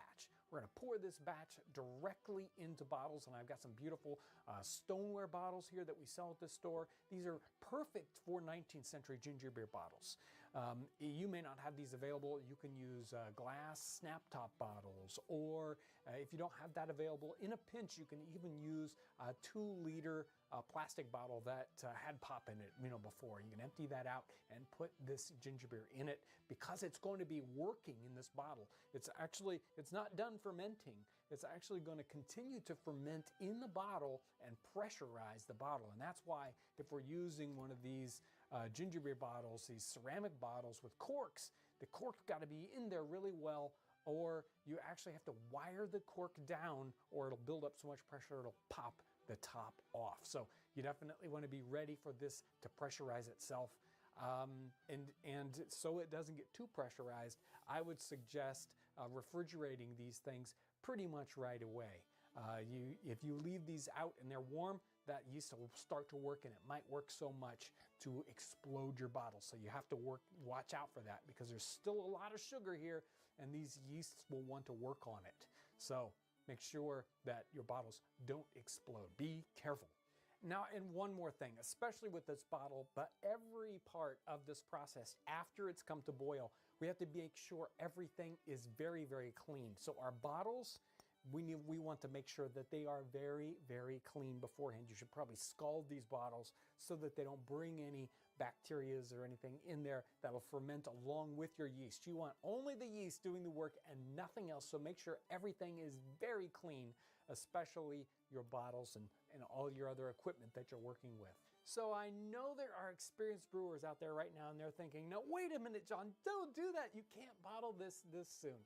And remember that, number one, in the 18th century, in the 19th century, this was meant to be a green beer, something that was drank basically right away. You're not going to keep this for weeks and weeks. So hopefully these bottles that you've put them away in, they're not going to continue to ferment so much that they're going to explode. The other thing is that many of these 19th century recipes, there seems to be something going on, some kind of suppression, that at some point this yeast stops functioning before the bottle explodes, before it's so carbonated that it's going to try to explode. We're not sure exactly what's going on with these recipes. And I've only made 20, 30, 40 bottles of this stuff. I haven't had any bottles explode yet. But one of the things I do with these is I put them in the refrigerator right away. That slows this action down so that it doesn't get too pressurized and exploded. I'm not sure what's happening in the 18th century. I'm sure some of their bottles exploded in the 19th century or in the 18th century if they corked them up too well and they let them set where it's too warm, because there's still a lot of sugars in here, and this yeast wants to keep working on it and working on it. But so drink this stuff up right away. That's really the clue here. Don't let this set at room temperature for a long period of time, or you will likely have problems with this.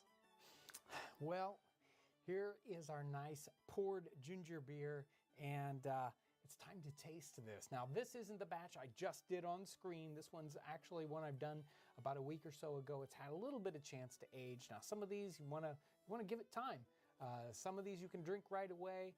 If they're stored in the refrigerator, you can actually let them age.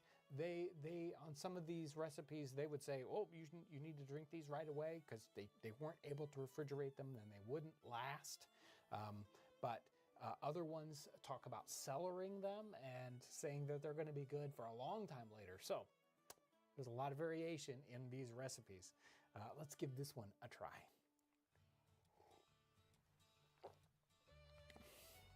Wow, it has got some wonderful flavors, and it is you know, I was worried about these kind of being a yeasty flavor.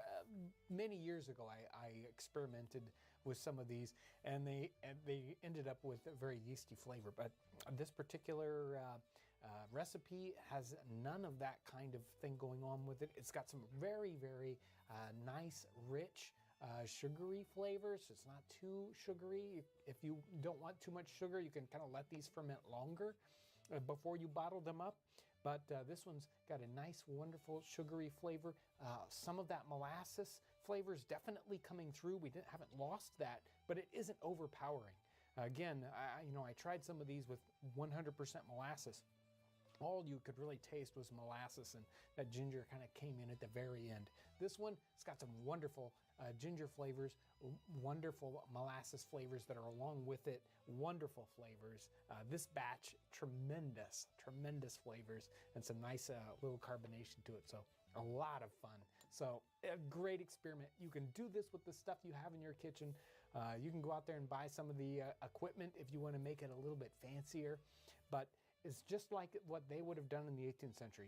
Most of these things probably would have been made in the home, or could have been made in the home. These are table beers, something that anybody was going to be drinking.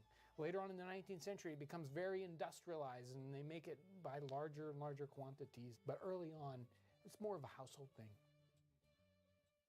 The recipe today is from Hannah Glass's classic Art of Cookery right there in the mid-18th century. It's going to be a good one. It's a jugged hare. Thanks for joining us today.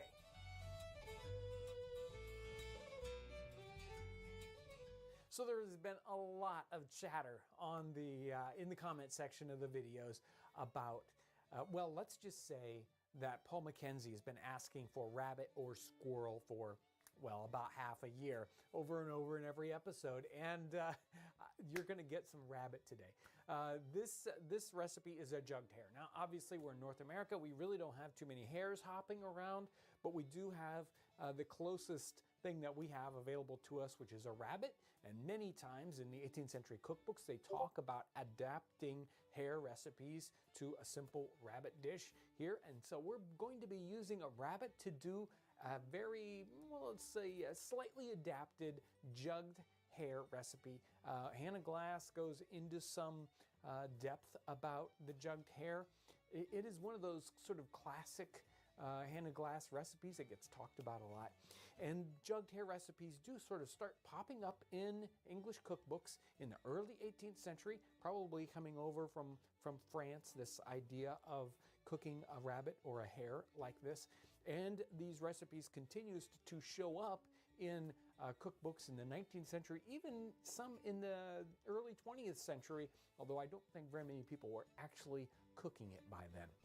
Let's get started. So this recipe starts out very, very simply. She says, cut it into little pieces.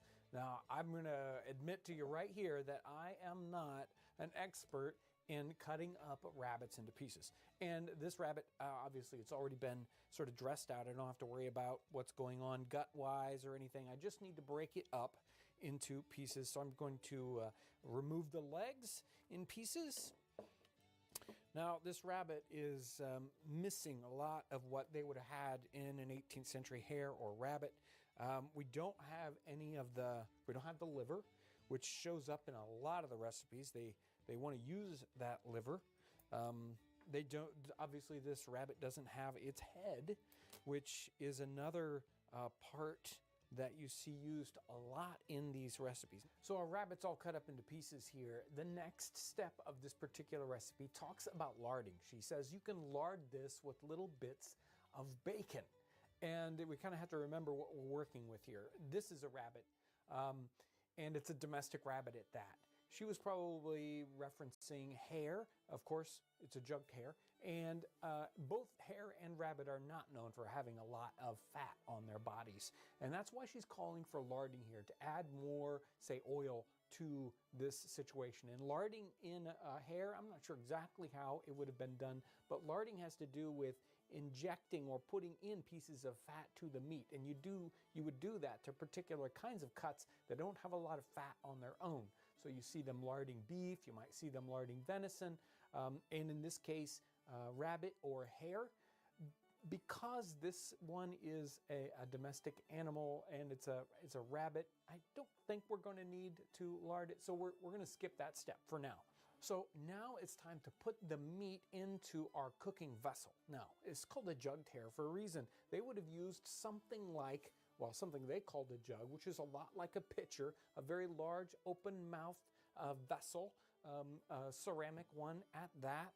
And what we're going to be using is one of our cooking pots.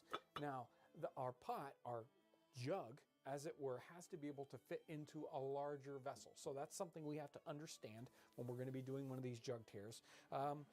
But we're going to use this cooking pot because we need to seal up the top. It's going to be easier to seal this. It's got a lid already built into it rather than sealing up something like this pitcher, which we could use as well. She says to put the pieces in our pot and we have to put in some spices. It looks good. Our pot's about 2/3 full or so. She says it calls for a little bit of pepper, a little bit of salt. She says a blade or two of mace. I don't have any mace on hand right this second, so I'm going to put in the best substitute, which is nutmeg. Some of the other recipes you will find nutmeg going into the hare or rabbit recipes. We've also got an onion with cloves in it, onion spiked with cloves. Now you may say, okay, onion spiked with cloves, very common way of spicing this to get clove into it without leaving the clove. The nice part about having the onion with the clove in it is that it's very easy to remove, and you don't have to worry about picking all those cloves out. They'll all stay right there in that onion. It's a nice way to spice it that way. We need some sweet herbs to go along with this. This is thyme and some marjoram that we're going to tuck into the pot. We need to seal this up so the liquids can't disappear. So I've got some real soft paste. This is just flour and water, and I'm going to place it around the very outside edge of our pot. If we were using something like the pitcher, we might have sealed this up with a membrane, like a piece of bladder or even a piece of leather and cloth, and tied that off to seal it up. With this particular one, because we have the lid, we can seal it up with the paste. Okay, we've got a pot of water here. You can get it warm or hot. Really, it probably should be boiling. The problem is when you've got a boiling hot pot of water, it's hard to get what you want to get cooked without cooking yourself at the same time, right? So what I actually did was I did a twofold thing here. I tied the lid onto this pot just in case to hold it down tight. And at the same time, with that little bit of rope and cordage, I actually made a little handle so I can easily put this into the pot and take it out of the pot without burning myself. And that's going to make it a lot easier. So in our pot goes. We want to make sure that there's enough water, but we want to make sure this is sealed. You probably don't want to have water obviously coming up over the top of your pot because it'll get through that seal that we put on there. That dough seal is only just going to work so well. And of course, when we've got boiling water, we've got some movement in the water, so we don't want it to be totally all the way up to the side. But you want the water to at least come 2/3 the way up. Now, once this is in its water bath, we can get it to boiling, and it's supposed to boil for approximately 3 hours.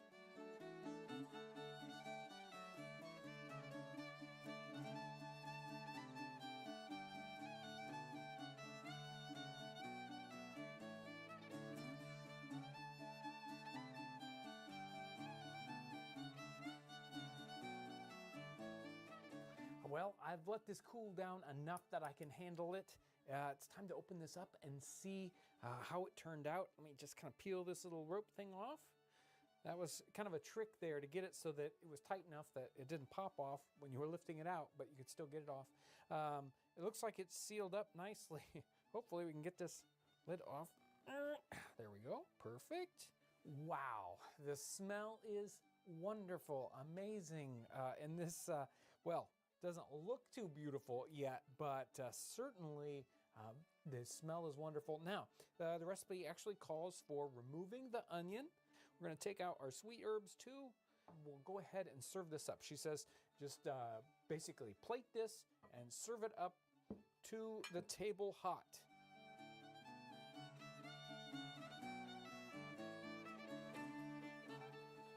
Well, now it's time to find out just how this one turns out. It's been quite a while since I've had rabbit, so let's find out.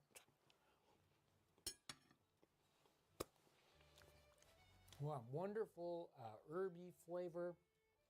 This is a domestic rabbit, so it's not gamey at all. In fact, it's very much like chicken, probably a little tougher than a standard chicken. And, you know, I might have done a little bit of larding on this to get a little bit more oils to it. Again, this is can be drier because it doesn't have a lot of oils based in the meat itself. So I can see why, she might call for that. So, if I was going to keep tweaking this recipe, I'd probably play around with putting a little bit of larding in this. But, well, turned out wonderful. Smells wonderful. The taste is wonderful. It definitely softened up what can be a tough meat if you don't cook it properly. Here's another great recipe out of the 18th century German cookbooks that the folks down at Winston-Salem are working on translating. This one is an apple puree, or maybe we might call it baked applesauce. Thanks for joining us today.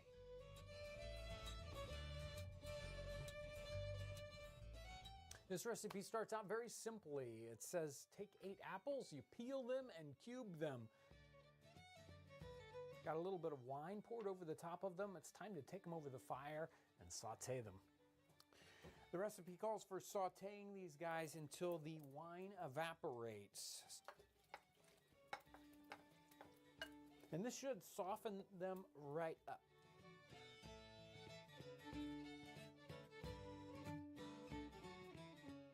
Okay, these guys are right out of the pan, and this takes some interpretation here because the title of the recipe is apple puree, and the recipe says something like strain them. It doesn't say mash them. It doesn't say whatever, but obviously we want them to be something like applesauce, so I'm going to mash these guys up. Again, this is an experiment. I'm taking this in for interpretation. These guys are mashed up, and it said to strain them. Now, I could strain them out, but I think I'm going to leave some body and not totally strain these out. I'm going to leave them with some of this mashed up apple here. Next ingredient here is whipped up egg yolks, or egg whites. So I've got some egg whites, 6 egg whites, all whipped up nice and firm. I spared you having to watch me whip these up for an hour to get them looking decent, but I'm going to go ahead and bring these into our mixture here. And I'll just stir them in a little bit. There's a little bit of bitterness coming in from the apple. I'm going to add some sugar to this. And here comes some lemon juice. This is basically lemon juice from 1 lemon. And let's get this mixed in here. Again, I don't want to flatten up all my egg whites. Our apple mixture is ready to go into our pan. So I've got a well-buttered dish here. We're just going to pour it in until we feel like it's about enough. I have no idea what this is going to do when we bake it, so I don't want to go crazy with it. That looks good. You can just kind of flatten this out a little bit. Now, this goes into the oven. It says something like 20 minutes. Oh, we'll see how long it takes. Probably, say, 375 or so. Again, that's a guess. This is from an 18th century cookbook. They had no idea, exactly what kind of temperatures they were calling for. So let's get this in the oven at 350 for 20 minutes, see where it goes, and we'll bring it back.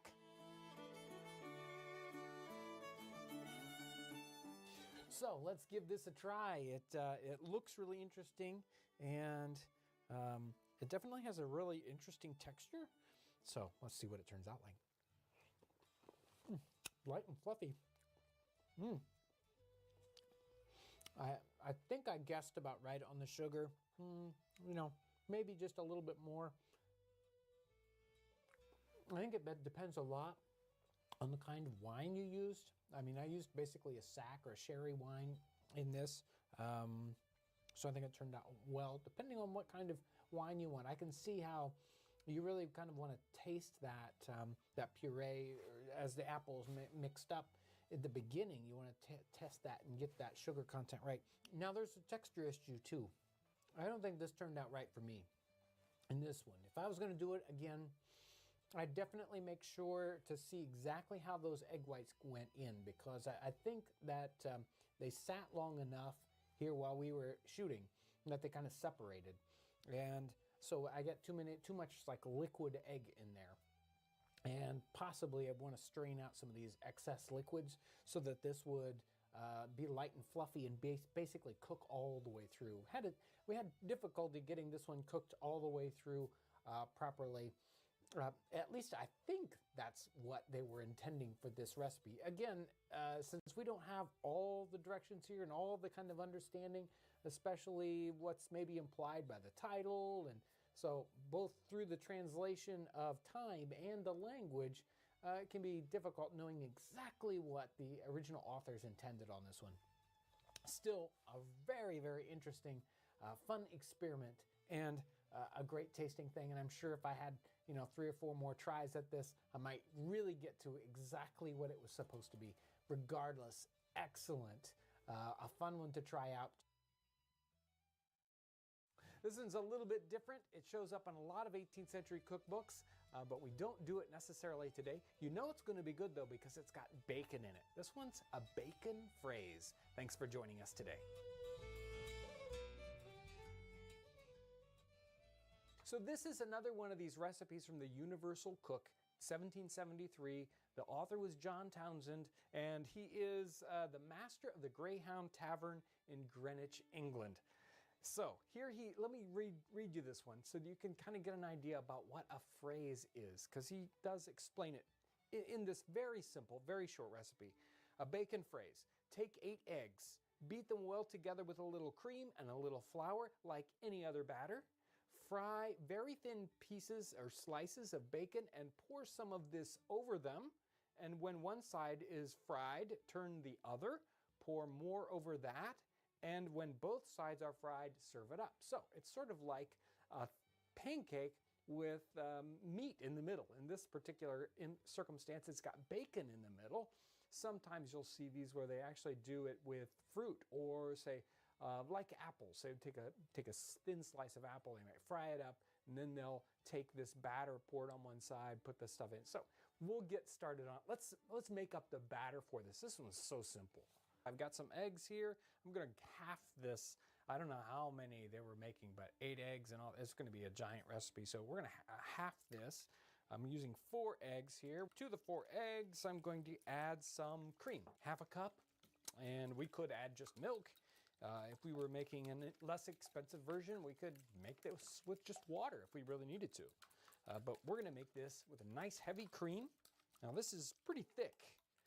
So we don't need a ton of flour. He just actually says a little bit of flour. I've just got some whole wheat flour here, and we're just going to add that in until we get where we want to be with this batter. There, our batter looks really good. It's the right kind of consistency. So now that the batter's ready, it's time to move on to the bacon. Today, I've got just regular, wonderful bacon that I got at the store. I don't have any of that wonderful Ossabaw hog bacon that we got from Conner Prairie. I used it all up. Sorry about that. So today we're going to be using just modern bacon. Let's get this in the pan. Okay, I've got the fire going here. I'm going to keep a little bit of flame in the back just to keep the smoke out of the kitchen. But I've got a smaller fire underneath the spider here, and we're going to toss in some bacon. I'm not going to crowd the pan with bacon because we have to do a lot of work here. So I'm just going to work with like 3 pieces or so, maybe 4 if they shrink up a lot.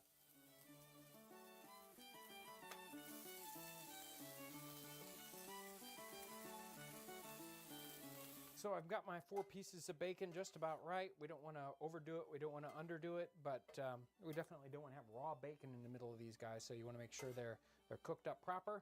So I'm going to distribute them around this pan. We don't have too much grease hanging out in the pan. That's good. So let's put some batter on top of these. I don't have a big spoon here.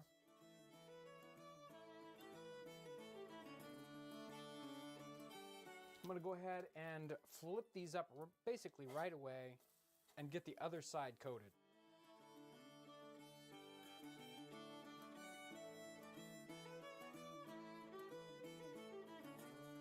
So when it looks like they're cooked basically up on both sides and you have a sufficient quantity of batter on both sides, they're done. It's time to pull them off.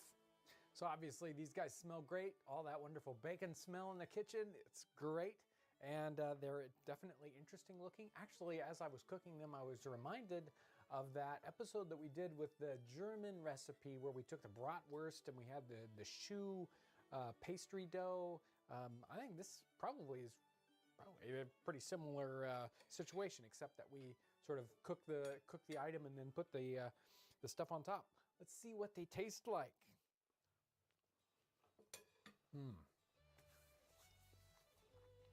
Wonderful mix between the bacon taste and a flavorful pancake dough that goes over the top of that.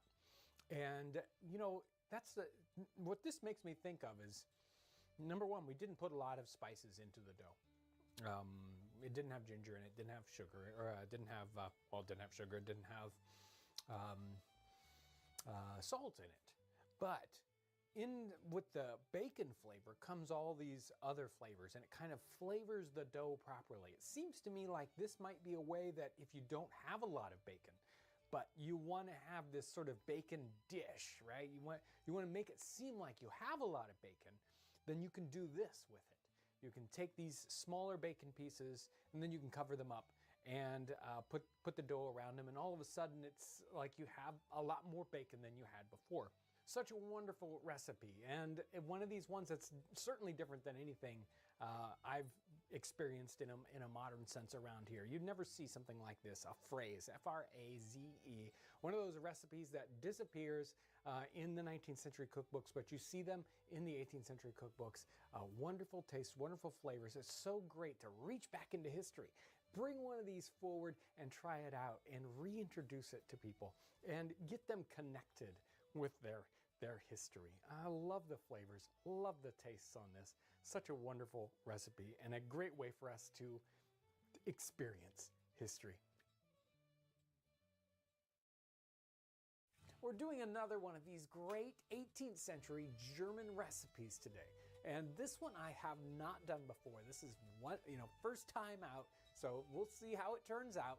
This one's called yellow turnips. Thanks for joining us today.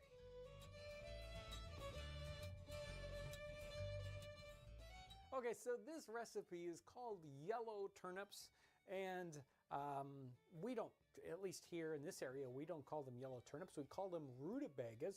Where you're at, you might also know these guys as Swedes.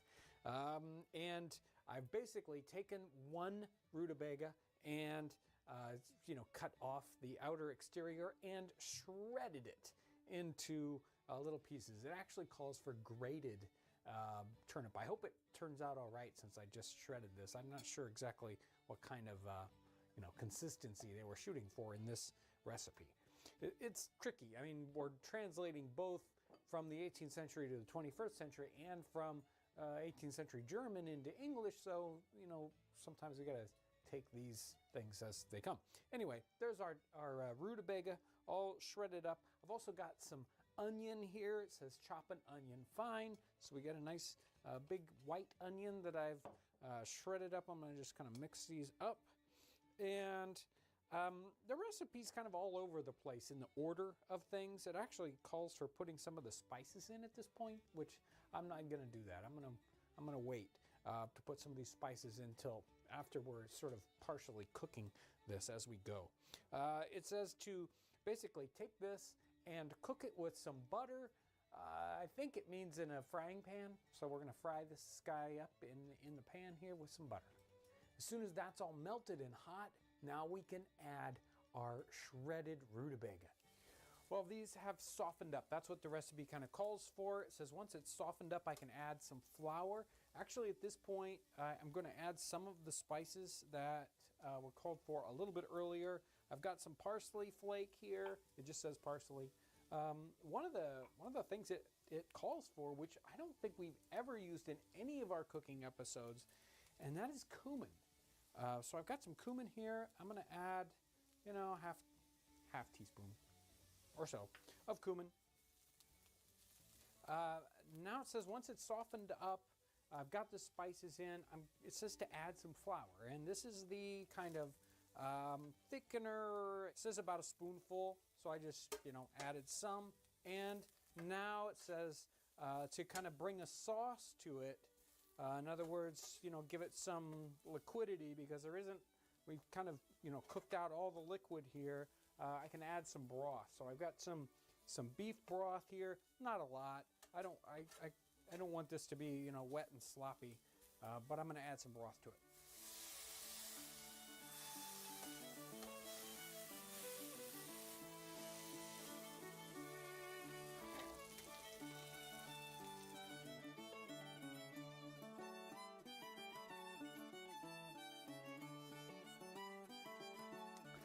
Okay, I admit it doesn't look the prettiest. And obviously at the very end of this recipe, it says that you can add some sweet cream, salt and pepper, nutmeg, or whatever spices you please. So I've got a little bit of sweet cream on here and some salt and pepper and just a touch of nutmeg. It was in the recipe. And rutabagas, okay, they're not my favorite. I'll just come right out and say it. But maybe I haven't had them the right way yet. Let's find out.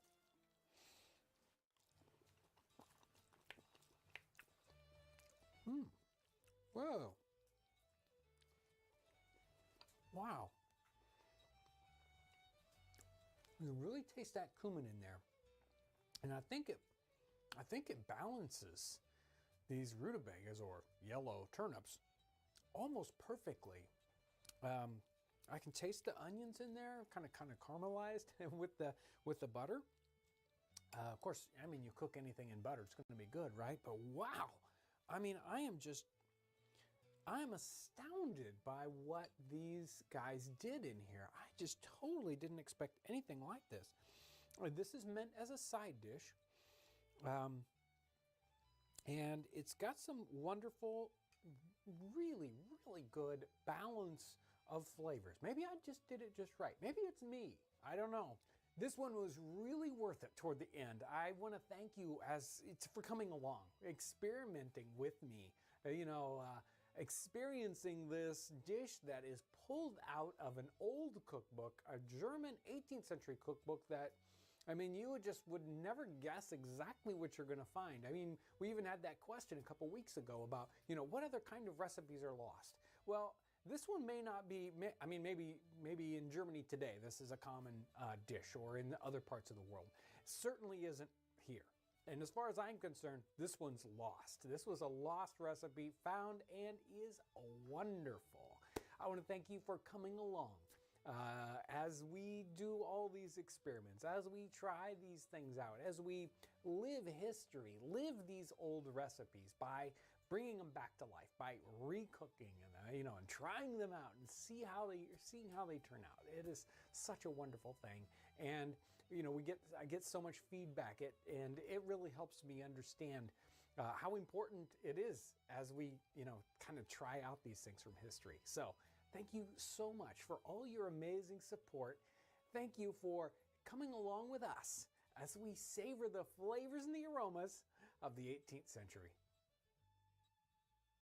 Here's another great recipe from the John Townsend Universal Cookbook from 1773. This one is called a pancake pudding. I think this one's going to turn out great.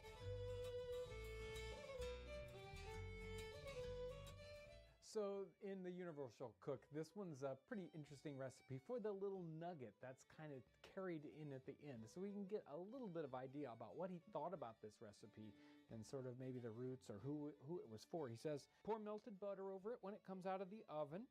'Tis a cheap and very acceptable pudding. being less offensive to the stomach than fried pancakes. So there we can see it's actually meant to be an inexpensive dish, or at least based upon an inexpensive dish. This one does have brandy in it and some other items that make it a little higher class, but you don't necessarily have to put those in. And it's very acceptable. So he doesn't say this is delicious, and then he says it's less offensive to the stomach than fried pancakes. So apparently some people, maybe all that oil and fats in the frying didn't make them feel good, but a baked version of a pancake was acceptable to their stomachs. I'm not sure how different it really was, but he seemed to think so. So this is a very interesting one, and you can see how it's tied in with maybe less expensive cooking for the time period.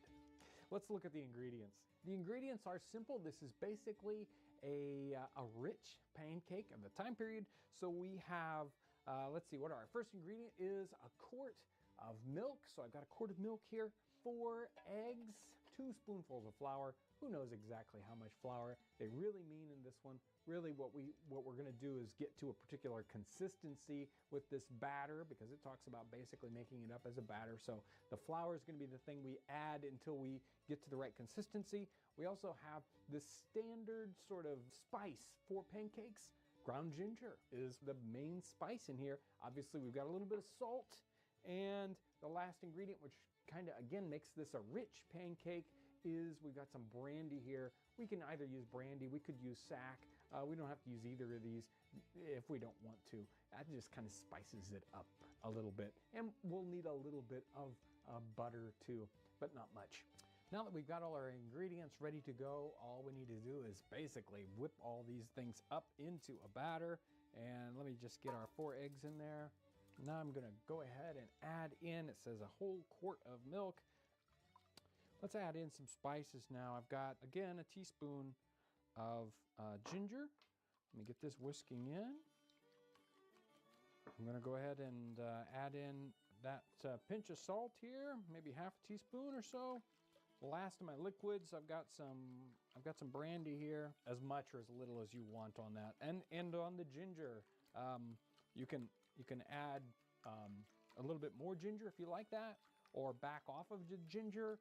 If you want to put a little bit different twist on your pancakes, or your pancake pudding in this case, a little bit of nutmeg, obviously put in quite often in the time period. Now let's bring in some flour and start to bring that into it till we get to our batter quantity.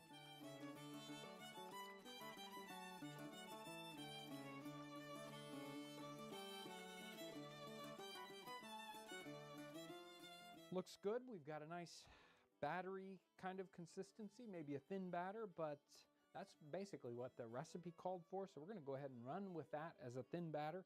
I trust John Townsend in this recipe book.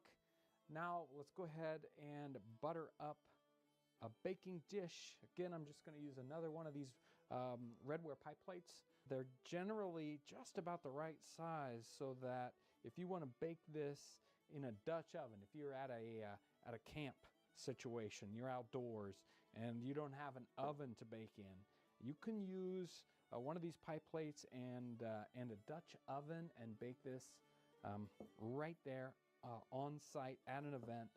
Such a great way to experience history in a little bit different way. And really, we do need to take time to bake things like these at events, because that's what it's all about. Our dish is ready. I can just basically pour the batter in, and I don't want to overfill this. If I've got a little bit too much, well, you know, maybe I overshot on the batter, but it looks really good. Let's leave some space for this, because this is going to bake and do a kind of a weird thing.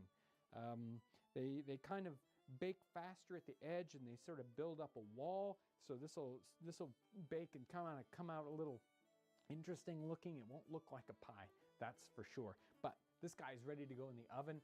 Again, about let's say 350 degrees on this guy, and 35 minutes should bake this up. This might be a little thicker, so it might take a little bit more time than that, but somewhere in that 30 to 45 minute range, depending on the size of the pan you're using to bake this in. So let's get this one in the oven.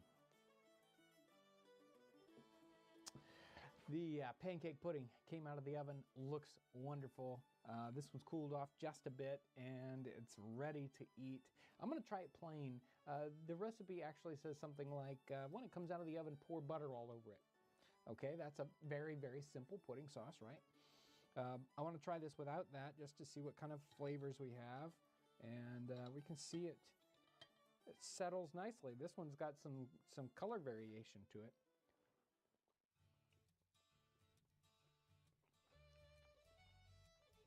So, remember in the text he called it acceptable. Okay, I think the pudding sauce, what we do with this is actually going to bring out most of the flavors. This is a very, very simple dish. So I created a pudding sauce, and we actually have an episode on nothing but pudding sauces. And if you want to go back and check that, I'll try to put a link in the description section for the pudding sauce. Here I've made up a simple pudding sauce. It's got some sugar, it's got butter, and some sack wine. You can put a little brandy in here or something like that. We don't need a lot here. Obviously, today on pancakes, what do? We put maple syrup on them, or other people put other kinds of, just plain, granulated sugar, whatever. Let's find out what this one's like.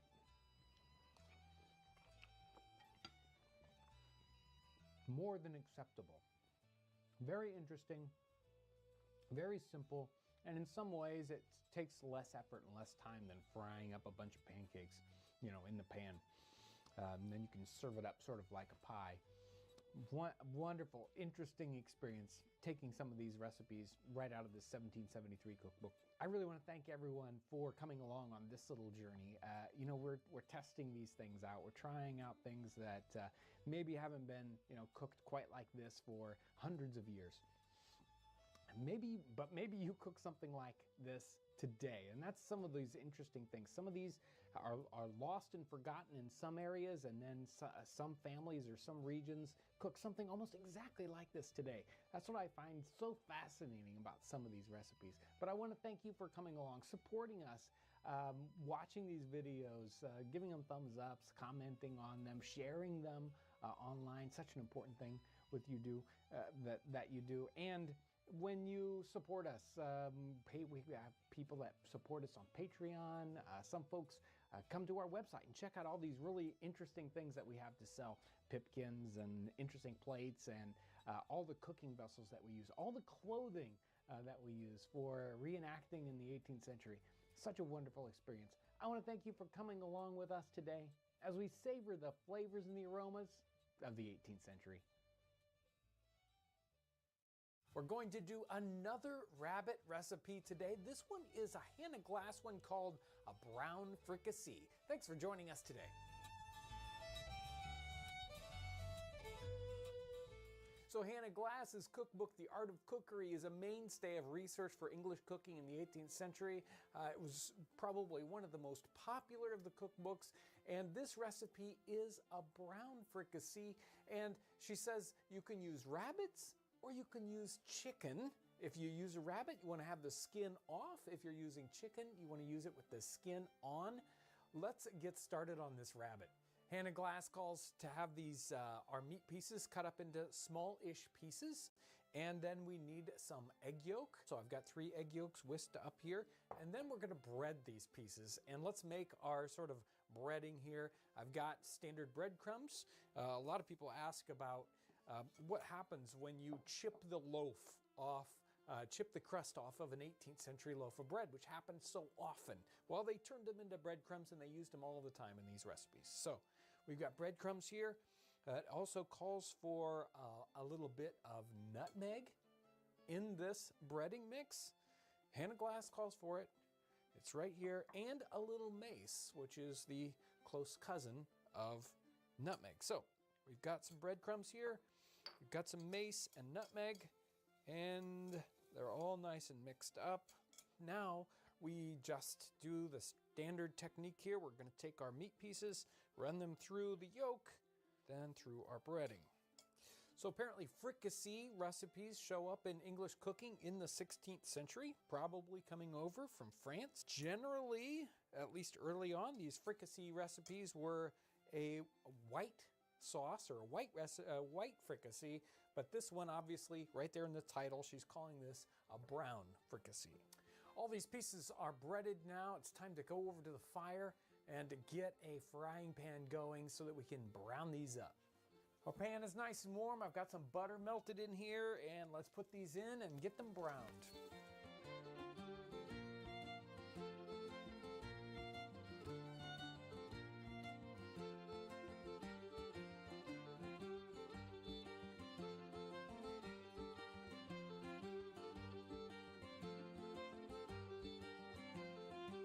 Now that our rabbit pieces are browned up, she says to actually take off any excess butter, but all the butter is cooked out here. We don't have to worry about that. And in go our liquid ingredients. We have some brown gravy we're going to put in here. And it says a half a pint of white wine. I'm probably not using quite as much rabbit as she used, so I'm not going to use a ton of that. We can also bring in some mushrooms, she calls for, and a piece of butter rolled in flour. And now this is just going to simmer until it thickens up.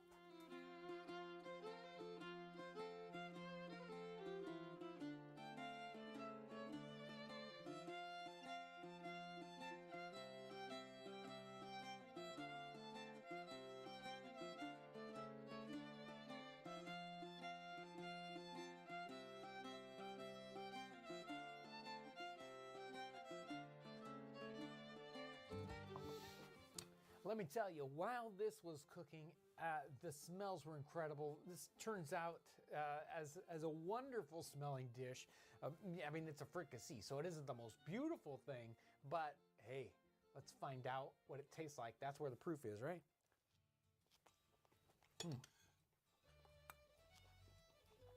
I'll get some of those mushrooms. Superb flavors and tastes. I can tell, I mean, this would make a really good chicken dish, but the rabbit works really well, especially in this brown fricassee. I think that's why she called for this. You can see poultry kind of going into a white fricassee, but in this brown one, you want more of that earthy flavor, like the dark meat of a chicken. That's what rabbit's like. This has got some wonderful flavors and tastes in it, and it takes a little bit of time on this. You really do kind of have to let it cook for a while, like so many of these period recipes, but it turns out wonderful. It would be perfect for a historic home setting if you're doing a period meal. You could do this over a campfire. It might be a little trickier. It takes a little bit of time. You definitely have to control that flame and not overcook this meat when you put it in that frying pan. But such a wonderful dish.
Nate Silver's assessment and current presidential election forecast. And I want to make sure I stress this because the previous segment was talking about how Alan Lichtman, the professor who's gotten every election right except for 2000, and that was weird, but he got it wrong. He did. He's predicting Harris will win based on his keys to the presidency. I think it's called model. And because it goes against what I want to happen, he's wrong. I want Trump to win, so he's wrong. And Nate Silver says Trump's going to win, so he's right. I don't know their data points, but in all seriousness, Nate Silver is now predicting, as of today, based on current polling, Trump has a 60%, a 60.1% win probability to Harris's 39.7. A massive drop off for Harris. Trump is shooting up nearly 2-1 in Nate Silver's forecast model to win. The interesting thing about this is that Politico said recently that people should ignore the forecast models and the predictions because nobody knows. And at the time he said, well, it's too close to 50-50, so it doesn't really matter. But people actually can predict this. It's just that the failed news outlets and pollsters get it wrong and then say, well, nobody knew. When he's like, actually, we can tell. Now it's 60-40. Nate Silver's saying Trump's 60% chance to win. This is wild. Nate Silver is giving Trump a very, very strong path to victory with this probability right now. He's saying that Pennsylvania is going Trump 2-1. Look at this. Chance of winning 60.8%, Harris 39.2. He's going to win Arizona. He's going to win Nevada. He's going to win North Carolina, and then he's going to win Michigan and Wisconsin in this model. That's crazy. Narrowly, Michigan and Wisconsin. Nate Silver's putting it all. It's Trump right now. So who's going to be wrong? The statistics guy analyzing all the data and making a prediction, or the professor who has a 13-point system based on opinion that he's only been wrong one time? Who do we pick? Because either way, someone's going to be wrong. I'm siding with Nate Silver. Me too, because I want to. Yeah. When you actually look at the fundamentals of the race, voter registrations are up for Republicans in almost every major swing state. Mail-in ballot requests, especially for Pennsylvania, I want to say right now, I think they're down 130,000 from the same point in 2020. So every fundamental data point outside of just opinion and spin pieces is looking pretty good for Donald Trump. So and I think it's going to get even higher, Trump's chances of winning after this debate. Because people are going to realize that, Kamala Harris is kind of dim-witted, is not charismatic. And, I don't think that she's going to come anywhere close to Scranton Joe, and this kind of made-up mythos about Joe Biden. I think she's going to lose Pennsylvania by a pretty good chunk. Yeah, I think that's why the first time that they brought Joe Biden onto a campaign event was in Pennsylvania. Yeah. I mean, I always thought if they didn't pick Josh Shapiro, that was a misstep. And I think in some ways it was her campaign saying basically we don't think we can win this state, because it doesn't seem like she has a path forward without it, which is fascinating. And I think you're right. The debate will be very telling. They just, all these new reports coming out that they have agreed to do it standing with mics muted, basically the same rules that the Biden team had negotiated, even though the Harris campaign had come out and said, well, we want to be able to sit down and we want to do it this way. Yeah. Treat us exactly like the Joe Biden campaign by coming to this debate, but also give us completely new rules because we don't like them anymore. And I think the muted mics, I think, actually helped Trump, because I think, he naturally, I think, probably reserves himself a little bit better and is not as aggressive. And he's kind of more succinct to the point, and I think that's good for him. Well, and we got these really good moments where he would say, they would turn and be like, Mr. Trump, do you want to respond to that? And he was like, I don't know what he said, and I don't think he does either. I mean, it sort of saved him the chance to tee up really good lines when he knew the mic and cameras were on him. I think there's always a reason to be slightly skeptical of polls. Data models can be skewed, and obviously, you can get an organization that wants a certain outcome and they're able to use the data so that they're able to get that. But I think what you're saying is that, Trump has popular support in the country, and that shows up. I was writing about Montana's Senate race today with John Tester and Tim Sheehy, and AARP, which released this report, and it underscored the fact that the majority of voters in Montana's elections in 2020 and 22 are older, and overwhelmingly older Montanans support Trump, and they also support Tim Sheehy.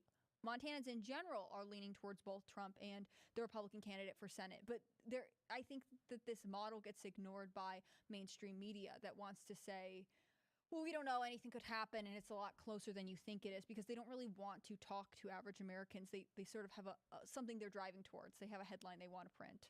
Yeah, and I also say this with the polling industry. Democrats generally have more money than Republicans in most of these races, and when candidates and parties are buying polls, they're doing it to push a narrative. So when people say, oh, polling is always wrong, and it's like, well, yes and no, but who is buying a lot of these polls? Democrats or Democrat adjacent groups. So like you're naturally almost going to have kind of more of a left-wing bias in some of these polls just because they're the ones putting up all the cash. Yeah, so they can it's make the headlines and everything like that.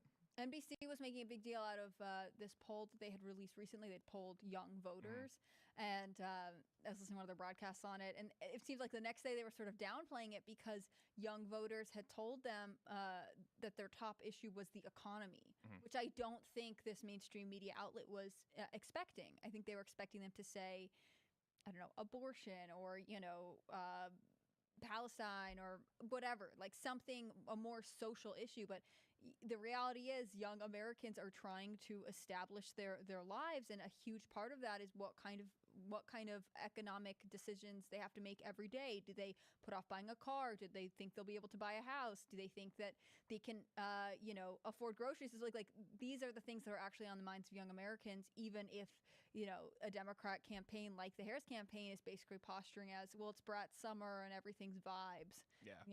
I think the economic vibes are more dominant and bad. Just pay attention to all these issues that don't really kind of affect your life in a major way. But yeah, the economy, like, what do you guys do? What are you guys talking about? But when I go back to my district and talk to constituents, talk to younger people that I represent, it's housing affordability, it's wages, it's being able to start a family. It's making sure that your kids aren't getting indoctrinated in the school system, and all these things are like materially declining over the last 4 years, and largely over the course of our entire generation, our entire life.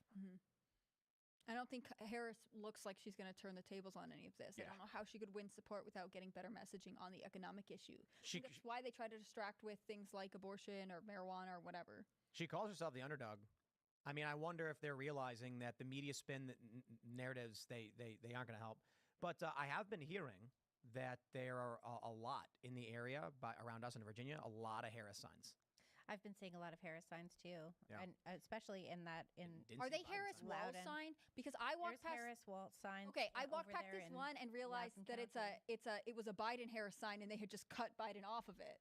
So it's just like a yard sign thing, which I thought was pretty symbolic here. Like, it's expensive to buy those. And also, they were just telling me they're always going to vote Democrat. Like they don't care about, especially West Virginia is a dominantly Republican state. I can assume if you're an out and proud Democratic voter, maybe you're just trying to say we are the resistance, and you can't make us vote for anyone but someone who is a Democrat. To vote the other day in West Virginia. You did? Yeah, that's great. This will be the first time I have ever in my life not voted in New York. So. Welcome. That's pretty wild. And I even asked, I was like, do we have to show voter ID? And she's like, yep, and here's your voter ID card. And I was like, okay, I will put this in my wallet. Early voting starts in Pennsylvania in 11 days. It's September 16th. North Carolina's coming up too. Wow, when? In 7 days? Pennsylvania is September 16th, 11 days. Wow. And the 18th is Trump Prison Day. Yep. That's Trump Prison Day. We'll see what happens. I think could they just haul him off to prison? Could they just be like, yes. You're going to... What if he gets put on house arrest and has to hang out with Barron in their New York City apartment? Right. I was talking to somebody... That's where Barron's living while he goes to NYU. About where they'd put him. They wouldn't put him in Rikers. They'd put him in Manhattan County Correctional. Prediction is that they're going to put him in Rikers. Well, but they couldn't put him in Rikers. They'd have to put him in MCC, which is right around the corner. They would have to, you said? Well, I forget who I was talking to, and I don't think he was talking on the record, so I think it's perfectly fine that I totally forgot. But conveniently, I was talking to this lawyer, New York lawyer, who was saying that they wouldn't put him in Rikers. They'd put him in MCC, which is around the corner from where he was tried, anyway, downtown, like on Pearl Street, and that's where they put Epstein. Oh, yeah. Wasn't this a guest on the show? We thought we all had this conversation. Yeah. Was it? Yeah. Good. Then it wasn't. I'm mixing everything up. Exclusive off the record conversation. Weeks. No idea what's going on, but yeah, it wasn't exclusive off the record. I was like imagining. What's funny is I was imagining like sort of intimate conversation with me and this person and other people, and it was. It was just live to a lot of people in this room. Because this always feels like sort of an intimate conversation. That's funny. What do you think is going to happen to Trump? Do you have a prediction? I honestly, I haven't really thought a ton about it, just because I'm like, it's just so out of my control. Do you think that's how a lot of Americans are feeling? Like we think about it a lot because we cover the news. Yeah. But a lot of Americans the trial and stuff has sort of faded to the background for them? Yeah, because it's just, we almost live in like a hyper news cycle where it's like it's just story after story, every day, every couple days. I think everything that's being done to him is a total injustice. But yeah, I honestly, I think they probably will put him in jail just to spite him. But yeah, I know watching just some videos and reading some articles that the Secret Service haven't actually made plans on like how they would even protect him. They were talking about it though months ago. They were saying that the Secret Service had considered it. Yeah, that was like leaked somewhere. I thought it was like that it was leaked that they hadn't made any definite plans. Right, They were still waiting to see, but they were waiting to see kind of where he ends up or if he even goes to jail. But And right now, I feel like the Secret Service has a reputation for being unprepared. Yeah. Maybe giving things a chance. Not to be mean to all Secret Service agents, but just to reflect on this summer. When you're in your district, do people talk about the lawfare against Trump very much? How much does Trump come up day to day for you? Actually, yeah, quite a bit. Most of it is just, do you support Trump? Like when I'm out door knocking, when I'm out talking to people, most Republicans are like, are you MAGA? Or are you, Trump aligned? And it's like, yes, it's part of the reason why I even got involved in politics. And most people are like, all right, well, I'm voting for you. So, that's definitely a big question because people, especially Republicans, are so used to getting backstabbed that, they want to know, like, what's your position on Trump? Like, what do you think about the guy? Because most of these people, a lot of them are Trump voters. Like they're going to show for Trump, and they'll probably vote for other Republicans, but their main reason to going out to vote is Trump. Yeah. Yeah, I think that's true. It's interesting how much of a draw to the polls he is, and I think the lawfare against him actually might motivate more people this year than ever. Definitely. Yeah. I mean, I think people feel like this is the last shot, and a lot is at stake, but they also feel in some ways a deep loyalty to Trump that it's worth the time and effort to go out and vote for him. I don't think people felt that way about Joe Biden. I really don't think they feel that way about Kamala Harris. I don't think so either. I think it would be hard. You'd be hard pressed to really be driven to go out and vote for Kamala Harris because you even saw after the DNC there were a lot of Democrat activists and stuff coming out on their TikToks and talking about how they were not particularly inspired by this overwhelming joy and euphoria and that they really wanted some answers as to what Kamala Harris was promising to do other than just be not Trump, which frankly isn't good enough. And I'm really curious to see what happens next Tuesday on the debate stage in Philadelphia. Because you look at the Harris campaign so far, there really hasn't been a whole lot of substance. Have they even put up any policies yet? Still no policies on the platform. Wow. And every time, so they affect no major change. Nothing. So that Lichtman thing is ridiculous. And every time she does come out with a policy proposal, it's either like widely blasted by people on her own side, or stolen from Trump. So that's pretty wild. And then the California Democrats came out and opposed a GOP measure to not tax tips. So she's not even aligned with the state that at one point she claimed to represent. You kind of start thinking that maybe she's lying too, on top of everything else. And her whole policy of supporting, no tax on tips, it's totally because she realizes that Trump is totally on the money, totally over the target on that. And she's like, oh, well, I need to copy that so I can take that away from him because that is a popular issue and that can something that could be done. But yeah, it's to neutralize the advantage that he has. Thanks for watching this clip from Timcast IRL. Make sure to check out the live show Monday through Friday at 8 p.m. on this channel. Subscribe and we'll see you all there.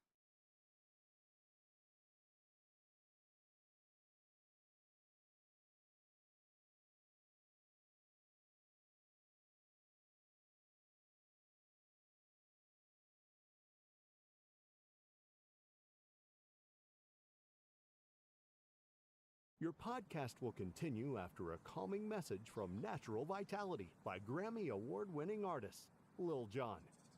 Hey, it's Lil Jon here. Let's take a moment to calm your mind with Natural Vitality. Yeah! We'll start with some calm magnesium. And now let's breathe.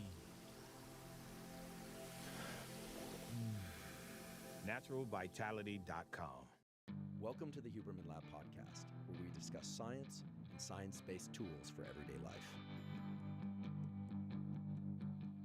I'm Andrew Huberman, and I'm a professor of neurobiology and ophthalmology at Stanford School of Medicine. Today, my guest is Dr. Rhonda Patrick. Dr. Patrick is known to some of you as a podcaster and one of the premier educators in the landscape of mitochondria, metabolism, stress, and other aspects of brain and body health. Her podcast, Found My Fitness, is one of the premier podcasts in the world for disseminating knowledge about how the brain and body work and how we can use behavioral tools, micronutrients, supplements, and other protocols in order to maximize our immediate and long-term health. Dr. Patrick did her formal training in cell biology, exploring the links between mitochondrial metabolism, apoptosis, which is naturally occurring cell death, which is a healthy form of cell death that occurs in our brain and body throughout the lifespan, and cancer biology.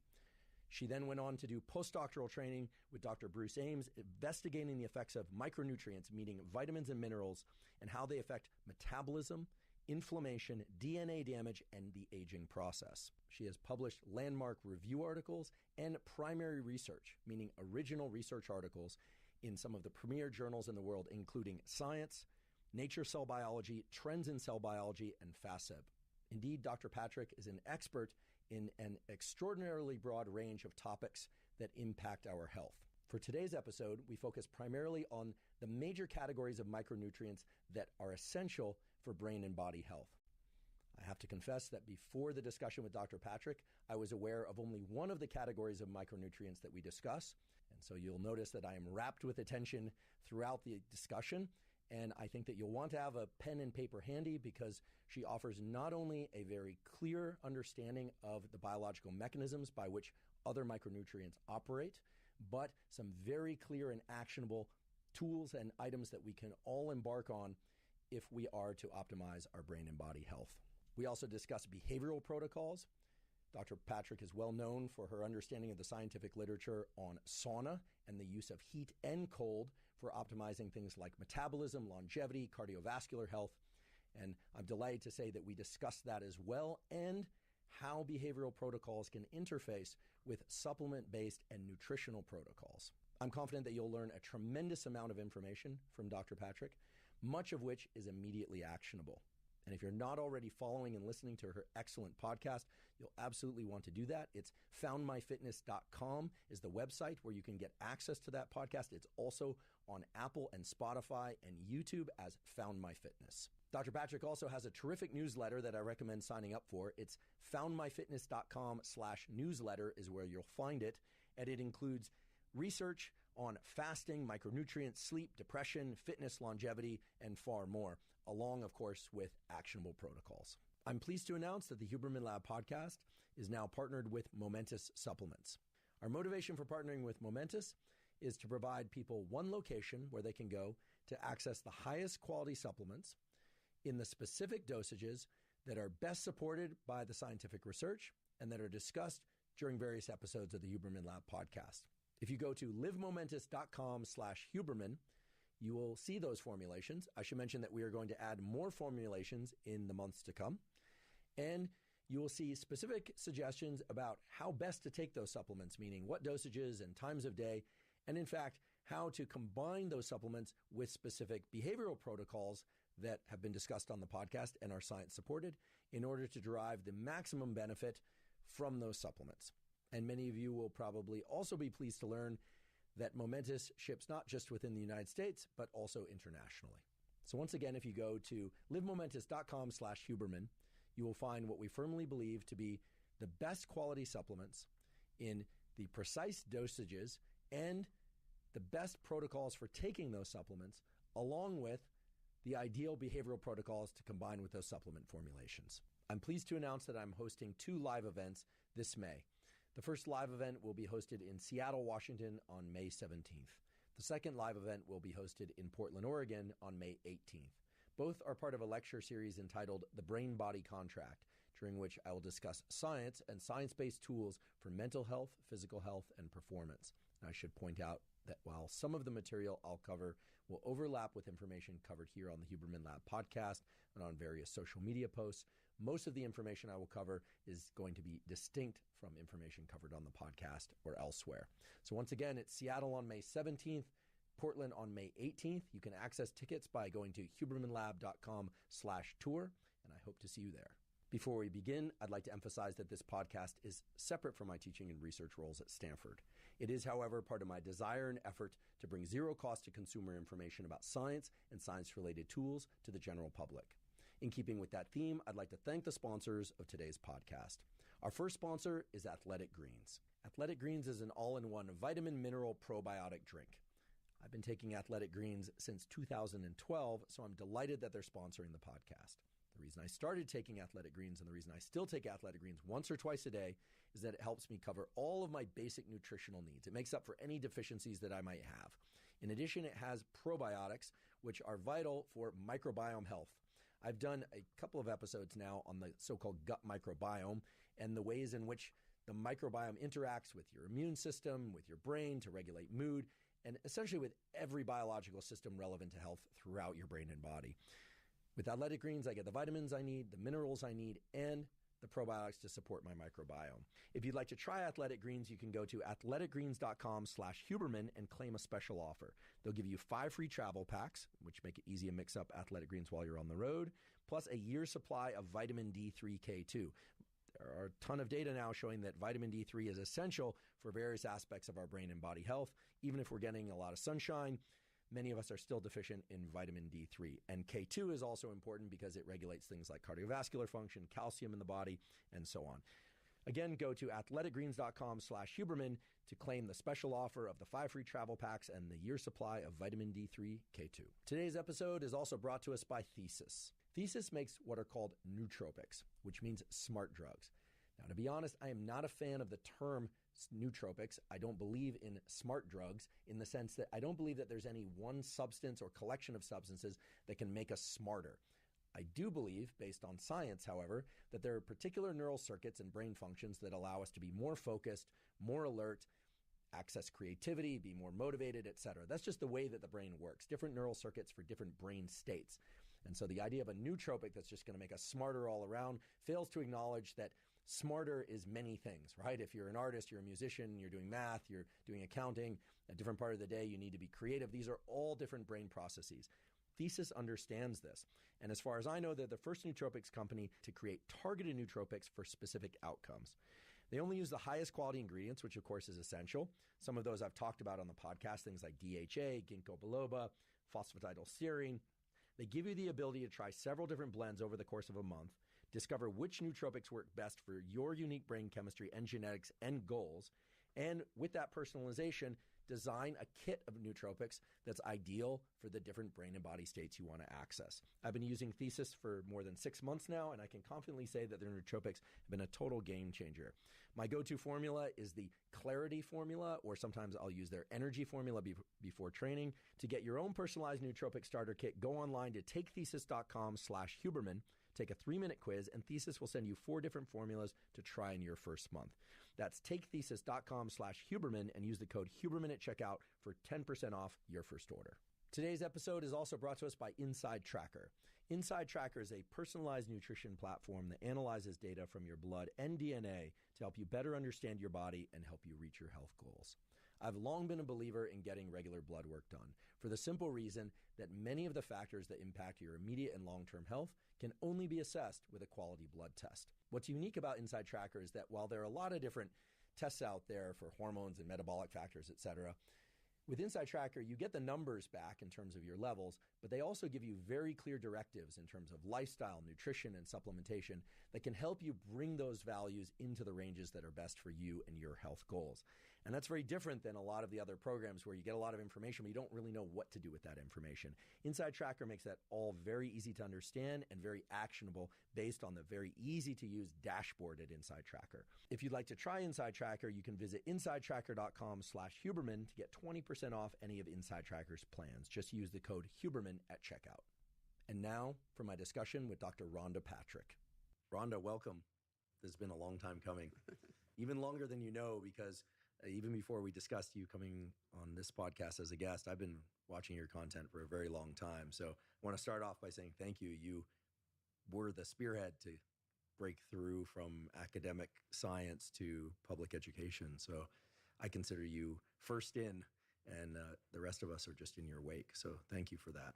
It's been Oh, that is so kind. Thank you. Thank you so much. Well, it's absolutely true. I am so excited to be here having a conversation with you. So. Thank you. Well, it's absolutely true. If anyone does their research, they will realize that the statement I just made is absolutely true, and there isn't even a close second. Any other public-facing educators that have formal science training and do regular posting of content came in several years after you initiated it. So we're all grateful. I have so many questions, but I want to start off with a kind of a new but old theme that you're very familiar with.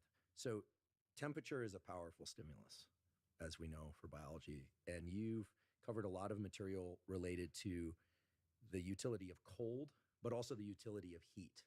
And as I learn more and more from your content and from the various papers, it seems that there's a bit of a conundrum in that cold can stimulate a number of things like increases in metabolism, brown fat, et cetera, et cetera. Hopefully you'll tell us more about those. But heat seems to be able to do a lot of the same things. And I wonder whether or not the discomfort of cold, deliberate cold exposure, and the discomfort of heat might be anchoring to the same pathway.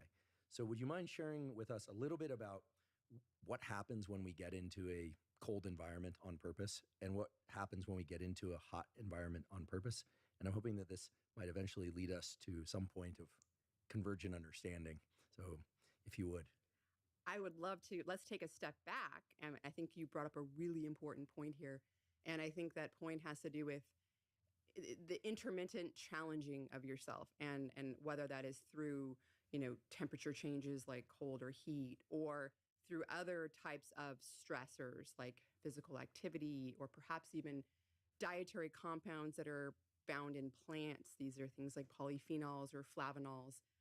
Humans were, we evolved to intermittently challenge ourselves. And before we had Instacart, where you could basically just get your food delivered to you, before the Industrial Revolution, occurred, we were out hunting.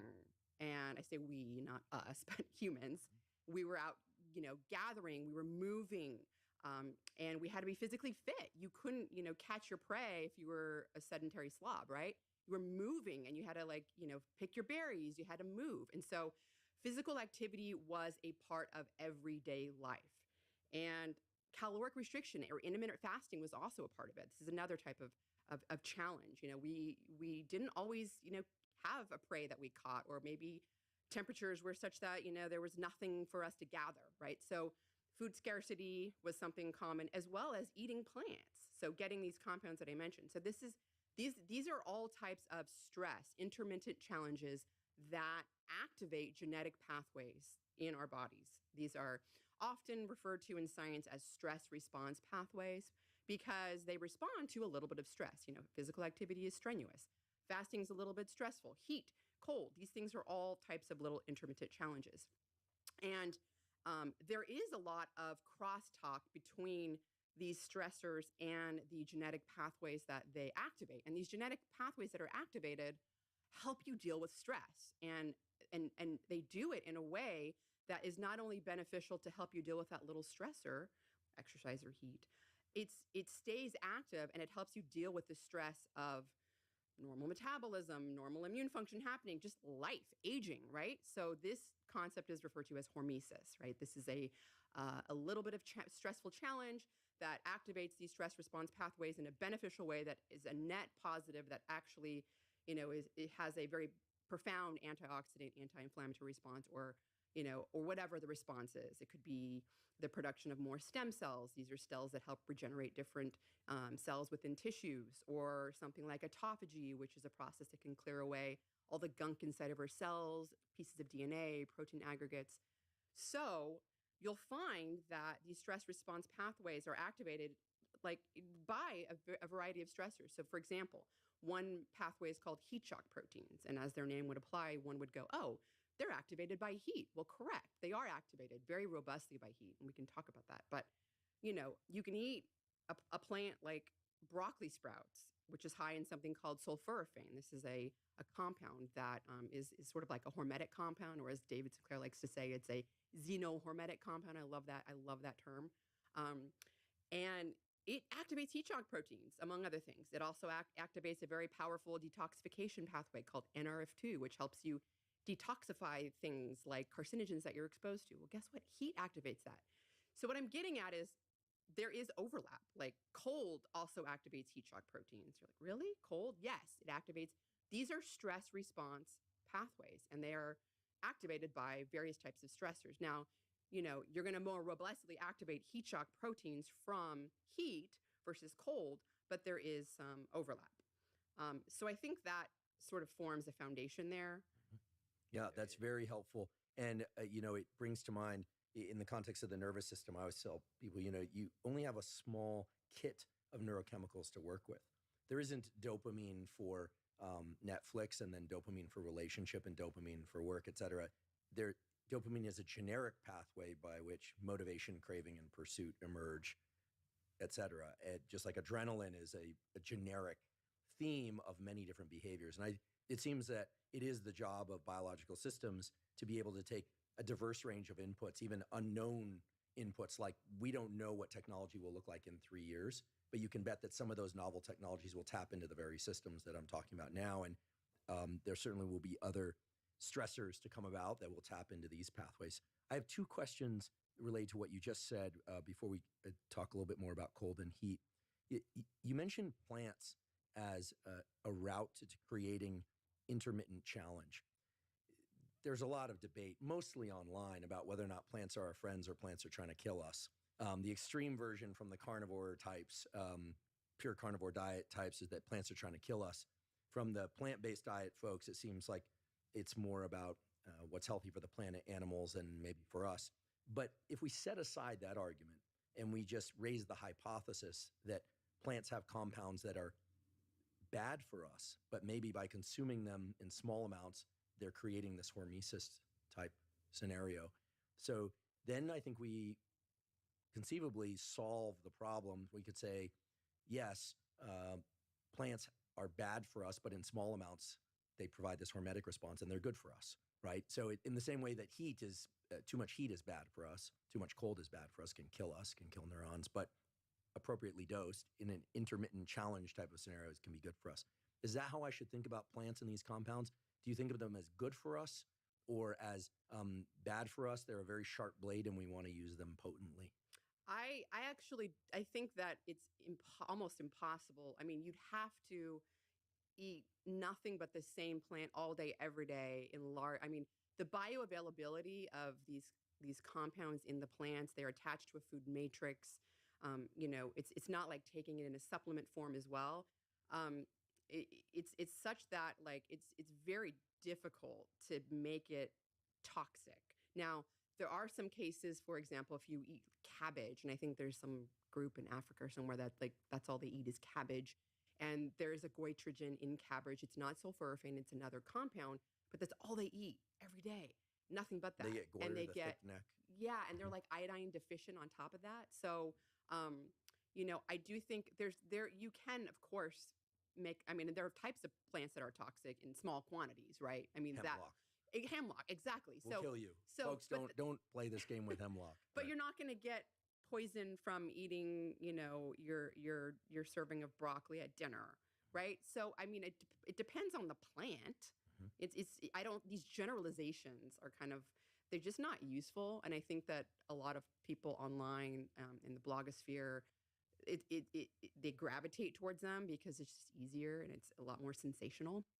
I eat plants, meat, and starches. I'm one of those rare omnivores out there now. I feel like it's rare to be an omnivore. But I think once you step out of the social medias, as you said, the blogosphere, most people, I would say 99% of people on the planet are probably omnivores. Right. And someone will probably correct me, but I doubt the number falls below 98.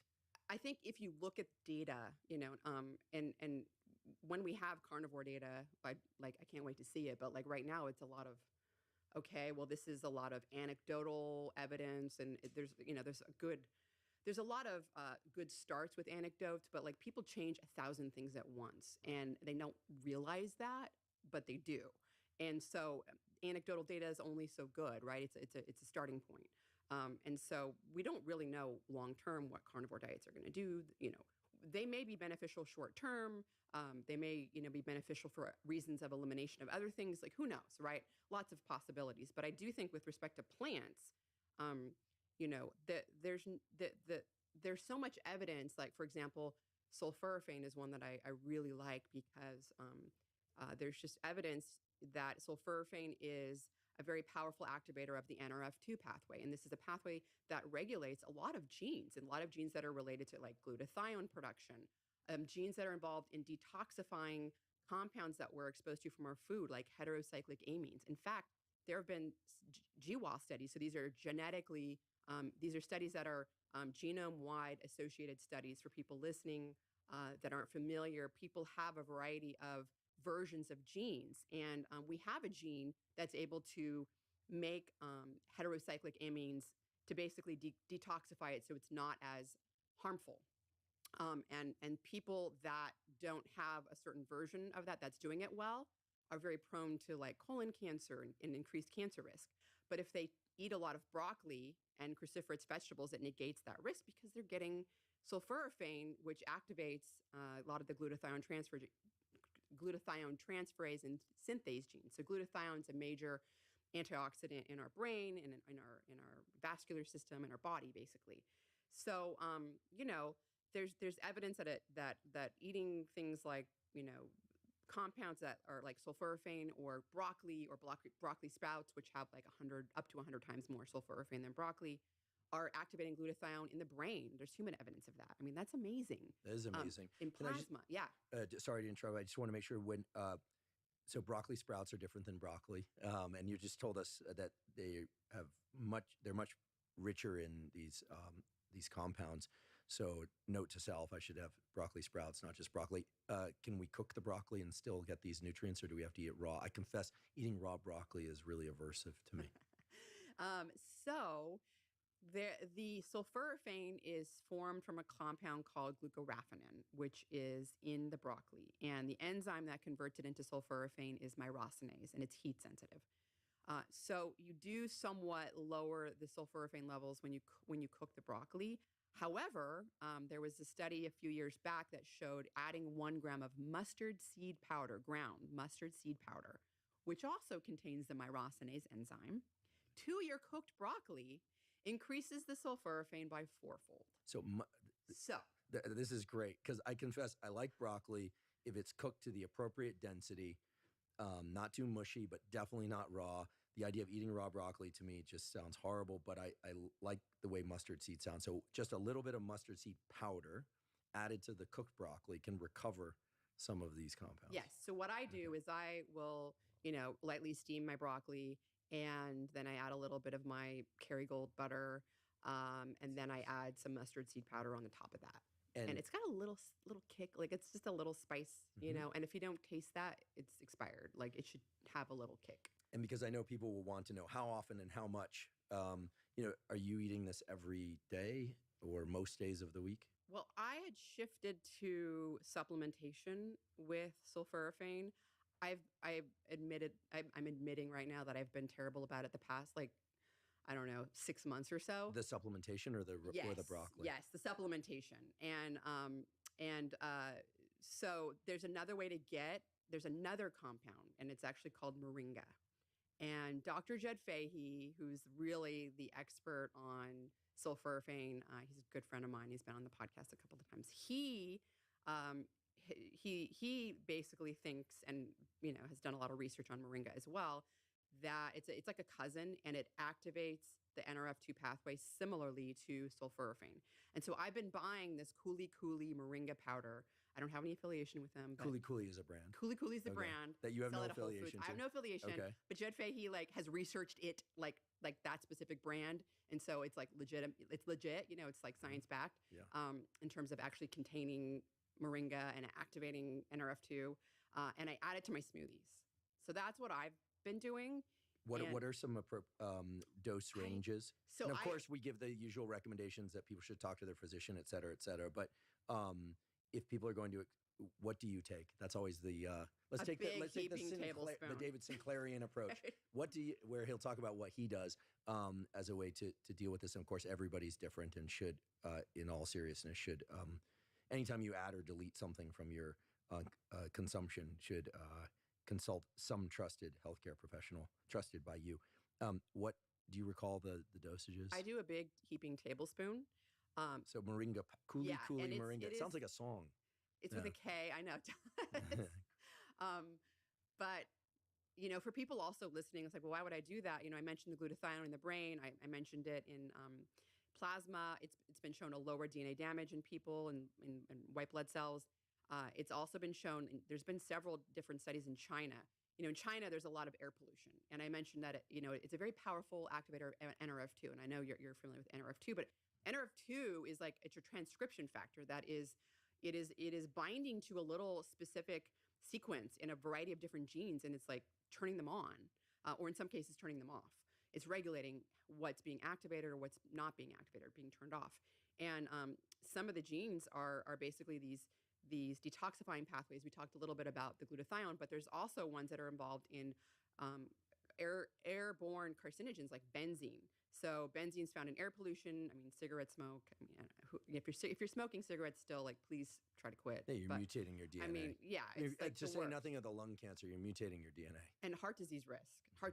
But anyways, people, and this has been repeated in more than one study, that literally after 24 hours of taking, I can't remember off the top of my head what the dose of sulforaphane from broccoli extract, broccoli seed extract was, or broccoli sprouts extract, not the seed, it was the sprouts.